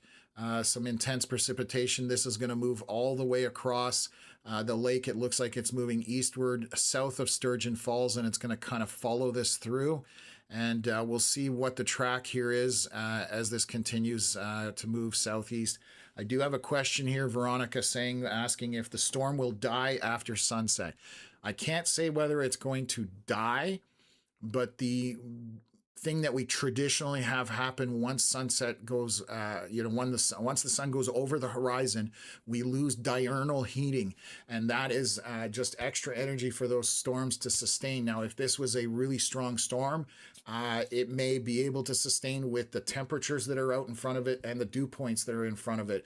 But traditionally, when the sun goes over the horizon here in Canada, we do start to see storms weakening. It doesn't happen instantly. It's just one of these, you start to see things kind of downtrend.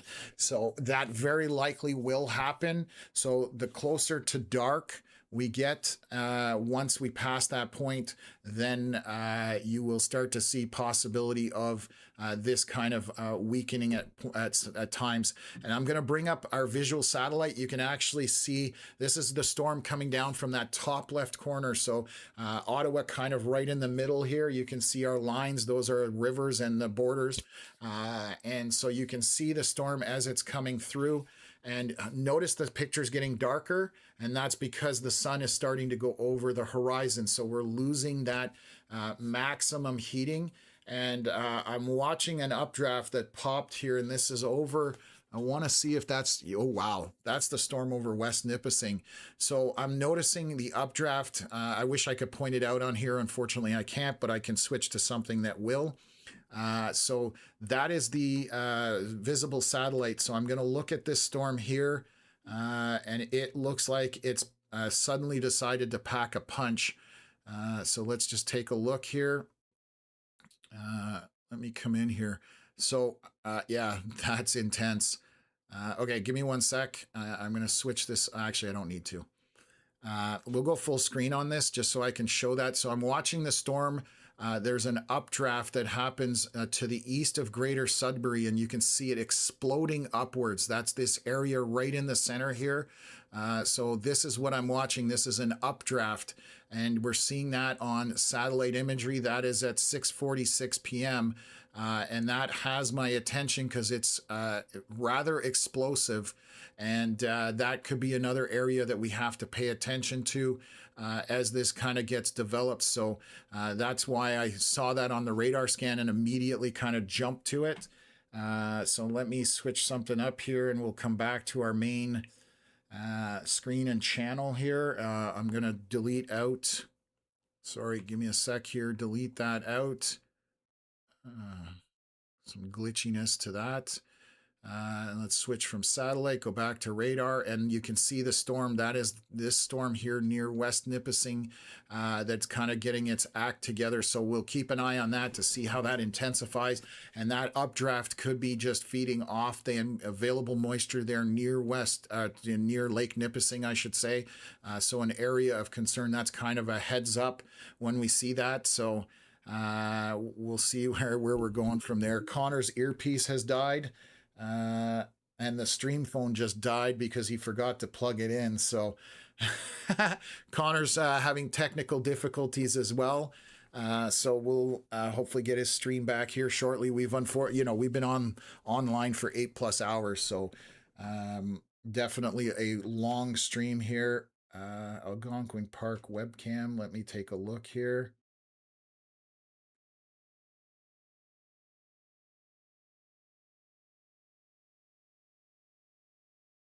Pretty calm out there, so let me share this with you guys. Well, when we get closer to Algonquin, I'll bring that one up. So it's still calm in Algonquin Park right now, but we are concerned with this heading down, and I'm also concerned with the storm trying to get its act together back here to the west, as we saw in that updraft that just seems to have exploded. So I'll keep an eye on that, and we'll update folks as we move through here.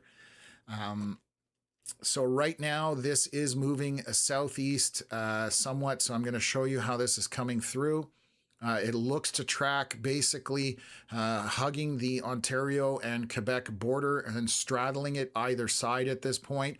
We'll see if it leans more one way or the other, but it is currently into Mattawa and just coming through Mattawa at this point. 7:05 p.m. is our last scan, 1 minute away from the next one.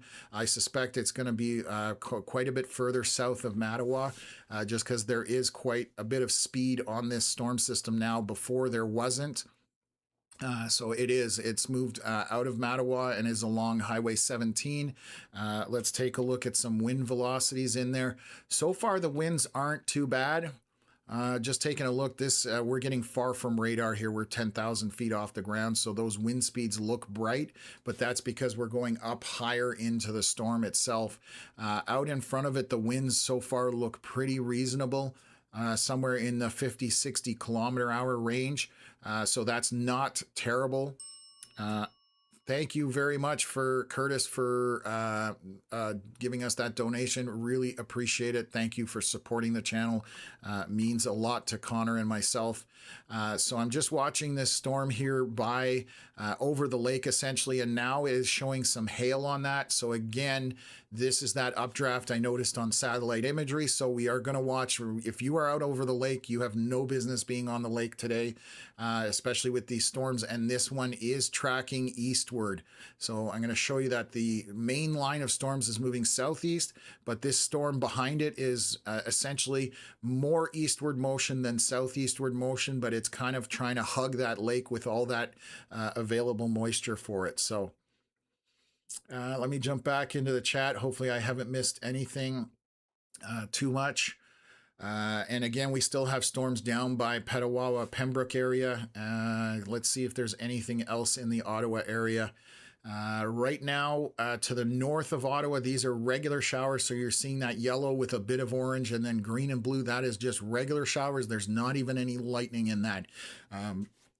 So that is just basically a soaking at this point. The intensity is right around the Ottawa River Valley, and we traditionally see that, and we're going to see it hug that river because there's a lot of moisture available there. So let me swing back to... there is some hail coming into north of Mattawa. I just noticed that. So small, probably pea-sized hail. These roughly 5 or 6 pixels. It's very small hail core, but that did pick up. It's right over the Ottawa River right now. Pea-sized hail again to the north of Mattawa, heading across the river essentially at this point.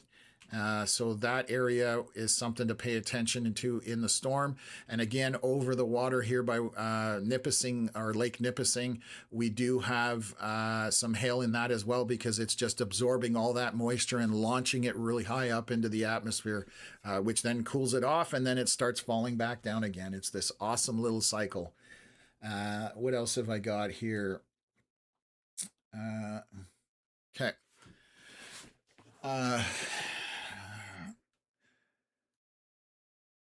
Just seeing,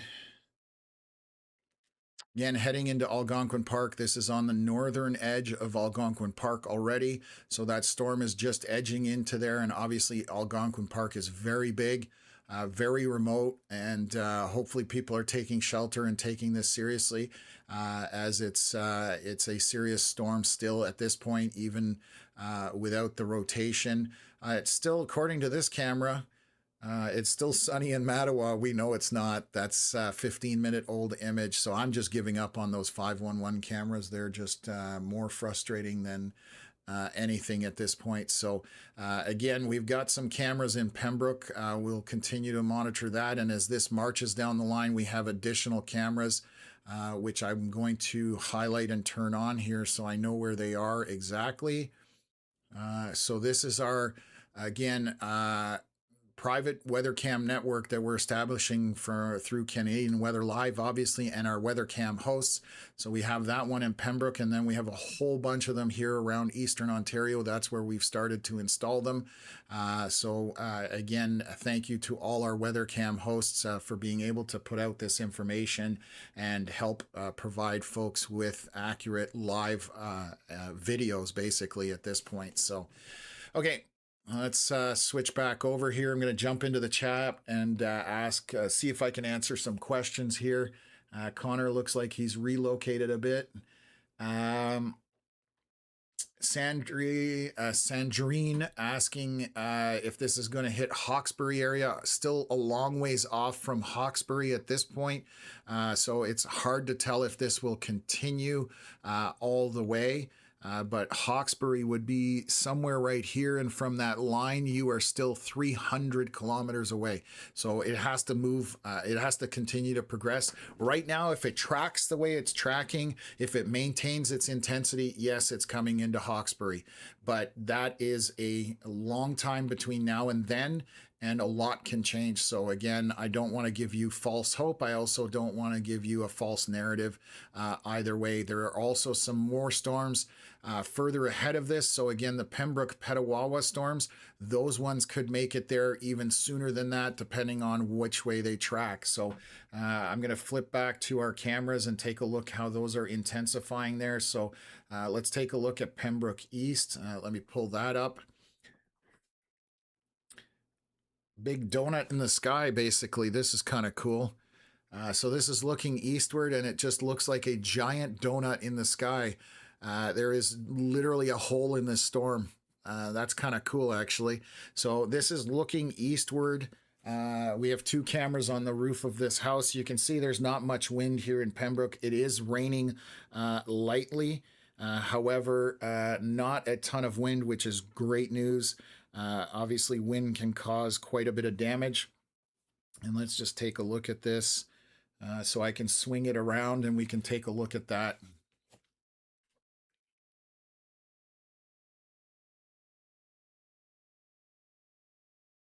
Just gonna see what this camera will, we can pan around quite a bit actually on these cameras, and they're pretty good that way.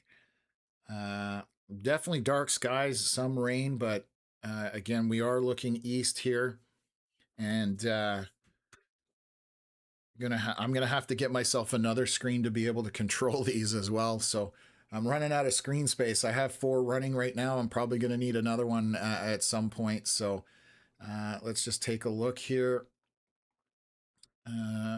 View there.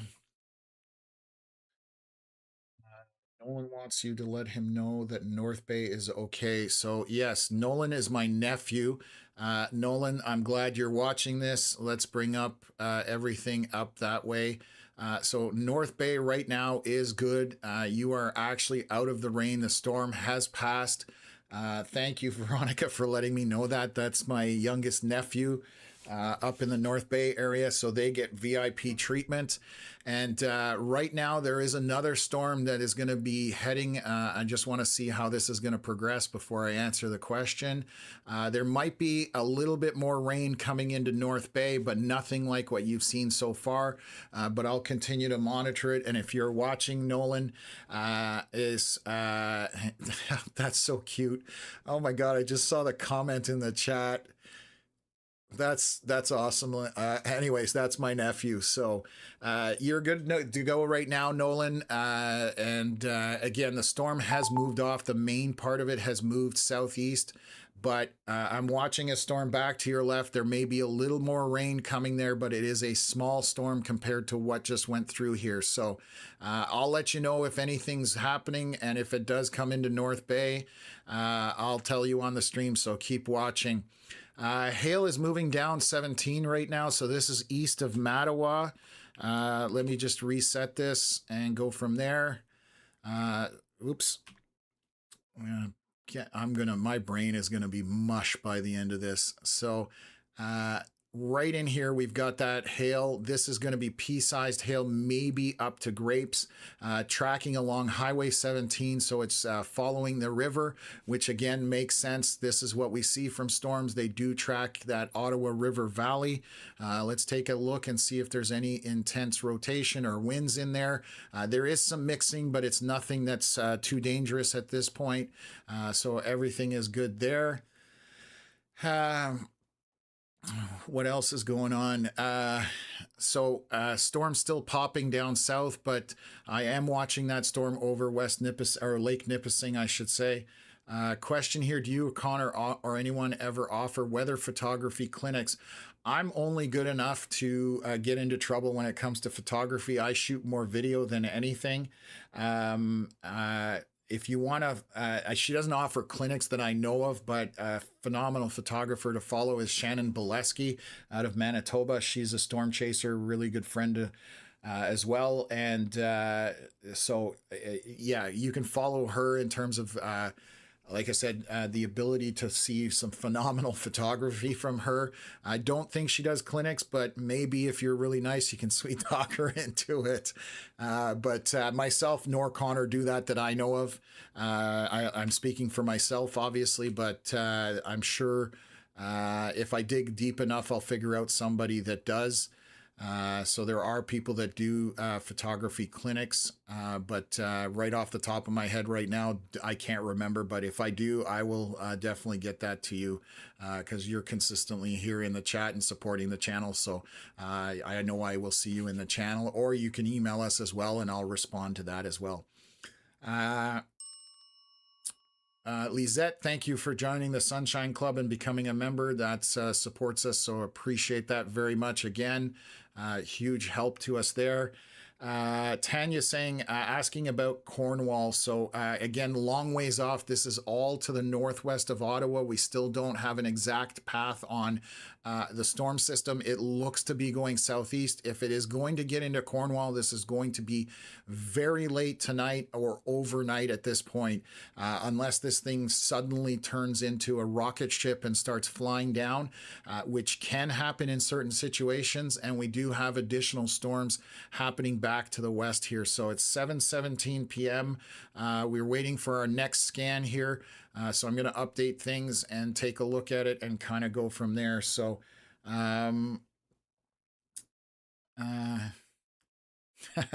Rick saying I only have 4 monitors. That's not enough. I've got 8 plus a TV running. So if anybody wants to donate monitors, I will install more monitors as well.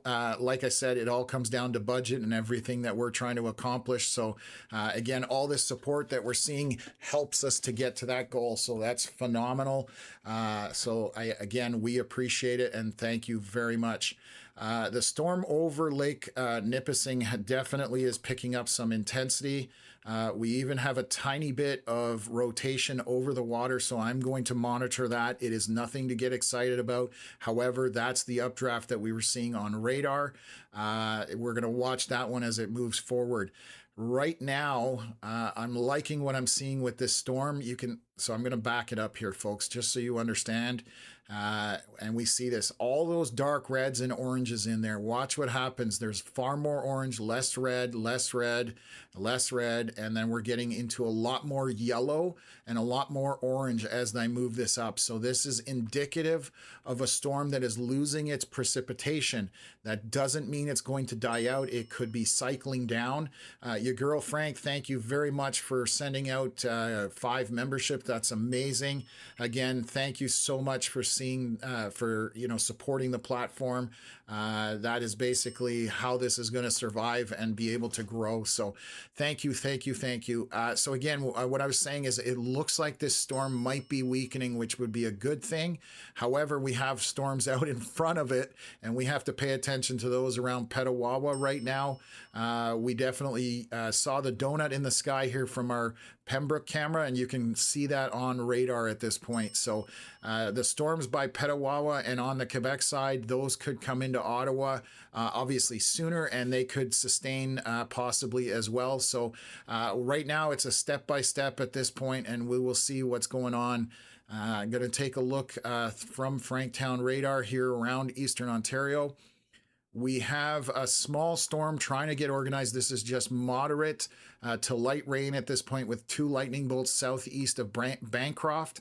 Let's just take a look if that's just moving. It's moving southeast as well. So we'll see. That just popped on the last few scans. We'll see if that continues to track through there. That actually initiated off that boundary. That's going to be my assessment here. So give me 1 second. That is a storm that has initiated off that boundary that was cooking there all day. So we're going to definitely monitor this. This is early on, but if it's interacting with that boundary and can latch onto it, that could be a little problematic. So we are going to watch that area as well. This is why we have basically eyes in the back of our head at this point and trying to watch all of these areas all at the same time. Again, when we do cover an area, we're trying to, focus on the area the most intense, possibility of severe weather. We are not here to tell you guys that, hey, it's raining outside or it's sunny or tomorrow's gonna, weather forecasts are available out there. There's plenty of apps for that. We specialize. We are severe weather specialists. That's what we do. Both Connor and myself and all the people that help us out here. Again, anybody that streams for us, any of our moderators. So again, that is what we're here for. Your girl Frank's figured out the custom little emojis. Love to see that. So we've got a couple happy lightning bolts and our Canadian Weather Live logo as well. So again, if you are a member of the Sunshine Club, you have access to a whole bunch of little custom weather related emojis that nobody else does. And you get a badge with your name there. So that's what that's all about. So, Sophie saying Sault Ste. Marie was supposed to get some of the storm, but we aren't getting it. No, it actually moved to the north. We monitored it as it came off Lake Superior. I'm just going to look at the local radar. There is something in the U.S. I'm just going to see which way that is headed. Oh, that is heading up to that's heading to Sault Ste. Marie, so I'll have to pay attention to that. It is obviously on the U.S. side right now. It looks like it might skirt north of there, but all the storms that came through were north of Sault Ste. Marie, and they probably crossed what is this, Pancake Bay Provincial Park. They crossed up there right near the radar. So right now, Sault Ste. Marie, no issue, but I'm watching those storms coming back from your west. So again, eyes in the back of our head. That's the main thing. So they just severe warned those storms over the Ottawa River near Pembroke area. So let's just click on that severe thunderstorm warning. Tracking a severe thunderstorm capable of producing strong wind gusts up to quarter-size hail and heavy rain. So that has just been issued out all along on the Quebec side and on the Ontario side, because obviously it's straddling that. So that severe warning has extended a little bit further down. And we'll continue to watch all of these areas. I'm covering quite a bit, so I'm having trouble keeping up with all the comments. So keep the politics out of the chat, guys. I don't care about your political views. I do not want to see political comments in here. If you have that need, this is not the channel for you guys. Weather is weather. It has nothing to do with politics. So please keep it out of here.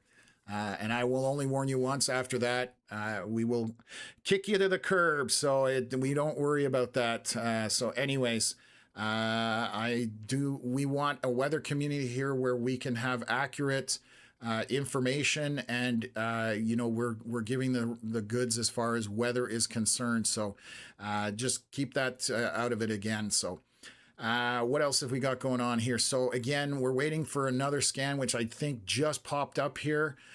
It does look like the precipitation is breaking up here as it's coming into Algonquin Park. It's still obviously moderate to moderate heavy at this point, but you're seeing a lot of the areas breaking up. So what I mean by that, you'll see the green areas, the yellow areas. That is indicative of a storm losing some of its intensity.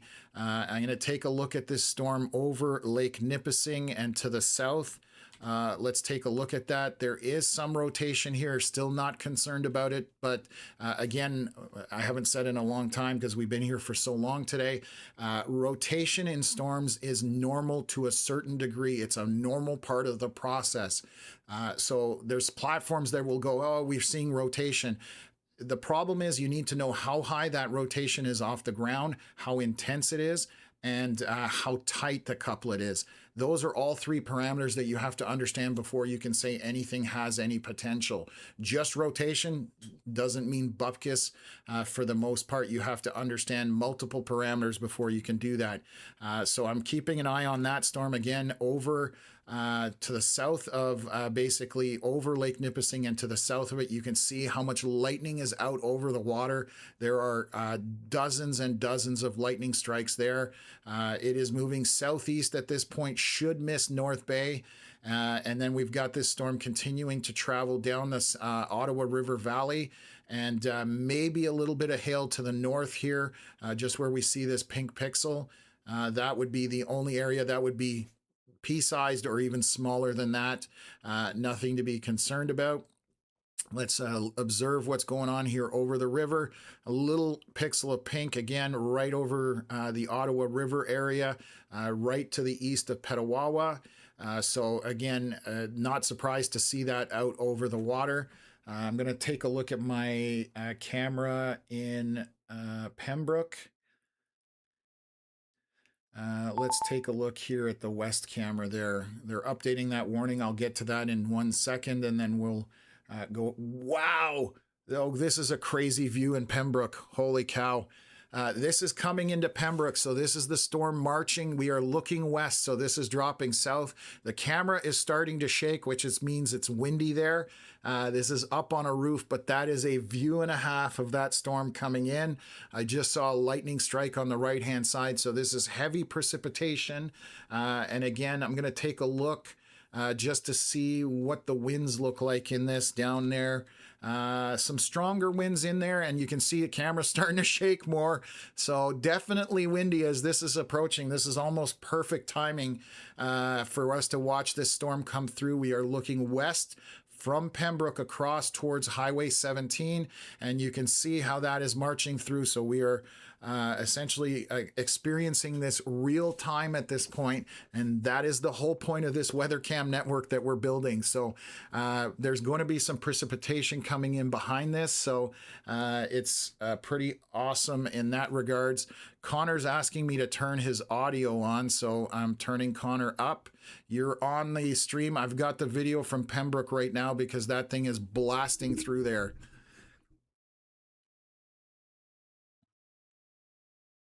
Yeah, I don't have any audio from you, Connor. Oh, no, you should. There should be audio in here. Give me a sec.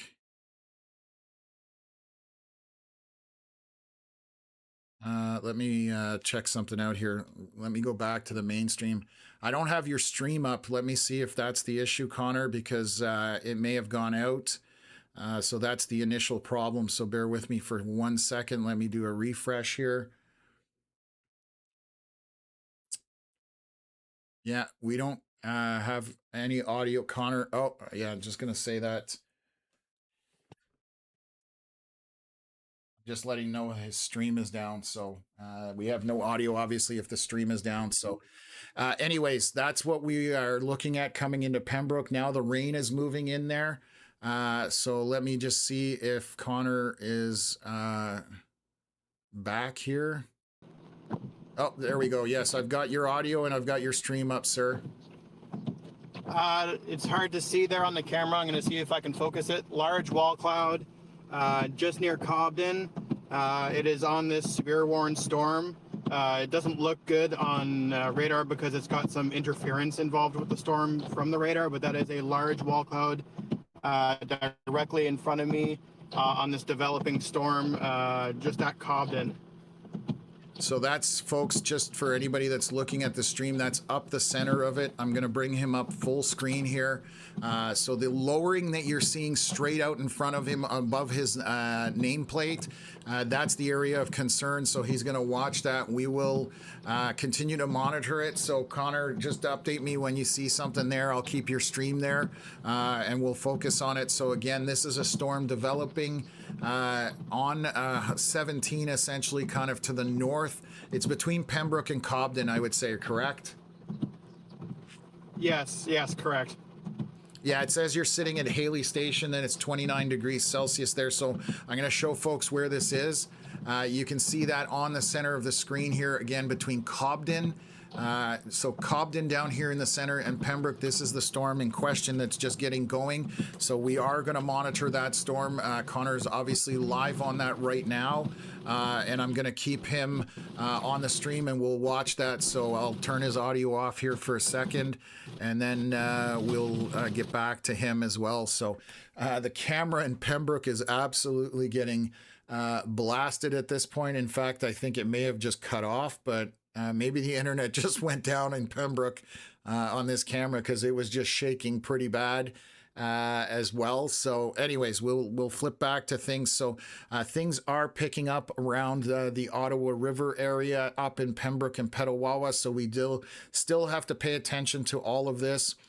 We are in that, where the lower level jet in the atmosphere does tend to pick up, which can amplify and enhance storms. So quite the storm now forming around Petawawa and Pembroke area. Connor is watching the lowering on this storm here that is essentially over Highway 17. He was looking at Haley Station, which Cobden, Haley Station should be somewhere right...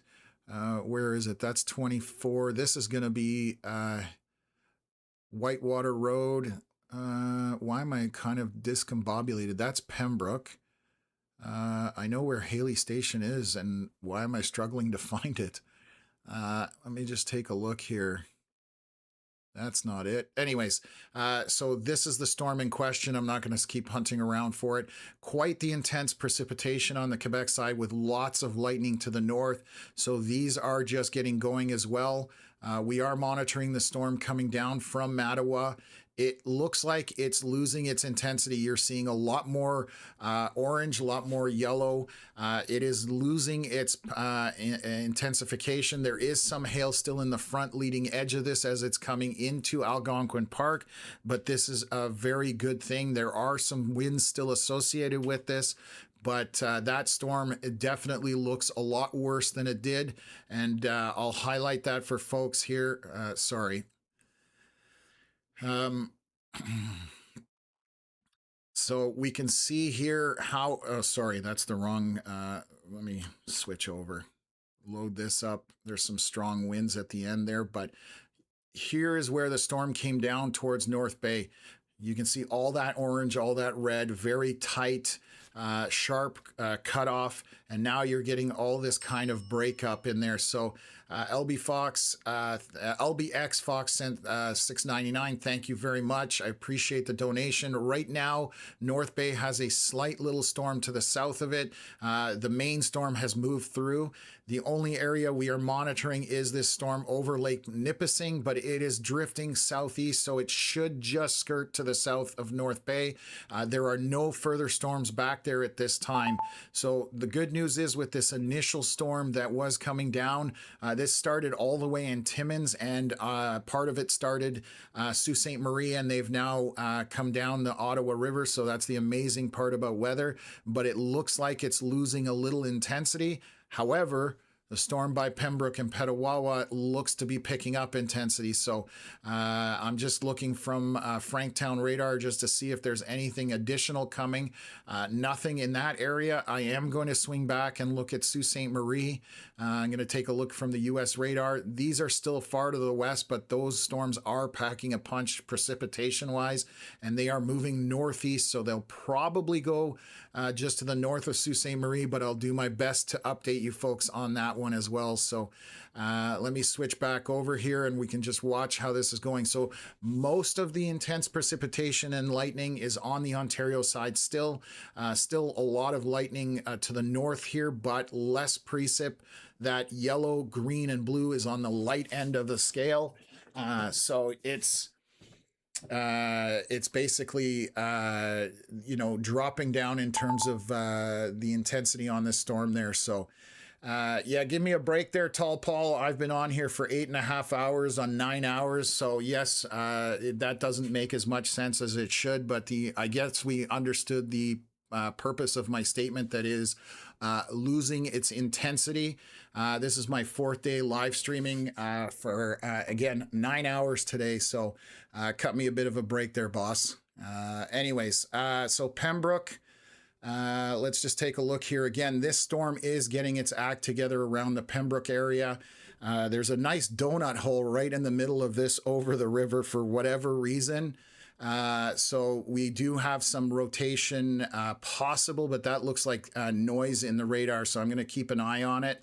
I'm just checking that. So if I was seeing any rotation, it would be right down in this area.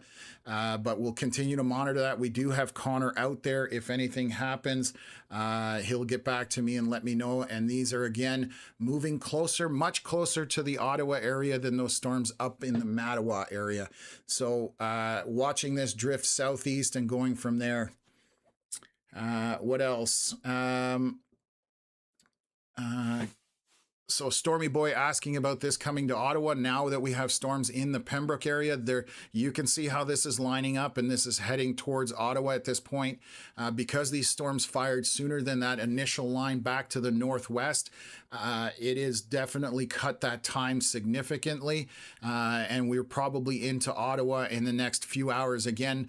Suspecting after dark, because we're only an hour and a half roughly from dark at this point. Those sunsets are going to start happening, and it's definitely much sooner than expected. Holy cow, they've put out a severe, what are they doing here? That is a giant box that they've put out. So let me stop that and bring this up. Updated just now, Environment Canada saying tracking a line of severe thunderstorms capable of producing strong wind gusts, loony to ping pong ball size hail and heavy rain. I'm only laughing because that is like 200 kilometers across that box. Frustrating to say the least, but let's continue to monitor the stuff happening around North Bay. That storm is that is over west, or Lake Nipissing to the west of North Bay, is just going to skirt south of North Bay. There may be a little bit of precipitation that gets in there. Nothing to worry about. Down here, we definitely have some very heavy precip. We do have an area of rotation right here by Restoule Provincial Park. It isn't super intense at this point. And again, some rotation is normal in storms. This is just an area that I'm going to have to monitor and make sure that nothing continues to intensify there. So we'll switch over from that. Let me just see another area. It's getting close to the radar too. So again, marching down the Ottawa River, this is a far less intense precipitation on this storm than when it was earlier there. So that is a good sign again. As this is making its way down the Ontario-Quebec border. It seems to be leaning towards staying on the Ontario side more than anything.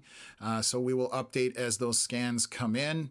I'm now watching this stuff out front on the Quebec side and around Pembroke, Petawawa, and then into Cobden and that kind of thing. So let's switch over. I'm going to kill off our drawings here, look at our velocity scans, and see if we've got continued rotation there. I don't have Connor on stream at this point for a video, but we'll see whether we can get some information from him. Not traditionally the best cell service up that way. So again, these storms are getting their act together up in the Pembroke Petawawa area down to Cobden along the Ottawa River, which obviously leads into Ottawa, and these are tracking that way. So I will show you what's happening here from the Franktown radar. We are 7:45 p.m. right now, and you can see that if they do continue, and those are two storms that kind of slammed into each other. You can see they pop to the west of Pembroke Petawawa, and then a storm line coming down from the north. They kind of collided. So we'll see what happens after they kind of merge and then continue, probably, I'm assuming, southeast into Ottawa area. So we're going to start getting into those Renfrew area. It's just to the north of Renfrew right now. On that latest scan. So starting to get close to Ottawa, coming into Shawville, Campbell's Bay, going to be Mansfield to Pontefract. Mansfield a Pontefract. I've never heard that name. Fort Coulonge, obviously there, and then coming into Otter Lake on that Quebec side. So again, this one is our closest storm to Ottawa now, and this has definitely bridged the gap considerably from earlier. Down here, we are just 70 kilometers away from Ottawa at this point. So within an hour to 2 hours, this storm will be in Ottawa if it continues to track that way. Just to give folks an idea, it is severe warned up at Pembroke Petawawa. We will see if that continues to be the case and tracks back down in that region. So what else have we got going on here? well, sorry, wrong thing. I'm just trying to see when our latest scan update here is 7:41 p.m. So we're 5 minutes into our 8-minute cycle with getting our updates. So I'm going to wait for another one to come in here, and then we'll update everybody on all along here through Ottawa, and then back up to the northwest to Mattawa and over west from there. So, okay. Anyways, oh. Connor just sent me a photo. I'm just taking, wow, that's a ground scraping shelf coming in. Let me just take a look at this. So I'm going to, I need to know where that is, but I'm assuming it's that Cobden, Pembroke area. Okay. So let me share this up.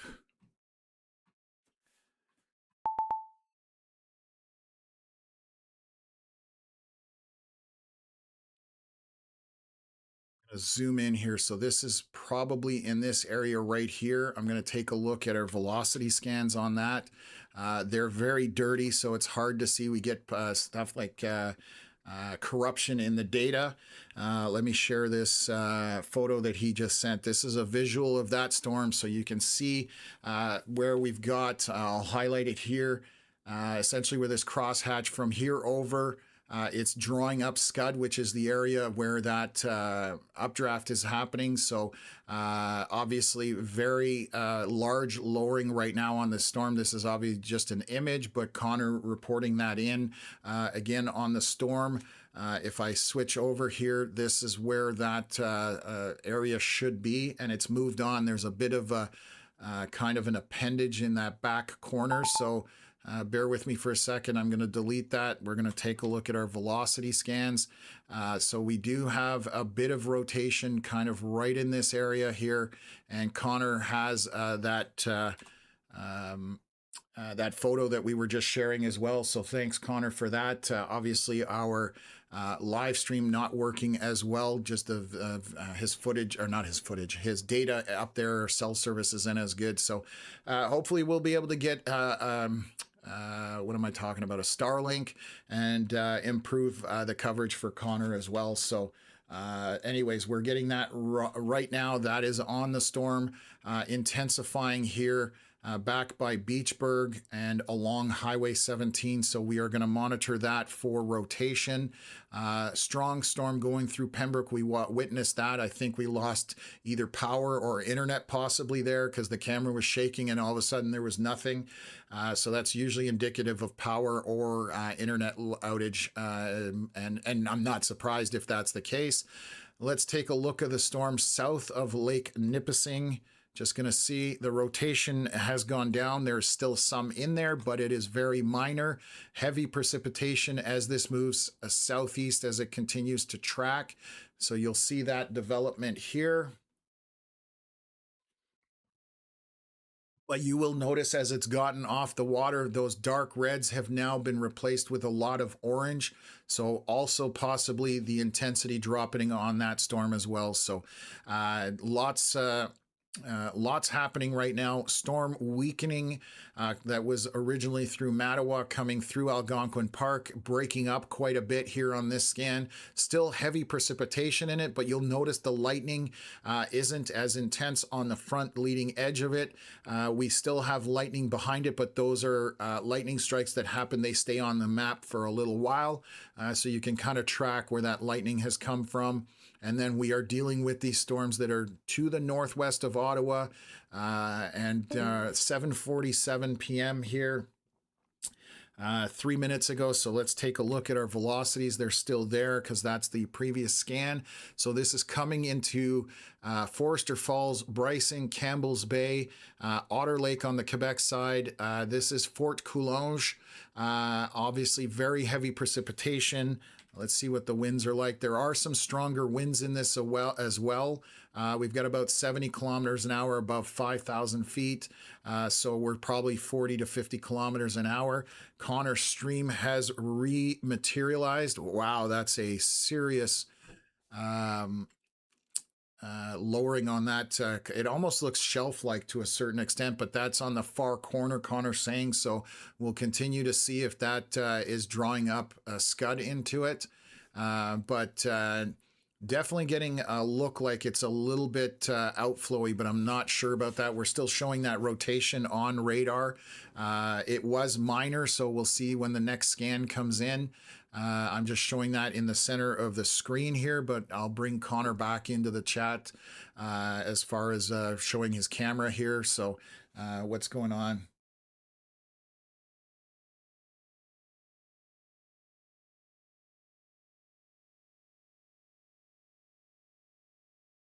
Okay, so Connor's a little bit concerned about this.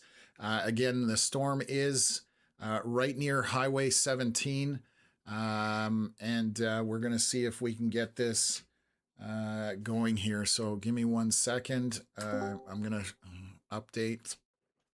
Bear with me. So our velocity scan right now would be, again, just east of 417. As you can see it here, just above me, that would be the area of rotation. That scan is from 7:47 p.m. That's 5 minutes ago. And we're just going to keep an eye on it to see what happens here. Connor is monitoring it right now, and obviously relocating to keep ahead of it. So these storms are definitely picking up intensity as they move down the Ottawa River. You can see, wow, there's heavy rain right on the river itself, just to the east of Saint Joseph. That is a lot of precipitation, and so Connor's just going to try and get ahead of this thing and hopefully be able to get us another view there. So we'll continue to monitor. Oh, he's at the top of the hill and he's just east of Cobden. I know exactly where he is. I've driven that highway one too many times. So visually, I know exactly where he is. So we'll continue to monitor that as this heads towards Ottawa. Our scan here, again, 6 minutes ago. We'll wait for another scan just to see what's happening. And give me a sec here. I'll delete this out. And we'll wait for that to come back up, and then hopefully Connor's feed will come back here. So and Melissa asking me if I've eaten dinner. I don't have a dinner tonight. I didn't have time to prep one. I definitely did not think I'd be here 9 hours later. I'm going to have a protein drink. So and Rick sent through some photos, so let me jump on that. Thank you, Veronica. I'm going to see what Rick sent me just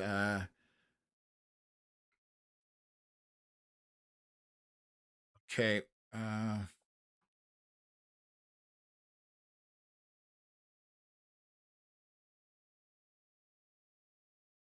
Just trying to figure out Renfrew County scanner sent pics through email of the storm.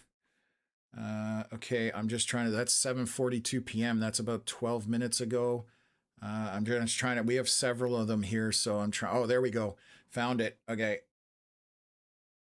So this is from Renfrew County Scanner. Also, if you guys follow on Facebook, they run a fantastic page. Let me share this up. This is from earlier, 7:29 p.m., so it's a little while ago, but this is the storm as it was coming. I'm just double checking here. Tower Cam from Pembroke as well, so he's got the same idea. Tower Cam up that way, so let me pull it up. So this is the photo from the Tower Cam. This was at 7:29. As you can see, that was the storm near Pembroke. Just going to look at that. That's another still image there. And you can see the direction of this looking across the river. So Renfrew County Scanner, thank you very much for sharing that. Again, this is all about community-driven warnings. So thanks for sharing that. And let me just take a look here. So we're getting a donut appearing on our radar here. There's a giant hole in the middle of it. We're going to see here, this is our latest scan, 7:53 p.m. I'm going to look at some velocities and let's see if we've got any intense rotation. I don't see anything really intense right now on that storm. So Connor is out in front of it. Let me just take a look. So he is resetting here, so I'm going to bring Connor back in here in a moment. But obviously with all this dark red, dark orange, that is a heavy, heavy precip. And look at all the lightning across this. So it is now just coming down into the river. It will be near Portage du Fall. There's actually a dam there coming towards Shawville, Quebec, just on the edge of Otter Lake. and then coming into Danford Lake shortly, Lac des Loups, Bristol, and Quillon next in line along the Ottawa River. This storm is hugging the Quebec side a little bit more, so we'll continue to see what that track looks like and go from there. So I'm just going to run the radar scans here as this is approaching the Ottawa area. And again, looks to come right into Ottawa, but we will continue to monitor it and give you guys a heads up there. So I have not gotten up to for a bathroom break, and I have not gotten up to stretch either. This has just been a marathon today. At some point that is going to change because I am going to have no choice with that. But we will keep it as short as possible. And again, that's what happens when you're, the only guy in the studio. If I look around, there's nobody else in here. So it's just the nature of the beast, as they say. So I'm just watching Connor viewing this from, wow. It's a gorgeous view of this thing. That is a ground scraping storm. This is just to the west of east of Cobden or southeast of Cobden at this point. So Connor out there taking a picture, I guarantee you. You guys know his weather calendars. So this one will end up in the weather calendar. I absolutely assure you of that. So this is coming through Cobden. Obviously a serious storm getting organized right now and heading down, as you can see on the radar scan up there, from Mattawa down to Pembroke, and from Pembroke through to Cobden, and then eventually into Ottawa. So this is getting its act organized, and we are definitely seeing a pretty serious storm. Right now, not seeing very intense rotation on radar, but you can see how excited Connor is. He's running around and it's moving quickly. That's the problem. He's trying to stay ahead of it, and he's struggling to do so. So let's just reassess radar. I'm going to look on my big screen to the left, even though I have it on there. I'm just going to try and keep Connor on it. People driving into that must be wondering what in the love they are driving into. So let's stop our scan here. While he's relocating, we'll put him on the small screen there, and we're just going to jump through here. Oh, he just sent me the photo. Yes, that's an unbelievable storm as far as structure is concerned. Obviously packing a lot of rain and lightning. That is on the center of our screen here. Looks like a giant donut at this point. We are 6 minutes into our 8-minute cycle, so we'll see how this progresses along the Ottawa River. Oh my God. That picture's going in the calendar. I'm going to share it with you folks. This is over Cobden. So let me just zoom into that, and I'll show you this. This is looking back at Cobden, ground scraping storm, basically. This is a serious structure on a storm. This is, as far as I'm concerned, it's gorgeous because I love storms, but this thing is getting a serious look to it. You can even see, I'll show you this, there's a storm behind it. I'm zooming in. There's another ground scraping lowering back there. And again, most likely this is a shelf, but we've been seeing some rotation on the radar. So what shelf means is the winds are somewhat outflowy of the storm, but we're going to keep an eye on it and monitor it. Let me switch over there and go from there. So again, waiting for our next scan update here at 7:53 p.m. We are about 1 minute out from having that update. And just trying to keep ahead of things with things. Connor busy, I'm busy, everybody's busy. So it's a lot of action anyways. Canadian Chick asking if he has a rear dash or a rear camera, the stuff that's following him. So we have plans. Once we get to Starlink, we are actually going to install multiple cameras on the vehicle, and we're going to tie them into a box so that he can actually switch between cameras. Again, it all comes down to budget. So that's where we're headed with things. It is in the future plans that he will have 3 or 4 cameras that he can use and doesn't have to relocate, and then we'll use that through the Starlink and be able to get a much better feed. So all of that is coming down the pipe as we expand the channel and continue to grow the platform. Again, we appreciate everybody's support for that. I can't say thank you enough, and that's why I do it, because without you folks, we wouldn't be here. We wouldn't be doing what we're doing. and we wouldn't be able to get out the information to people ahead of these storms. So I'm going to look back through North Bay. That storm did skirt to the south. There is just a tiny amount of rain in there. There is a pixel of pink right here in the center at 522. I'm just going to take a look if there's any rotation. There is some slight rotation in there. We will continue to monitor, but that is normal. Again, most thunderstorms that are more intense will have some rotation in there. So, yeah.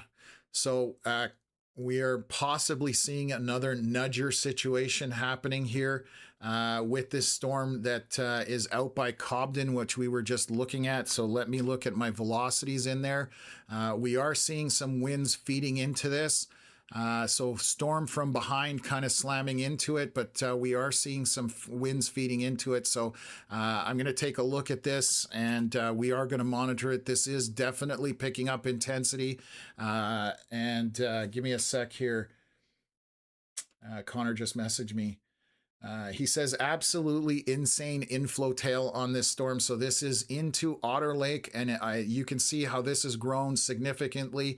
This is our new area of concern, mostly on the Quebec side, but reaching out for that Ontario side. This is through Campbell's Bay, Bryson. So it is heading, continuing to head. It's on the edge of Shawville, Quebec. Portage du Fort, it's coming into there very shortly, but we are watching this as it's coming through Cobden. You can see Connor trying to stay ahead of it, and this is going to head to the bulk of it will be somewhat north of Ottawa, but this is going to kind of feed off that Ottawa River, and we're going to see as this comes in. We've got some more cameras in Arnprior, so we'll try and patch into those just to see what it looks like. And in the meantime, I'm going to see if the Pembroke cameras have come back online, if there's anything to see there. What else is going on? Pembroke camera doesn't seem to be coming back on, but oh, there we go. It is back. So the storms have moved basically out of the Pembroke area. This is looking back to the west, so you can see this is the line moving out of the region. And again, I'll show you that on the radar here when I switch over, but live view from that camera. And if we switch over, you can see that is all kind of precipitation. The yellow and orange is moving south from Pembroke. So you're seeing that live on the camera as well. So again, that's why we're loving these. Also appreciate Renfrew County Scanner sending some stuff in there. Definitely going to have to keep up with emails a little better. I'm going to have to find a system for that. But it's, you know, we're juggling here, so I'll probably get one of the moderators to handle our emails and stuff like that a little bit more. We'll spread out some responsibilities rather than just having everybody concentrating on the chat. But what else? I was in Martin River and the storm was pretty bad over there. That's from Jade. Thank you very much. Martin River is exactly where my brother used to live. He owned a property up there. Hopefully everybody is okay. Like you said, it was pretty bad. We did have a circulation moving over that.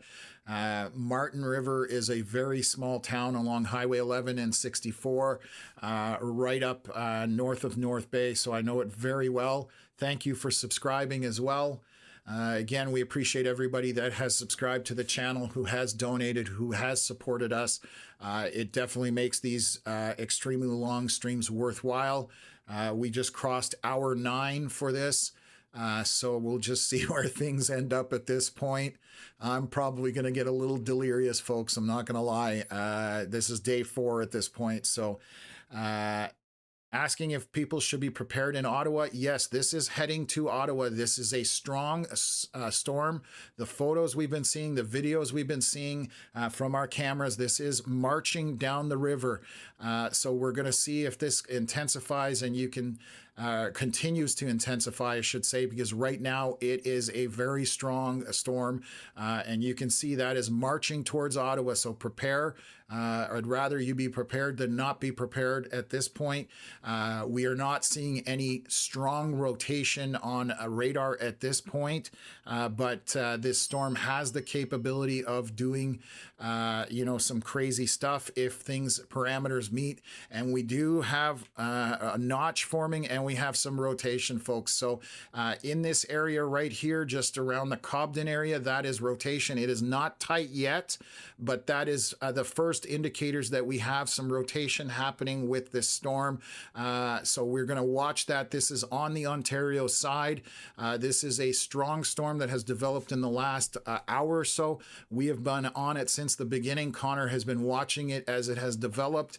Again, started around the Pembroke area, and now it's moving its way down along the river. Again, tons of precipitation on this, and lots of lightning. Ton of intensity. We are now 8:07 p.m. We're still not at dark yet. Another hour before we get to dark at this point. So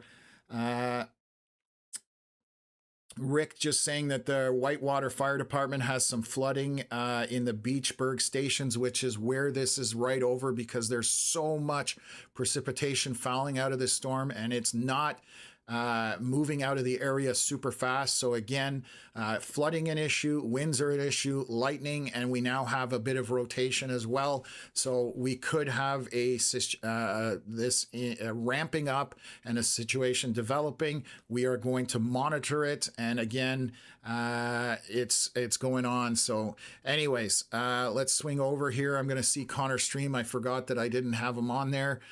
So he has a view out the front windshield. Again, he is relocating, but that is the storm that's coming. Oh my God, this thing is a monster. So anybody out in front of this that is coming to Haley Station, he is right near Haley Station area on the 17. I recognize that cemetery. The road will bank to the right here. Yes, that's exactly where he is. So this is a monster storm that has just gotten organized, and it is tracking to come into Ottawa. So everything around here is severe warned for very good reasons. And this is a storm that Connor is just racing to try and stay ahead. So obviously doing his best to do that. And we're going to continue to monitor what's going on here as this moves through. So we are waiting for a new update. This is, let me just take a look, just seeing here. Still on the same scan. This is 8:05 p.m. That's 4 minutes ago. So we're waiting for another scan to come in here, but this is dropping southeast at this point. Let me just activate our radar scan here, our loop. That orange circle you see is where we're monitoring an area for rotation. We will watch on the next scan to see if that intensifies. Folks, the biggest problem is that tornadoes, 90% of them are on the ground or for 2 minutes or less.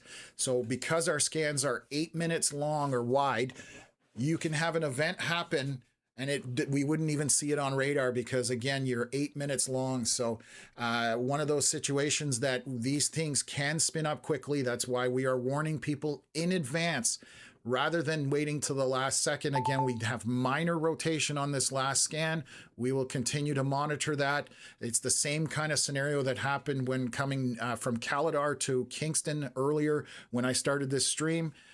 We noticed that rotation. Kim, thank you for subscribing to the Sunshine Club. Appreciate that. Great way to support us. Thank you so much for that.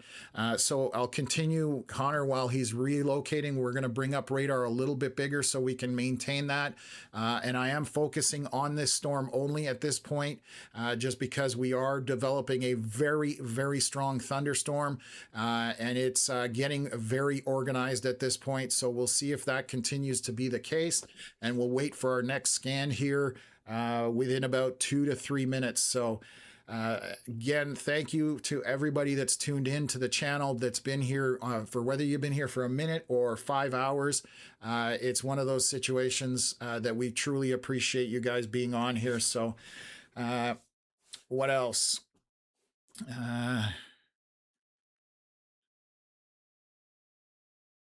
right now, don't. Greg, not sure that it's going to miss Renfrew by a large margin because there's a line marching behind it. That's the problem, is that this is all starting to line out, but the leading storm is obviously the area of most concern at this point. I would hope that it misses Renfrew, but there's still no guarantee. So apparently there's a massive lightning barrage on this as well. So what's going on here? What have we got here? Animation. Thank you very much for the donation. Just found this stream on my live page. I've been watching myself too, but it's always nice to have someone else covering local. Cheers, Tom. Thank you very much again. So it is still going southeast again from following the river is essentially what's happening. But folks, we have a very large line right now that has developed. And you can see that is very wide. So there are going to be storm impacts for everybody. You've got a very long line here. Along the Ottawa River is the most intense part. And again, this is going to the southeast. So it is coming towards Renfrew, Arnprior, Ottawa, and eventually on from there. There is no missing it at this point. If it would take a miracle for this to come apart at this point. And let's take a look at our latest scan. This is 8:11 p.m. So into Shawville at this point, very heavy rain, a huge lightning barrage. And look at where these lightning bolts are. This is how we know this is a very intense storm. They are out ahead of it. There are lightning strikes literally out in Renfrew right now. So there was one bolt that just materialized here. That's 15 kilometers out from that storm. Another indicator that this is a very strong thunderstorm when they start launching lightning bolts way out ahead of it. And that's why Connor was saying lightning barrage coming on. So what else is going on? Okay, just watching my comments, making sure I'm keeping up with everything. As far as chasers are concerned and the admins, I'm going to try and keep up with some of the chat, but again, very difficult to do because there's so many questions and comments coming in. We are just going to kind of continue to update you folks as this marches through. We should have a new scan here. Let's take a look at our velocities in here.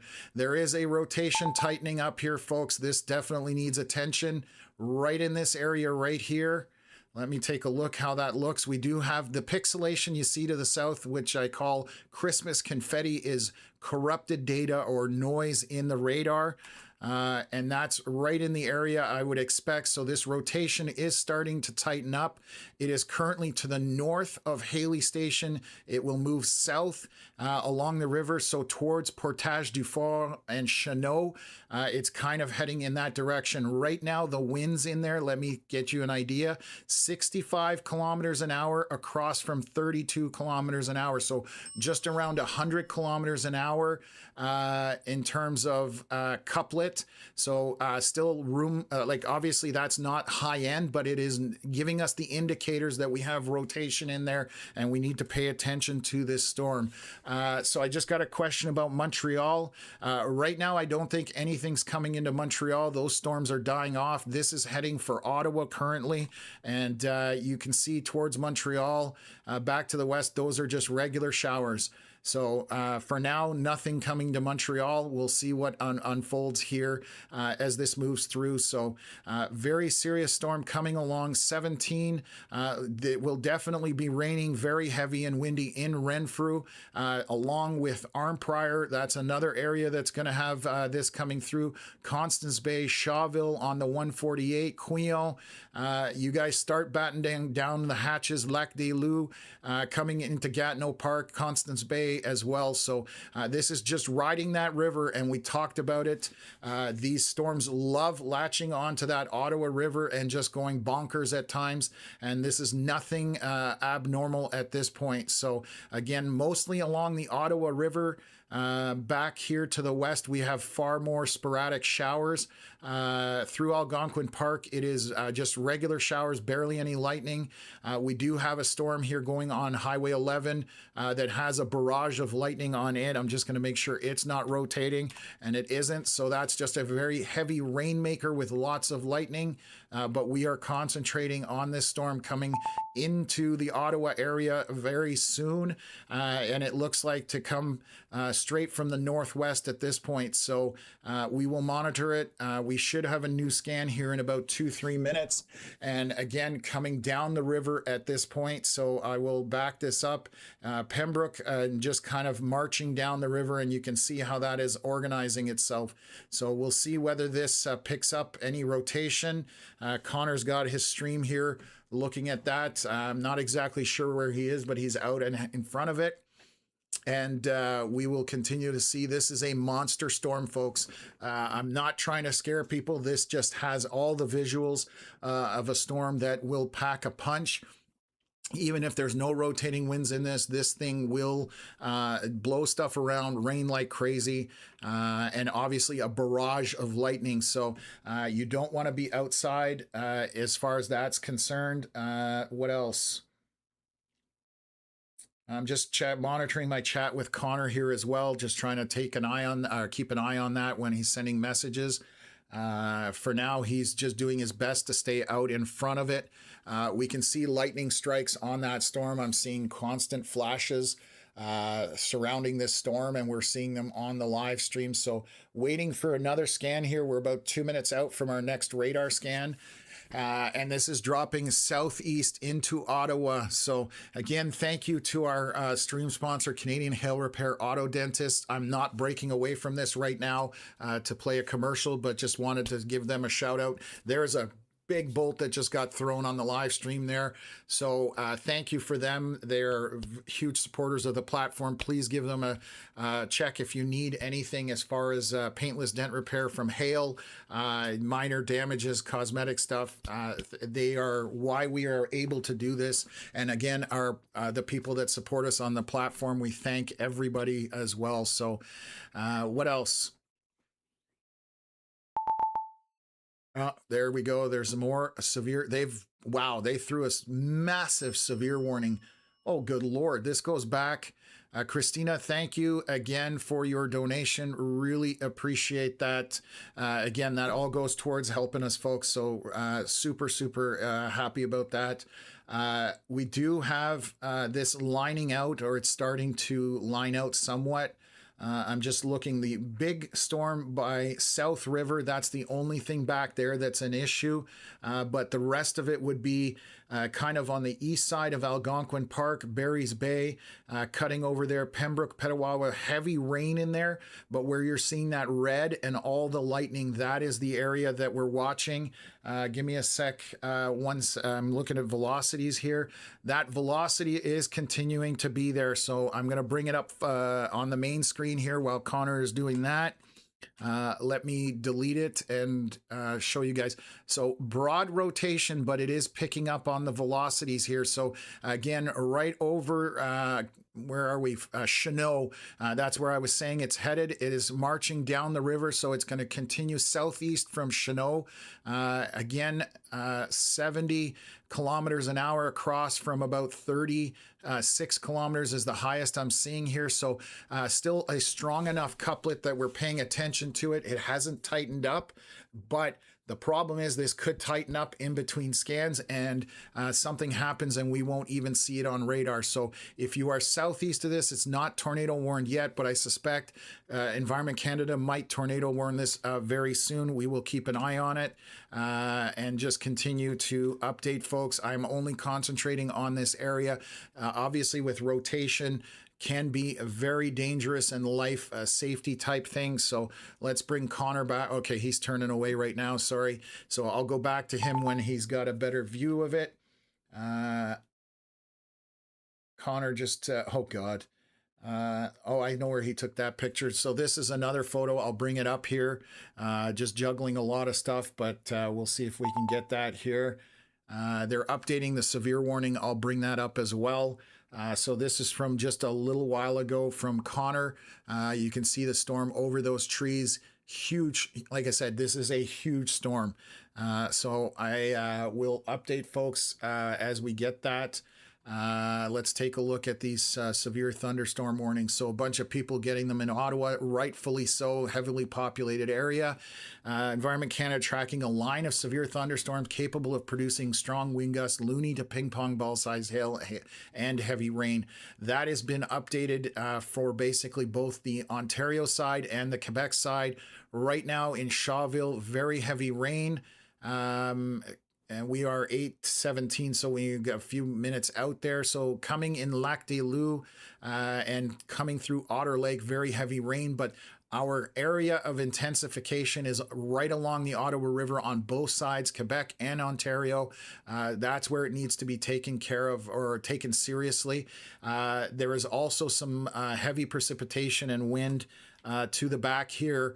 Nothing rotating back there. These are straight line winds south of Pembroke, in Barry's Bay, heavy precipitation and lightning, but we continue to get those lightning strikes way out in front of this storm. Again, that is another indicator of a strong thunderstorm. This is 21 kilometers out in front of the storm, folks. So again, needs to be taken seriously. I'm not trying to mince my words here. This is a storm that is packing a punch regardless of what it is inside it, whether it's rotating or it's just straight line winds. Heavy rain, we've seen flooding. We've power outages, obviously. So if you don't have your stuff charged, you probably don't have the time to do it now, but make sure you're prepared to be without power, because this storm, as it rips down that Ottawa River Valley, is just going to cause power outages, especially with the lightning strikes and winds blowing over power lines and trees and that kind of stuff. So it's a serious storm. And again, you can tell my demeanor if you've been watching it all today. When there's nothing to worry about, it's Connor giving us a view out the side window. So let me bring that up. I'm going to see he's kind of put it, we have a mount on one of the side windows now, so he can see that. But eventually we're going to get some more cameras. That's just ripping down the Ottawa River. I can see that. I recognize kind of the area he's in. So we'll continue to watch that. I'll bring it up here and we'll continue go from there. But anyways,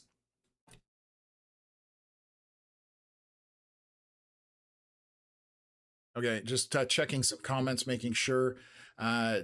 Don't have a warning in Ottawa yet. Well, they put out a severe all the way to Cumberland. So again, we have a severe warning for this storm well out in advance. And the reason it's well out in advance, Environment Canada is seeing exactly what we're seeing, and they're just as concerned with it as we are. So you should have anywhere in the Ottawa area, Hull, Gatineau, anywhere on the Quebec side, you can see the box goes all the way back, almost up to Maniwaki, kind of skirts back to the left there. This is the yellow and green is just regular rain.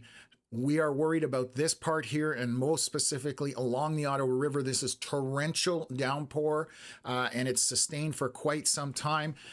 Lightning barrage was a word that was used by Connor, and you can see that all over the map. There's a ton of lightning, and we do have rotation as well. Again, it is not tight right now, but it is indicative of a storm trying to rotate. So again, we have 8-minute scans. We're 7 minutes into it. So hopefully the next scan, this rotation subsides. But the way this storm is looking from, no, it picked up. This is getting bad, folks. So we may see a tornado warning here shortly.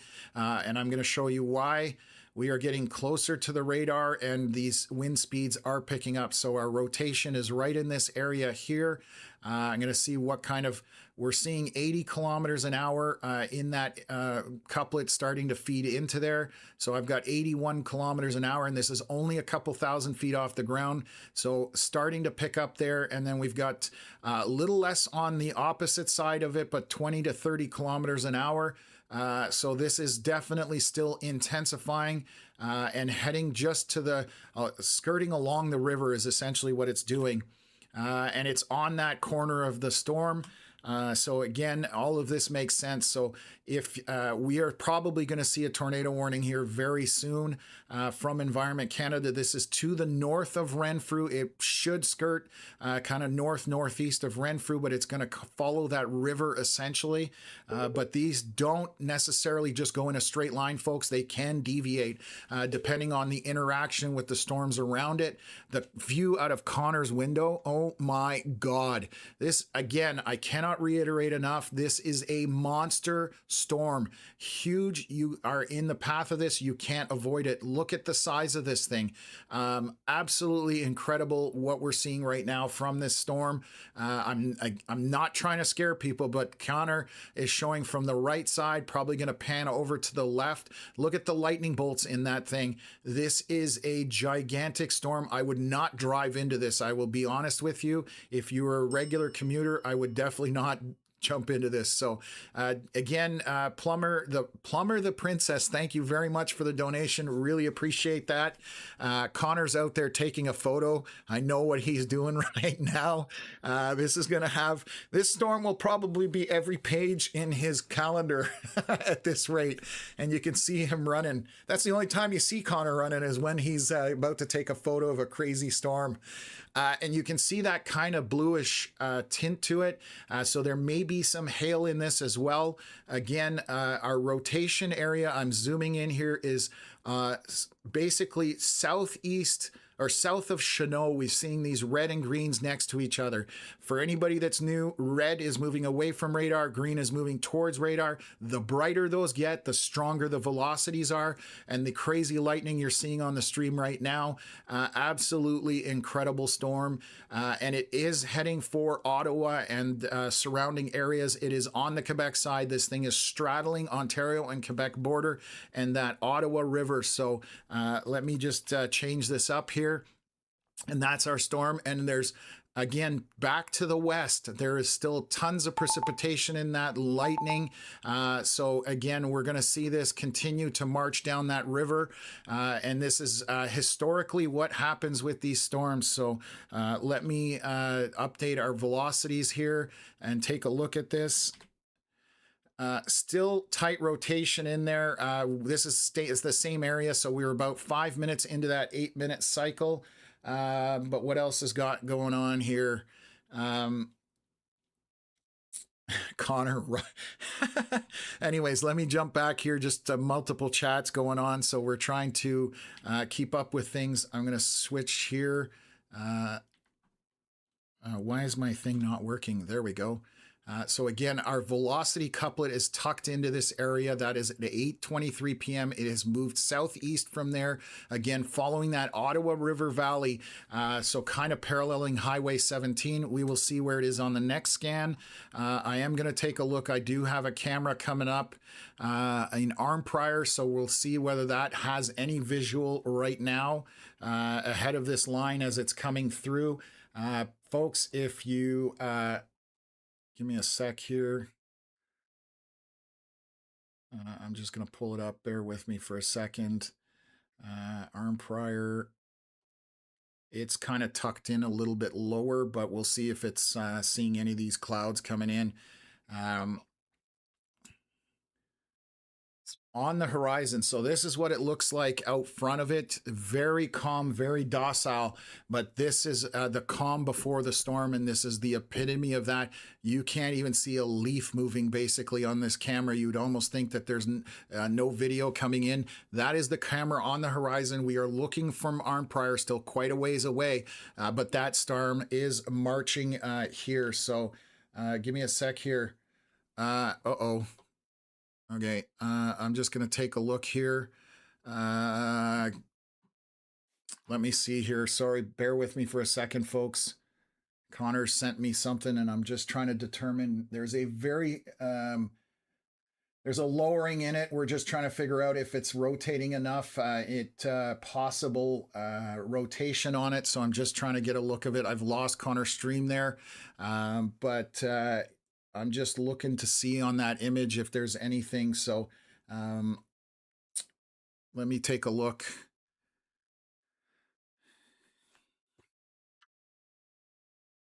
Not sure on the image. It's so blurry. I can't really tell, and the sides of it don't look right to me. It definitely looks like a lowering. Okay, so the rotation has moved off here, and it has lost some intensity by the scan that just came in at 829. Let me take a look here. Let me show this. This is again just to the northeast of Renfrew right now. You can see on Connor's stream what's going on. Again, the rotation has broadened out a little bit, so that is a good sign. That's a very good news for people in front of this. Connor's stream right now, just trying to get a little bit better imagery there for you folks. Obviously struggling with a little bit of data up that way. So anyways, right now that's where we're at. I'm monitoring the camera coming into Arnprior. It has a view of things as it gets closer. So again, this is coming down the Ottawa River. This is our storm right now. And it's coming into, it's through Shawville. It's going to be in Queen, Constance Bay, Fitzroy Harbor, Arnprior soon, coming into Renfrew. And as we've seen on Connor's stream, regardless of rotation, this thing is packing a punch. So lots of lightning, lots of rotation, or lots of precipitation, and winds packed into this as well. And again, we keep showing you guys how far this thing is throwing lightning bolts out. There is a lightning bolt south of White Lake at this point, out ahead of this storm. And that's another indicator where you have a very strong thunderstorm when it's throwing lightning bolts kilometers out. And when I say kilometers, this is probably 20. This is now 26 kilometers away from the storm, almost 27. So it's continuing to throw those lightning bolts even further and further out as this continues to feed off that Ottawa River. And you can see where the Ottawa River is, and there's all that dark red in there. And this is marching down to Ottawa. It's going to come through Carp and all those areas. So again, be prepared at this point. Lots of rain and wind to the west, south of Pembroke, through almost to Barry's Bay. This is just marching across the countryside at this point. Very hard to avoid it. So let me take a look here. So again, coming into Ottawa right now, and there's other areas back to the west, so I'm just going to see what the storm by South River is doing very quickly. I'm going to look at that. No rotation in there. This is just a very strong lightning show and heavy precipitation along that Highway 11, and this is just moving southeast. As you can see, I'm just backing up the radar here, and there's your severe thunderstorm warning for that one because it's showing a bit of hail. So they've rewarned it, and they've put the box from all the way from Lake Nipissing to east of Ottawa. Again, that's the problem with our warning system, unfortunately. So currently heading down the river at this point. And we're going to take a look here, 8:29. We're 4 minutes into the scan. I'm just going to take a look at velocities just to make sure I'm not missing anything. It did broaden out. We'll take a look where that is on our next scan here. It's 8:33 p.m. We're about 20 minutes or so before dark, I believe, or sunset is around 9, somewhere in that neighborhood. Once that happens, we do lose a little bit of energy for storms, but this thing is strong. So I doubt it's going to lose its energy. Very quickly, this is going to sustain and continue to march through and eventually come through the Ottawa area at this point. I mean, we are literally, on the doorstep, essentially. Constance Bay, Queen, all of those are, areas for people that commute to Ottawa for work. So we're starting to get into those areas. Coming into Renfrew right now, heavy precipitation. Let's take a look at winds. There are some decent winds in that. So again, lots of precip with this. It will be in Arnprior very soon, and trucking along that Highway 17 corridor. But don't forget about this stuff stretched out to the west. There's tons of rain and lightning associated with that. But let's see if this continues to wrap up, and we'll go from there. So just monitoring. Apparently this has 55,000 foot tops on it. Just getting that information from one of our friends here, Dominic, saying, so 55,000 foot tops on updrafts is huge for Canada. Generally, you only see that in the US. Down in Tornado Alley, I've seen over 60,000 feet, but 55 is the tallest I think I can remember as far as this area is concerned. So again, very serious situation with this storm as it's moving through. This is going to cause flooding, power outages, down trees, all the worst stuff, unfortunately, of severe weather as this continues along. So let me take a look here. So just getting a share here. I'm just taking a look here. Stephen sending in a drone picture at 8:15 from the Queensway Carleton Hospital looking back up the Ottawa River. And if you want to see the size of this thing, thank you for submitting this. So that is a view from a drone looking back up the Ottawa River. And you can see that that storm is basically from left to right covering the entire image. And he's still quite a ways away from it. So this is heading towards Ottawa again, and that looks to be imminent at this point. So thank you again, Stephen, for sharing that. Really appreciate it at this point. So we'll take a look at their next scan here. We're about a minute out from it. I've lost Connor's. Oh, there we go. It just popped up here. So let's take a look and see what we're dealing with here right now. So let me shut that down. Let's take a look and see if velocities have picked up on this. There's noise in there. I'm okay with that couplet right now. Just taking a look at it, doesn't look very tight on rotation. So hopefully that part of it is subsiding, but these can cycle, meaning they lose a little bit of intensity and then they pick it right back up. So right now, this storm extending all the way from Shawville into Queen at this point, Sandpoint, Bristol, obviously Fitzroy Harbor Provincial Park in there. You guys need to be in shelter. If you are outside, if you're in a tent, if you are anywhere camping, get away from some big trees, find yourself some shelter. This is on the doorstep of coming through McLaren's Landing, Constance Bay, and into Renfrew currently. Arnprior is next on the doorstep. I'm just watching my weather cam out there. We'll probably get a decent view of that as it's coming through. So I'm just watching you know, what is happening here just to see the comparison. So it's 100% this storm, just to give you guys an idea, from the southeast corner all the way to Barry's Bay. This thing's 125 kilometers across, folks. So obviously the most intense portion is over the Ottawa River, but this entire complex needs to be taken seriously. It is, again, lots of lightning, lots of rain, flooding happening with this, and that's why you have these severe thunderstorm warnings. So if you are anywhere southwest of this 125 kilometer long line of storms, guess what, folks? You are going to see some action from this. This is how this is heading. So be prepared if you are anywhere southeast of this line of storms.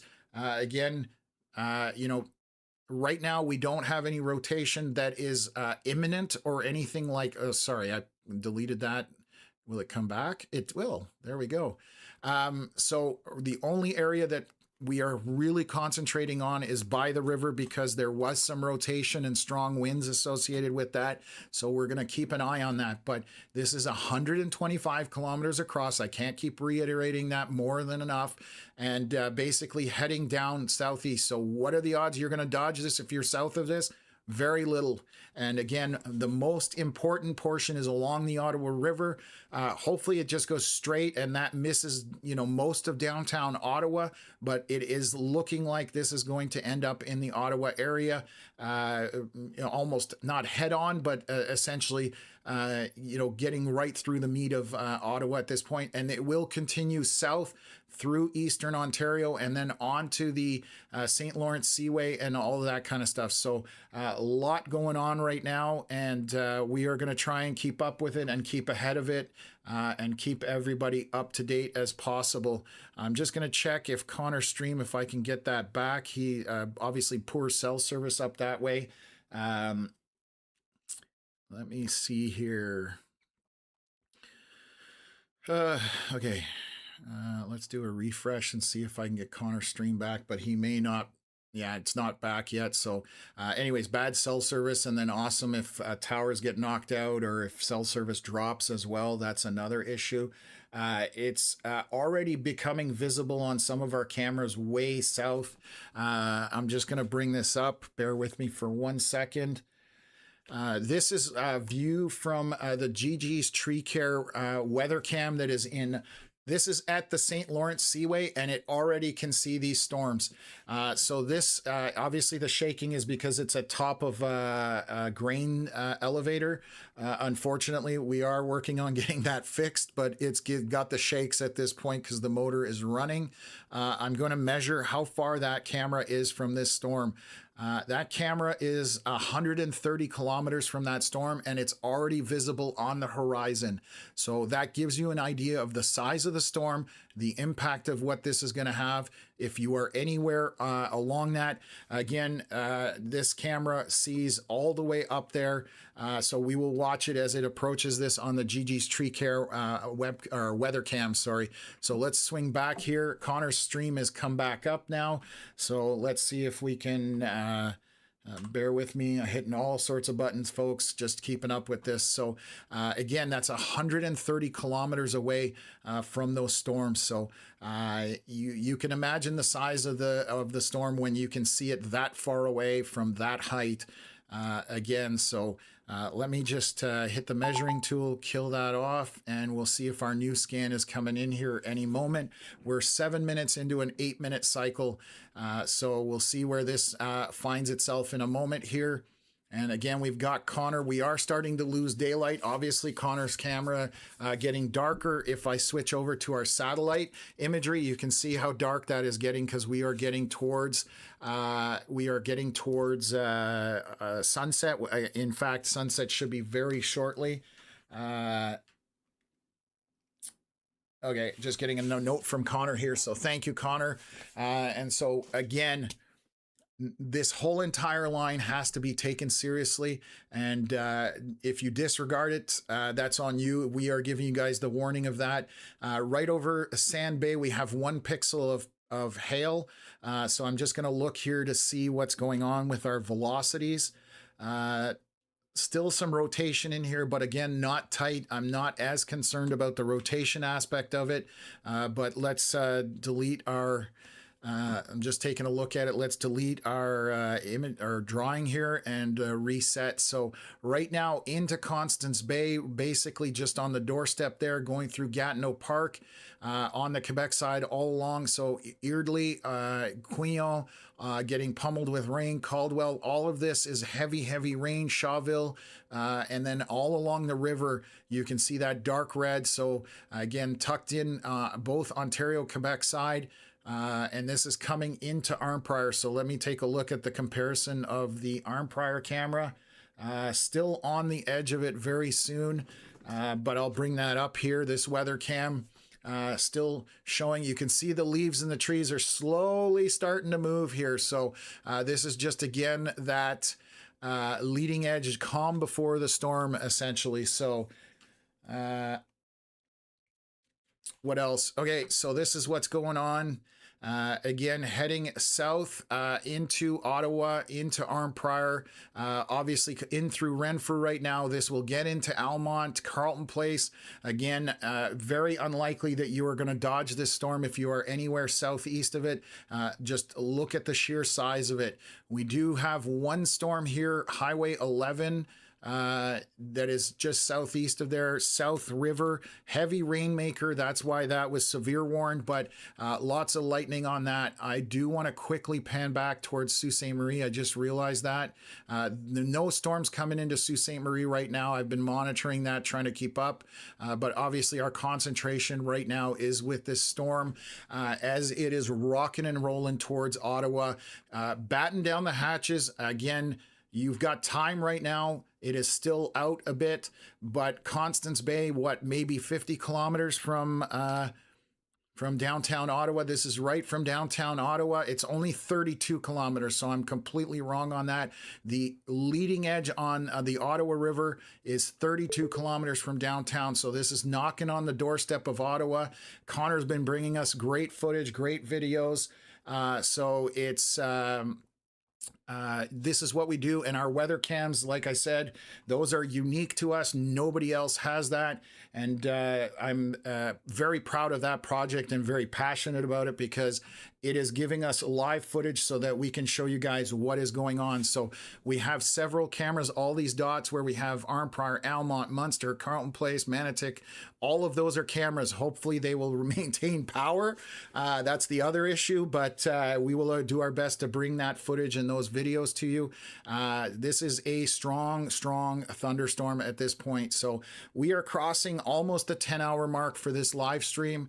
I've been on here. I don't even know when I started anymore, but we're still going at the end of the day. So I can't believe I have a voice, to be honest with you. I have, after this, it's going to take me a long time to wind down from this live stream because this has just been pretty insane, to be honest with you. And it's been a long day.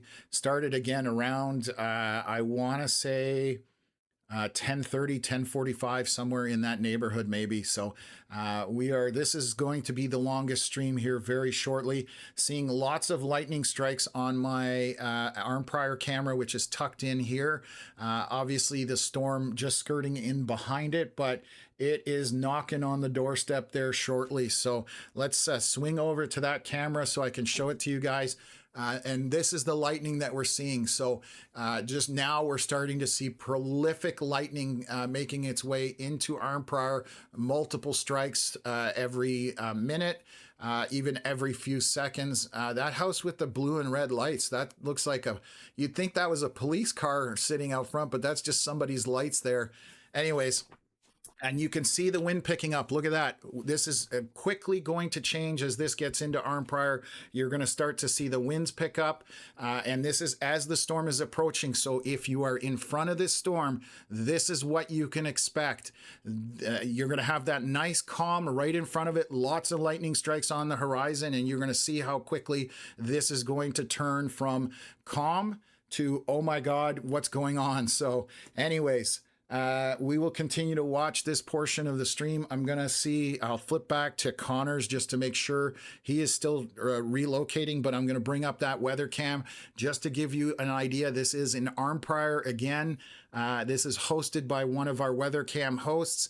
Again, we are able to bring you guys footage because of people building a community and helping us developing this platform. So again, this is unique to us. Nobody else in Canada is doing this, and we're the first one to put out these weather cams. So again, it's just to give accurate live footage as weather approaches, and we're not relying on other people. So anyways, let's go take a look here.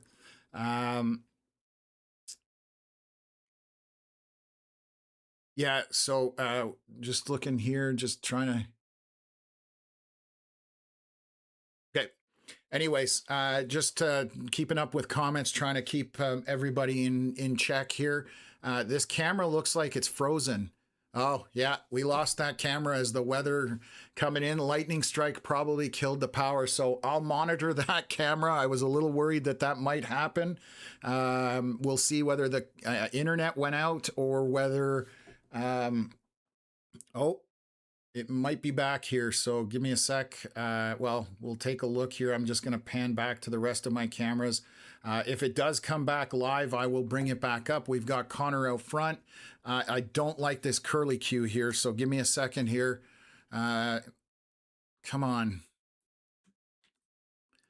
Okay, I'm going to monitor that area. So what I'm calling the curly cue, this right in here, you're getting the storm kind of wrapping in there. If that continues to intensify, then we've got a problem. But right now, nothing on there that jumps out at me that I'm super concerned. There are some velocities in there, but not really intense. It just has a look to it, and that's why I'm watching that area. So storm now currently coming in through Constance Bay on the Ontario side. I almost said the Canadian side because I've been doing Manitoba and Saskatchewan. Dunrobin is next. It's through Woodlawn. Thank you, Stephen. Thank you very much. It's into Luskville on 148. We've got a view here from Connor, so I'm going to bring that up, and I'll continue to walk it through Gatineau Park, Erdley, Buckings Bay West, Constance Bay. This storm is on the doorstep of Ottawa, so you can see that storm just as we're getting close to dark here. And it's just on the edge of Arnprior. Unfortunately, I think the power got knocked out to that camera or internet, one of the two. Unfortunately, that sucks because I was hoping to show you guys that before. Oh, there's our tornado warning. So we are now tornado warned, and I'm concerned that curly Q that I'm talking about, that was the part that I was concerned about.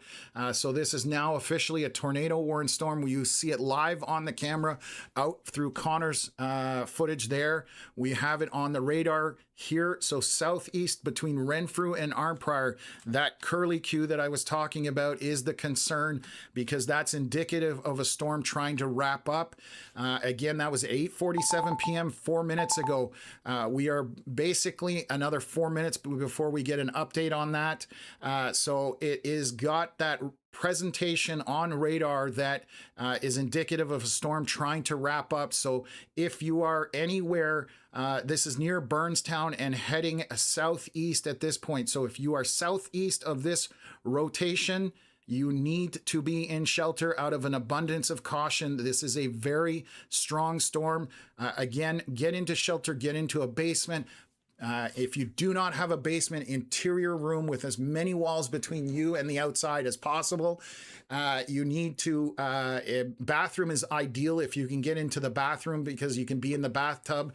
Those are metal, and if the worst case scenario happens, you got some protection there. So hopefully that's not what happens. But if you are southeast of this rotation right here, you want to be in shelter, including in Arnprior, where that weather cam was. You want to be, we don't know which way this goes. So this is tracking along 17 southeast. So again, Arnprior, Goleta, Kinburn, Pakenham. What is this down here? White Lake, all of that area. You want to be in shelter with this storm coming through. So again, no mincing my words. We've been following this for the last hour and a half to 2 hours, and this storm has done nothing but pick up in intensity. It is throwing lightning bolts, tons of wind, a huge amount of rain, flooding. Everything you don't want with a severe storm is packaged into it. And again, it is coming from for Ottawa, coming down that 417 corridor at this point, going into Carp. It's going to pass through there, and it's heading south from there, folks. And again, it's about 120 kilometers wide. The most intense part is near the Ontario and Quebec border at this point. It has been for the last little while since this started in Pembroke and moving down the river. So please, please, please take this seriously. You can see the lightning that Connor has on the stream. This is just chucking lightning bolt after lightning bolt. This is as big and strong a storm as Eastern Ontario has seen for a very long time, folks. So please take it seriously. I can't reiterate that enough. Again, southeast trajectory on this, anywhere in Arnprior along Highway 17, Goleta, get into your shelter. This could spin up very quickly with no notice. And again, scans are 8 minutes apart. We're 6 minutes into an 8-minute scan. And I did highlight that curly Q just before we got that tornado warning, because it has that radar presentation that we as storm chasers or weather enthusiasts recognize. And we're like, uh-oh, problem coming. So again, you don't want to mess with this storm. Look how calm it is out front of this storm. And I guarantee you, once this storm passes, it's absolute organized chaos. So let's see here. We're just getting a question.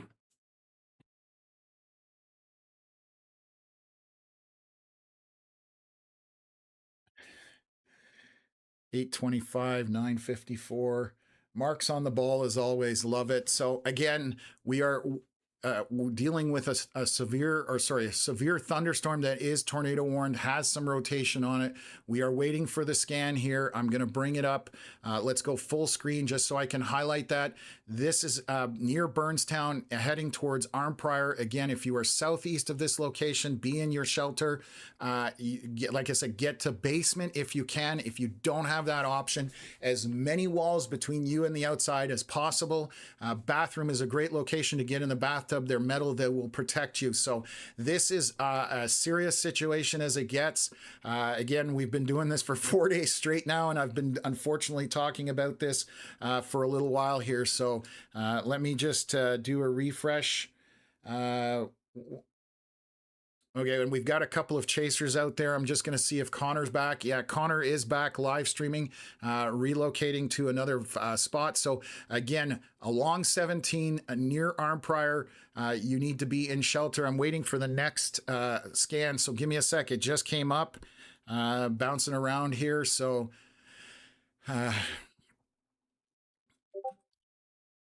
so there is strong rotation in here. It is not as tight as I would think, but again, this is indicating rotation in this area. So we're seeing those brighter greens and reds. That's why we are watching this area. So again, it hasn't gone completely away, but it has broadened out, which is generally a good thing for rotation, but it could re-intensify. So if you are southeast of this circle, this is what's called an inflow notch. You can see it cutting into the storm here. So again, our rotation back here, moving eastward towards Arnprior. You guys need to be in shelter if you are southeast of this storm, and that's why they're extending that tornado warning. So let me extend that. They have pushed it to all the way south through Carleton Place. So there's going to be a lot of people getting tornado warnings right now. Right now, the only area of concern for the tornado is currently in this location, moving southeast. So I'm going to draw an arrow here and highlight it for you guys. So if you are in Arnprior, you're in Goleta, you are anywhere southeast of this, it can deviate even a little bit. Get into shelter. This is as real as it gets with storms, and you can see it on Connor's stream. Look at the lightning show. This is again a monster storm making its way through and coming down to the Ottawa area. This is currently marching from basically Pembroke area. It's kind of where it initiated and got its act going and heading down the river. So I'm going to bring it up on full screen here. We've got, again, Connor out in the field ahead of this. And this is now on the doorstep of Ottawa in terms of through Dunrobin right now, Constance Bay, 148. It's coming down through Hayworth, Luskville, and marching towards Ottawa. Again, even if you're not near the rotation, this has got a ton of rain in it. Our cam came up just now in Arnprior. I'm going to try and throw it up before it decides to pack it in again. So this is all the heavy rain that's in this thing as it's going through Arnprior, and Arnprior is literally on the edge of it right now. So it's definitely a violent storm in the sense of lightning, heavy rain, and we are seeing some strong winds, obviously with the rotation. Lightning is going to knock out power to lots of people, but it's basically a light show at this point. Connor obviously turning the camera here on the stream. So again, if you're just jumping in, those orange arrows are where this rotation is, and it's heading southeast essentially. So no confirmation of anything on the ground yet, but this is the storm live from Connor Mockett. He is, let me just take a look where he is. He is on the 417. He is near between Pakenham and Kinburn as this storm is approaching. So looking back to his northwest. So he is out in front of it, watching it as he's looking into the notch of this storm. And you can see the size of this thing just motoring across the landscape. And again, I cannot reiterate enough, this is just as big a storm as we've seen for Eastern Ontario and Western Quebec at this point. So I just saw something. Barb, I'm a walker bound just southeast, 8 kilometers from Kempville. Should I be worried? Right now, no, But again, this storm will get down there. The rotation right now, you don't have to worry about. Kempville is actually where I'm at. So this whole storm system is coming for here, but look how quickly that storm is advancing on Connor's stream. They have re-updated the tornado warning. So let me just take a look here what they're reading. So they are saying tracking a severe thunderstorm, possibly producing a tornado over Burnstown, moving southeast at 45 kilometers an hour. Burnstown, Glasgow Station, and White Lake are in the path of this. We've already been saying that for a little while here. So again, our rotation near Burnstown off to the left there. But if you are in Arnprior, anywhere in southeast of this White Lake, you need to be in shelter because this can spin up really quickly without warning. And again, our scans are every 8 minutes. So every 8 minutes, this tornado could be down for 2 and we would completely miss it on our scans. So as serious as it gets with thunderstorms, I'm just going to bring this up and zoom in and out just so people understand where this is. So currently we are waiting for another scan here. We should have one in about a minute and we'll see whether there we go. We just had that new rotation or the new scan come in. Let me delete that and take a look at our velocities. Velocities look like they're breaking up a little bit, so that is good news. It looks a little more raggedy, less of that rotation obvious, so that is a good thing. Just looking here just to see whether I see any obvious area of rotation. So currently that looks pretty good. I'm saying that the rotation is subsiding on this storm, on this cycle. We are going to continue to monitor it. The storm itself could be cycling or interacting with other portions of it, and it may pick up again. So our area of interest, I'm going to highlight it again, is in this area right here. We've got a bit of a notch that formed in here earlier. So we'll just back that out. But that is our area of interest, again, near the Arnprior area, moving southeast.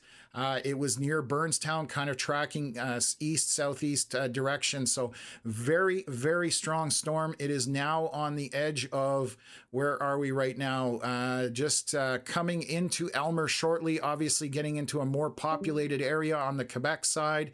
And our area of most intense precipitation and lightning is along in Arnprior area along 17 and moving again southeast, and it's still chucking bolts, lightning bolts way out in front of it. That is again another thing that you can tell how strong a storm is based on the lightning bolts that are out ahead of the storm. This is 15, 17 kilometers out ahead of that storm. So again, still very strong, intense storm. You can see it on Connor's stream other than if he's standing in the way.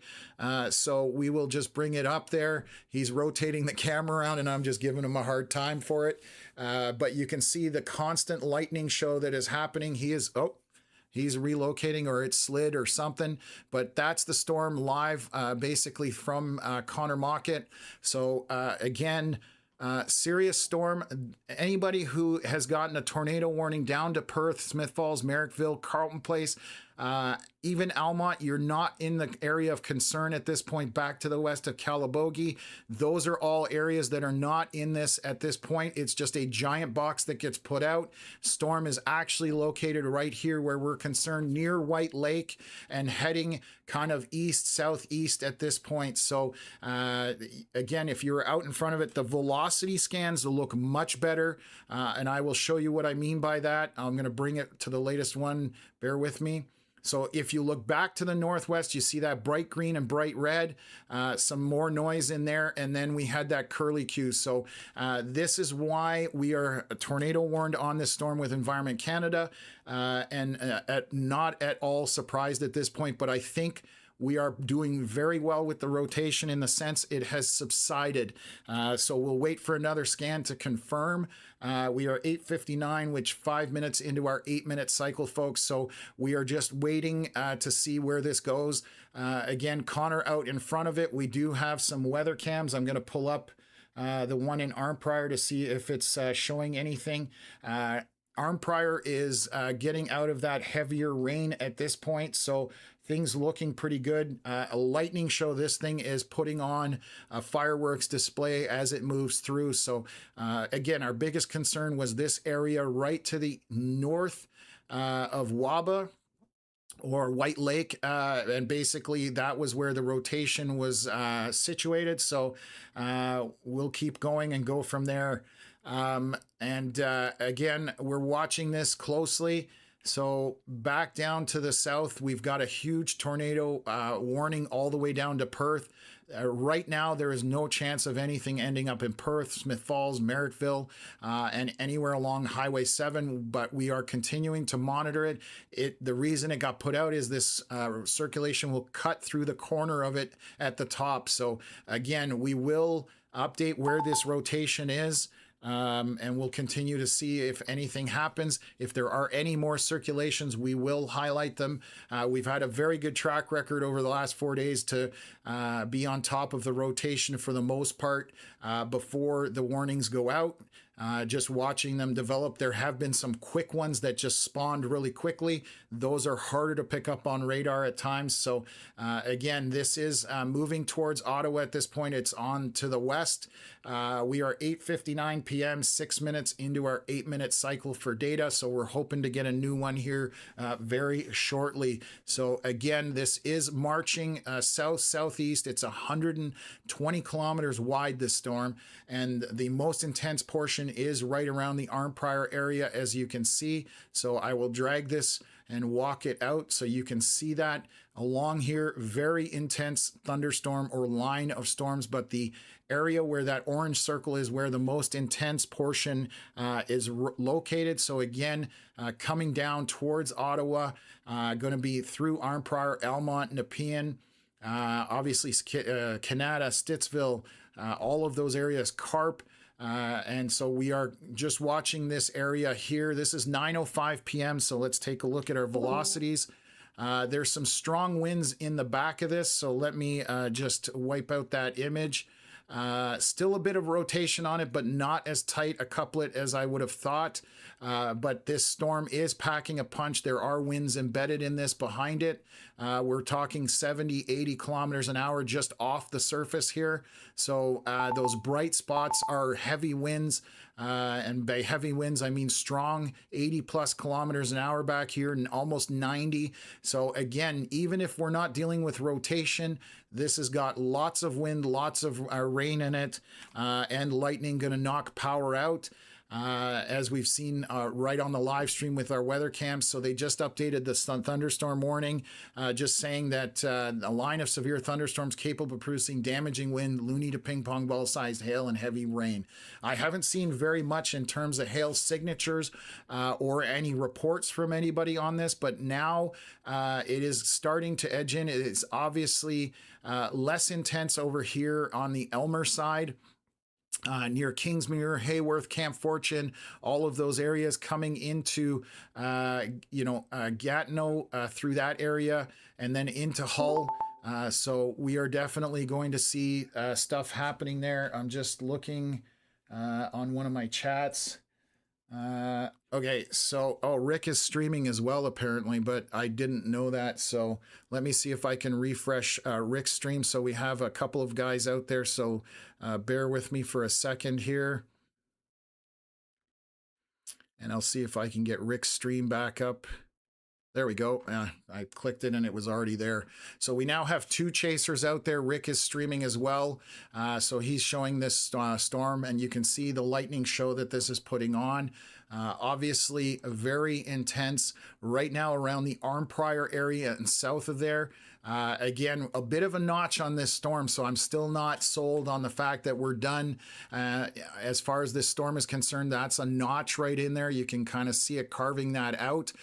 So that is an area where you may get a bunch of inflow into the storm, and if it can wrap up, you may have a situation on your hands. So this is still tornado warned. Our area of concern would be in this area.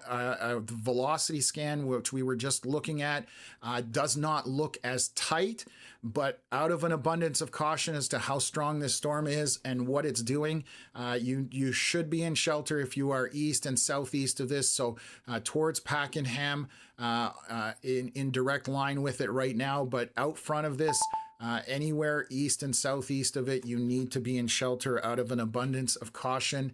This thing is coming, and there's very little chance you're going to avoid it here. So the only hope we have is that as the sun is setting, it loses a little bit of intensity, but I don't think it's going to lose enough. So that's our area of concern as far as rotation speaking, and moving eastward and heading towards the 417. Back here with all this red and dark red, lot of orange in there. That is heavy precipitation, huge lightning strikes all over the place at this point.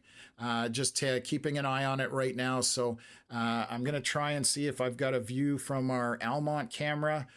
It might have a view of this already. Let me take a look. Way out ahead of it. Yes, we do. So this is a camera in Almont. Let me share this up with you guys. So you're going to see this. This is Almont looking north, well, mostly north at this point.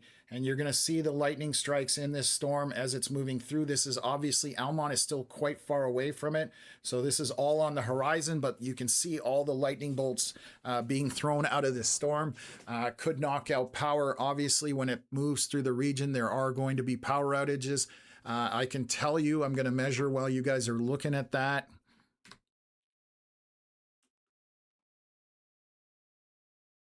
That is 23 kilometers away from Almont, roughly. So roughly 24 kilometers, this storm on the horizon. And again, heading towards the Ottawa area. So this is our Almont weather cam. Oh, good Lord. Okay, this I'm sharing. This is large wall cloud, Panmure and Dwyer Hill Road. So let me throw this up. Bear with me for a second. Let's see. Sharing this right now. This is from Connor right now saying large wall cloud, Panmure and Dwyer Hill Road.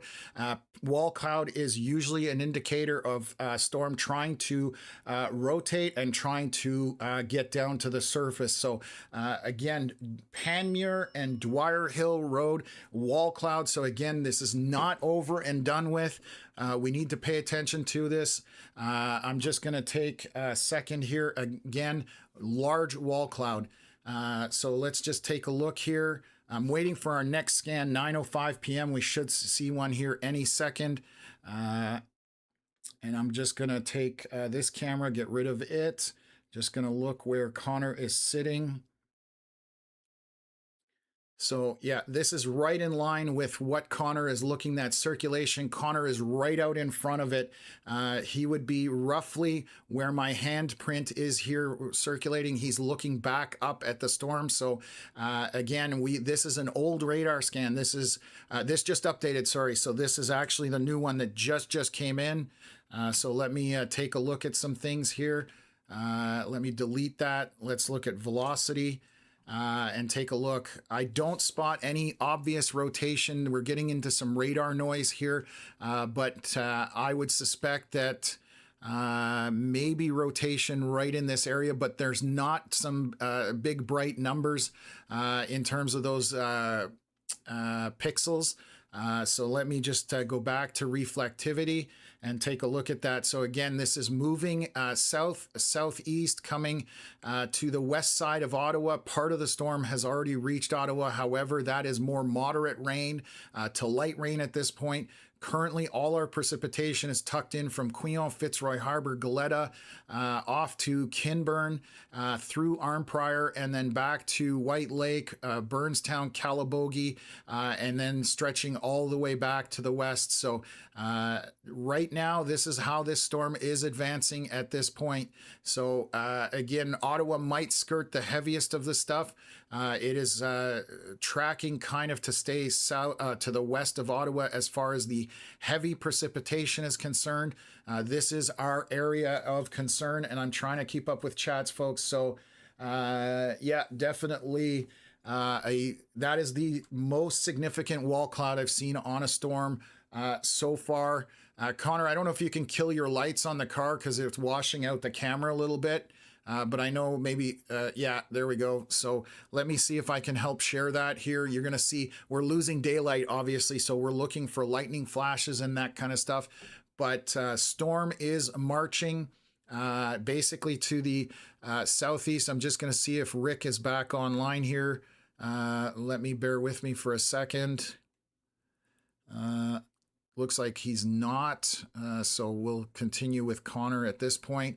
So again, Connor out in front of this, and it is marching basically south and southeast as this continues along. So Connor out there taking some photos. This thing is what we call a ground scraper, meaning the bottom of the storm is right on the top of the surface almost. So very little room between the bottom of the storm and the ground, which can be dangerous as well. So again, we are looking at this moving to the west of Ottawa. The more intense precipitation is always where you see those reds and oranges. Where you see the yellows and greens and blues, those are on the lower end of the precipitation scale. I know we have a ton of people in the chat jumping in here.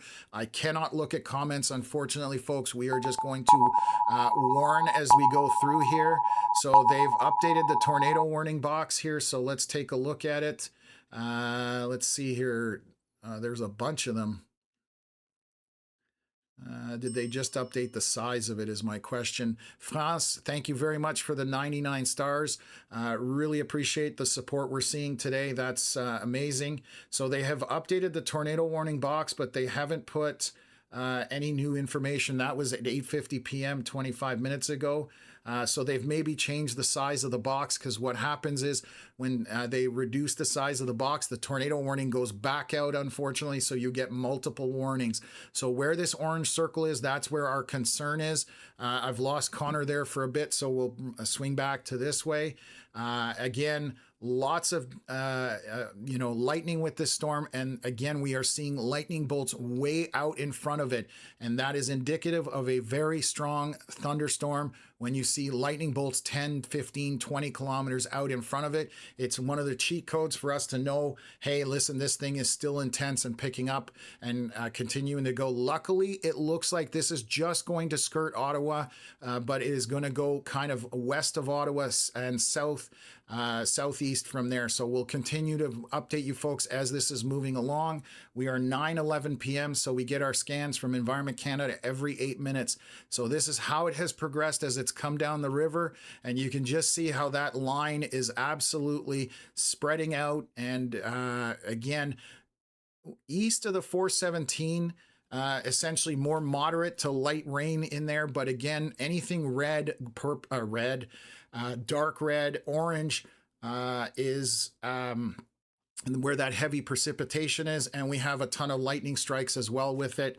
I'm just going to take a look at our velocities. Again, nothing on this scan scares me as far as rotation is concerned, but we are 8 minutes in between them, and that's the issue, is that sometimes something can happen and it's in between scans. So 80 kilometer hour winds behind this, not far off the surface near White Lake area, Calabogie as well, lots of 80 kilometer hour winds. So this is going to cause damage. It's going to have even straight line winds. This is going to cause issues for people, just like the storm this morning that went through Caladar and down to Kingston.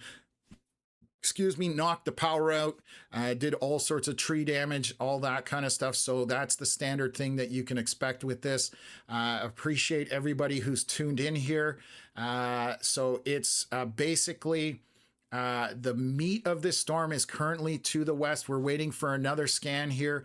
There is a precipitation that has moved into Ottawa, but it is more on the moderate to light side of things, where you're seeing those oranges, the lighter orange, yellow, green, and blue. That is more moderate rain. So right now, the only place getting any kind of rain in Ottawa is just on the river itself, coming into Nepean for the Ottawa area. But here you can see, yeah, they've updated the tornado warning.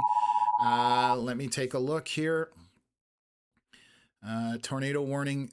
So is Environment Canada tracking a severe thunderstorm that's possibly producing a tornado, damaging winds, large hail, and locally intense rainfall. So let's swing out here. There are some strong straight line winds right here.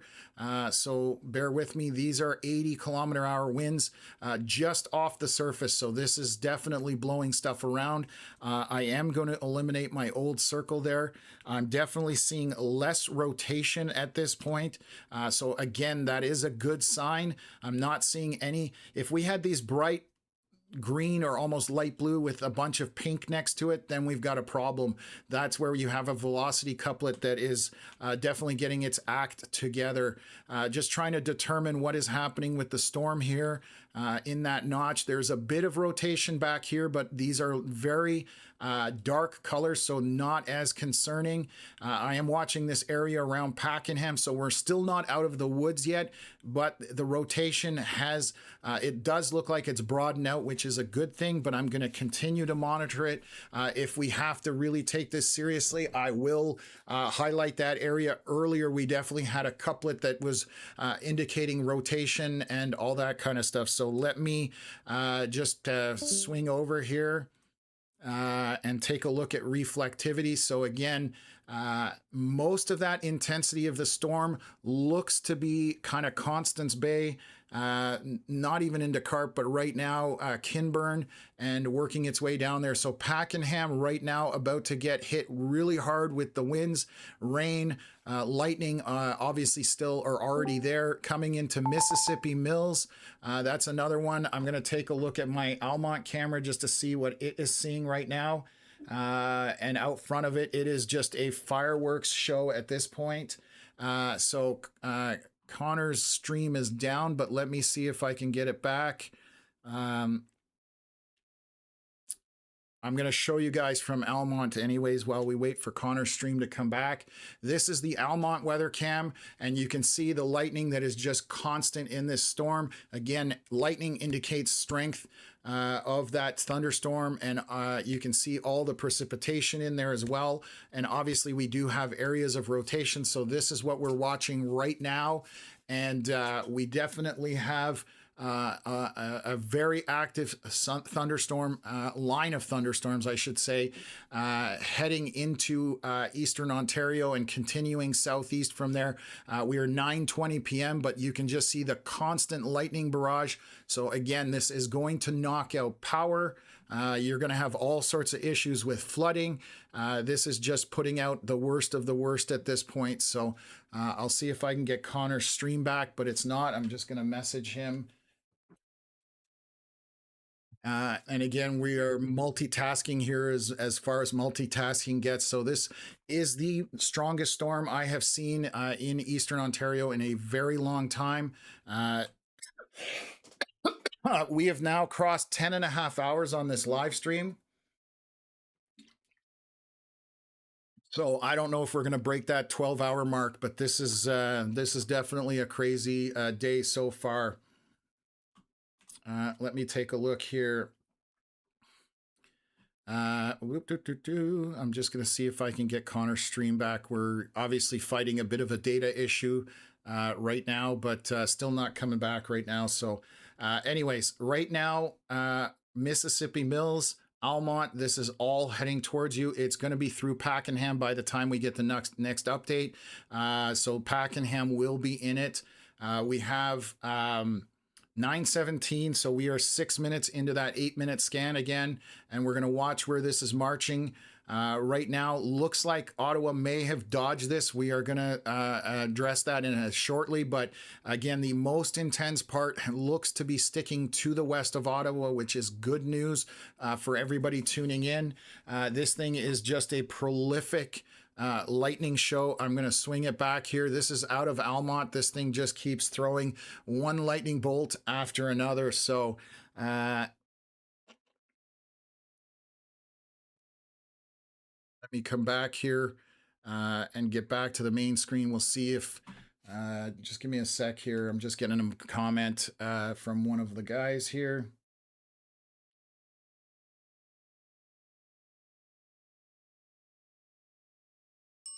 Okay. Thank you very much for the donation, Blake. Really appreciate it. It goes a long way towards helping us and supporting the platform growing. We are only 1 year old, folks. 14 years of or 12 years, sorry, I should say, of chasing experience. Myself and Connor as well. And we are local, obviously, to the Ottawa area, but we cover across Canada at this point. So let me just take a look here. And I'm just going to look what we've got going on here. So this is how it has unfolded over the last little while. Like I said, we are looking good for the Ottawa area. I'm waiting for another scan here just to be sure. We should have one here very shortly, but looking to see if you know, Ottawa is going to dodge a bullet here in that sense, because that is obviously a very populated area. Don't want to see that. And if it sticks west, that's going to be fantastic. So again, through Ottawa, just light rain at this point. It kind of died as it came through on the Quebec side. And it's definitely stayed kind of to the left. Carolyn White, thank you for becoming a member of the Sunshine Club. Really appreciate the support there as well. And we'll see what the scan is. So again, right now that thank you, Carol, as well, joining the Sunshine Club. 417 seems to be the divider somewhat where this intensity is. I'll show you where the line for things are right now on this current scan. This is essentially where the intense precipitation and obviously lightning, you see no strikes in Ottawa area. So over here, less intense, much better. Again, Ottawa dodging, it looks like a little bit of a bullet, but we will continue to watch it here. 923, this is our latest scan. So let's take a look at velocities in here. There's some strong winds trying to wrap in the backside of here. So let's take a look here. Hayden, thank you very much as well for becoming a member. 100-kilometer-hour winds down here. This is to the northwest of Clayton. JC family, again, thank you for becoming a member of the Sunshine Club. Really appreciate that. So again, not seeing strong rotation, but I'm seeing very strong winds. There is one area here by Pakenham I'm keeping an eye on, but nothing I'm going to jump up and down about it at this point. But obviously, very strong winds to the northwest of Clayton, and those are coming through along with that very heavy precipitation as well. Jason Countryman, thank you for subscribing as well, becoming a member of the Sunshine Club. A lot of people showing support today. Thank you so much. It makes all this work worth it.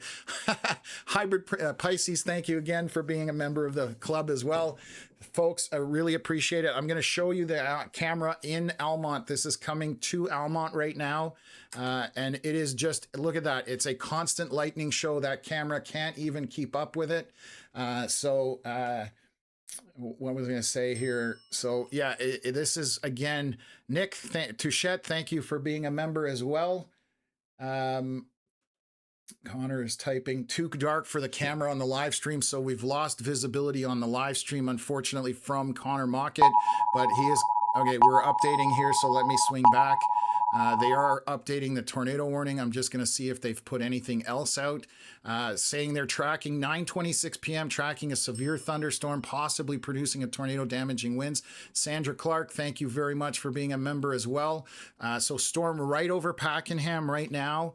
Again, I'm watching some of a rotation in there, but not as concerned about it. It's very minor. Right in this area here, so we're going to continue to monitor that.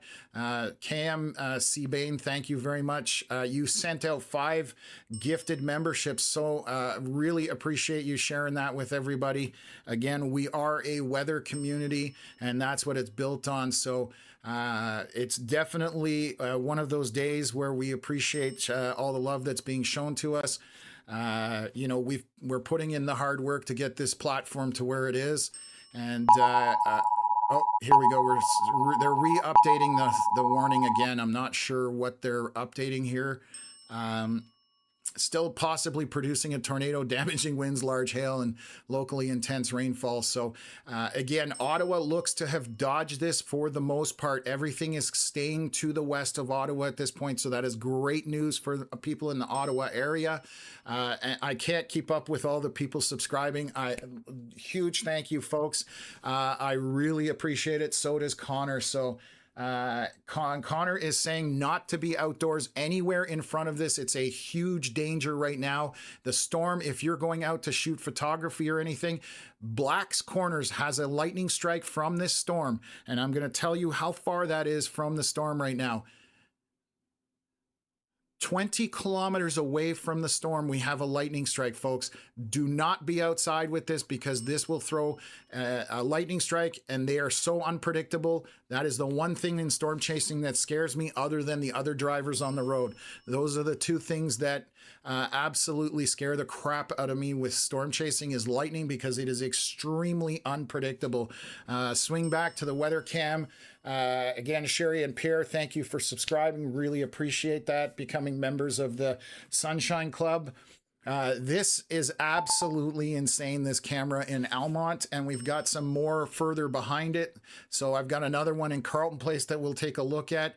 And again, this is exclusive to Canadian Weather Live. We are the only ones with a private weather cam network that we have started deploying. Obviously, we started in Eastern Ontario, and we're looking to expand it from there. So Amanda, thank you very much for the donation. Really appreciate that. Goes a long way towards these weather cams, towards our Starlink that we're going to end up getting. Amazing, amazing, amazing, guys. Thank you for coming in and supporting us. Really appreciate that so much. So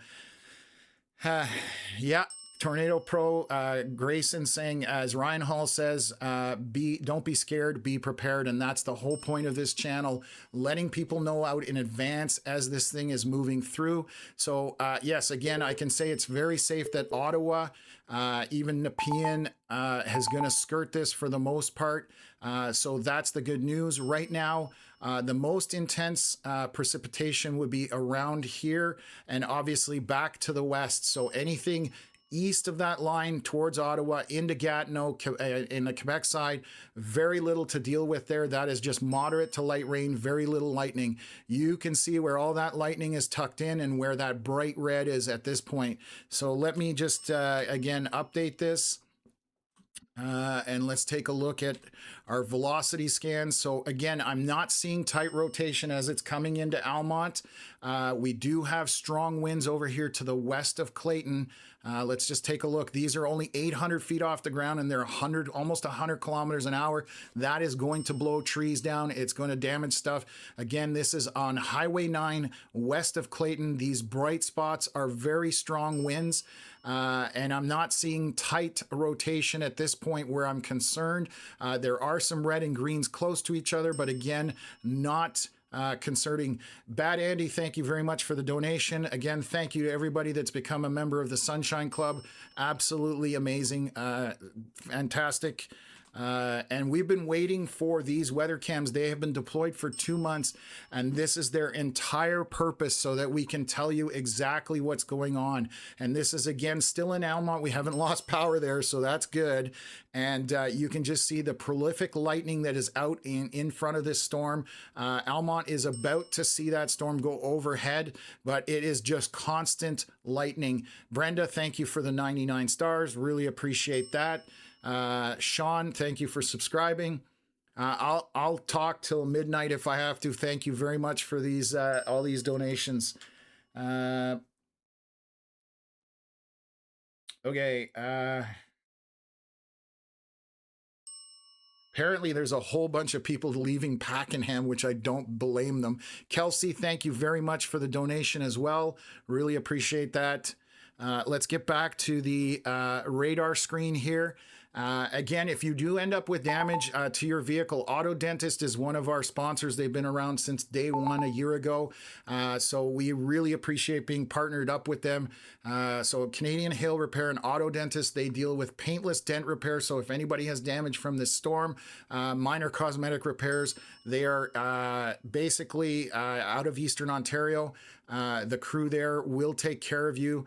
Again, you can go back in the stream. We've played a couple commercials. I'm not going to break away right now at this point. I will throw their website up here just to show everybody. So autodentist.ca, if you do end up with damage, they are that's their website. Again, Doug and Tim, awesome crew over there. They've actually repaired one of my cars from hail damage. a phenomenal group there, and they do paintless dent repair, micro paint refinishing, and cosmetic repairs. They can help you out, and they cover most of Canada as well. So don't just think that because they're in Ottawa, they're not going to help you out. 613-223-7077. We cannot do this without folks like them and without people like you. So I always want to give due where it's deserved. So again, thank you for everybody that's tuned in. I'm just waiting here, 9:29. We're about 5 minutes into the scan. I'm just going to take a look to see if we've got any dangerous velocities. I still don't see anything. I'm going to flip back to my weather cam there in Almont. It's still online, which is pretty incredible, but obviously just getting washed out with the lightning show that we're doing here. So I can't stop smiling, folks. I've been on here for 10 hours, 40 minutes now with the support that's pouring in. Connor and I absolutely thankful and appreciative of everybody that's tuning in and helping us out here. So this is just going to allow us to expand the platform, grow it, put more weather cams in, and just give everybody more coverage that we can. So Glenna, thank you very much for the 80 stars. So Connor is going to sit in Carlton Place. He cannot go any further. There's not much in terms of roads at that point. So he's going to let it run him over at this point. And so it will basically continue marching southeast. So let me draw some lines here. That's roughly the path of that eastern edge of the really intense precipitation. The other side would be roughly here where that, warning box is. So this is how that storm is roughly going to track. Again, we're still a long ways from that making it to the seaway. So it could deviate from there. However, we will update you as it does. So those two orange lines that I have drawn on the screen is roughly where the most intense part of this storm is going to move. We have a lot of stuff back to the left, which of those lines that has still got tons of precipitation, lightning, and wind in it. But the area that's most intense is where we're highlighting right now. So don't discount it just because you're on the left side of the screen. I'm going to take a look at another camera here just to see what it is seeing. So bear with me for a second. Okay.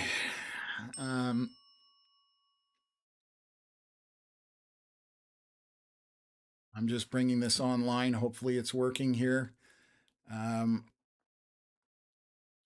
Just trying to, oh yes, it's seeing it on the horizon. So this camera is near Johnstown. So straight in front of this storm, it's still a long ways off. Let me bring it up here and I'll share it with you folks. This is at Master Feeds down by the port of Johnstown.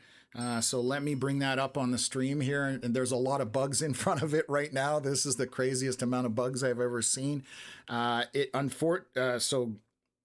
me a sec here. So this is the GG's Tree Care Weather Cam. We have this installed on top. It does vibrate because it's on top of a grain elevator. And so it does shake somewhat. Right now, it seems to be reasonably calm. But basically we have a view. You'll see on the horizon there, you're going to see those lightning strikes happening. So I'm just going to take a look here. We can pan this camera around. We've got view all the way back down to the Brockville Seaway. So this camera is way up there. Obviously a lot of bugs. We don't usually look at it at night too much. And then we can look back towards the Ogdensburg Bridge. And that there basically is the crossing over to basically from roughly Prescott to Ogdensburg. But we can see the storm, even though it's way on the horizon, you're seeing all those lightning flashes to the north. So again, this is one of our weather cams. So give me a sec here. I'm going to switch back. I think I saw a bat fly through there going after all these bugs, which might freak some people out. But that is another one of our tools that we've deployed thanks to our partners. So what's going on here? Okay, let me just take a look here. There's talk of, oh yes, so Connor's seeing some power flashes and I believe that is from those winds that we're talking about. So power may have been knocked out. Let's just take a look. So that's these straight line winds that are coming through Clayton area.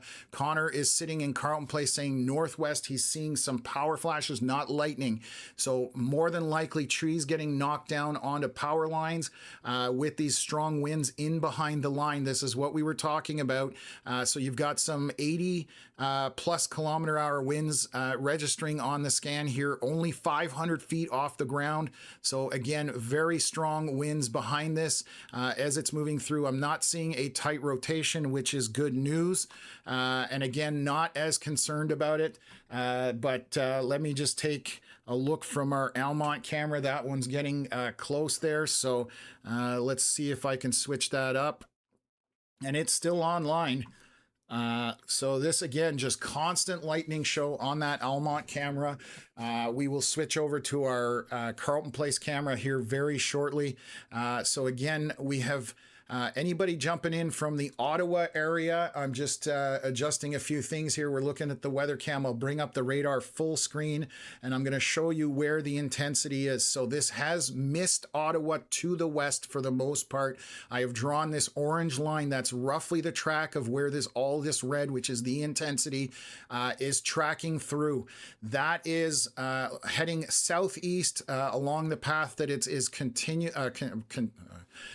God, I'm losing my words here, folks. Bear with me. I've been on 11 hours. So this is the path it is on currently. And again, moving between these two orange lines. So coming into Almont, Carleton Place, it is going to come into Richmond, Munster, and then on from there, Franktown, Perth, Smith Falls, Merrickville, all through those areas right now. We will update you as it does. But Ottawa back here to the east, you can see is in very light rain. So again, Ottawa dodged a bullet. This turned further south when it was approaching the Ottawa area. So we're seeing that severe thunderstorm warning being updated.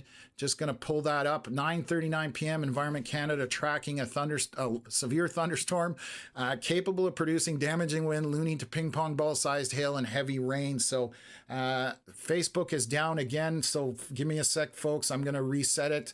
Bear with me. It only goes for 10 hours and then it cuts out. So let me get this back up and running for you folks. Anybody that was on Facebook, I'm going to do that as quick as I humanly can. I'm going to show you the radar while I'm doing that. These are the storms as they're marching through. So I've never had to reset my Facebook because we've been on for over 10 hours. That's the maximum Facebook will let you do. So give me 1 sec and I'll get this going here.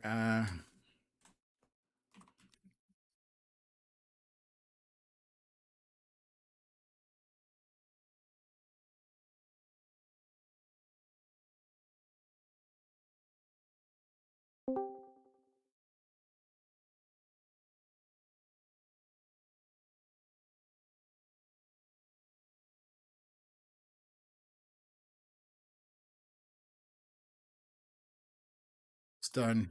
So we'll continue to talk here. I'm just going to get, I just got to get this done and then we'll get back to it. Thank you very much to everybody again who is subscribing to our Sunshine Club, who has subscribe to the channel, turn on your notifications so you do know when we go live, because this is what we do. We will be live tomorrow for Canada Day. We're expecting more severe thunderstorms throughout Canada Day. So that is another one we will post to our Facebook page and Outlook, and we will go through that with you folks. So let me just take a look here. And I'm almost done. I've, like I said, never had to do this with being 10 hours live, but we should be live back on Facebook in about 30 seconds. So I apologize that it cuts it off. 10 hours in, Facebook just says, nope, no more, and goes from there. So we are back to being live on the Facebook page. Again, anybody that got cut off, I'm sorry about that.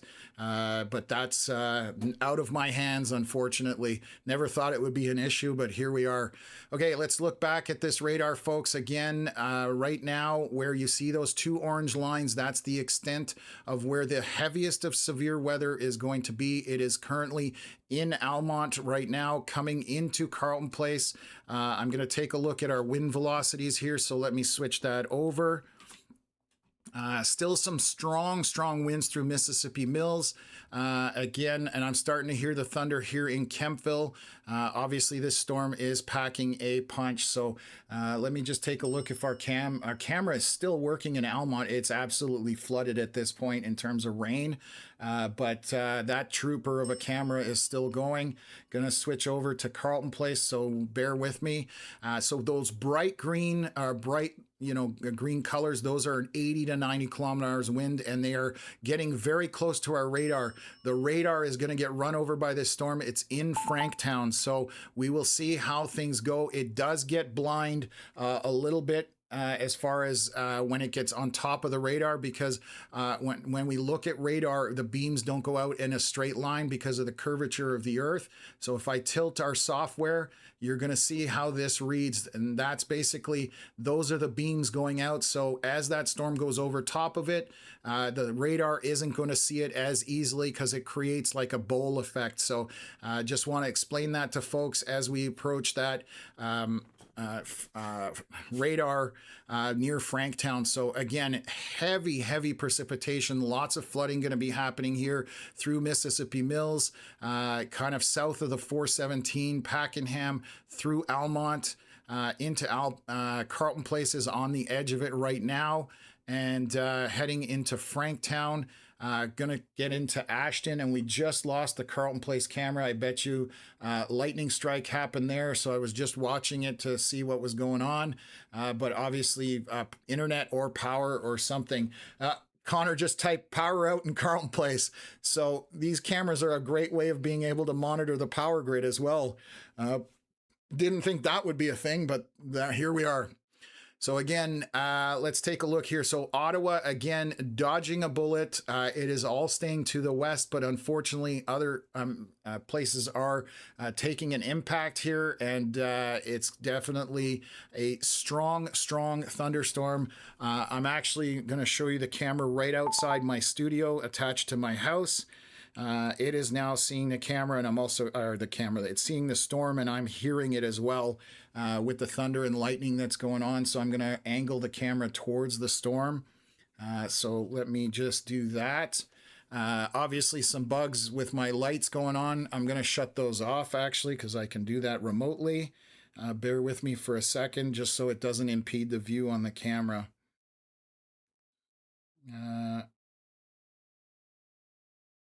One sec, and I'll bring that up. So again, we're still seeing this moving southeast at this point. Carleton Place just got power knocked out there. So I'm going to remotely shut off all our my lights out there. Come on. There we go. So all my lights are off outside of the house. I'm going to bring that weather cam. This is in Kempville, looking back to the northwest. So you can see all that lightning on the horizon. It is eventually coming down here. So this is again in Kempville. I'll show you on our screen here. That's my house right there on that weather cam right there. Looking back northwest. We've lost the Carleton Place camera at this point. We have Perth camera online as well. So we'll jump on that one and then go from there. But this is again moving southeast at this point. The area the most intense is up by Almont, and let's take a look. That's 9:41 p.m. Let me just take a look here. I'll draw the line or get rid of the lines. Take a look at velocities. We are getting close to the radar, but I'm not seeing tight rotation. However, I am seeing very strong winds not far off the surface. Connor reporting power flashes, so obviously trees falling on power lines or power lines getting blown over. Obviously can't tell you what's going on there, but power lines are down on Clayton Road. Almont Fire responding. So just got that from Rick at Lanark County Scanner. Two channels or two Facebook pages you should follow is Renfrew County Scanner, phenomenal page, and Lanark County Scanner. Both of those guys do an amazing job updating with what's going on. And so if you're anywhere in those areas, highly recommend you follow them. So our storm right now, basically just edging into Stittsville, where that 417 Highway 7 interchange is, and along the 417, maybe into Carp a little bit in terms of heavy rain, lightning, up to Antrim. and this is our latest scan here. We are starting to see hail signatures in Almont, so there's maybe some hail falling in Almont at this point. It would be pea-sized to grape-sized hail according to that. And I'm just getting some velocity scans. So strong winds still associated with this, and it's moving basically along that line that you see, this red line for the tornado warning box. That is where it's going. We are not seeing tight rotation, so that is good news, but it could ramp up again. So keeping an eye on that and watching this as it marches through. I'm going to catch the very edge of this in Kempville, I suspect, if it does sustain. The western side is leaning out a little bit, and what I mean is the precipitation. You're seeing a lot of yellow, a lot of green, so less intense back to the west, kind of over Fallbrook, Balderson, McDonald's Corner. Still good precipitation in there, but it is less than what it was earlier. And we have a lot of rain tucked in here back to the west. You can see all this red, dark orange, and that is continuing to march southeast at this point. So currently right over Carleton Place, power is out there. And then it's moving through, soon it will be into Ashton and Ashton Station, kind of tucked in here. It's probably there right now because this scan is about 3 minutes old at this point. So this is marching forward and continuing through the region. Again, appreciate all the support we've been shown tonight. Thank you, thank you, thank you. And again, I don't know. Oh, you know what? The Facebook comments aren't coming into the group, and I apologize for that. I have to reload the page. So give me a sec. If we've missed any Facebook comments, I apologize. Again, when the stream went down, I have to reload our chat module. So again, that's the first time I've really had to do that while craziness is going on. So they're updating this giant severe thunderstorm warning box. Let's see what they're saying. Basically 9:49 p.m. Environment Canada tracking a line of severe thunderstorms capable of producing damaging wind gusts, loony to ping pong ball sized hail and heavy rain. So I see a Facebook coming in comment, so that is working again. I apologize, that was off when we lost the Facebook stream and had to reset it. So again, thank you for the support from everybody. Ottawa, they are updating the severe thunderstorm warning there as well. They're saying, so I'm going to update things right now to the north of Ottawa and through Ottawa. All that yellow and green is on the light end of the scale. When you start getting into those darker oranges, reds, and even into purple, sometimes that's on the high end of the scale. You can see it at the top here, folks. So at the very top where the date and time is, that's where the scale is. And you can see left is light side of it, right is on the heavy side of the precipitation. So very obvious where all our rain and intensity is. Also follow all the lightning. That is the other cheat code for this. It's rumbling here at my house. Westport, we do have, it looks like a storm popped out in front of it. I'm just going to double check that. That would have been over the last couple of scans. And yes, it is popping here as well. There's a little bit of lightning on it, but nothing compared to what is back here around the Carleton Place area and so on. So just lots of data coming in for our system, and we're just trying to keep ahead of it at this point. I'm going to check some more weather cams and we'll pull that up. I'm going to see what the Portland cam has a view on that storm that just popped. Obviously, visibility at night is a little less effective on these cameras, so let's take a look here.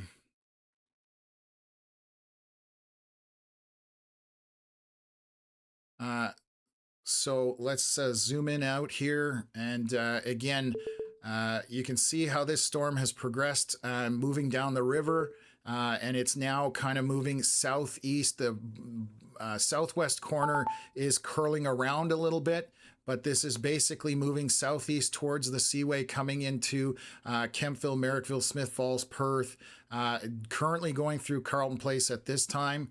Power has been knocked out in Carleton Place, not sure if it's back, but this is the storm motion that we're dealing with at this point. So again, Ottawa dodging a bullet here, and it's good thing, obviously, very populated area. Right now, the most intense precipitation is sticking kind of to the west of the 417 and the 7 highway interchange. Just lost the Portland weather cam. I was watching it, so let me see if I can get that to refresh, but that lightning may have knocked out power in the Portland area, so we'll have to check on that storm. Yeah, it's not coming back right now, so more than likely that's what's happened. Again, trying to keep up with everything that's going on. What else is here? Okay, just gonna watch. Fred, thank you very much. Can I show the Nepean or Manotick cameras? I can. Let me just bring this up here. So we have a Nepean camera up here, very light precipitation up in that area. This is Kempville right now, so I'll show you that. Sorry, switching around here. Just that prolific lightning that you're seeing there. I can bring up the Manotick cam, so bear with me. That one's a little further south of Ottawa. Take a look. Let me see that. Bring online. And let's take a look. Our next scan has come in here. So this is the same thing from Manotick. Not much precipitation there, but just a constant lightning show. So we'll see if that updates. It just froze, I think. Yeah, there we go. No, it didn't freeze. It just wasn't much going on. Again, they do lose some visibility at night, but very obvious that the storms are moving through. So that is the Manotick camera.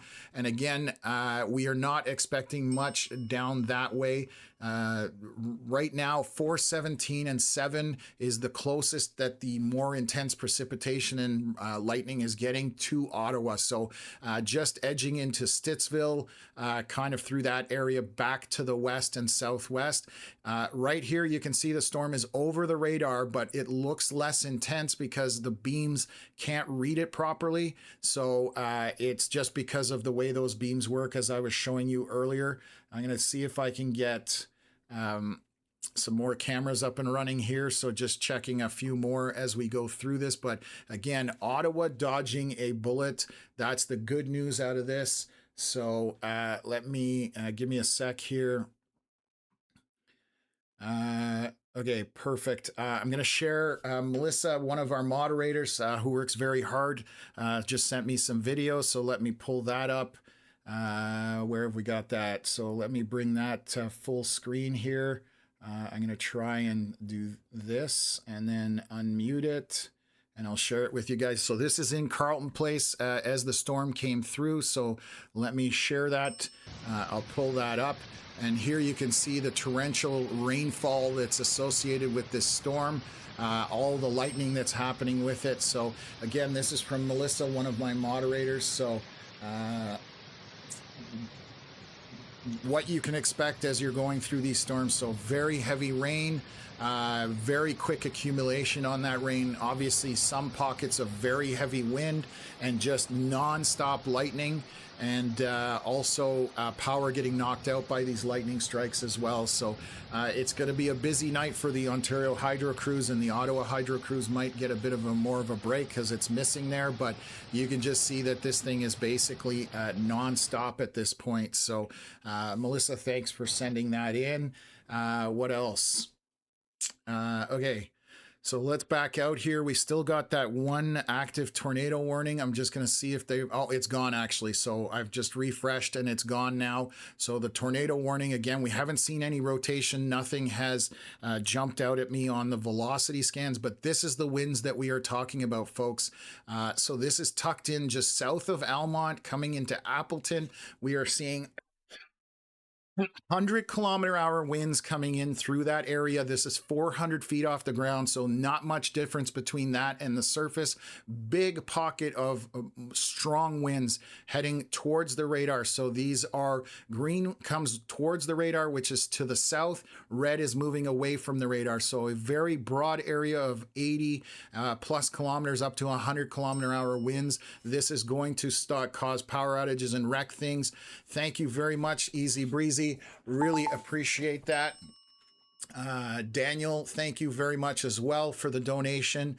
And if I've missed anybody, I apologize. It's just things are coming fast and furious, and I'm hoping to have information out to people here. So I just heard some rain at my house, and there's a bit of rain coming in, but nothing too bad at this point. I'm not even going to point that out. I'm zooming back out just to see what's going on. We have been concentrating on this Ottawa storm, so I'm going to continue right now. Nothing jumps out at me out there. We may have some storms further to the north, but nothing this intense at this point, so I'm going to stick with it at this point.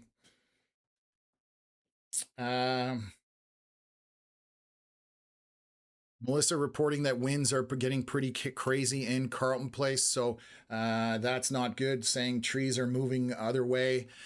So definitely a very severe thunderstorm. This is the strongest one by far that I can remember in a very long time. We are now almost 10 p.m. Sunset was an hour ago. We are still continuing with this. Again, back to the southwest of this. Where you're seeing the more orange and yellow, still lots of lightning in it. There's probably some wind associated with it. Not too bad, but we're definitely seeing less wind than basically to the northeast, where you're seeing those bright colors at this point. Also less precipitation, where we get into those reds. And dark reds, that's where you're getting absolute downpours, and it is over the radar. So a little bit blind is the word I will use for that radar, because it's on top of it, so it can't scan the storm properly. So again, we're watching this. Again, nothing has been confirmed in terms of any kind of circulation touching the ground. We had Connor on it. Jules Lozon, thank you very much for subscribing to the Sunshine Club. Appreciate that very much. Again, no confirmation of anything touching down at this point. We don't want people putting incorrect information. This channel is not about scaring people, so we don't want clickbait type stuff. We don't want people hyping it up. We are just giving you the goods, and again, no confirmation of anything at this point that has reached the surface. So we'll see how this storm continues to move through. It is now coming through Richmond, Munster, Ashton, making its way south from there. Again, let's take a look at my house coming towards Kemptville. Something was... Either I'm losing my mind or something was bugging me. So V-Baller Lefty, thank you very much for that. Subscribing to the Sunshine Club, really appreciate it. Down in Perth, very heavy rain right now in Perth as this moves through. I do have a weather cam there. I'm going to take a look to see if it's online. That actually belongs to Rick, one of our moderators and supporters. So let's just take a look here. Carleton Place is down for sure. Actually, Carleton Place just came back. I just saw the camera come up. So power is back for portions of Carleton Place. This is the storm, obviously very wet. This is our camera in Perth, again showing a whole ton of lightning and a whole bunch of precipitation. So let me just take a look here. Cracks of thunder and lightning. I'm going to be surprised if my power doesn't start flashing here. So we'll have to keep that. Thank you, Ali. Really appreciate it. Barhaven is going to be okay. Again, the Ottawa area has dodged a bit of a bullet, so that is the good news. Oh, there's somebody launching fireworks outside my house. That's what is going on. I thought that was lightning and thunder, and somebody has decided to launch fireworks in front of a severe thunderstorm. That's a new one. Anyways, let's get back to it. Apparently people trying to set off fireworks during the storm. I'm actually curious if it's on my camera. So let me switch that back again. So this is heading, it is dodged Ottawa, barely edging into Nepean. It is coming through Richmond, but bulk of the precipitation, again, tucked into this area here, moving southeast from there. So definitely bulk of that precip. It is over the radar. There's still a lot of precipitation here, even though it's not reflected on the radar. It's just because it's on top of that radar and then stretching back through Perth and that area. So just going to share this weather cam because happy Canada Day early, I guess.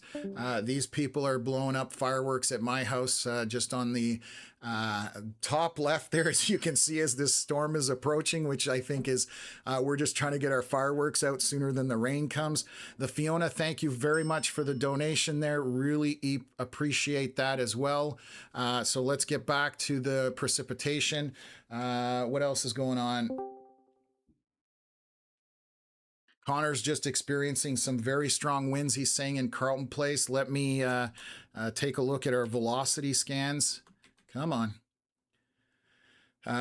There are some very strong winds there around Carleton Place, but nothing bright on the opposite side. So again, it is getting close to the radar. Going to be a little harder to read it at this point, but Connor is saying that there was a bit of a wind shift, and I can see on the right-hand side you have some red pixels, which is one direction moving away from the radar, and then green moving towards the radar. So there is some slight rotation there.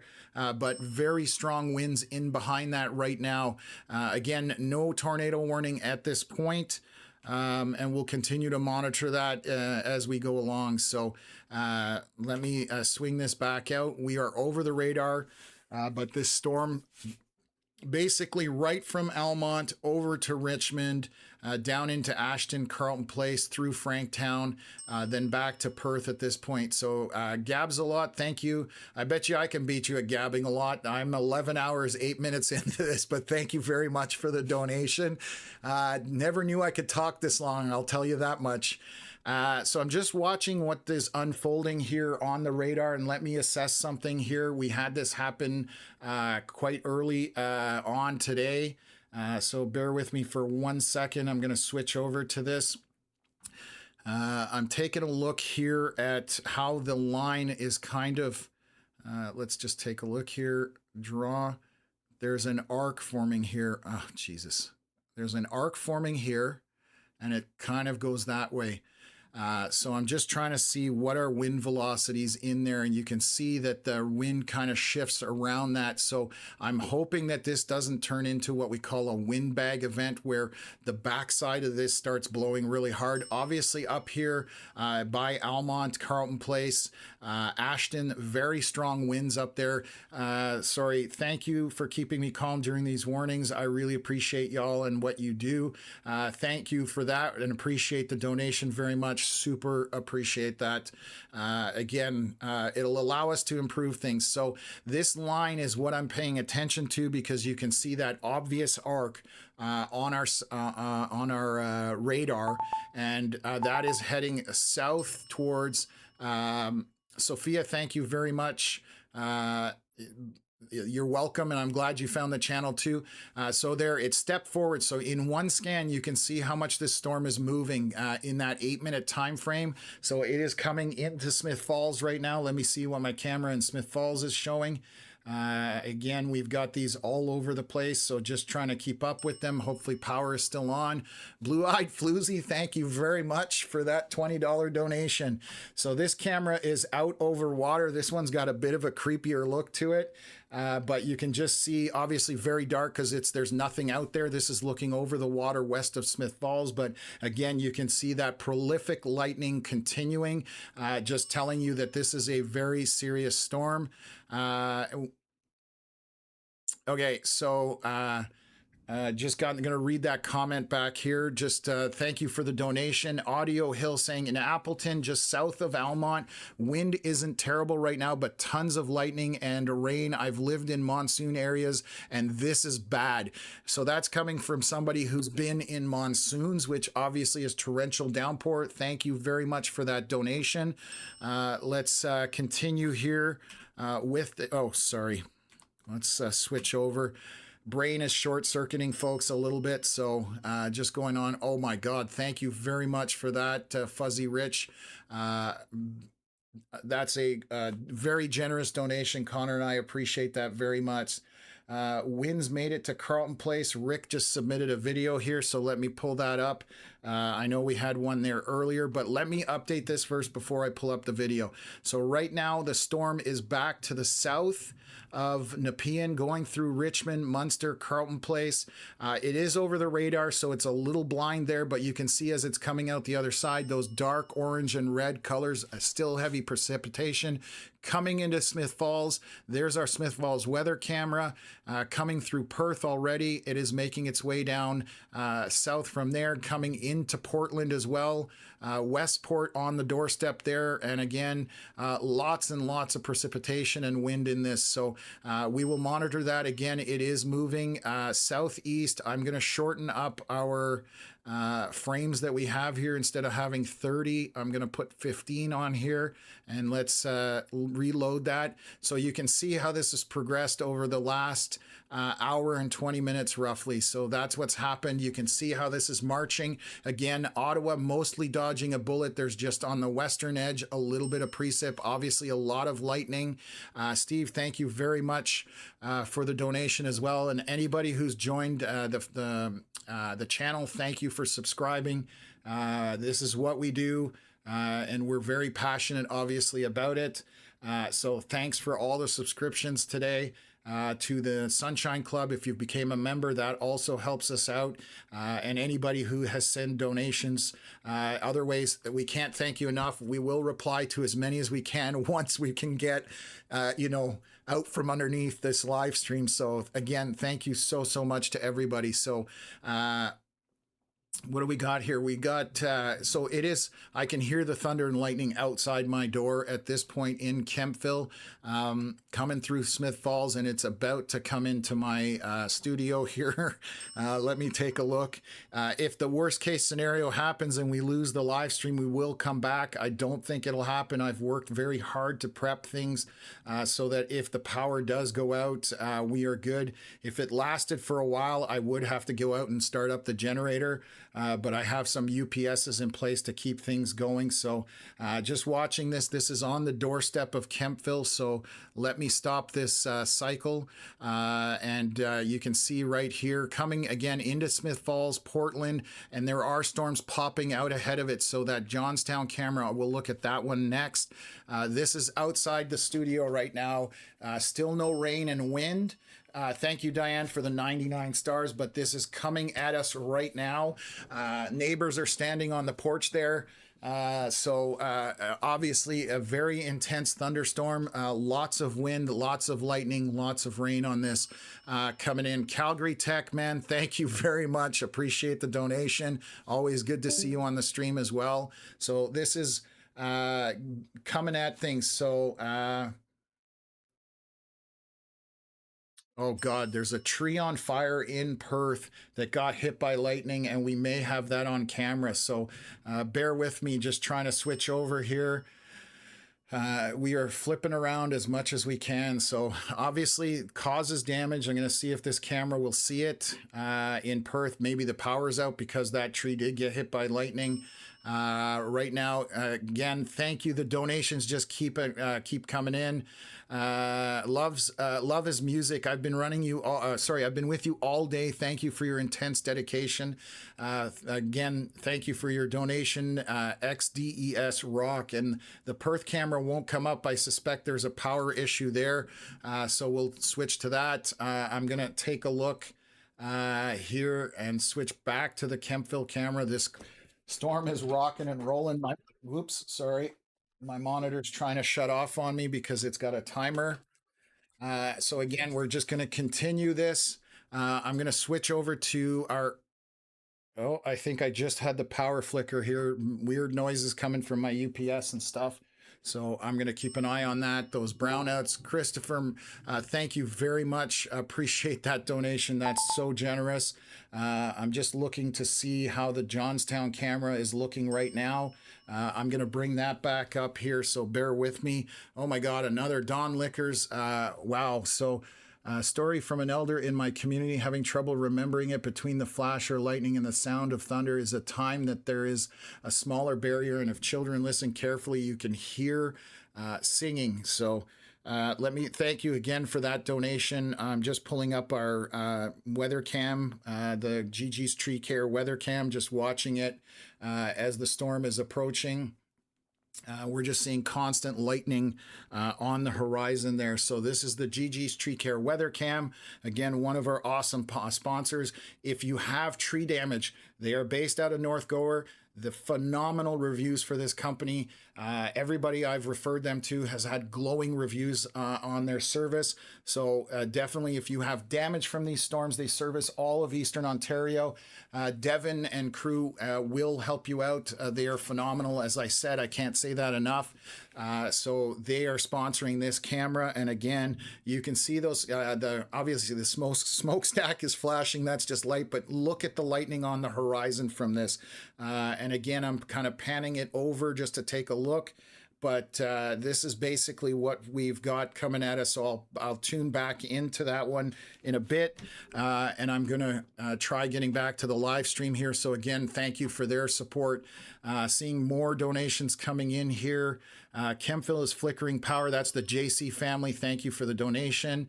Bexted, another $2 donation. Thank you.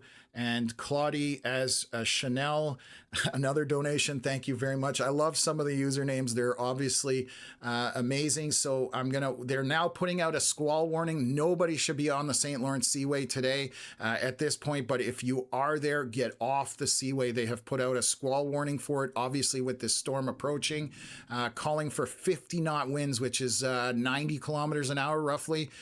Frequent lightning is an understatement, and hail up to 2 centimeters is expected.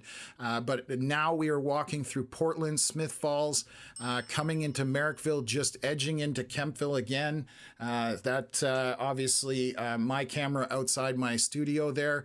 Still prolific rain through Carleton Place, Munster, Richmond, edging into North Gower a little bit. So lots of flooding is going to be an issue with all this rain coming through. Smith Falls, just pouring rain there.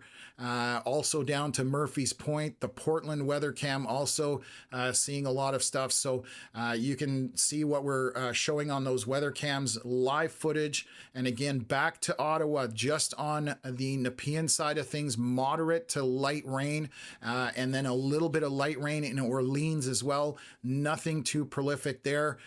East of Ottawa, we also have cameras. Outlander, thank you so much.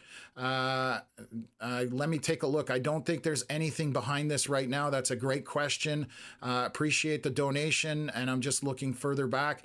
There is nothing further back here coming at this time. This is the big show at this point, and it is continuing to march southeast. So we have down by Halliburton, Bancroft, some heavy lightning, and then moving across and through this area, Portland, Smith Falls, all of that area. We do have weather cams east of Ottawa, but so far we haven't had to use them, and that's the good news.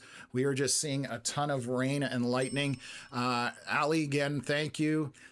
Rain and booms in Barhaven. Ali, I believe that is the gentleman who is my barber, chiming in there, so I appreciate that. Let me see here. I've got video from Rick in Carleton Place, so let me pull that up full screen.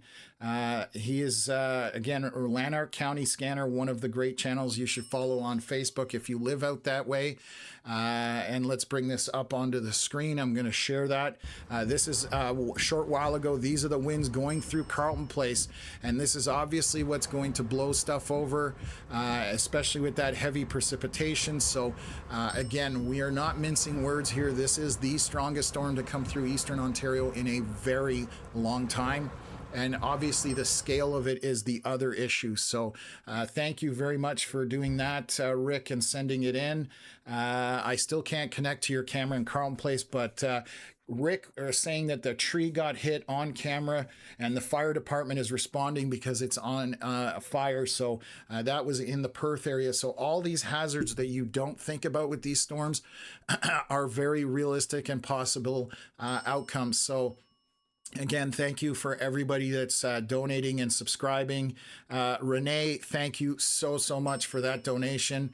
It's crazy how bad this storm turned into and how the day started. Again, we are now 11 hours, 20 minutes into this one. This is the longest stream by far. I think I broke 10 hours the other day.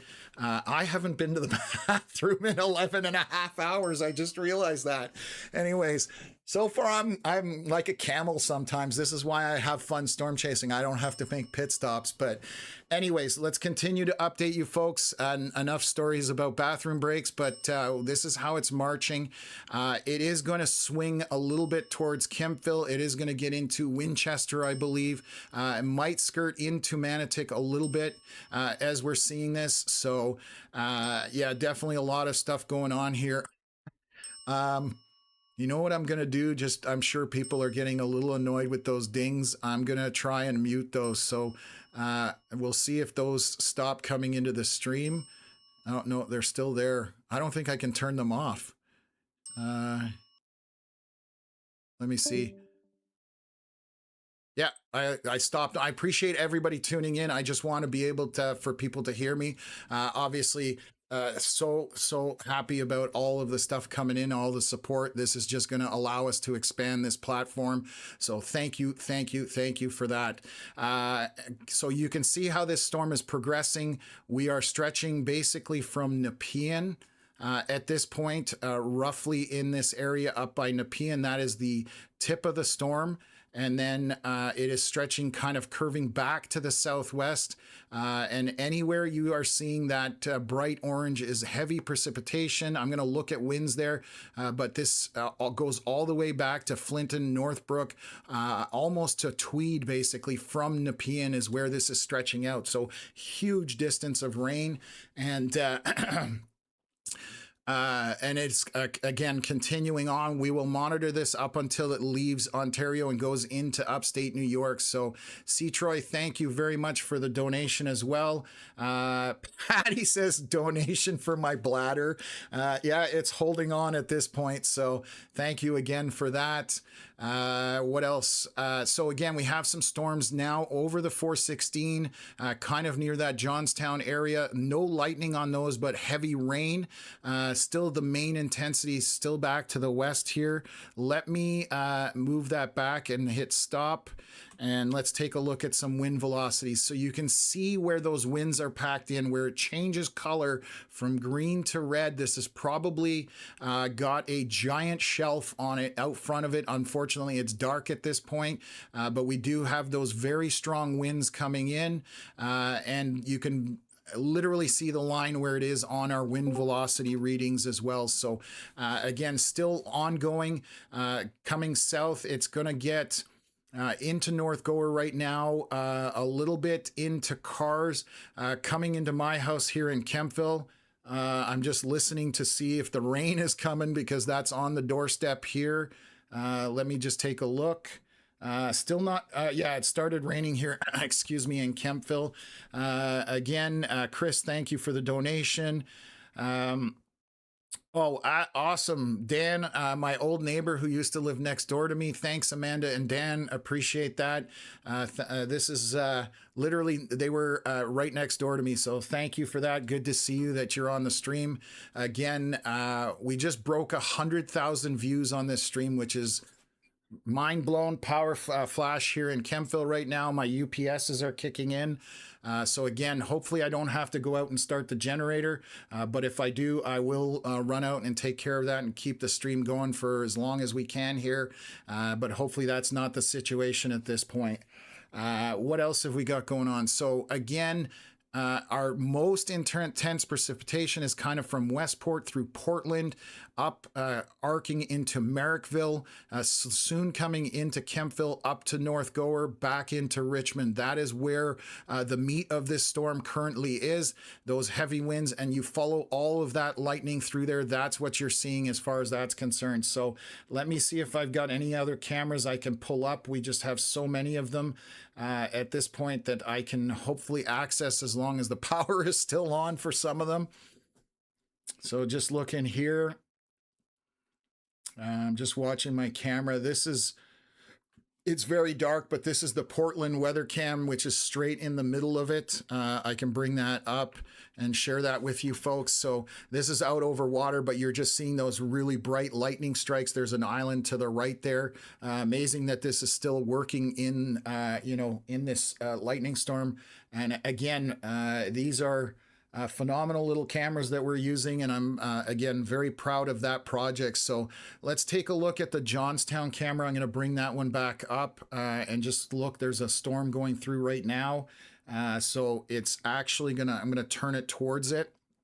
I don't think we may have lightning on it, but I'm going to take a look here and I'll share that. So that is down at the port of Johnstown, right where the international bridge is. As long as their cell service is still working out there, we should be able to connect to this camera. But I have a feeling that the cell service might be down because it's not connecting at this point. So I may not be able to bring that up. And that happens. Very heavy rain right now here in Kempville, just starting at my house. Castellanos, Reno and Repair, thank you very much for the donation. Really appreciate that. Yeah, the camera no longer accessible at Johnstown right now. Unfortunately, I think that's the cell tower that's giving us an issue, or maybe I don't think there's any lightning strikes down there. I'm taking a look at it. My biggest fear with that camera is a lightning strike just because it's so high up. So I'm just going to see if it's on my other thing here. So I'll continue to multitask. Heavy downpour here in Kempville right now, just hearing it. So I'll play the cycle here and you can watch as this storm is marching. This is what's going on. So again, missed Ottawa at this point. And moving to the south there. So I'm going to just see if I can pull this camera up. Oh yeah, I've got it. Oh, there we go. It just came back. So I don't know what's going on, but let me share this. So this is again the Gigi's Tree Care weather cam. So if you do have any issues with trees, I'm going to turn this to the right and we'll see if there's a storm kind of to the far right of this view over by there. I don't know if we have any lightning right now. Still not raining in Johnstown right now, but it will be soon. Wow, the house is starting to shake here with all the thunder and lightning. So I'm about to go for a ride here in the studio, folks. So hopefully everything stays online and working. Again, appreciate everybody that's tuned in. If we do go down, I will do my best effort to get everything back up and running as well. But, again, appreciate everybody that's been on the stream. We are still monitoring this for as long as we can. We can see all that prolific lightning on the horizon as this storm heads towards the St. Lawrence Seaway. Again, this camera sponsored by Gigi's Tree Care. We can't do it without sponsors. So this allows us to get a view of the storms as they're approaching. And you can just see that lightning on the horizon. So we will come back to this one shortly, and we'll just continue to track that radar as it's happening there. So just kind of getting out of that. So let me stop this scan, and again, we'll look at some winds just to make sure to see if we have any strong winds. The leading line of this does have some winds in it. I will tell you roughly they are only about 50 kilometers an hour, so not as intense as some of the areas, 60 kilometers an hour. So that's the extent of those winds on the leading edge of this storm, currently making its way through Manotick, Osgood. So let me just see here. I've got a Greeley camera that I can probably patch into as well, but let's walk through this first. So kind of along the 416 through Kempville at this point, that is the storm that is north of Johnstown, basically 416 and 401 area. Line moving east, coming into Bishop Mills very shortly, into Oxford Mills, Acton's Corners. Carrie, thank you for the donation as well. Coming into North Augusta, Greenbush, through Toledo, Addison, Athens, obviously going to go into Brockville, Mallorytown, Charleston Lake. I'm just rhyming all these places that are off, that are in line with this. And again, continuing to proceed. We may see this come into Kingston. Unfortunately, a lot of damage earlier on today in the Kingston area. It looks like it might catch it at this point coming into Kingston, folks. So anybody watching from the Kingston area, there was quite a bit of power outages, damage, all that kind of stuff.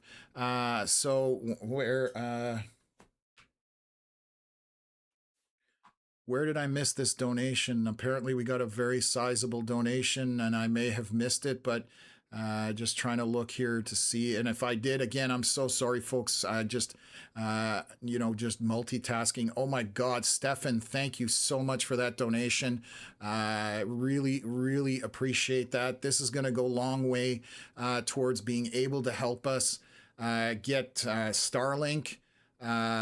Again, Blue-Eyed Floozy, thank you again for the donation. Also, when will winds hit Kempville? That is on our doorstep right now. The winds are here. The rain is here. I'm on the north side of Kempville.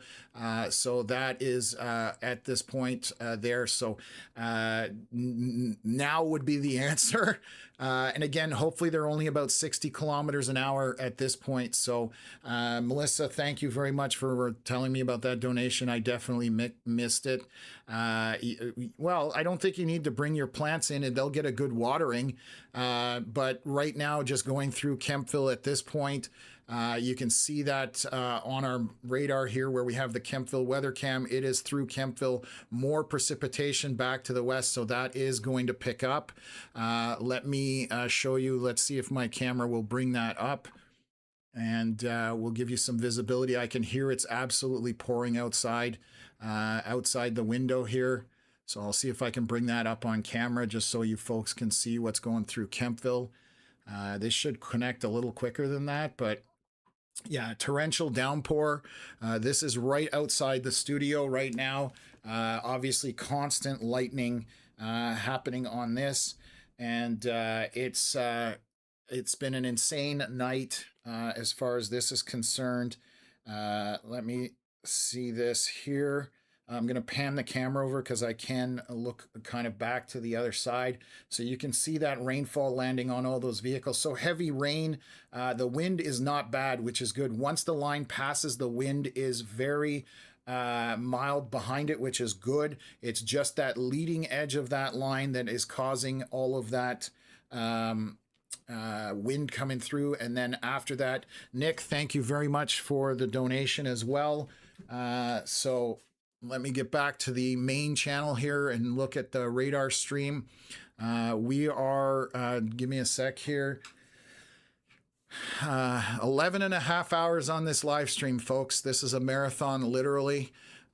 So basically right now our heaviest of precip is through Manotick, North Gore down to Kempville, kind of southwest of there. So Bishop Mills, North Augusta, Greenbush, Addison, Athens, Delta, and it is heading towards the Seaway, and it has picked up speed. This is starting to motor, so it could be out of the area. Wind just picked up in Kempville.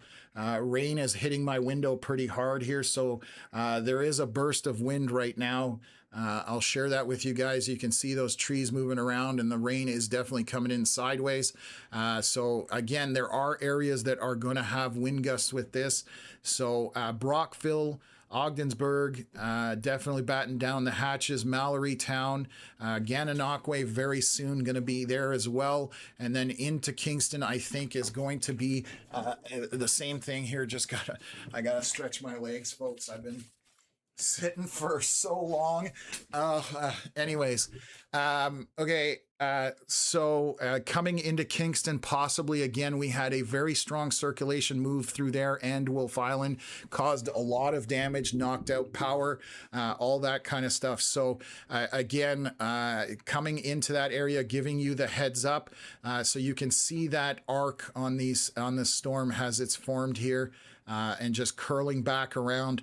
And so winds in behind that, lots of precipitation, and this is moving in this general direction.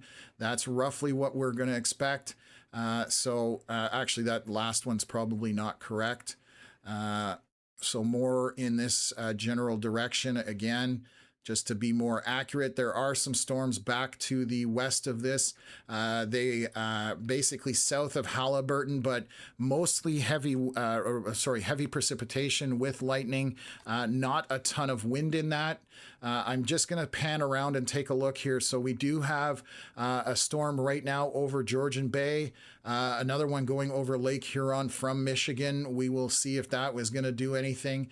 Storms to the north of Wawa, basically going through Wawa right now, but none of those are severe warnings. So there is a squall warning over here over Georgian Bay for that one storm, but you can see where these big bright yellow boxes are.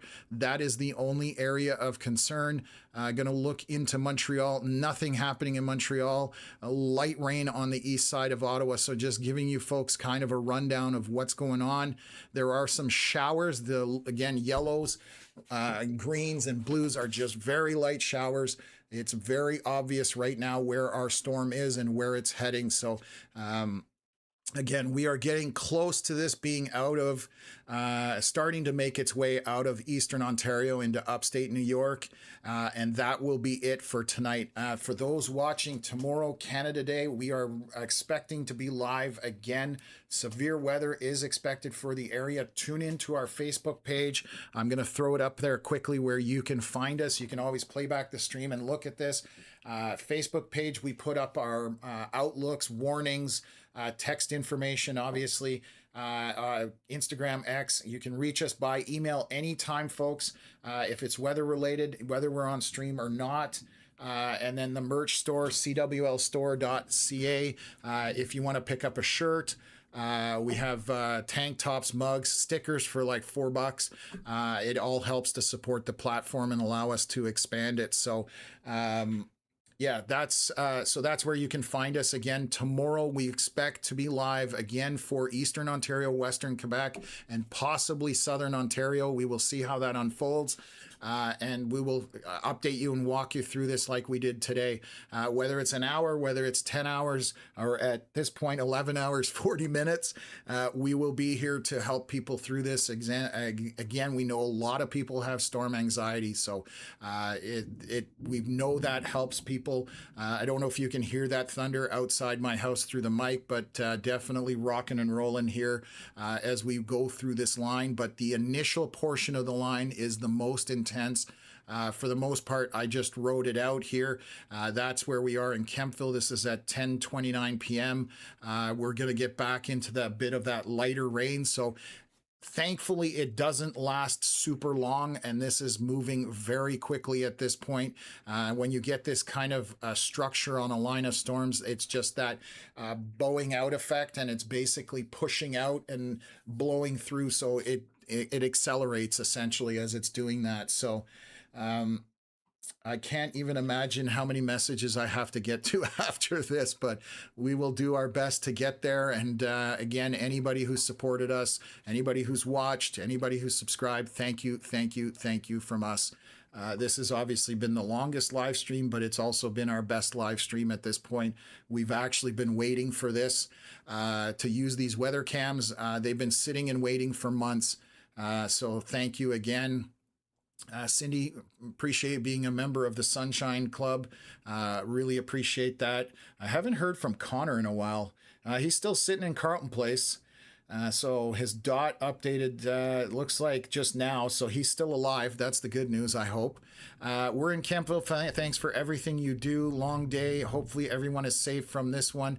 Zinger, thank you very much for that. Again, if you do have any kind of damage to your vehicle and it's from hail or minor dents, reach out to Canadian Hail Repair and Auto Dentist. They are based out of Eastern Ontario. You can play back the stream. We've got all their information, or just Google them. Same thing with Gigi's Tree Care. If you've got wind damage, we know we've seen some strong winds moving through Eastern Ontario. Highly recommend the people at Gigi's Tree Care as well. They sponsor one of our main weather cams. So again, thank you for that as well for everybody.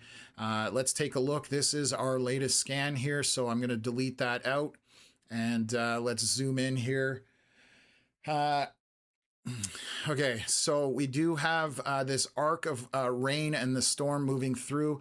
It's along the 15, about to hit the 401 corridor, so it's about to rain really hard along the Gananoque corridor. JC family, again, thank you. Connor's splashing around, and I'm glad he's having fun. Oh, God. Anyways, coming into Mallory Town as well. That precip is going to be on the doorstep, coming into Brockville, now into Maitland, also into Ogdensburg and Johnstown. And then up the 416 to Kempville. That's where things are at right now. So let's take a look. I'm going to pull up this one camera again to see if we've got a good view there. And we'll walk through this, but I can see the light at the end of the tunnel for everybody. We are definitely seeing things improve here. So again, anybody who's tuned in, thank you, thank you, thank you. Just seeing if we can get this camera. While I do that, we'll continue to monitor this as it's moving forward. So let's just take a look here. So again, our marching house is shaking right now. Right now, Smith Falls is out of it. Again, everything behind this, you can see there's no precipitation there. So Smith Falls, Perth, Carleton Place, Almont, Portland, all out of that heavy precip. El Chad, thank you very much. Really appreciate the kind words. Nepean out of it, Ottawa out of it, Arnprior. There are some small light showers around here, but the bulk of it, again, is now south, almost to the St. Lawrence Seaway. And we do have here in the Kawartha Highlands Provincial Park, there is a strong downpour. The winds, they just severe warned it because of these 2 pixels of pink. I'm just looking at velocities. Nothing jumps out at me on velocities, which is your wind speed and direction. So they have rewarned it for this little storm about Kawartha Highlands Provincial Park. So again, we are moving where this is heading through Eastern Ontario. It's coming through Iroquois. It's going to get into Morrisburg. It's going to just take longer because it's this portion right here that, again, you can imagine it is moving kind of in a radial or radius outwards. So these storms are just kind of traveling in these directions. So this looks to travel eastward through Winchester, Eastern Ontario, out to south to Stormont and Cornwall, if it sustains. So that's kind of what we're showing you there. And then obviously the opposite effect here. Again, it is coming into Kingston, folks. So anybody in that area with damage, lack of power, not the good news you want to hear, but that is where things are headed at this point. So we'll continue to watch this, and we'll walk you through the rest of it. And again, down, I'm going to see if there's a closer radar, King City radar. So King City radar is not showing the hail, but this is Kawartha Highlands Provincial Park. It is closer to that radar. There are some minor winds, lots of lightning in there. You don't want to be outside with these lightning strikes, and you can see them out ahead of the storm. So even if you're not under the storm, you also have a storm over Aurelia right now getting organized. It is not severe warned yet, but that is one storm that has popped up there. So just trying to keep an eye on everything as we go through covering all these areas. Just looking south, nothing there. Again, gonna look in Montreal, nothing there. So for the most part, this is where we're talking about in Eastern Ontario, going down to the St. Lawrence Seaway, stretching down to Kingston. Even Napanee might see some of this storm, but again, a lot less severe back there than it is here. So V-Baller Lefty commenting that rain has completely stopped. Whoops. Oh my goodness. The problem is the comments go so fast I cannot keep up with them. Rain completely stopped in Canada Lake, still seeing lightning though. And you would, this thing is going to be putting on a lightning show for a long time. Yeah, I'm trying to get the Johnstown camera to come up, but it's on a cell service, the way that camera works, and I'm suspecting that cell tower might be struggling. I wish I could pull it up right now, but as that storm is going through, oh wait, we may have it back here. If I can pull it up, I will. Oh yeah, it's definitely, why won't you, let me see here. Maybe my computer's getting tired more than anything because, again, it's been running for 12 hours. So let's see if this will come in. Because I would like to show it to you guys, but if I can't, then yeah, it just won't connect. I'll keep trying. Right now it's coming up on my phone, but it may be an issue with the browser. It may be an issue with something else, which is unfortunate because I do want to show it to you guys. Okay, so it has advanced. Again, you can see in those 8-minute increments how far this thing moves forward. It is absolutely flying at this point. So let me highlight what's going on. Let me get that back in here, and we'll update you folks. Yeah, the brain is starting to shut down. Okay, so we now have most of the precip out of Kempville on the eastern side of the 416 down to Shanley, through Ogdensburg, coming into Iroquois, somewhat Cardinal, and then along the Seaway. You can see this along the 401. It is absolutely pouring at this point, through to Mallorytown, Brockville, and then just to the north of Gananoque, and again north of Kingston. So I suspect in the next half an hour, most of this is going to cross over into New York.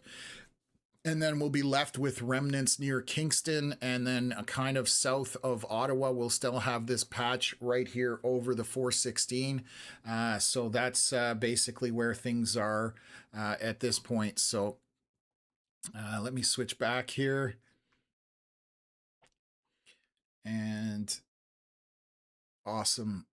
There's a million emails in the donations in the box here from everybody. I'm absolutely blown away by everything that's coming in here. Thank you so much. We will respond to everybody that we can. It is going to take us some time, but I'm glad everybody has found this channel, or a lot of people have found this channel, and we will continue to grow it, and we will continue to do a better job for you folks. Again, we're looking at constantly upgrading things. So again, we want to get this going across Canada as much as possible with Storm Chasers. And we only cover Canada, and we only amplify Canadian chasers. There's plenty of platforms in the US. This is definitely one of those things that we're proud to be Canadian and doing this for Canadians. So let's take a look here. So again, you can see where all this rain is tucked in. It's again a few scans out from being across the border, and hopefully that's it for the rain tonight. But again, I will say tune in tomorrow. If you do get an update that we are going live, there is severe weather possible for Western Quebec and Eastern Ontario tomorrow. So being Canada Day with all those outdoor activities, these storms could be hitting at a bad time. So we want to make sure people get enough warning. We will update everybody in the morning from there. So yeah, I'm definitely not going to pass out in my live stream. I've drank a ton of water. I've also eaten a sandwich. Actually, I'm gonna take a quick second to grab something here.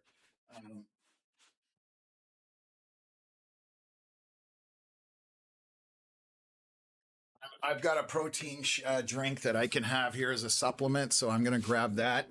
That was a good reminder, the comment in the chat. Like I said, I can drink and eat later at the end of the day if we're getting those severe information out to people. We warned a tornado in Saskatchewan, and people were watching our stream, and they took shelter. And thanks to that, they actually survived the tornado because it hit right not near their house. You know, that's the kind of thing that motivates me. If it helps to save people's lives, if it keeps injuries from happening, all of that stuff, that is why we do this. It's why I work so hard with it at Connor, and all our moderators as well. They're very passionate about it, and that's why they're helping us out here. So my moderators have been on here for probably 12 hours. So I tip my cap to them. I think that's insane that they're on here still. But thank you so much. Again, Connor, anvil crawlers on the back. Oh, wow. He's saying that what we call anvil crawlers, that's lightning that crawls across the top of the cloud. Apparently, once the storm passes, if you turn around and look at it, you're going to see a fireworks show that you won't see in Canada Day. So that's just a little bit of advice. If you want to see what we call anvil crawlers, they are happening all over the backside of this storm as it moves out.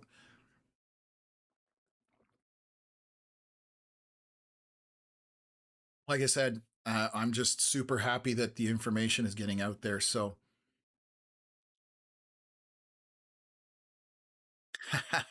Kate, thank you very much for being here all day, tuning out in Carleton Place. Yes, you guys are in the clear. Again, back to the west, all of that. We to the northwest, we are looking good. Portland is now out of it for the most part. Still a bit of rain. Athens, Mallory Town. And we should have a new update here. Still raining here in Kempville a fair bit, kind of moderate to moderate heavy rain. The ground is shaking. Thankfully, the power has stuck on for now. Fingers crossed. I shouldn't jinx myself. Oh my God, I'm famous on Ottawa Reddit.